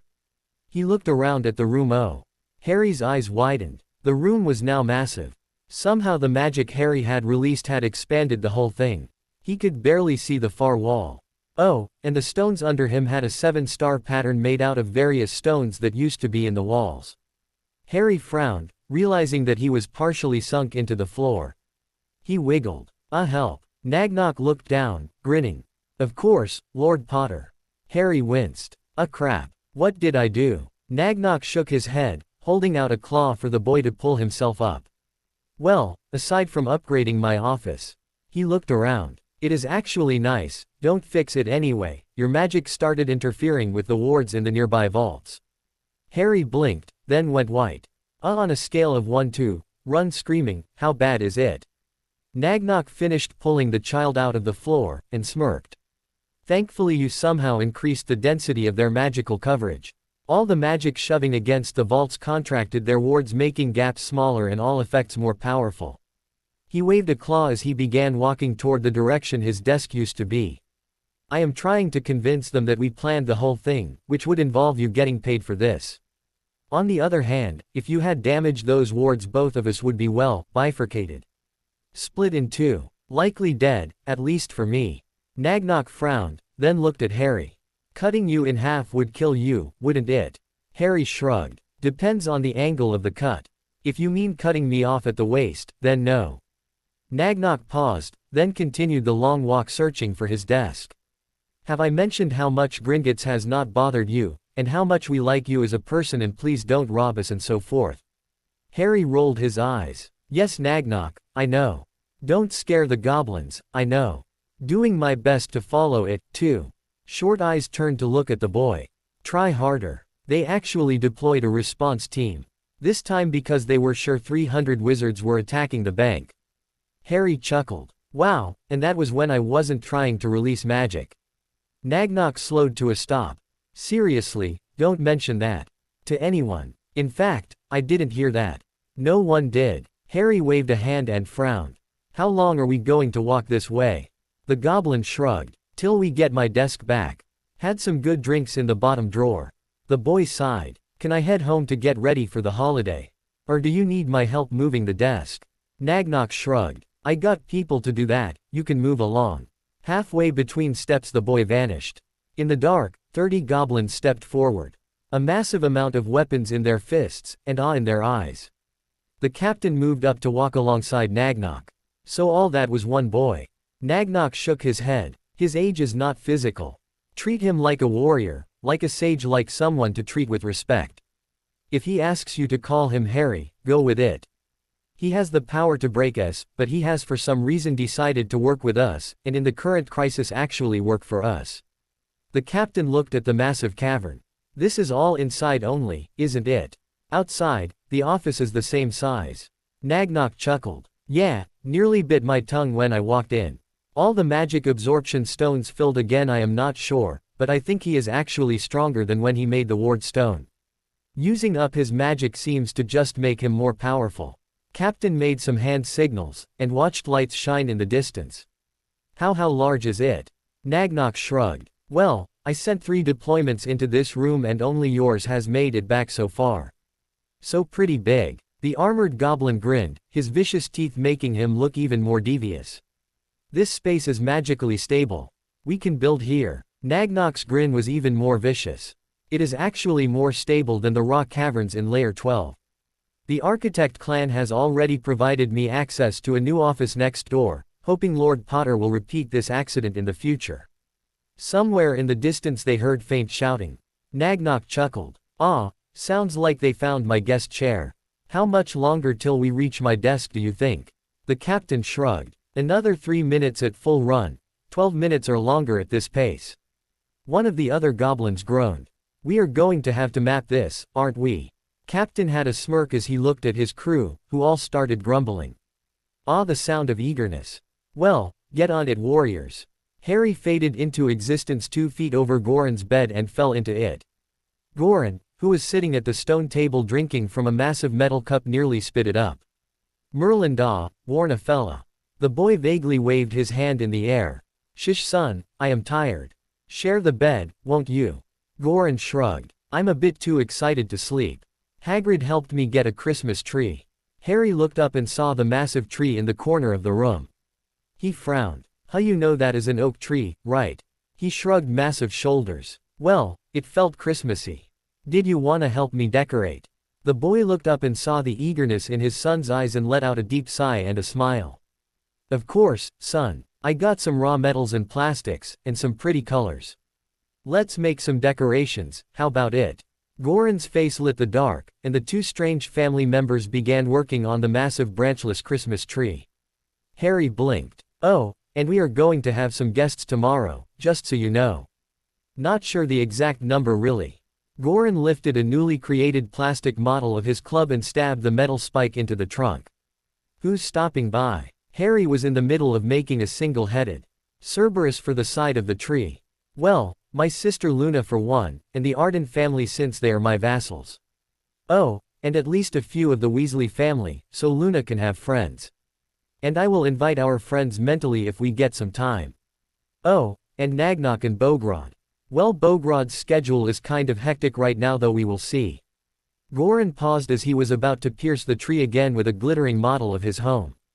Did you always have a sister, Da? Harry shrugged, as he began coating the trunk with white plastic to look snowish. Met her very recently, just yesterday in fact. You'll like her though. She lives in magic. Deep in it. He grinned. Actually, the Ardent family became my vassals that same day. At this rate, the whole world will be my family before you know it. Goran grinned at his expressive awe. Well, as long as you got time for your son, right? Harry hugged the massive arm closest to him. Of course, son. Family means inclusion. Means being there for each other. He grinned as he held up a model of a grassy field with a golden lake. Family means home. They decorated into the night, much later than Harry really wanted to stay up considering Christmas was only a few hours away. It was worth being tired. Neville Longbottom was smiling. He held up one of his first presents, from his friend Harry. See, it has all kinds of plants I never heard of. Gran says she hasn't heard of most of them either, but she never liked plants like I do. He carefully moved the large volume to the side, moving other packages forward. I actually have lots of friends, and they are so nice to me. Susan even sent me a book about magical plants in France. I mentioned Susan, right? His hand barely touched the book. Real friends, she has been really nice to me. And she never makes fun of me. She even said she wanted to come to my birthday next year. I like her. He looked around the room. It hurt to look straight at them, so he always put that part off. Harry introduced her, and he helped me in my classes. You know how I mentioned all the problems I was having with the magic stuff? Yeah, he helped a lot. Neville tried to keep a smile on his face. Even Harry helped me use Dad's wand. I can use it now, better than ever. You don't think Dad would mind, do you? Mom. There was never a response. It hurt so much. He picked up a book. I know you two are busy getting better, so I went ahead and filled in our memory book again this year. I added a lot of pictures, even one of my friends at Hogwarts. I wrote some stuff here, see. This was when we were having another snowball fight. We came up with this spell for it. Neville's fingers paused over another gap in the pages. I left some space for you to write when you feel better, Mom. You don't have to, of course. I know you are busy getting healthy. An older hand gently placed a gum wrapper into the boy's hand. The boy sniffled. Thank you, Mommy. Merry Christmas to you too. Harry woke slowly. At some point he and Goran had fallen asleep, and then apparently Goran had decided to snuggle. Well, sort of. He was currently being held like a baby kitten. Probably a 0 on the "I'm a manly dad" meter. Still, warm. Harry sighed. Time to get going. He shifted to the door and faded into his mental world. He smiled as his feet gently hit the soft grass. Wham! Wrath stood next to the boy. Anything wrong, Master? Ah. Wisdom lifted her head from the ground entrance to the base. She began rubbing her eyes. Wrath, please pull back, Sir B. Wrath looked in her direction. What do you mean? Harry felt it was important to intrude. Ah. Wisdom waved a hand. Just tell Sir B to give Harry some space. Wrath looked at the massive single-headed dog licking most of Harry's upper body. Do you think he is in the way? Ah. Wisdom nodded. Wrath sighed and snapped his fingers. Harry looked up through layers of goo, seeing a massive black-skinned dog sitting up and slobbering behind the soon-to-be-punished Wrath. Ew. Oh Merlin, ew. How is that level of slobber even possible? Wrath shrugged. You haven't visited for the last few days. Harry stood, trying to not touch anything. I was gone for it has been a few days or so, I guess maybe a weekish. Wrath patted the huge creature. Don't forget, time passes faster here. Slobber punishment is the least to expect. The boy sighed, and pulsed his power, feeling the goo slide off. Well, it was important. And we have a bigger family now, somehow. That has to count for something, right? Wisdom gave a small smile and hugged the boy. It counts for everything. Luna and Amy are adorable. Harry grinned. Well, I was just stopping by to relax a bit before getting stuff done. Any interesting books we absorbed that I could read for a bit? Hours later he sighed, a small smile and a cushy chair helping him enjoy, Dear and You, a debate. Sometimes unwinding was also important. Still early in the morning, Harry faded into the great hall. Well, better now than never. Hello. Doreen. Yes, Master Potter, sir. Harry twisted and almost lost his balance. Oh dear Merlin. He tried to rapidly center himself. He gave a slightly shaky smile. Sorry, Doreen, I didn't see you there. I wanted to ask you for assistance, actually. She twisted her towel clothing's corner. Wells, I needs to follow headmaster's orders. He's be saying to take care of Master Goran in his home. Harry nodded. Well, today we are going to be giving Goran a big Christmas celebration, so I was hoping you or some of your friends would be willing to help us set it up. Doreen clapped, a big smile. A big party. And you won't mind if other house elves help? Harry nodded. Any help is welcome. Going to have a couple of families join us too. So would you be willing to help? Doreen squealed and disappeared. Harry blinked. Ah, I assume that is a yes then. He frowned. Well, I hope it is a yes. Ah well, I can improvise if things go off. He looked around the massive room. Well, back to work. He reached into the distance and pulled and faded back into Goran's living room. Now for the final touches. Harry reached both hands out, feeling the edges of the stone room. This area was decorated to a certain extent already, but this was for his son. More was needed. He felt rich power flowing through his skin as cords hit all four walls, splitting into ropes and threads. The more power hitting the room, the more real it felt. The stone seemed older, richer. Harry frowned. Ever since his power had been drained by the ward stone, it had come back stronger. Thicker. It was getting harder and harder to prevent too much power seeping into his threads. Still, he had a time limit this morning. The room didn't need to be changed too much though. He flexed his power. It felt like gently shrugging off a robe, but the power rippled into the room. Every inch of the walls became etched with tiny lines, ridges that seemed to move under his threads. As his threads etched the walls, he felt Goran coming up the stairs. Harry smiled in that general direction as his eyes carefully followed the power. Good morning, son. Did you sleep well? Goran rubbed his eyes with his huge hands. The room was shifting. It felt like the world was shuffling, not quite sure what to do with itself. A grin grew as he looked at the walls, that seemed to shimmer with images of snow-swept fields and trees. "God, this is awesome. Could you add some dragons?" Harry grinned as multiple dragons were etched into and around the various images of Christmas trees and snowmen. His son's large hand touched one of the dragons and Goran chuckled when it squirmed on the wall, trying to burn him with etched flames. "This is amazing. How did you make it move?" Harry frowned. "Well, my power seems to be a bit overflowing right now. I am going to have to work on it later. Actually, I think it got worse when I used so much energy on Daphne's on a gift I made." His son raised an eyebrow at his Da's blush.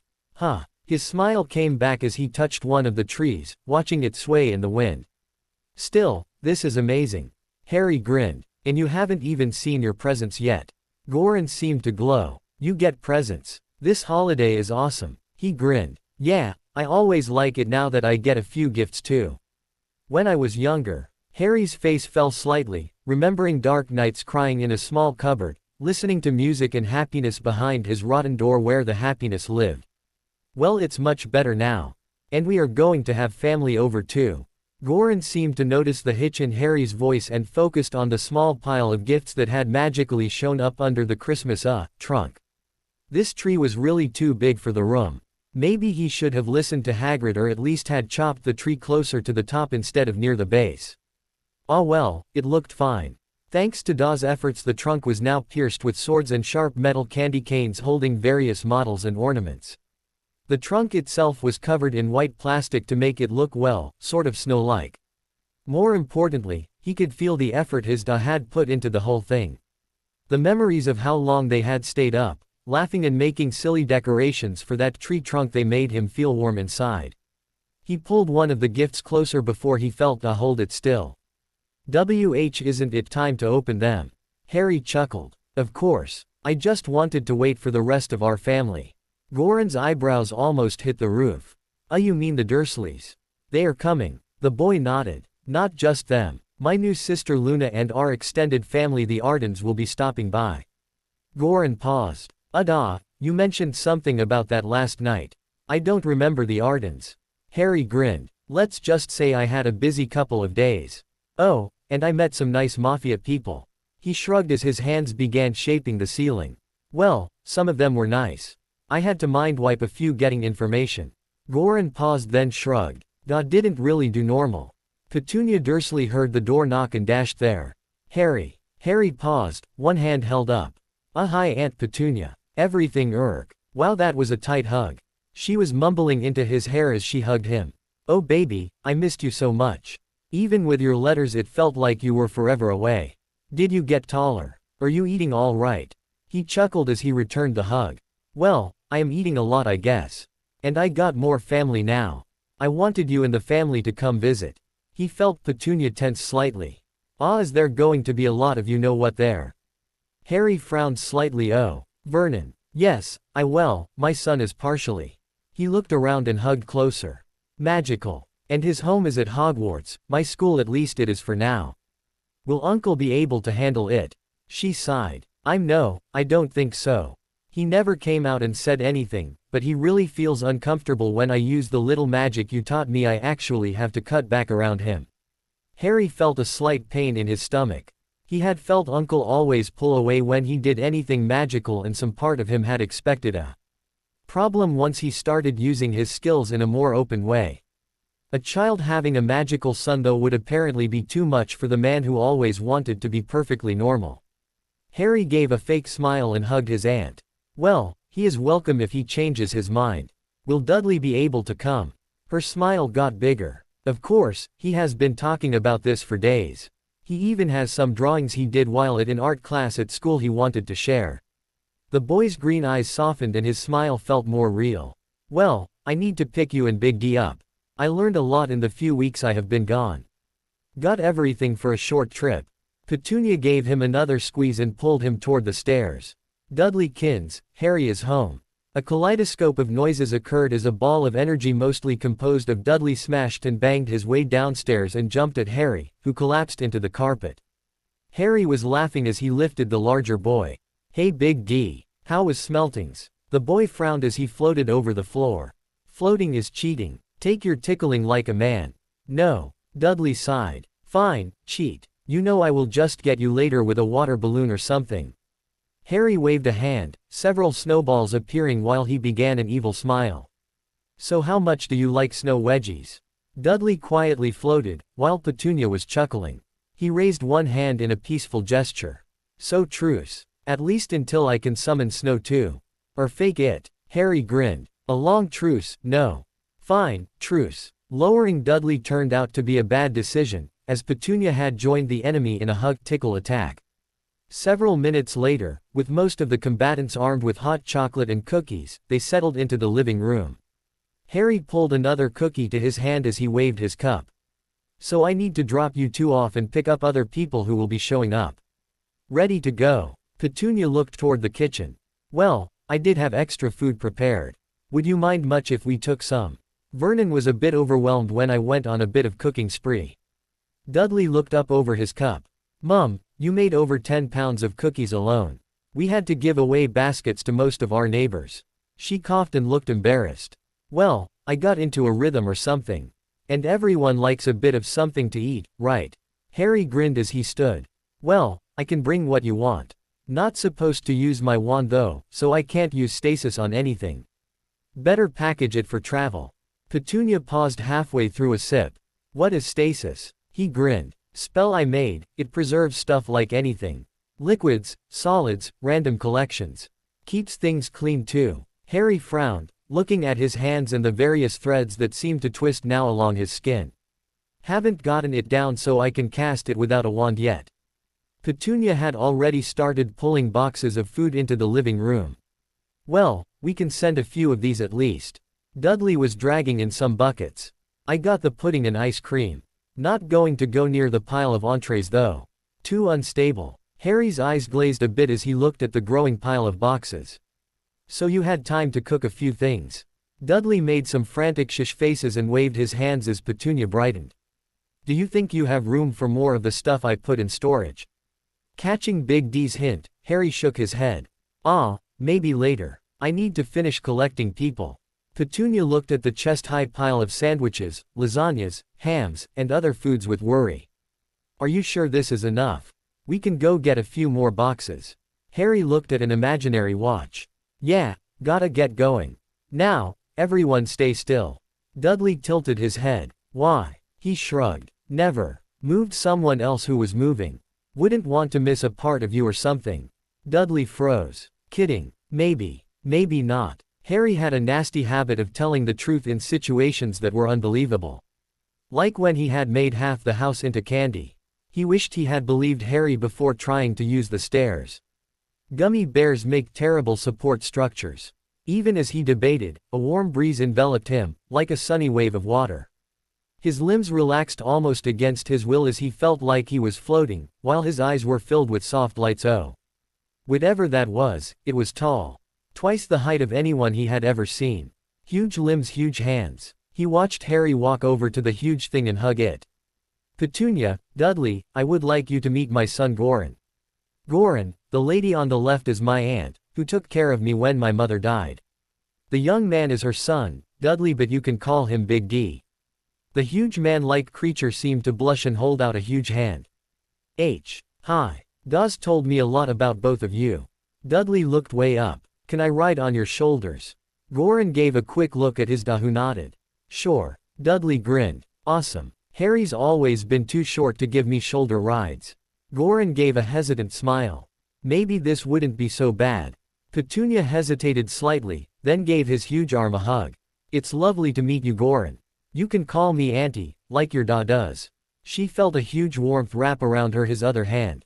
Thanks, Auntie. He pulled her well, sort of carried her since she was mostly in his hand, toward the corner of the room. Look, Da and I decorated it last night. It's our first Christmas trunk. Petunia looked at what appeared to be a telephone pole painted white and covered in swords and ornaments. It makes quite an impression. Oh, is that our house? Harry coughed and blushed. Well, it was important to me, so I added it. There are small descriptions I added to the bottom of each one we made. Even have a model of our school too, if you want to go outside and see it yourself. Just take Goran with you, to keep you two safe and all. Dudley's eyes lit up. I can see the magic castle. Harry grinned. If Hagrid has time, you might even get a tour. Let me get the rest of our guests first though. You good for now, Petunia, son? They both nodded while Goran was pointing at something near the top of the tree. Harry smiled softly, watching the small woman try to be supportive to a child larger than anyone she had ever met before, almost twice as tall. She was a good mother, hopefully like what his mom would have been like. As they all looked closer at the Christmas trunk, Harry faded as he reached out to his next destination. Harry faded into reality just in time to be tackled. He laughed as he wrapped his arms around the torpedo. Good morning to you too, Amy. Amy was trying to bounce in excitement and scowl in frustration. Unca, Harry is late. It's Christmas and Mom says I can't open the gifts till you get here. Chloe grinned at Harry on the floor while Luna was standing nearby with a big package held against her chest. Good morning, Harry, are you ready to leave with us? He reached a free arm out and hugged Luna. Well, I got my aunt and cousin, although my uncle couldn't make it this year. Everyone got their presents for the trip. Luna leaned into the sun. Even as nice as the woman had been, it felt nice to be around him. He was like starlight in a warm glass. Mr. Duck has decided to not press charges about his house damages. Harry blinked. What? She shrugged. The damage to his inflatable house. The boy frowned slightly. I thought it was a pig's inflatable house. She nodded. Mr. Duck is a pig. Harry paused, and grinned. Well, thank him for me. And he can use my imaginary goblin key to rebuild his whole inflatable imaginary house if he needs to. She looked at him with distrust. What kind of interest rates? He shrugged. Have his people call my people, they'll have lunch. Jack leaned into the room. Lunch. We did prepare a few things in case you needed some food at the party. Harry looked at the large picnic basket being hauled in by Jack. Oh goodness, well, combined with the food from my aunt, we will have enough for about 20 people. Easily. Chloe looked into the kitchen. So you don't think we will need another basket or two? Harry rubbed his eyes. Meh, go ahead, we will just have extra. He frowned, making a mental total. A lot of extra. Everyone ready. After Jack grabbed a bag with some wrapped gifts and nodded, the family was pulled away. Luna gripped her new brother tightly as they were pulled through the sunshine again. Songs and stories flew by her ears as she looked in every direction. As the light faded, she looked up and up. The moon was tall. Hello moon, my name is Luna. Goran blinked and gave a hesitant smile. Hello Aunt Luna. But my name is Goran, not Moon. She shrugged. The sun is called Harry, but he is still the sun. Are you having a good Christmas so far? A tiny shape way up in the air shifted. Luna blinked. Did Moon have two heads? Dudley looked down. Hi, I'm Dudley. He moved slightly. Being this high was awesome. You should come up here, the view is great. Harry pulled the adults and Luna to a less occupied corner. Petunia was still staring at the walls. Harry, did you do this? These pictures are incredible and I think that lizard thing keeps moving around. Chloe looked where the other woman was pointing. Oh, it's a green Welsh dragon. Those are beautiful. Uncle Harry, how did you make this? Petunia blinked at the woman, who had a darling little girl gripping her leg. Oh, sorry about that. I am Petunia Dursley, Harry's aunt. The little one on Goran is Harry's cousin, Dudley. Chloe shook her hand confused slightly. Sorry, which one is Goran? Harry patted the huge statue in the room. My adopted son, a troll. Goran, as you are probably able to guess, this bundle of starlight is Luna, and this one. He reached down and pulled Amy off Chloe's stunned leg as Chloe stared up at the enormous troll. This little princess is Amy. The nice lady is Chloe, and Jack is the fellow carrying all the bags and staring with his mouth open. Jack shook his head and coughed, embarrassed, as he began putting down the food, emergency supplies for Amy, and holiday gifts. Sorry Uncle Harry, let me get the food off to where the rest went. There was a soft pop and Doreen appeared. House elves will preserve, and present food at next meal. Please relax, and vanished. So did the food. Jack gaped slightly, staring. Well Petunia shrugged. Goran explained her a bit to me earlier, but I decided I would have an easier time just making a list of questions and trying to get them answered later. Jack nodded. Could I borrow some of your paper and a pen? Doreen popped back in, handed him parchment and a quill, and vanished. He blinked, looking down at the tools. Never mind. Handy, that is. Chloe smiled hesitantly at the well-grown young troll. So how's it like having Uncle Harry for a father? Goran chuckled. Well, it's never boring, that's for sure. Holiday barely started and he did that whole magical black hole thing. Petunia turned with a mixture of shock and justified annoyance. It was you. I heard some huge electrical pulse happened somewhere near Plymouth. What were you doing down there? Harry shrugged slightly. Making a ward stone for my new home, one for Goran and maybe Luna and the Ardens. And you guys of course, if Vernon doesn't mind living in a less than usual home. He saw her expression and gave a weak smile. Well, you know Goran needs a place to live without being surrounded by non-magicals. And Luna will need a place for her and her father that is closer to her family, us. And the Ardens may like having a second place to either stay or visit. Petunia blinked. She seemed close to crying. You want to leave? Harry was already wrapping her in a big hug. No, Auntie. Not yet. But I want Goran to have a safe home that no one can take from him, one that Luna and I could have rooms at. If I get transportation down, I could even tie my new home to my old room, so visiting me would be a one-step process. She still gave him a huge hug. I guess long-term it would be good to start preparing for a place. But you will be staying with us, please. At least until you finish school. You're one of my little ones. Dudley couldn't really hear what was going on but shouted from on top of Goran. Hey Harry, can Goran show us around the castle thing yet? Harry and Petunia broke into little chuckles before Harry grinned. Almost. I just need to pick up the Weasleys and see if any of my friends have time to stop by. As he heard several of the kids groan at the delay again, along with little Amy grumbling about how she should be able to open her gifts now not later, he faded away toward a hotel room he had visited only the day before. Ginny looked in horror at the table. Mom, how much food have you been cooking for this? Molly looked at the small tower of turkey and the humongous hill of ham. Too much, you think? Fred and George looked between each other. Well, probably not. As long as Harry has 50 or so friends who haven't eaten in a few weeks. A bored redhead was currently eating his fourth breakfast. Rydront Sheems Ich Grush Star. Ginny looked at her brother Ron like others looked at apparition splenches. Ron, please swallow before talking. He shrugged, glaring at his little sis. I said, it seems like a good start. What if they get hungry? Fred looked at the pile. Well, if they get hungry, just looking at this pile will make them stuffed to overflowing. George on the other hand was studying Ron. I don't know, if another Ron is in the works then this might only be a good start to a meal. Ginny shuddered at the idea of multiple Rons. From what few letters she had received last year, I will write every week. Yeah, right. He had spent the whole year in the common room, class, or eating. And when not playing chess, he spent the rest of the time thinking about eating or Quidditch. The twins supported her view, and had also mentioned that Ron rarely left a specific chair, now dubbed the chair of Ron the sitting, in the common room, and even insulted others who tried to study. She sighed. At least he wouldn't likely turn into a perfect prefect like Preachy Percy. Of course, at the rate he was eating he may turn into a quaffle. A large round one. Half distracted by the thought of Ron being tossed at high speed between Quidditch chasers in front of a cheering crowd, she opened the hotel door on the second knock. Oh, hi-ha-eep. Her hair, her dress. Merlin, she looked like a mess.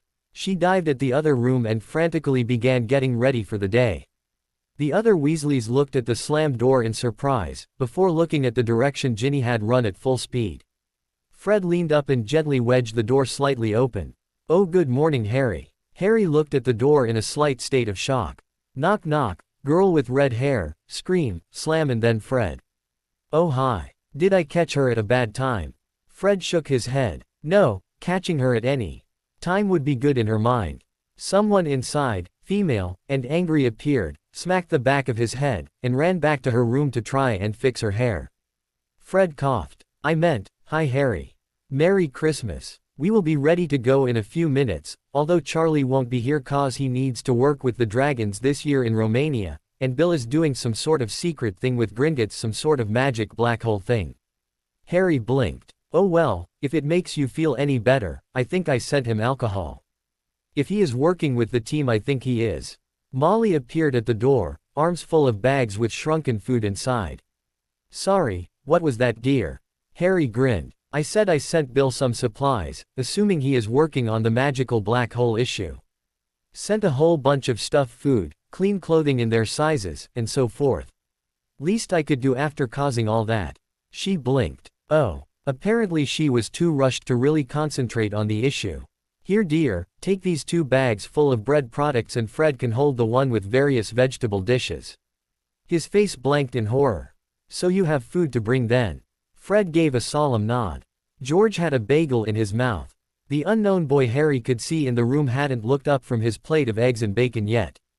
Ginny appeared as if she had just stepped out of a gentle spring morning, and certainly not like she had frantically done everything in her power to look like she had just stepped out of a gentle spring morning.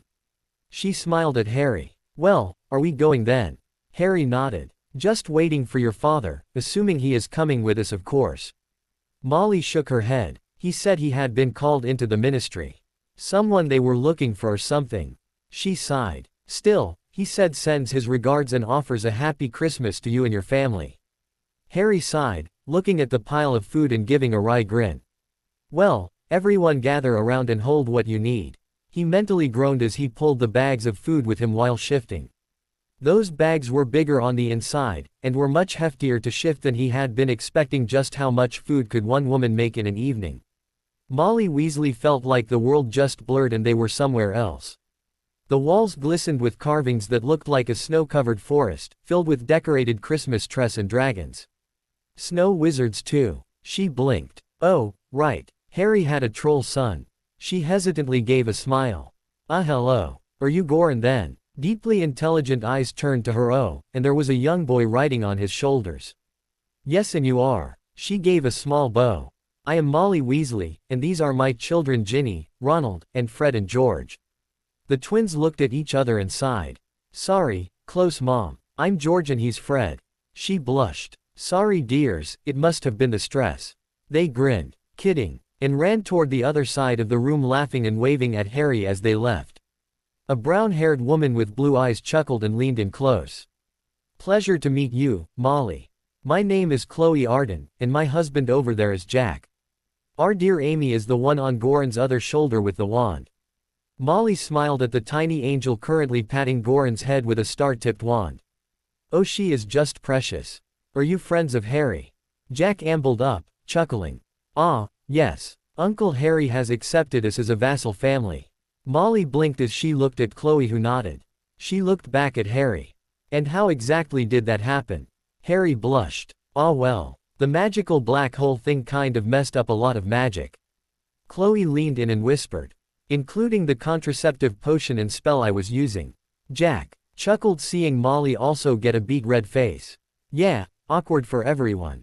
We only asked for enough money to help us raise her, and we even felt guilty for asking for that, but when Harry found out, well, things got complicated. Harry groaned. Yeah, I ended up taking down a major crime syndicate. Messed up a good chunk of my afternoon.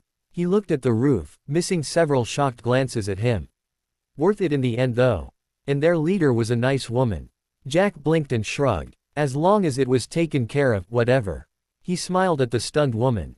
Anyway, he ended up taking us in his family sorta. We are more than grateful for it, and his sister is a little darling too. At that point Luna made it to the group, making Molly gasp and almost leap at her, wrapping her in warmth and frantic questions, making sure the darling was okay, not hurt, eating alright. Too thin, needs more meat and veggies, didn't she bring some? Luna accepted the warm attack as she had in the past, enjoying the care and compassion the fiery-haired woman put into everything she did. She grinned up at the sun. So is Ginny here too. Luna. And Ginny tackled her. Did you get the gift Harry picked out for you? He let me help with the decisions and stuff. Luna hugged her back. Ginny, I never did find the floating bush. But maybe if we got more snails.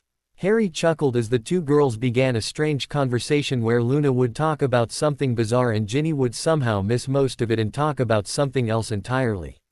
Molly smiled as she watched. I never could follow their conversations, but they always looked so happy together. She began moving the bags when they vanished. She frowned. Where did all the food go? Molly blinked as a house elf popped in. Doreen is preparing and storing the food provided by Mrs. Weasley's. It'd be ready when's asked for. And she vanished. Harry sighed. Yeah, food won't be an issue. As it is, we have enough for 50 of us.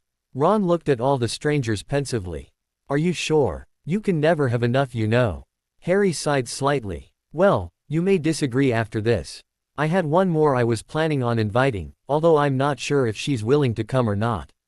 Be right back. He faded into the basement Merc 2 room and faded into his mental world. Jean and Tom Granger were hesitantly looking at the massive pile of baked goods. While many were shaped like various Christmas-related objects, they were also glowing. Well, some were pulsing. And the gingerbread man had at some point vanished. Hermione leaned in from the kitchen. So yeah, thanks to the flour stuff you bake stays warm but not drying out, cause being near magic heats it up a small amount. So I just put my wand near the opening of the stove. She picked up one of the glowing cookies. And they are so much better. I wonder if pure magic has a taste. Jean took another bite, from a vaguely bread-shaped baked product. It was delicious, but the glowing. Could you stop the glowing part? Hermione blinked. But that's like the best part. Astoria Greengrass would normally be depressed because her father wasn't coming home today for Christmas. She would normally be sad with Daphne trying to cheer her up. Right now she was trying to get Daphne to open the gift from a boy. He's just a friend. Astoria grinned. Oh, Ollie. Yes. Now just shush. She tried to reach the gift again, but at this point Daphne had wrapped her up in multiple layers of covers. Oh come on, give me a quick look. I wanna see what your boyfriend got you. Daphne's normally perfectly composed face was completely red. It's just candy or a letter or something. I'll open it later. I got lots of gifts. Even Neville and Terry sent me stuff. Astoria giggled. But you opened those without a problem. So why not open this one too? Daphne was frantically looking around the room for a reason to distract her sister. Because reasons. Good ones. Like very good. Astoria got a hand free and began reaching for the box. Oh come on, it's from Bloody Harry Bloody Potter. You got a gift from the boy who lived and I wanna see. Daphne pushed her forehead back with her socked foot. No. Sit. Stay. Astoria tried to bite her toes. Daphne took a deep breath. It was probably nothing anyway, right?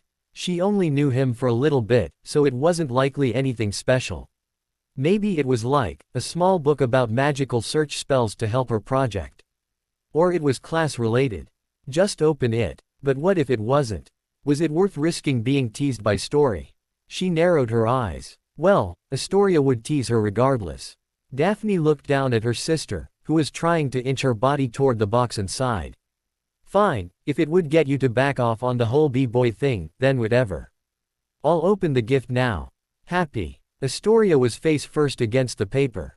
Open. Open, open, open. Come on, sis. Daphne sighed and gently opened the wrapping paper.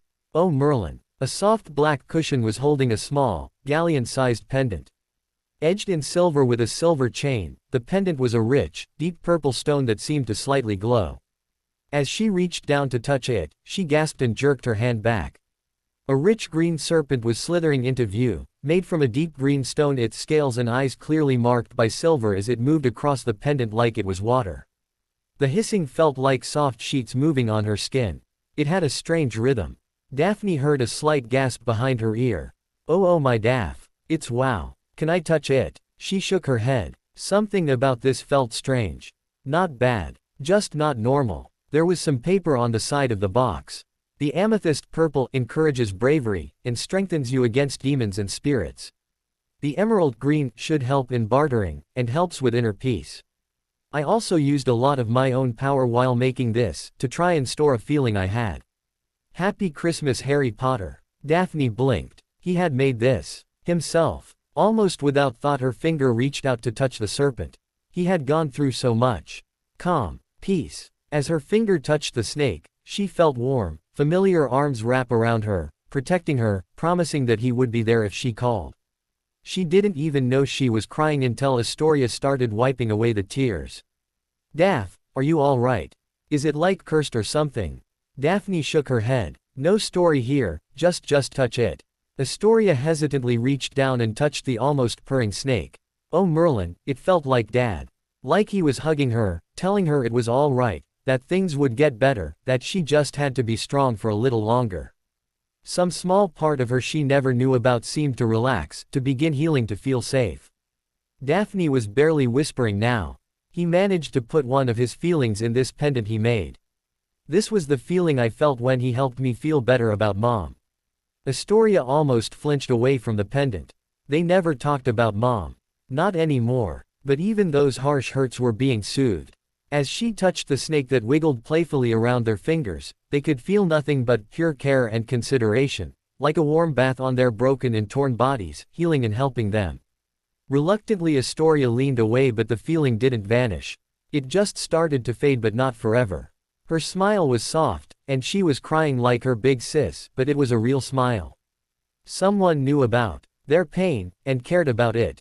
Daphne was trying to clear her throat when she felt a knock on her mental door. Within moments she had opened her mental world and ran to the door with a huge H on it. When she opened it, she leapt on Harry before he could say anything, mumbling words and feelings and all kinds of things. Harry was confused, being cried on, and starting to lose his balance. It was one of the best moments of his life. After a moment or two he grinned down at Daphne. So want to come visit for Christmas? I got friends and family over, and would love you to come. She looked up at him, eyes still red from tears, with a smile. I would love to. Oh. I can't. Astoria and I are alone cause father can't be here. I can't leave her there by herself. Harry blinked. Well, just bring her. Heck, stay over as long as you want. I can drop you off back at your house whenever you want. He grinned at her, unconsciously giving a tight hug. So does this mean you liked my gift? As he was crushed under a tighter hug, he felt such relief that it hadn't been thrown away or anything. He grinned into her hair. Thank goodness I have never made a gift for someone before, so I was worried if you would like it. The hug doubled in intensity. It was a good day. Astoria was now feeling so good, that she felt it was time to doodle on her sister's face with some finger paints. She wasn't entirely sure why she had blanked out after seeing that necklace, but that wasn't a reason to not. Daphne's hand was gripping her paint-covered fingers. Astoria tried really hard to look innocent. Daphne's eyes widened as her mind began making connections between painted fingers, her face, and Harry showing up at their door in less than 5 minutes. She glared at her sis. Harry is taking us to his house for Christmas. I'm getting cleaned. My vengeance will be swift, tough, and at a later date. Get dressed. Moments later Astoria was grinning and making pointed looks at Daphne, who was stroking the pendant under her shirt. Daphne gritted her teeth. That paint had been fun to remove. Especially since she wasn't supposed to do magic. In the end she had snuck into her father's room and borrowed his spare wand to get ready in time. Astoria giggled. Daphne glared at her. Swift, and very tough. Astoria was still trying the innocent look. Daphne was about to try the, "See you like being painted," look on her when she felt Harry fade into view. He frowned at the two of them. "Neither of you have food to bring, right?" Astoria blinked, a bit off. No." Daphne also blinked. "Sorry, no. Do we need to?" Harry sighed, grinning. "Thank goodness. Every stop I made today had enough food brought along to feed 50 of us. I'm glad someone hasn't decided to cook enough for all of England." Astoria giggled slightly. This close to Harry, she could actually feel that sensation from the pendant, that someone strong was standing over her, protecting them. Everything felt lighter near him. She glanced at Daphne's red cheeks. "Oh yeah, definitely boyfriend material." Daphne caught the expression and tried to express a combination of divine retribution and a deep begging to not say anything. Harry just reached out two hands. "Shall we then? My son is really looking forward to being a tour guide of Hogwarts." Astoria's eyes twinkled. "We get to see Hogwarts. That is amazing. Wait, your son." Daphne waved a hand. "He adopted a troll, Goran. Great kid." Astoria's eyes got bigger and turned to her sister. "Ooh, so you go after daddies then?" Daphne swatted the back of her sister's head, but at that point both Harry and Daphne's face could have heated a swimming pool. She coughed. "Well, shall we then?" As Harry pulled them toward Goran's temporary home, he thought he heard Astoria giggling. Merlin, she was like a mini Tracy. On the other hand, Daphne kept hanging out with girls like that. He grinned. The grin fell when they appeared in the home. Doreen. "Yes, Master Harry. I see there is a lot of food." "No, Master Harry, this is just what the house elves have set up. Appetizers." Harry looked at the 4 huge tables in the magically stretched home. Each one covered in things from tiny shrimp to ribs and cheese. He looked back at the elf. "So this isn't including the multiple piles of food I brought today." Ron raised a hand in the back. That hand was holding 2 sandwiches and some ham. "Harry, for a Ravenclaw you know how to throw a great party." Moments later Hagrid opened the huge stone door. "Goran, I brought those stone cakes you asked for." Harry slouched into Daphne's shoulder, while she gave him a few pats of sympathy. "At least you two didn't bring food." Astoria carefully moved the candy further behind her back. Severus Snape snarled as he stalked the dungeons. Christmas had never been his favorite holidays, although some dark part of his heart cackled knowing that the bastard short dunderheads were being sent off, leaving him mostly alone in the castle. But any and all enjoyment of the situation was being destroyed, and it was likely that bloody Potter brat's fault. Somehow. Well, it had to be. Every time he tried to make a poison for him, Severus ended up back in his bedroom drinking something alcoholic. Each time he began to curse objects or plant charms to hurt one of those brats or that monster outside, he would begin to lose focus at critical points, or in one case, he found himself painting ducks on his bedsheets. He still couldn't get rid of those sheets. The worst part was every time he tried to tell someone or write it down, he ended up talking about muffins. Some kind of curse must be on him, but every diagnostic came up negative. He had even swallowed some of his pride and had gone to St. Mungo's hospital, under an assumed name of course. They found nothing wrong, even though he couldn't talk about many of the symptoms or issues. The worst part, the part that was making him grind his teeth and stalk tonight, was his own ability to use occlumency. His mind arts were something special, something he was proud of. No one had found the girl's body, and the young boys would never find the truth thanks to those strong and strange walls that Snape had spent months and years constructing. Oh, and they protected him from Dumbledore and Voldemort. That too. But when he tried to center himself, to find his own mind, he kept seeing an image of a duck eating a muffin. He swept the dungeons, growling deep in his throat. Every other step caused a slight grimace of pain to shoot through his back. Madame Pomfrey had managed to root his spinal cord nerves through some extra bone growth on his back, although it still ached. The darkness between torches soothed him to a small extent. What in Merlin's name? Severus looked at the small group of children. Wasn't it Christmas? Why were children involved on such a day? He glared at the group, lips snarling, wand twitching. No one would find them, and he could claim that he had spent the day making potions of few dead children. Surely no one would care about just a few dia. Why was he back in his office? Dudley Dursley blinked and turned to look at Amy Arden. Did you just see a vampire? She was staring into the dark dungeon. Thankfully she was too young to feel fear or concern, so at this point she just wanted to drag the monster outside and see if she could ride it. Maybe. Why was it skipping away? Astoria Greengrass was ignoring most of this as she was poking her sister every few minutes. Daphne Greengrass was about to smash her sister into the floor. Or die blushing. Or both. Thank Merlin the dungeons were dim enough to help hide her blushes. Astoria leaned in. You know, Hari didn't invite his other friends. Well, so much for hiding that blush. Of course he invited them. They were just busy and stuff. Goran finally caught up, his huge frame moving from around a corner, wheezing slightly. Hey, don't run so fast. I don't want to mad if I lost you guys. Astoria grinned up at the huge troll. Hey Goran, did Harry invite all his friends to this thing? She nearly got shoved into the wall from Daphne's elbow. Goran blinked. Oh well, I don't know. He was pretty busy though for the last few days. I know he spent almost half a day working on some present, so I don't know if he had time to talk to all of his group. Luna was touching the castle walls, a smile on her face. The Sun wrote invitations to Hermione and Padma, but they had scheduling conflicts. And of course, Daphne. He was really nervous about her. Daphne looked at the girl who was apparently Harry's sister now, trying to keep her face emotionless.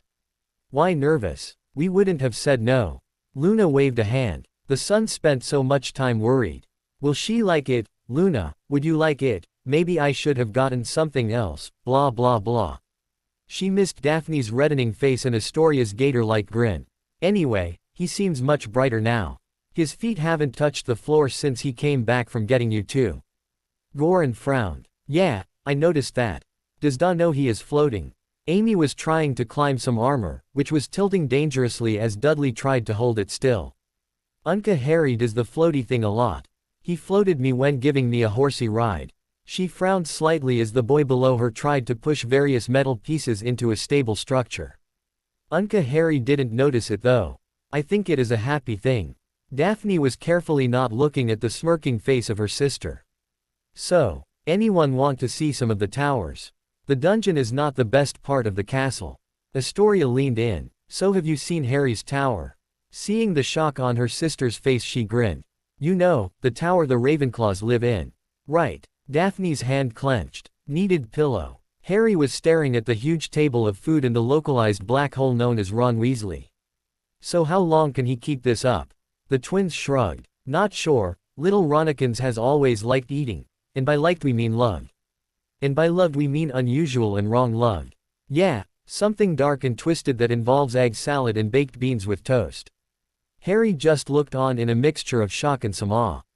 I think he swallowed the turkey leg. Bone and all. Fred frowned. Yeah, he did that once.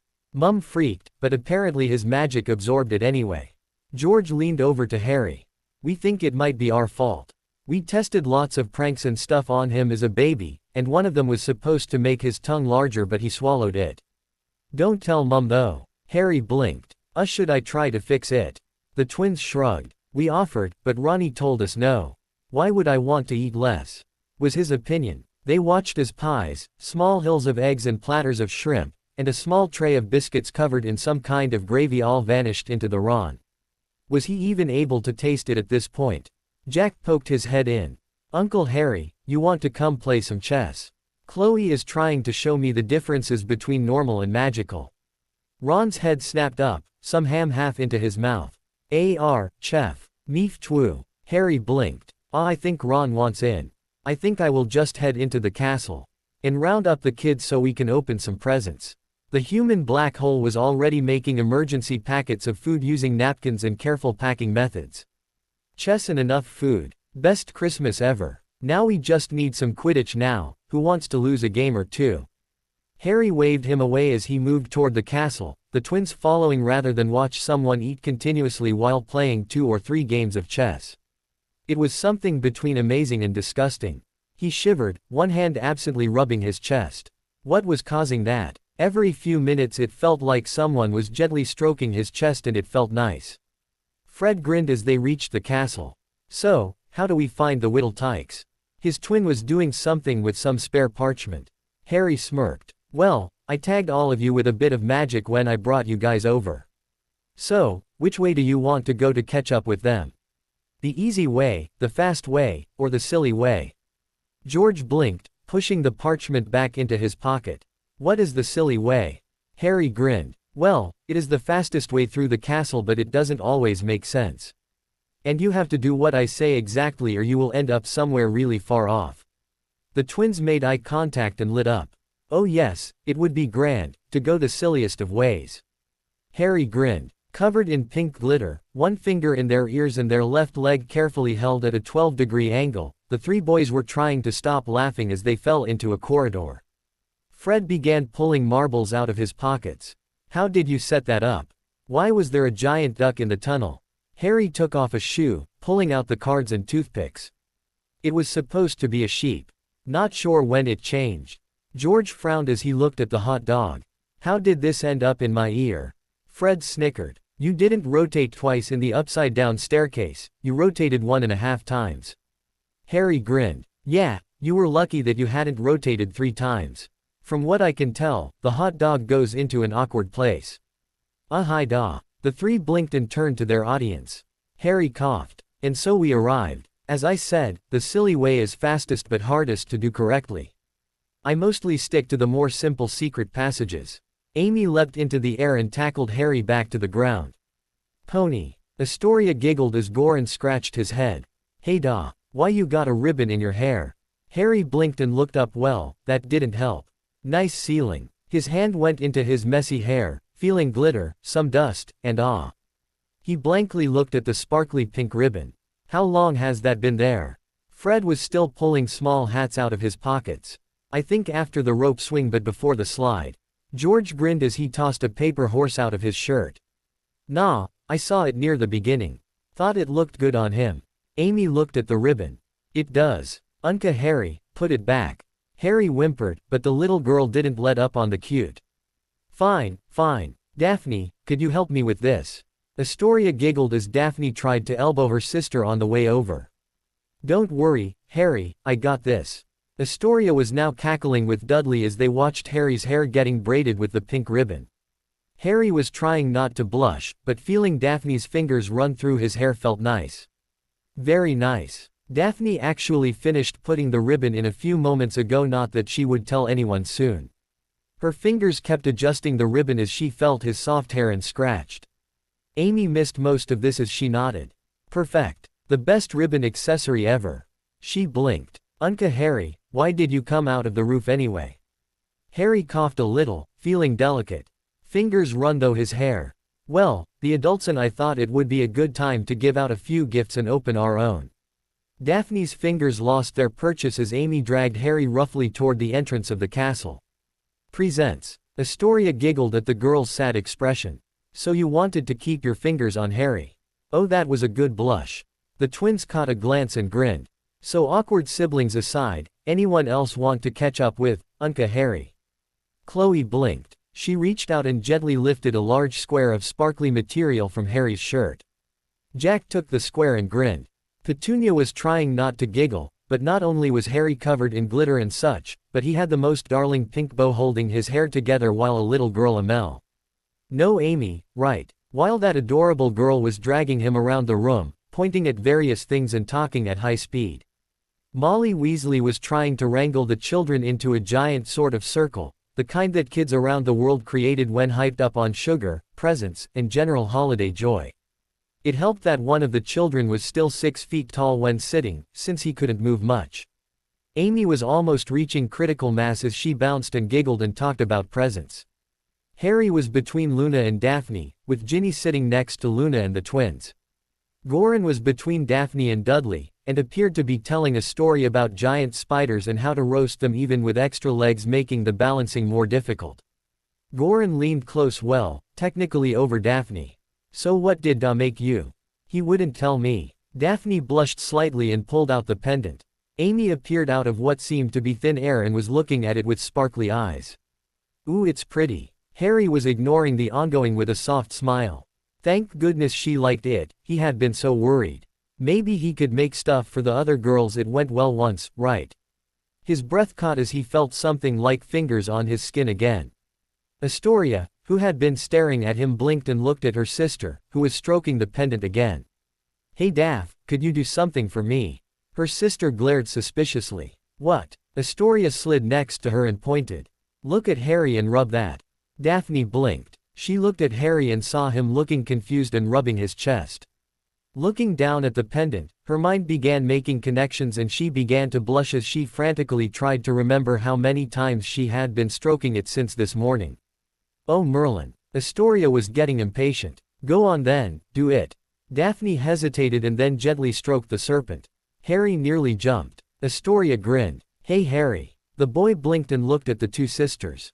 Astoria was grinning like a fox and Daphne was so red she might as well have been an honorary Weasley. Yes Astoria. She reached out and flicked the pendant. Ow. Harry blinked, looking down at his chest. Oh what the heck. Luna leaned over, her eyes slightly unfocused. There is a connection.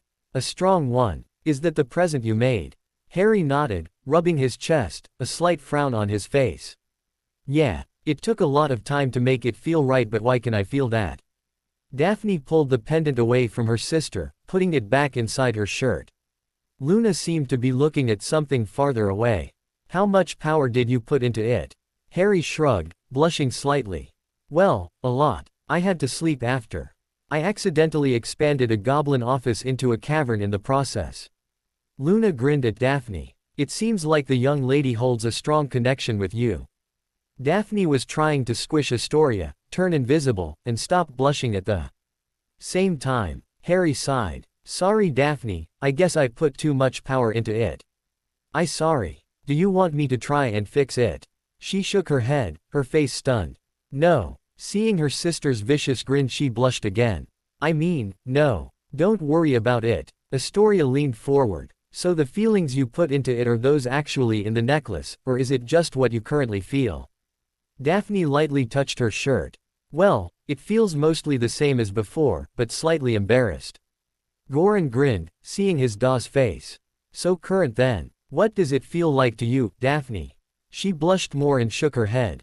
Even now it felt like warm arms were wrapped around her, a face gently pressing against her neck and heat down her spine. If fixing the pendant changed that feeling, then forget that. Astoria felt much less restrained. So how much can you feel, Harry? He shrugged, eyes cast to the side. Just the normal things I feel from her. When she touches it the feelings are stronger, I guess. Harry gently touched his own shoulder, thinking of the pendant, and Daphne jerked slightly. He blinked. Oh well, apparently I will have to be careful thinking about the pendant too much. Astoria giggled. I don't think she will mind too much if you do, after all. Apparently Daphne had sufficiently recovered enough to pull Astoria into a chokehold, smiling sweetly. So, Amy, you said something about presents. It was like a summons from the pit of unicorns. Presents. Her cuteness partially blinded Dudley and seemed to attract her father and mother. The other adults also flowed in, most holding goblets filled with various drinks. Harry looked at his pile of gifts. Hermione gave him a book about spells for children and a note that mentioned that she hadn't seen these anywhere before. Neville sent him a book about magical plants that he liked when he was younger. Daphne and Astoria of course brought themselves as guests. Dudley had given him some art he drew of them as kids playing in his room. Luna had given him a hug. Petunia had given him a book with some of her favorite recipes, since she knew he liked cooking. Chloe and Jack had given him a picture of him being a pony for Amy, which Harry smiled at before hugging them. Luna had nearly broken down when she saw the wardrobe. Harry gave her a smile and a hug. You know, this gift was really from me and Ginny. She helped me find clothing you would like since I am a bit clueless about this sort of thing. Ginny blushed and shuffled her feet slightly. Well, I tried, Luna. Sorry if you don't like what I. She was cut off by a crying and hugging blonde, as Luna gripped her tightly and tried to thank her. Chloe and Jack hugged both girls, while Molly Weasley tried to keep her own sniffles hidden behind her smile. Those two were such darlings. Harry smiled at his sister being wrapped in love. He knew such feelings needed comfort, needed some sort of balance, but his smile caught slightly. His skin was moving again. Moving silently toward the back of the crowd, he carefully moved outside. There was some snow and such, but his body tended to ignore the cold even before the strange changes. Harry looked at his hand.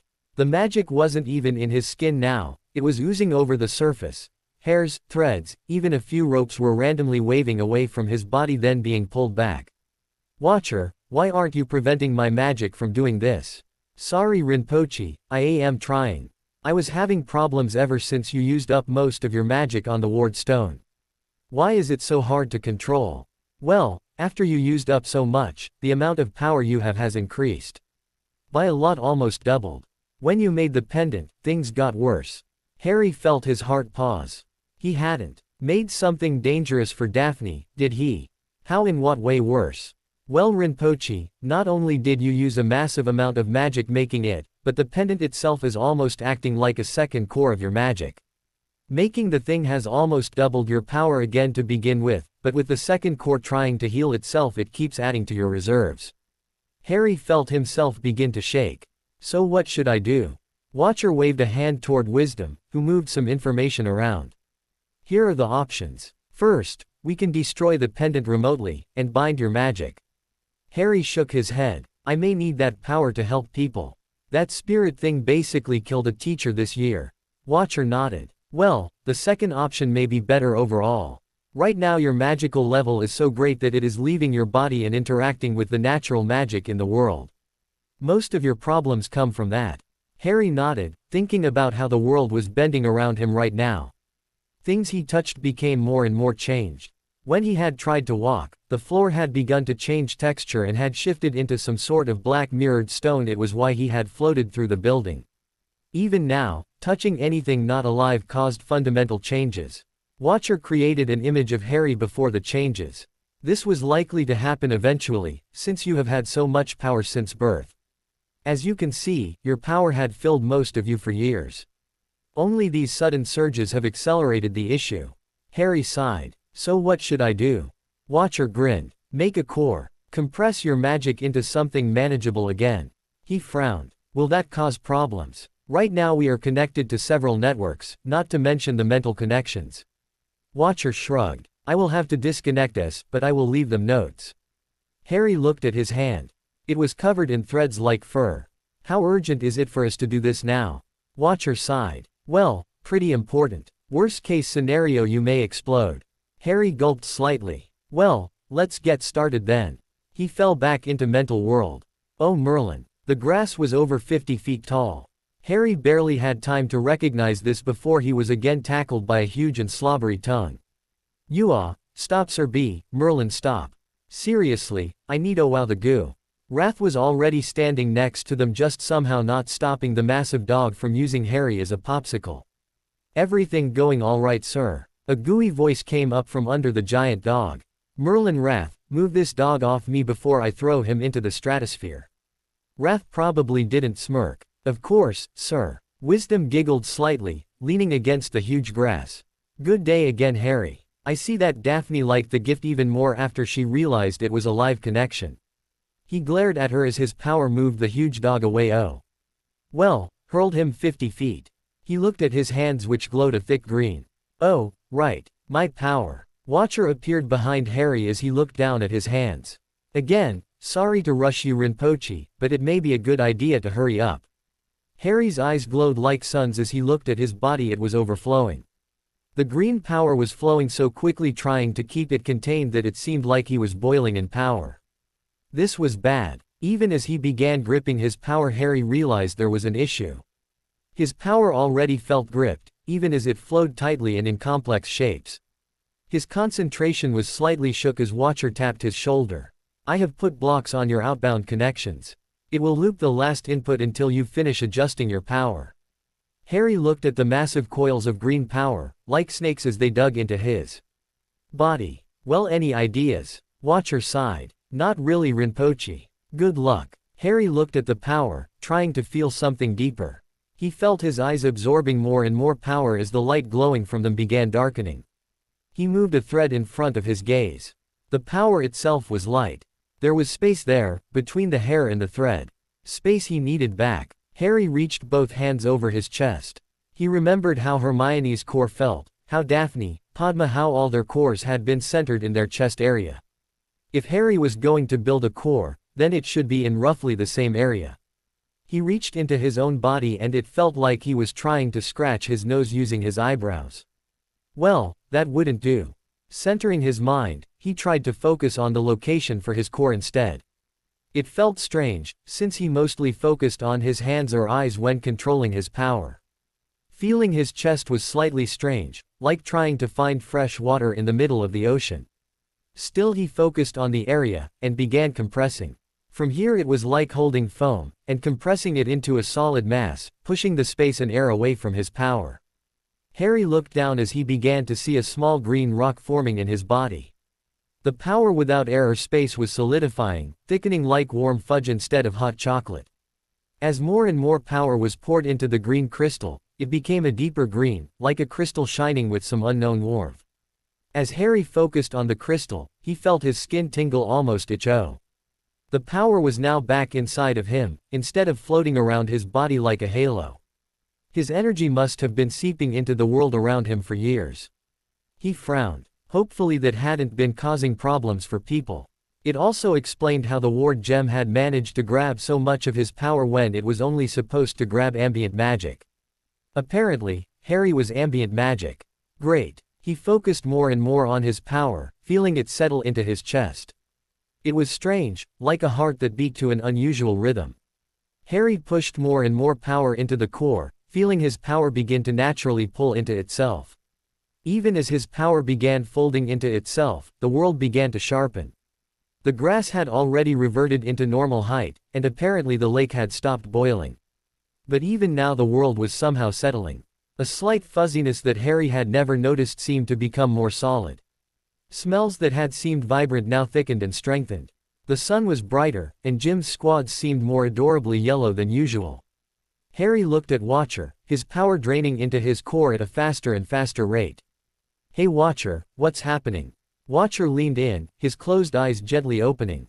Harry jerked back slightly. His eye sockets were empty, a darkness that seemed to pull the world into solitude. Without moving, Watcher began to speak. "Your core originally destroyed itself trying to heal you. While it was falling apart, you somehow gained control of it and used it to heal yourself. Of course, without a core you began changing your body to act like a core would." Watcher's eyes closed and he stood back up. "The changes in your body allowed you to move your magic without a focus." Wisdom pulled forward a chair from one of the tea stations and sat nearby. "It is also why your magic has been expanding so exponentially.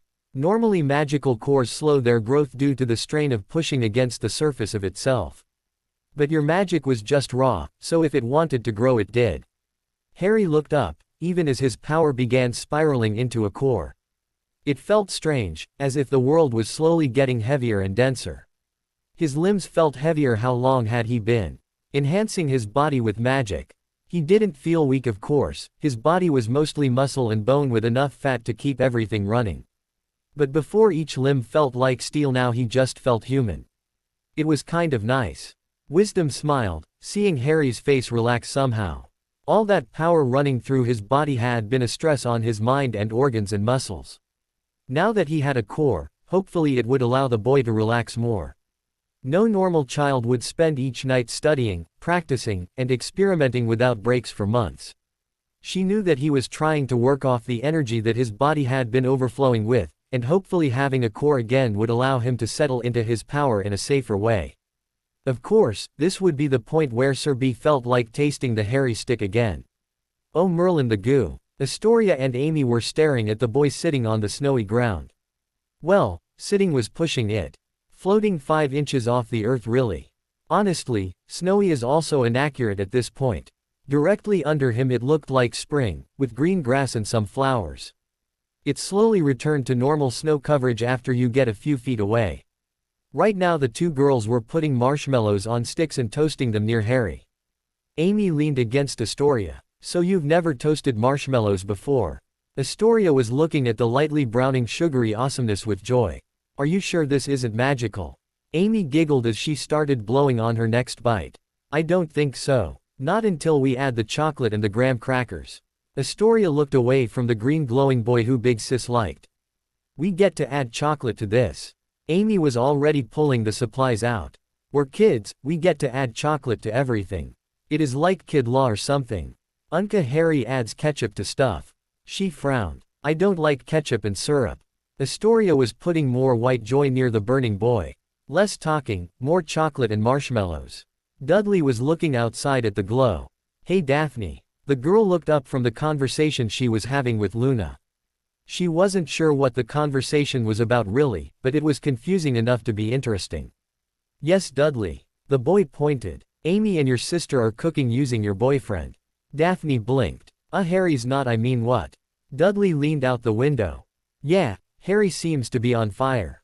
And floating. Daphne dashed to the door. She leaned back in. And he is not my boyfriend. We are just friends. Dudley shrugged. Still on fire. Now she was gone. Harry floated back to the waking world, feeling his power pulse in his chest. He didn't have ropes or threads out of his core, it was a perfect sphere that seemed to shimmer like an ice-covered pond. Looking down at his hand, he created a thread of power. It seemed to just appear, faster and stronger than any thread or rope he had made before, and it felt powerful. This one thread had more power than 2 or 3 cords of his previous power. As it stretched through his arm, the limb felt sturdy and powerful. He could lift a car, he could twist metal, he could. Why were there marshmallows in his face? He looked at the group of people now crowding around him. Astoria was pouting. Hey, go back to floating. I need you to cook my s'mores. Amy patted her shoulder. Be nice to Uncle Harry. Uncle, please catch on fire again. Harry blinked. I was on fire. He felt some kind of cold glare. Oh. Hey Daphne. Sorry, I didn't know I was on fire.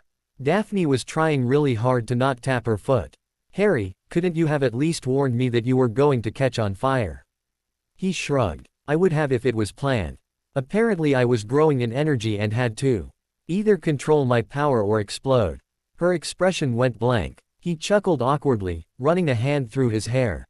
Hey, I went with the non-explosive option. That's good, right? Daphne grabbed his hand and started dragging him back to Goran's hut. You have lost your crazy magic privileges for tonight. Now come eat snacks and enjoy Christmas. Dudley watched them wander back.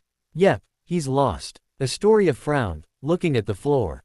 I want him back on fire. How am I supposed to make s'mores now? Harry leaned outside and snapped his fingers. A massive pillar of fire spiked where he had been sitting. Daphne reached out and pulled him back. I said no more. Or at least do an actual spell instead of bending time and space to work for you. Harry grinned. Ah, but spells are boring. Daphne tried to hold back a smile. Fine, just less bending time and space. No promises. Amy giggled as Daphne was dragging Harry back inside. Uncle Harry seems happier. Astoria ignored everyone, holding 4 sticks covered in marshmallows near the pillar of living fire. Less talking, more s'mores. Daphne watched Harry once again walk into something. This time it was a chair leg. Harry winced, rubbing his knee. Seriously, did I just become twice as clumsy? She held back a giggle. Well, before you would walk around and everything would just move around you. In one case, I saw a door appear when you were trying to read while walking out of MERP 2. He frowned and reached for a candy while looking at the chair. He missed. Daphne giggled at his expression. Yeah, things used to float to you too. We always thought you were showing off. Harry frowned. At this rate, I may be unable to do anything. I guess I was surrounded by so much magic that it just made stuff work. She leaned back on the couch. Oh, you will have problems. For example, this couch. He looked at her in confusion before turning to the couch. It wasn't anything special. A floral pattern, white with snow on the flowers. Was it a different color before I sat on it? Daphne grinned. Until you sat down on it, it wasn't here. A couple of chairs and tables in here were created when you tried to put stuff down or sit. Harry blinked. Oh wow. Conjuration. That was a game breaker. Especially if excess magic could do it subliminally. She sighed and patted the seat. Now will you just stay still? Sit for a bit. Since you scared the crud out of me out there, you have been bouncing around like a broom on fire. Harry groaned as he fell into the seat. He held his hand up, shaking. I am just so full of nervous energy. It was so close. Near death and all that. Daphne blanched slightly and gripped Harry's hand, trying to calm him or her. Now, relax. You said it went fine, right? He enjoyed the warm fingers and tried to relax. Wisdom talked to me about it a bit. It was close though. She tried not to blush as her fingers kept rubbing his hand. So what set all that off? What caused it? Harry felt stress flowing away. Well, when I was young, very young, mind you, I got hurt. A lot. Wisdom thinks I actually started to die. Daphne Ked in air, and her hand clamped down on his fingers, trying to prevent harm from a boy far in the past. What? He nodded. Thankfully, I was already dying of hunger and thirst at the time, so my magical core was weakened just before the injury. That kept it from having enough pressure to explode. Also, I had a magic draining thing in my head, which was absorbing my power at the same time. His eyes were looking into the past, missing the horror on Daphne's face. As the thing in my head tried to absorb my magic, I was able to keep conscious. It needed my core organs to live if it wanted to take over my corpse. And as I lay there, I saw it, my magic. Harry gave a weak smile. It was still trying to heal my arm, and all the magic being drawn up through my face to the thing changed my eyes enough to see it. Somehow, I was able to direct the power enough to actually heal my arm, which also started a tug of war with the thing stealing my power. He absently rubbed his forehead. When I tried to heal my head, I fell into my mind world and ended up fighting that creature. And won. His story was interrupted by a pair of arms giving him a tight hug. Accepting the warmth, he wrapped his other arm around her shoulders and rested his head on her blonde hair. Anyway, I never knew I was supposed to have a magic core. So I just tried to fix myself the best I could, and the huge magical stuff I have been doing recently made my power grow. Without a core to help stabilize it, to compress it and keep it from just flowing into the world, well, you saw. Daphne was not sniffling. She was also glad Astoria was still out there in the snow trying to make unhealthy treats. Harry rubbed her back gently as he relaxed into the chair. That was why my power was so weak. He nearly fell as Daphne jerked back. Weak. Harry blinked, from his leaned back position. Yes. I needed to compress my power into a core. Before it was just random wisps of power that was escaping my body. Daphne thought back to the massive magic that seemed to live around this black-haired boy. Dear Merlin, that was weak. What the bloody hell was strong? She looked outside at the pillar of possibly eternal power. Harry, how long will that fire burn? He blinked at the change in topic, but tried to keep up. Well, as long as I want, I guess.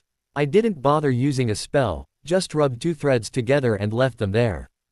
Daphne rubbed her forehead. The fire is now 10 feet wide. Most of the group is now toasting food on it. Is it supposed to be that large?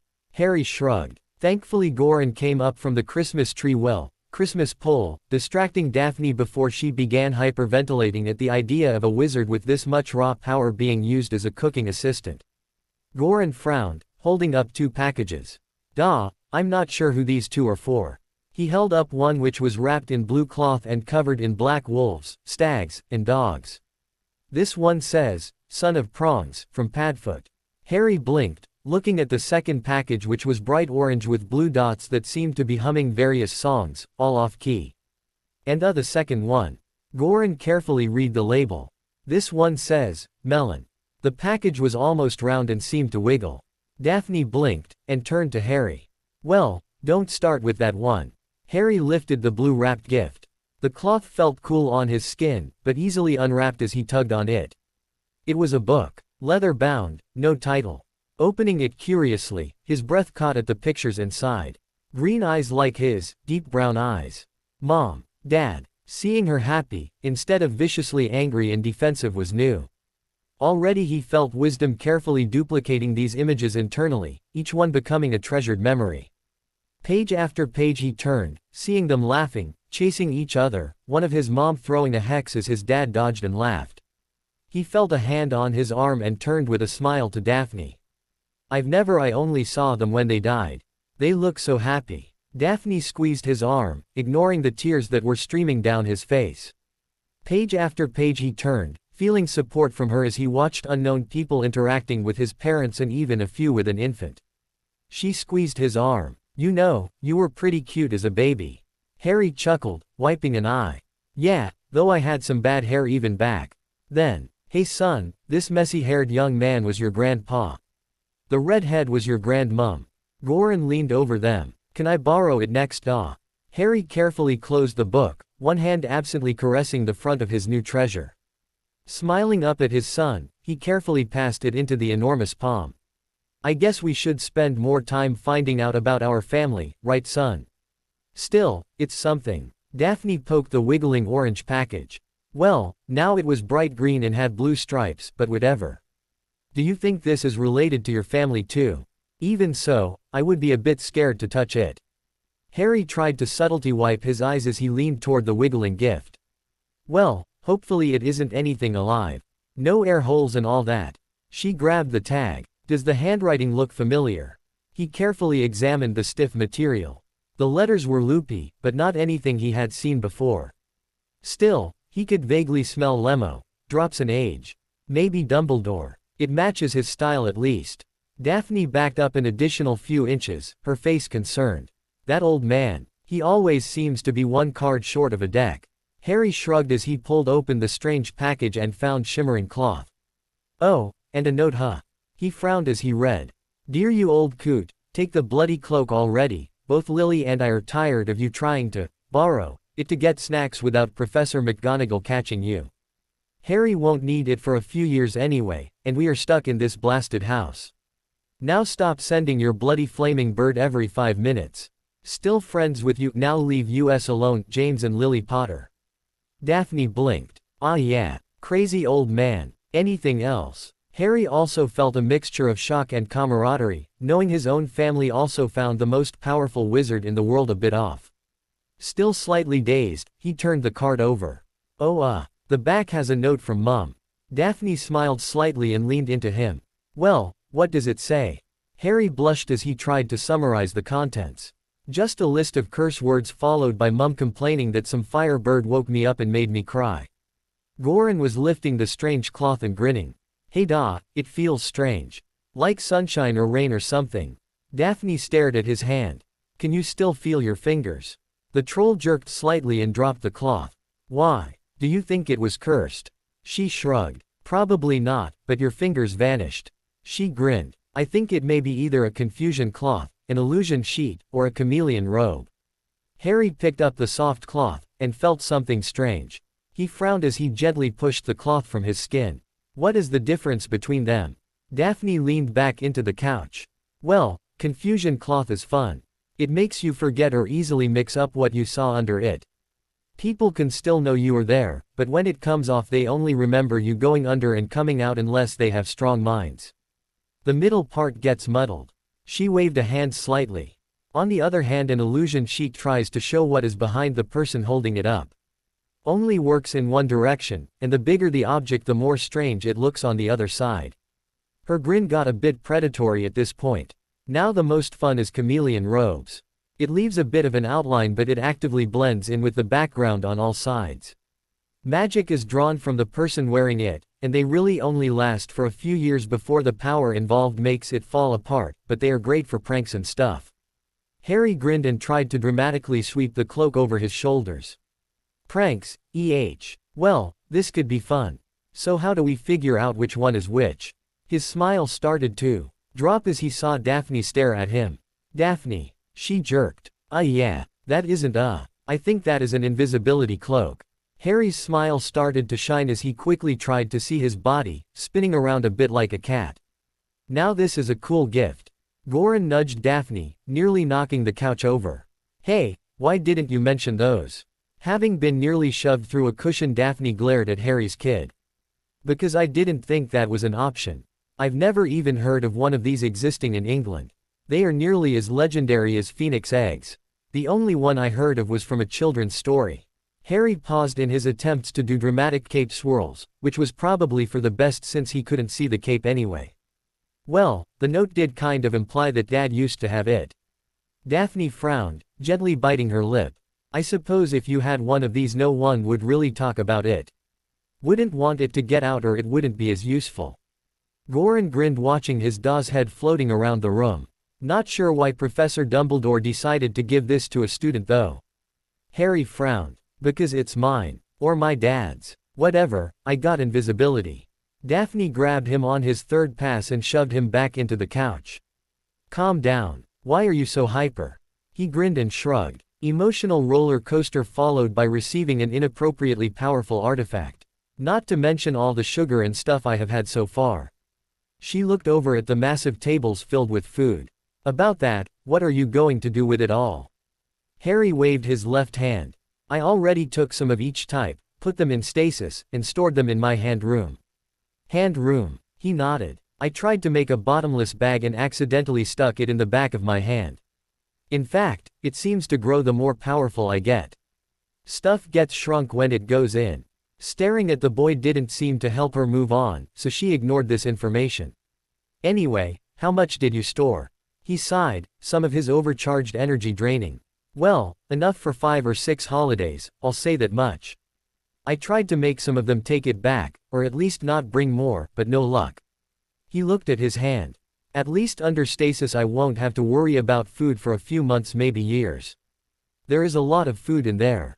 Not to mention that this room still doesn't have it all. There is another room full outside, and the house elves have actually tried to offer even more when I was wandering around earlier. Daphne blinked. At least it's not going to waste. Right. He gave a weak nod. And if I ever have an injury, I won't have to look far for nutrients to fix myself. Still, I had to do some clever sleight of hand to avoid making anyone feel bad because I couldn't eat some of their dishes. Astoria and Amy were leaning under the window while Dudley was peeking in. Nope, they are just sitting there now. Astoria frowned. Merlin, how am I supposed to get good blackmail material on Daph if they sit around? Should we try to sneak in some mistletoe or something? Amy was still licking her marshmallow-covered fingers. Dudley sighed and leaned back. I still say Harry won't do nothing. He wouldn't do that without talking to the other girls first. Bro's a cool guy. Astoria grumbled. Well, dang, I need something to work with here. The pendant thing is gold material, but I need something really juicy to bug her with or I am failing in my little sister duties. Dudley frowned. Am I supposed to do this too? No one told me about stuff I was supposed to do as a brother. Amy shook her head. It's a girl thing. Luna has to do embarrassing stuff for Harry since she is the younger sister. Dudley nodded slightly before focusing. Hey, how come you sound older now? Amy shrugged. Cute gets more pony rides. Astoria nodded, pointing frantically. See, that is how you be a little sis. Dudley sighed. I'm tired of spying. Can we go back to s'mores? Both girls went wide-eyed, remembering that sugary goodness was just behind them waiting for a stick and some eating. An impromptu race had both of them dashing for the best roasting spot while Dudley followed. At least this gave him something to eat while waiting. The Christmas party wrapped up pretty quickly as evening set in. Harry did have a few issues where he tried to shift some people home and they ended up taking a few feet of stone flooring with them, but that was easy to fix up. Chloe and Jack had no problem spending the night in Goran's house with Amy and Luna, although Luna had wandered off at some point and apparently had a 2-hour conversation with the lake's giant squid. Daphne and Astoria had joined in on a few board games that Chloe had brought, although Cluedo was one of the more interesting ones. Several items had to be explained to the less non-magical knowledgeable children. While they all knew daggers and candlesticks and such, several had never heard of revolvers or spanners. Explaining the need for piping had actually taken several conversations, as the magical world tended to use banishing runes that converted wastes of any type into ambient magic rather than trying to sanitize it. The adults had also tried to downplay the revolver questions, although the idea of non-magical people being able to kill at long distance still shocked them. Still, children bounce back pretty well, especially wizards and witches, so it wasn't long until the game got moving again. Another slight distraction had occurred when Chloe and Jack started using pens while keeping notes, the explanation of which led to several of the children who currently suffered the joys of writing with quills to complain about the unfairness of life. It was around the time that Harry was falling asleep on the couch when his hand ended up touching his invisibility cloak, near the edge of his pile of stuff. Thankfully, his body locked up before he could scream. Pain. His hand burned, his chest was being pressed, his heart hurt so much. Even as he struggled to breathe in, to get some air into his lungs, he felt himself collapsing into his mental world. Before Harry's twisted body could hit the grass, Wisdom managed to catch him, her arms frantically checking his pulse and trying to look into his eyes. Watcher. Wrath. I don't know what to do, nothing. Behind her thousands of books were appearing and vanishing, pulled from the library and even from the massive amount of unprocessed information, random bubbles of conversations and thoughts being searched and tossed as she frail child close. Behind her Watcher was floating, legs crossed, hands at rest, but his eyes were glaring into space and sweat covered his black skin. Hold on Rinpoche, that cloth has some strong power in it. Wisdom looked up, her hands cradling the shuddering body of her creator. Describe it. Merlin, I can't find anything about invisibility cloths or robes in the library, not even the shelves we copied so far from Hogwarts. She grimaced as Harry tensed again. Nothing useful anyway. Just legends, and even those don't describe something like this. Watcher winced, his body also shuddering in time with Harry's. This attack is taking all of Harry's power to resist, and we are losing. Something is trying to attack our core, our very essence. It is not an attack. Worried eyes and empty depths turned toward the black shadow standing near the lake, watching the waters. Wisdom narrowed her eyes. Wrath, what do you mean? He glanced back at the group, standing tall with bone-white, claw-like hands clasped behind him. This is something that the young master must undergo. Watcher, you need to let this happen. Watcher narrowed his eye sockets and glared, back still twitching from pain and strain as he fought the twisted power. What do you know about this? A gift from his father, and back. Normally, of course, this kind of connection would build over time. Green embers flicked down to the boy, racked in pain. Of course, Master is not normal. His body acts as a conduct for his power, after having rebuilt so much of it. Wisdom was frantically feeling the heartbeat fade. It doesn't matter, Watcher, do whatever you have to. Wrath, if Watcher lets this happen, will Harry be alright? He will live. Watcher winced. And if we continue fighting? Best case he dies. Worst case, he is trapped in pain like this until death. Wisdom's horror-filled look was cut short as Watcher nodded and slumped to the ground, and then both he and Harry began to scream loudly. Her hands frantically tried to push calm into the boy as she wrapped her arms around him, tears flowing. No, don't worry, it's okay, everything is fine, it will get better. She had never lied to Harry before, but it was all she could do right now to help. Watcher arched his back, feeling his right eye burn. Whatever that power was had latched onto his eye socket and had begun to etch its way into the blackness, and only his left eye socket was able to watch the power dig deeply into Harry's newly created magical core. His throat finally locked up, and he was unable to breathe in to continue the scream. Harry, on the other hand, seemed to have unlimited air as his voice slowly became inhuman. His chest was burning him, the fire inside his arm had finally hit his core and his very soul was being altered, dug into. Faintly he could feel Wisdom whispering words of comfort, lies of peace and kindness. Some twisted part of him was glad that he had someone who cared, even if it was part of himself. His voice caught for a moment, and sudden silence echoed through the world as both Watcher and himself felt heard. Sensed a deep crack. His core had just cracked open. Bloody thing hadn't lasted 2 days. Even as the pain faded, he felt something moving inside his core. Harry's eyes widened as he felt something like a bony finger was etching something deep inside his power. His green energy always felt clean, bright, and almost singing. Like crystals hanging in soft breezes, Harry's power had always had a cleansed, crisp feeling. But now there was another power. Dry, ancient. Oceans had dried, and the salt left behind had cracked into smaller and smaller particles from years of bitter wind. Gravel that had once been a mountain, ground down by time and happenstance. It felt like walking into a strange building and finding your home. Even as he examined this strangeness, he felt wetness hit his cheek. Looking up at Wisdom, he gave a raspy chuckle. Good morning to you too, Wisdom. She shook her head, hugging him tighter. Watcher groaned as he slowly sat up. Rinpoche, please don't do whatever the bloody hell it was you did. What was that? The cloak of invisibility. Everyone focused on the tall silhouette near the lake. Green embers looked over the golden lake. Well, it was. It is now, of course, a cloak of invisibility. It will fade like any other cloak as time passes. Wisdom frowned. What do you know of it? The skeletal man nodded. Invisibility cloaks have existed for years.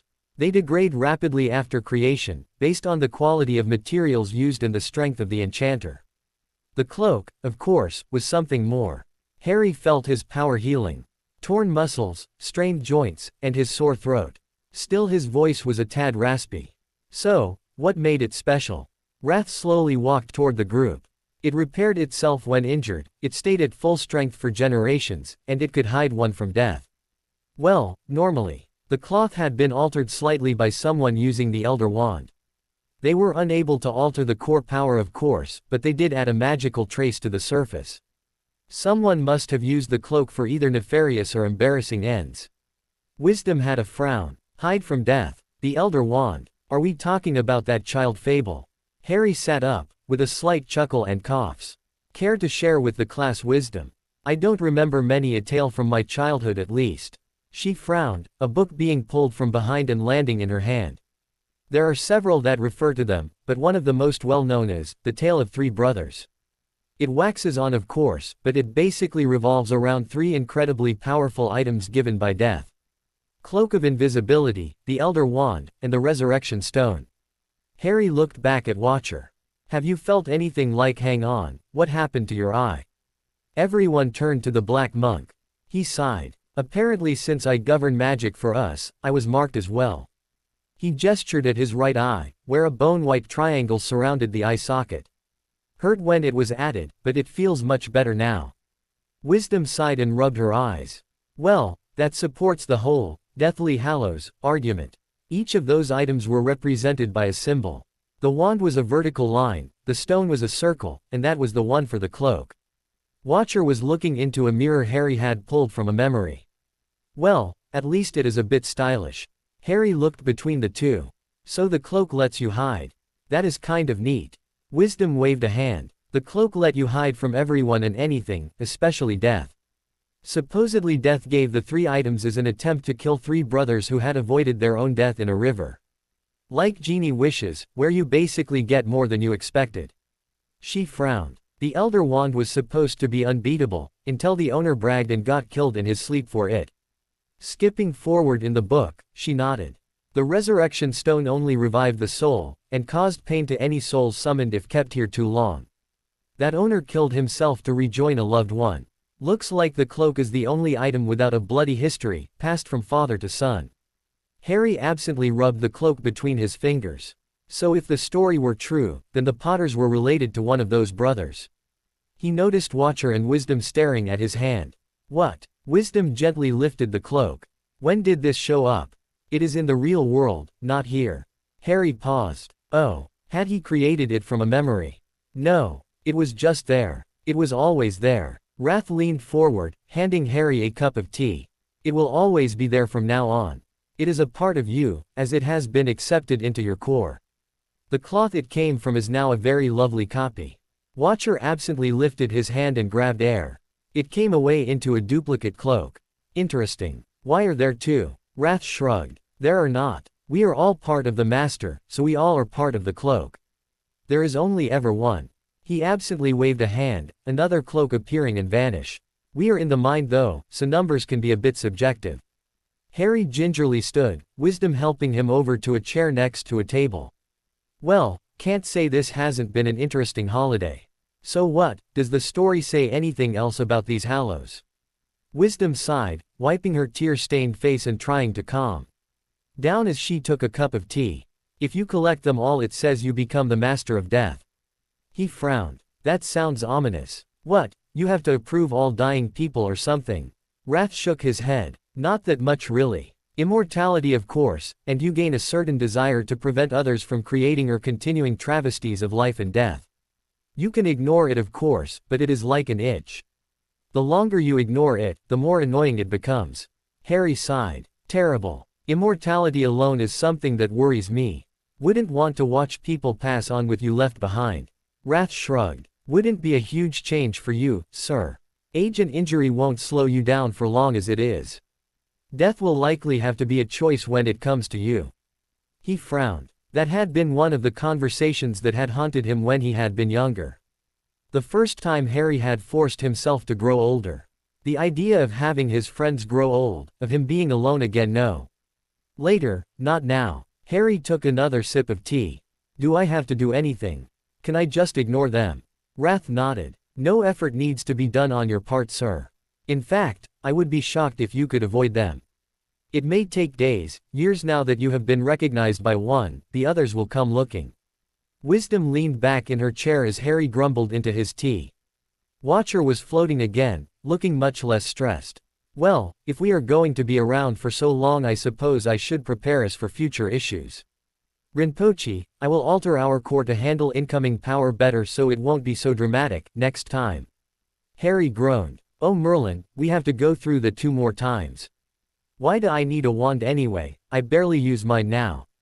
Wrath chuckled. I designed it to connect to the cores of other wizards in addition to your own, which is why it was unbeatable you were using their power and yours. Soft wind ruffled the grass. Harry carefully put down the cup of tea. Now when you say, I designed. Wrath shrugged, his bony face showing no expression. Harry raised an eyebrow. You know, you were the first aspect. I knew you were there years before I created the other 2. You just didn't have a body. Wrath gave a small grin. I was the first aspect, before all. And I will be the last. Although this body is an interesting experience, sir. Wisdom paled. So shouldn't we bow or something? Death sir. Wrath shrugged. Respect, honor, hatred, fear. They all pass eventually. And I will be there when they do. Harry thwapped his leg. Stop scaring Wisdom. And can I have another cup?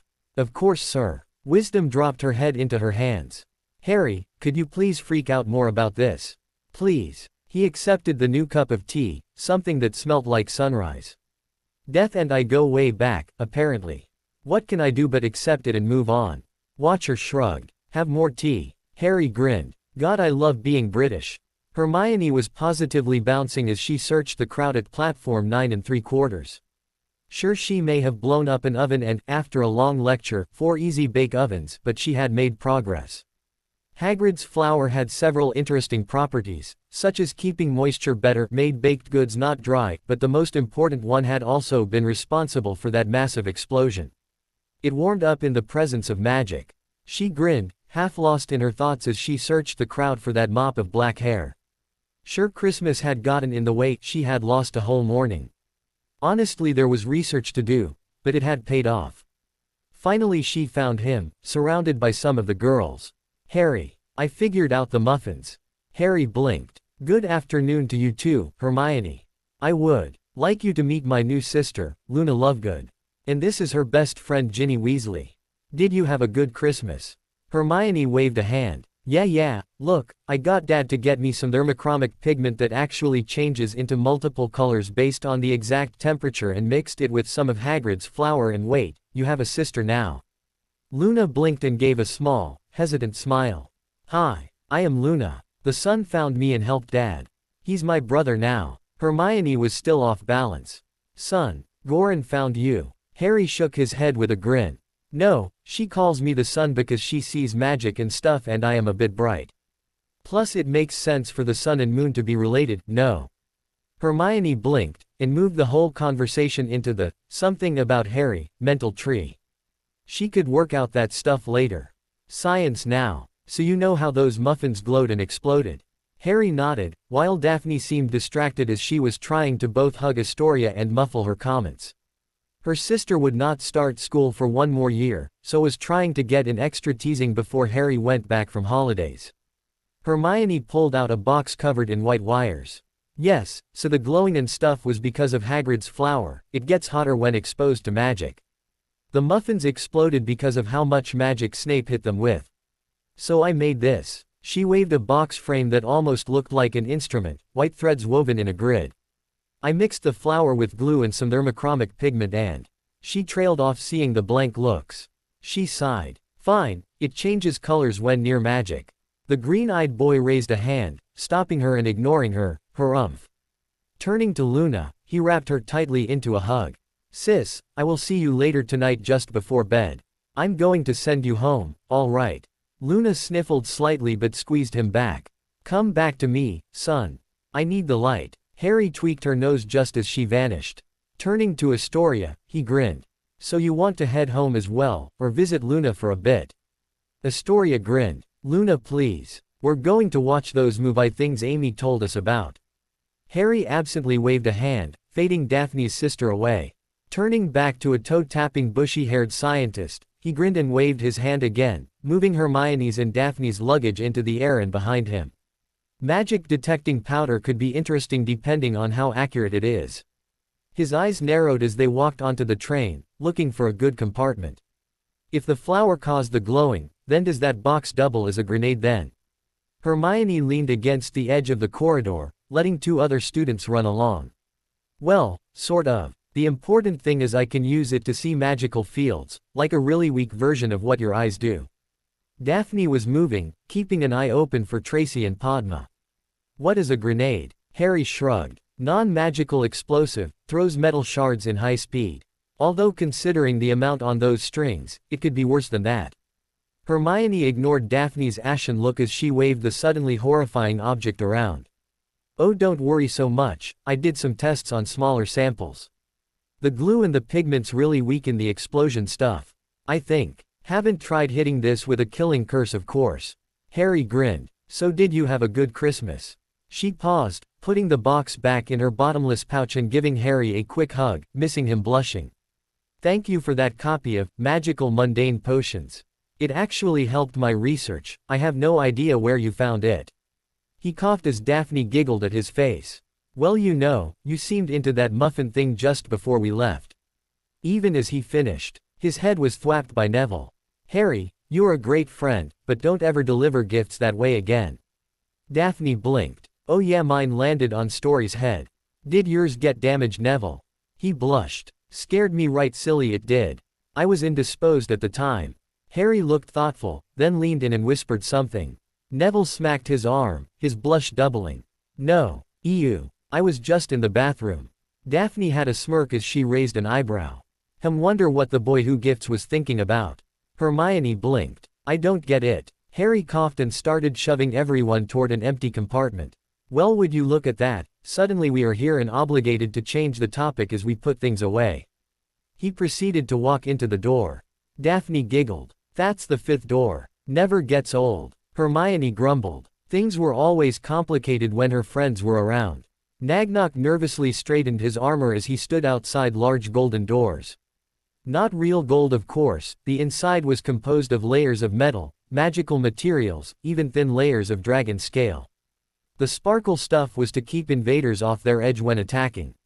With a loud groan, the doors finally began opening, showing a darkness that seemed to absorb sound and fill the air with heavy atmosphere and the dim outline of goblin warriors, lined and armed. Enter, Nagnock of the Accounting Clan. He shivered internally, trying to stand tall and without fear as he strode into the dim light. He should be fine, everything should be fine, nothing should be wrong. Nagnock had single-handedly increased profits for his division by almost 14%, and he only had one client now. Each silent warrior he passed caused him to second-guess though. Did the new room damage the other wards in some unknown ways? Had there been too many complaints from the Magic Rift incident? Well, enough complaints to counter the massive profits earned from being paid to set up what turned into a disaster and then to clean it up. For gold's sake, they had even earned bonuses. It had been the most profitable incident in the last 3 decades, with basically no body count. Nagnock's eyes narrowed as he reached the defensible throne. Slits in the side to allow poisoned darts, magically protected and invisible metals creating an unseen wall between him and the armor-clad old goblin who was now examining Nagnock. He gave a firm bow. Greetings, Director Ragnock. I Nagnock, Potter Family Account Manager, received notice that you required my attendance. Ancient claws rested on an enormous battle axe as the armored goblin watched with darkened eyes. Silence entered the dimmed room like a thief. And as thieves should be, it was slaughtered. Guards, leave us. Nagnock's eyes widened as he felt the room expand, the dozens of armored warriors seeming to vanish until he was knelt alone before an avatar of wealth and strength. The room now empty, Ragnock stood, his massive axe lifted with one hand and rested on his shoulder. And he smirked. How are things, grandson? Nagnock blinked. Sorry, sir. Ragnock chuckled, waving a claw as the room got brighter, the divisive wall sunk into the floor, and the chair became more soft and intimidating. He absently tossed the axe sharply into the wall as he lifted a mug with some hot liquid in it. His chuckle got deeper as he watched Nagnock mentally lock up. I know, grandson, that we have never talked much. Director for Britain's Gringotts branch aside, the accounting clan has always been cutthroat due to our nature. Nagnok blinked as he absently stood and began walking toward the gestured chair. I just don't know what you want me to do right now, sir.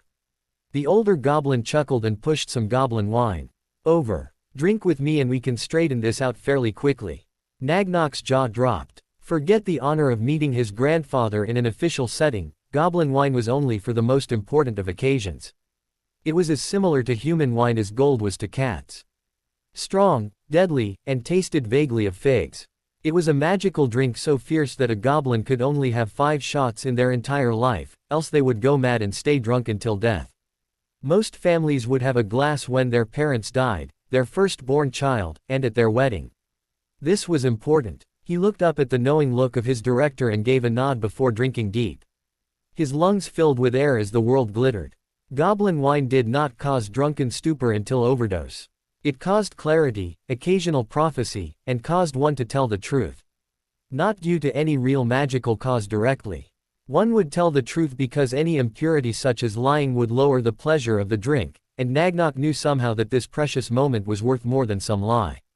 Even as his eyes cleared and ears tingled, he turned to Ragnok.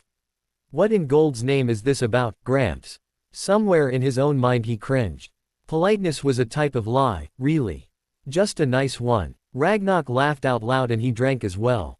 Gramps, you young grubs today are amusing. His eyes focused sharply. Nagnok, I am creating a division of Gringotts to cater to your wizard. On some level, most goblins knew that wizards were just really annoying pets. Nagnok blinked. Pull the other one. His grandfather grinned, his teeth sharp. Do you realize how important Lord Potter is to Gringotts as a whole? Nagnok shrugged. Well, prophets have been amazing working with him. Ragnok waved a claw. Amazing. No, more than that. Lord Potter was already our 2034th most valuable account before he arrived. And that is only considering his liquid assets. To have such wealth under the control of only one person was a large deal. He looked at the bottom of the crystal glass. But now, he literally makes diamonds, revolutionized ward stones, expanded our territory without violating any of our magically binding treaties, and has enough power to rob us blind. Nagnok frowned. Harry wouldn't do that. He's a good kid. Ragnok smirked. Being old had advantages, and handling magical liquor was one of the best. He can manipulate magic, and he can create and manipulate magic on a scale we may not see again for thousands of years. Even if on paper he should lose us money, he has gifts to offer that are worth any price. He leaned forward. Nagnok, my grandson, anything Harry needs will likely be provided, for a cost of course. And if you can, get him to do as much work for the Goblin Nation as possible. Gold we can gain, as well as gems and artifacts. But he is the source of impossible things, and I have been told by the Goblin King that our nation could use as many impossible things as Lord Potter is willing to grant us, at whatever price it may cost. Nagnok's eyes bulged. Aye, of course, grandfather. He blinked vaguely and looked at the empty glass. The pure thought provided by goblin wine had just given him an incredibly useful suggestion. We need more alcohol. Susan and Hannah finally found the compartment just to see a grumbling Harry and giggling friends. Susan sighed. I guess we got here too late to share space. Tracy had shown up earlier and was squeezed next to Daphne, but offered a grin. Well, there are a few laps available. Neville coughed and blushed as Susan tried to match the color. She gave a smile back though. Fun as it sounds, we would probably cause issues. Harry held up a hand before the two girls could leave. Actually, I may have an option. I accidentally learned a new trick when I was making Daphne's gift. Almost all the girls slowly turned to Daphne as her face grew red and she tried to look at a very interesting section of wall. Harry frowned. You will have to go into the corridor though. Not sure what it would do if you were close at the time. A few moments later, the girls were in the corridor trying to get Daphne to show her gift as Neville awkwardly looked around for Terry Boot. Sometimes a guy just feels outnumbered. Back in the compartment, Harry focused carefully on his power. Last time he had done this by accident, and he was hoping that with a little focus the room would not be a cavern. Just a tiny bit. Eyes open was probably a must. Watching his core, he gently took a thin thread of crystal green power. He wasn't sure what would happen using the power of the Deathly Hallow, but now was not the time to play with it. Probably during summer. The thread curled around his body, making a gentle bubble. Taking a deep breath in and out. The power pulsed gently, expanding, stretching. Harry felt the table, the chairs, the walls, and something was giving, shifting. Like a soft sponge, everything gently pulsed. Scared that he might create an infinite room or something else equally as unexpected, he cracked open an eye that he had closed at some point when focusing. Thank Merlin, it was only 30 feet larger in each direction. Although now the table and bench were stretched as well. He frowned. Had that been intentional, or had his magic just decided to help? He stood carefully and walked toward the door. Ouch! Into the door. Daphne cackled on the other side. 6th time. Still only 5 doors though. Hermione paused in her argument and raised an eyebrow. Harry, why are you bumping into everything? He grumbled. Magic nearly exploded me, so I had to compress it down and create a real magical core for myself. Apparently I used to just have a field of magic that would make doors open, keep me from walking too far, and other such. Now that I can keep my magic inside, I have to remember to do stuff myself, like picking stuff up or opening doors. Tracy broke off her conversation with Terry and blinked. Wait, your magic nearly exploded you. Harry flinched as several worried girls instantly turned to him and he quickly clapped. So who wants to check out our train car? Daphne harumphed. I'm still angry that you attacked that Muggle Mafia group. He paled as the glares suddenly got more intense. Ah, how did you find out about that, Daph? She smirked. Oh, I asked your vassal family after you caused the adults to get pregnant. The glares were now a mixture of shock, horror, concern, and at least one of confusion. Harry calmly held up a hand. Now look, that only happened because I accidentally caused that magical rift. Oops. Well, now most of the glares had accusation. Desperate, he leaned back. I mean, hey, Daphne is hiding her gift. They all turned, but Daphne had already snuck into the massive room and was trying to look interested in a book that she was holding upside down. The glares paused seeing the massive compartment, but then turned back. Harry sighed. I'm going to have to tell the story, aren't I? Minerva McGonagall sighed, rubbing her eyes. Another year, another defense against the dark arts teacher. Many wizards and witches claimed the position was cursed. And from a certain point of view they were right. She sighed and leaned back in her chair.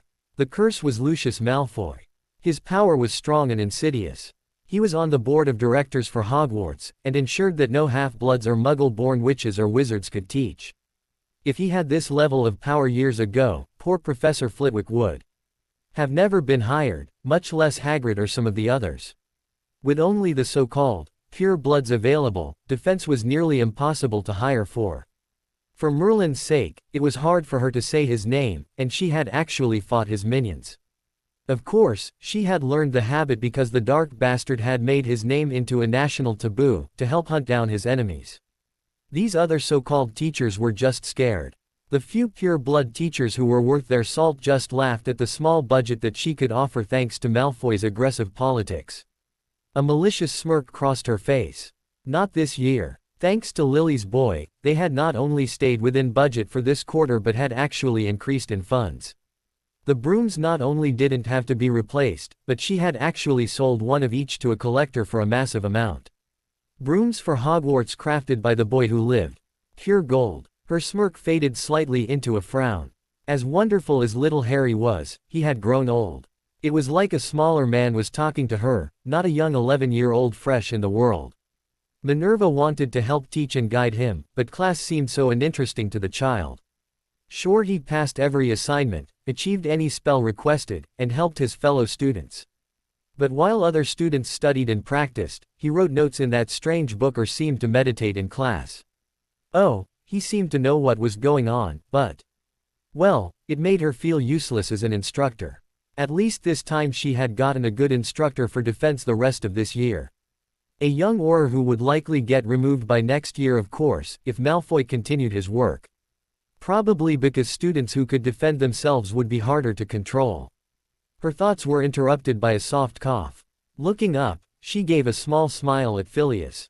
Yes. He walked in and waved his wand, lowering the chair to more easily sit. Minerva, we may have an issue. She blinked. Nothing urgent, of course. He shrugged. Honestly, if he had done it during the school term I would have given him points. Mr. Potter. He nodded. She sighed. Of course. What has he done now? He waved his wand in a complicated pattern and numbers, graphs, and some spell patterns shimmered. As far as I can tell, he has created and cast a customized space expansion charm on his cabin on the train. The security wards detected it a few minutes ago.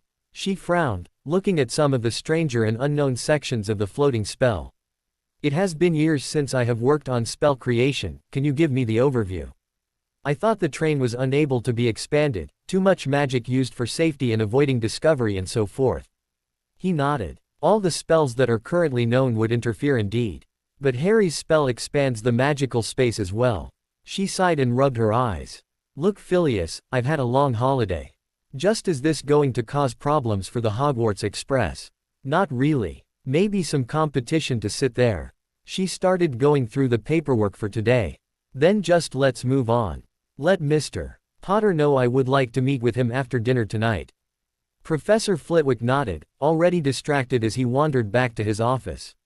There was time before dinner, and these calculations were just begging to be cross-referenced. On one hand, the teens were used to strange stories after hanging around Harry. Was that impossible? Potter. Then again, the other hand was face-palming fairly firmly. Tracy leaned against Daphne. So the whole, I created the magic rift, stuff was neat and all, but I wanna hear more about the party.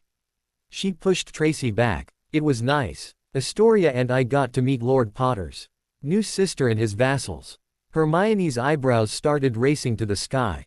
Lord Potter. Harry shrugged, blushing slightly. Well, you know they hadn't planned on having another kid. And they needed my help. Besides, Jack and Chloe are good people. They treat me and Luna like real family. Tracy chuckled. Better than family, I'm sure. Family tends to include more than just, everyone loves each other. No one makes you more angry, scared, and frustrated like family. Daphne groaned. I know, Story kept trying to catch Harry and me key.ing. Sudden quiet hit the train car like a storm.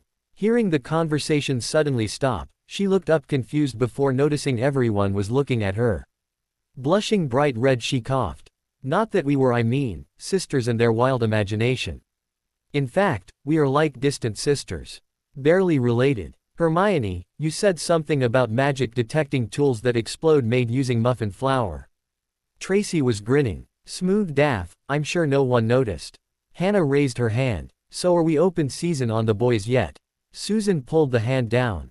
Still 11 dear. Terry shook his head. I know I should have been paying attention to everyone, but all I can think of are those season Quidditch tickets you got us Harry.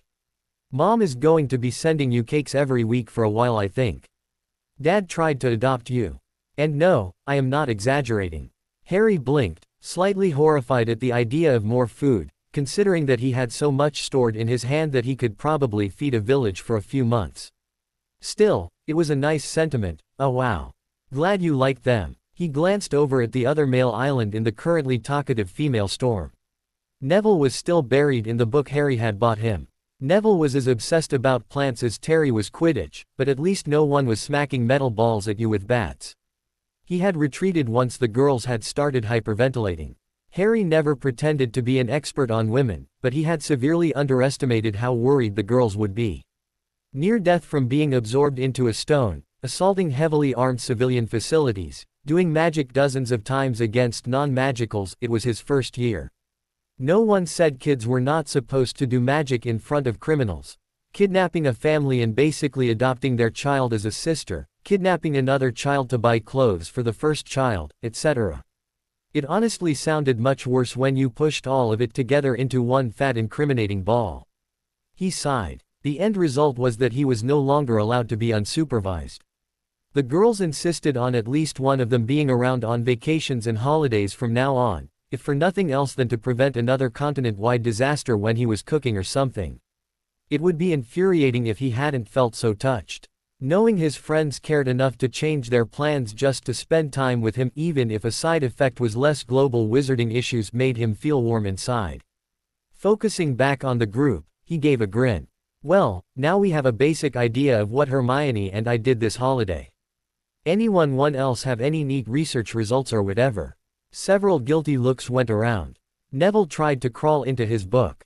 Susan sighed. Sorry Harry, I have no idea how you can spend so much time researching and all this stuff. I did a bit last week, but I honestly spent most of it with my aunt. He blinked. Sorry. Why are you sorry? Terry shrugged, looking at the floor. Well, we know we are supposed to do all that studying and stuff, but only a couple of us are good at that. Harry looked at the several guilty faces. So, everyone blinked. Hannah leaned forward. So we are sorry. Most of us honestly have been treating the magic research project like a club, like just for fun. He grinned. Good. Padma blinked and then moved a bit closer to Harry. Good. It's good we haven't been spending all our time training and learning. Harry nodded. Yeah, I can do that stuff alone. In fact, I do stuff like that alone. I am magically strong and I can spend tons of time in my mind working on stuff in my head. He leaned forward, wrapping one arm around Neville and the other around Padma. But I can't be with friends alone. Sure, we have a clubhouse and stuff, and we find neat spells, but we do it together because it is fun, right? Several smiles came back, and the room was feeling more warm and caring. Harry leaned back, sighing. Although I think I figured out why you guys are able to do so much more magic for so much longer than normal wizards and witches. Anyone remember what I was like when you first met me? Susan leaned against Hannah. The world was brighter around you. Hannah nodded. You walked in and everything was more. Harry sighed. Yeah, apparently my magical core was damaged when I was hit by Voldemort. He ignored the shudders, and again around age 8 when I nearly died from injury, starvation, and a demon in my forehead. Leaning hard and looking up, he missed the expressions surrounding him. When my core died, I managed to keep my magic basically through will and defiance. Anyway, I basically was radiating magic at all times and only actively using magic was preventing me from running out and dying. Not that I knew that at the time, mind you. Several of the listeners were having trouble being quiet as Harry grinned. Apparently, since the age of 8 my body has been continually casting and using magic just trying to keep me alive. All the big spells were to keep my total magic level low so that I wouldn't build up pressure and explode since I didn't have a magical core to hold it all together for me. He paused for a moment seeing Daphne with suspiciously shiny eyes, like she was trying to not cry. Don't worry, my body was taking care of itself. And you saw that giant fire pillar, that was me finishing my new magical core. Daphne missed several expressions as she wrapped her hand around the pendant hidden under her robes. Its comforting pulse helped her keep her voice steady. So making that diamond warding stone making my pendant. Harry grinned. Yeah, that probably helped protect me. Of course, it also kept working my core and I was getting so fast at recovering magic that the amount I had to use to get low was getting ridiculous. He turned to Hermione who seemed to be writing down notes, even as she sniffled. I had wisdom go through my memories from the age of 8 forward, and at first I had few magical incidents. Pencils would move to my hand, or my clothes would stay clean. But you noticed what I was like when I left for Christmas, right? She sniffled but nodded. You books you touched were repaired, books and things would just follow you if you were using them. I passed you a plate of carrots and it became a bowl of apple sauce. Harry paused. Now that I think about it, there was a lot of apple sauce. His eyes narrowed. I don't like apple sauce. Terry grinned. Well, your magic does apparently. Susan giggled, wiping her eyes clear.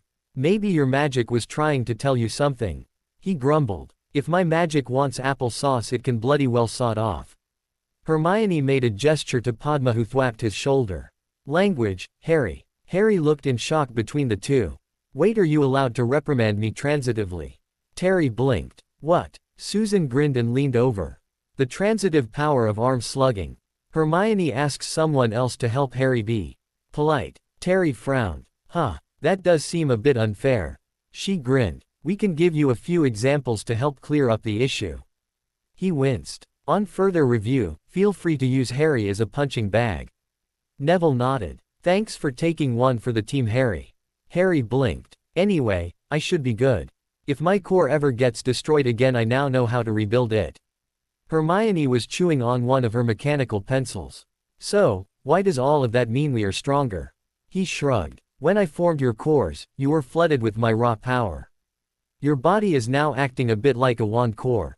I wouldn't be surprised if any of you can begin to do wandless magic at some point, especially if you keep practicing with your threads and cords.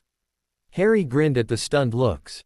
Not just that too. Most wizards and witches are stronger or weaker based on how well their wand connects to their core and on what size of power you give it, such as hair, thread, rope, cord or cable. Hermione seemed slightly dazed. So not only do our bodies handle magic more easily, but we have more power allocated to our wand and our wand is really well connected. How much of a boost is that? He shrugged. Well, I noticed that we all do our classes and random spells all afternoon and none of us get tired. Some of our classmates can't even try the spell more than a couple of times per lesson. It is part of the reason why classes are so spread out for the first 3 years of school and the spells are so basic. Susan's eyes were sparkling. So could you do this for adults? Harry sighed. Well, for people like my aunt, yeah. But the body needs a certain level of magic for its own use. I couldn't give her any ropes, she only has a few threads now. Anything more could have hurt her, I think. It's enough for a couple of school spells a day maybe. Not all day casting like normal witches and wizards. He frowned. And for non-magicals, it would likely kill them. Gasps echoed and he nodded. Magic is life. It has your soul, even a copy of your memories. That is partly why magicals live longer and don't suffer as badly from brain disease and trauma. If we are injured, our magic extends our life and helps heal us. If our memory fades, it can rebuild itself if we are magically healthy. He nodded toward Padma. That is partly why twins can live longer. Their cores apparently share magic. Of course, if one gets really hurt the other can help probably. Daphne frowned. What about my pendant? Didn't you put a lot of power in it? Harry chuckled a bit nervously as he ran fingers through his hair. Sorta. I may have accidentally created a magical core in it. Like mine. Healing from that was part of the reason why I had to suddenly make another core for myself. She paled. So the reason I can feel what you think of me is because it is you. He shrugged. My magic anyway. Why? Padma leaned forward. Daphne, can we see the pendant? Hesitantly the blonde girl pulled out the golden chain. Almost at once, the room felt complete. The sounds got sharper, the smells richer, and the seats in the expanded room felt richer and had fine textures. Susan blinked. Did your snake just wink at me? Daphne quickly put a hand over Tracy's smirking mouth before any damage could be done. To be continued. I hope you enjoyed this story. Also remember to subscribe and like this video. See you in the next video.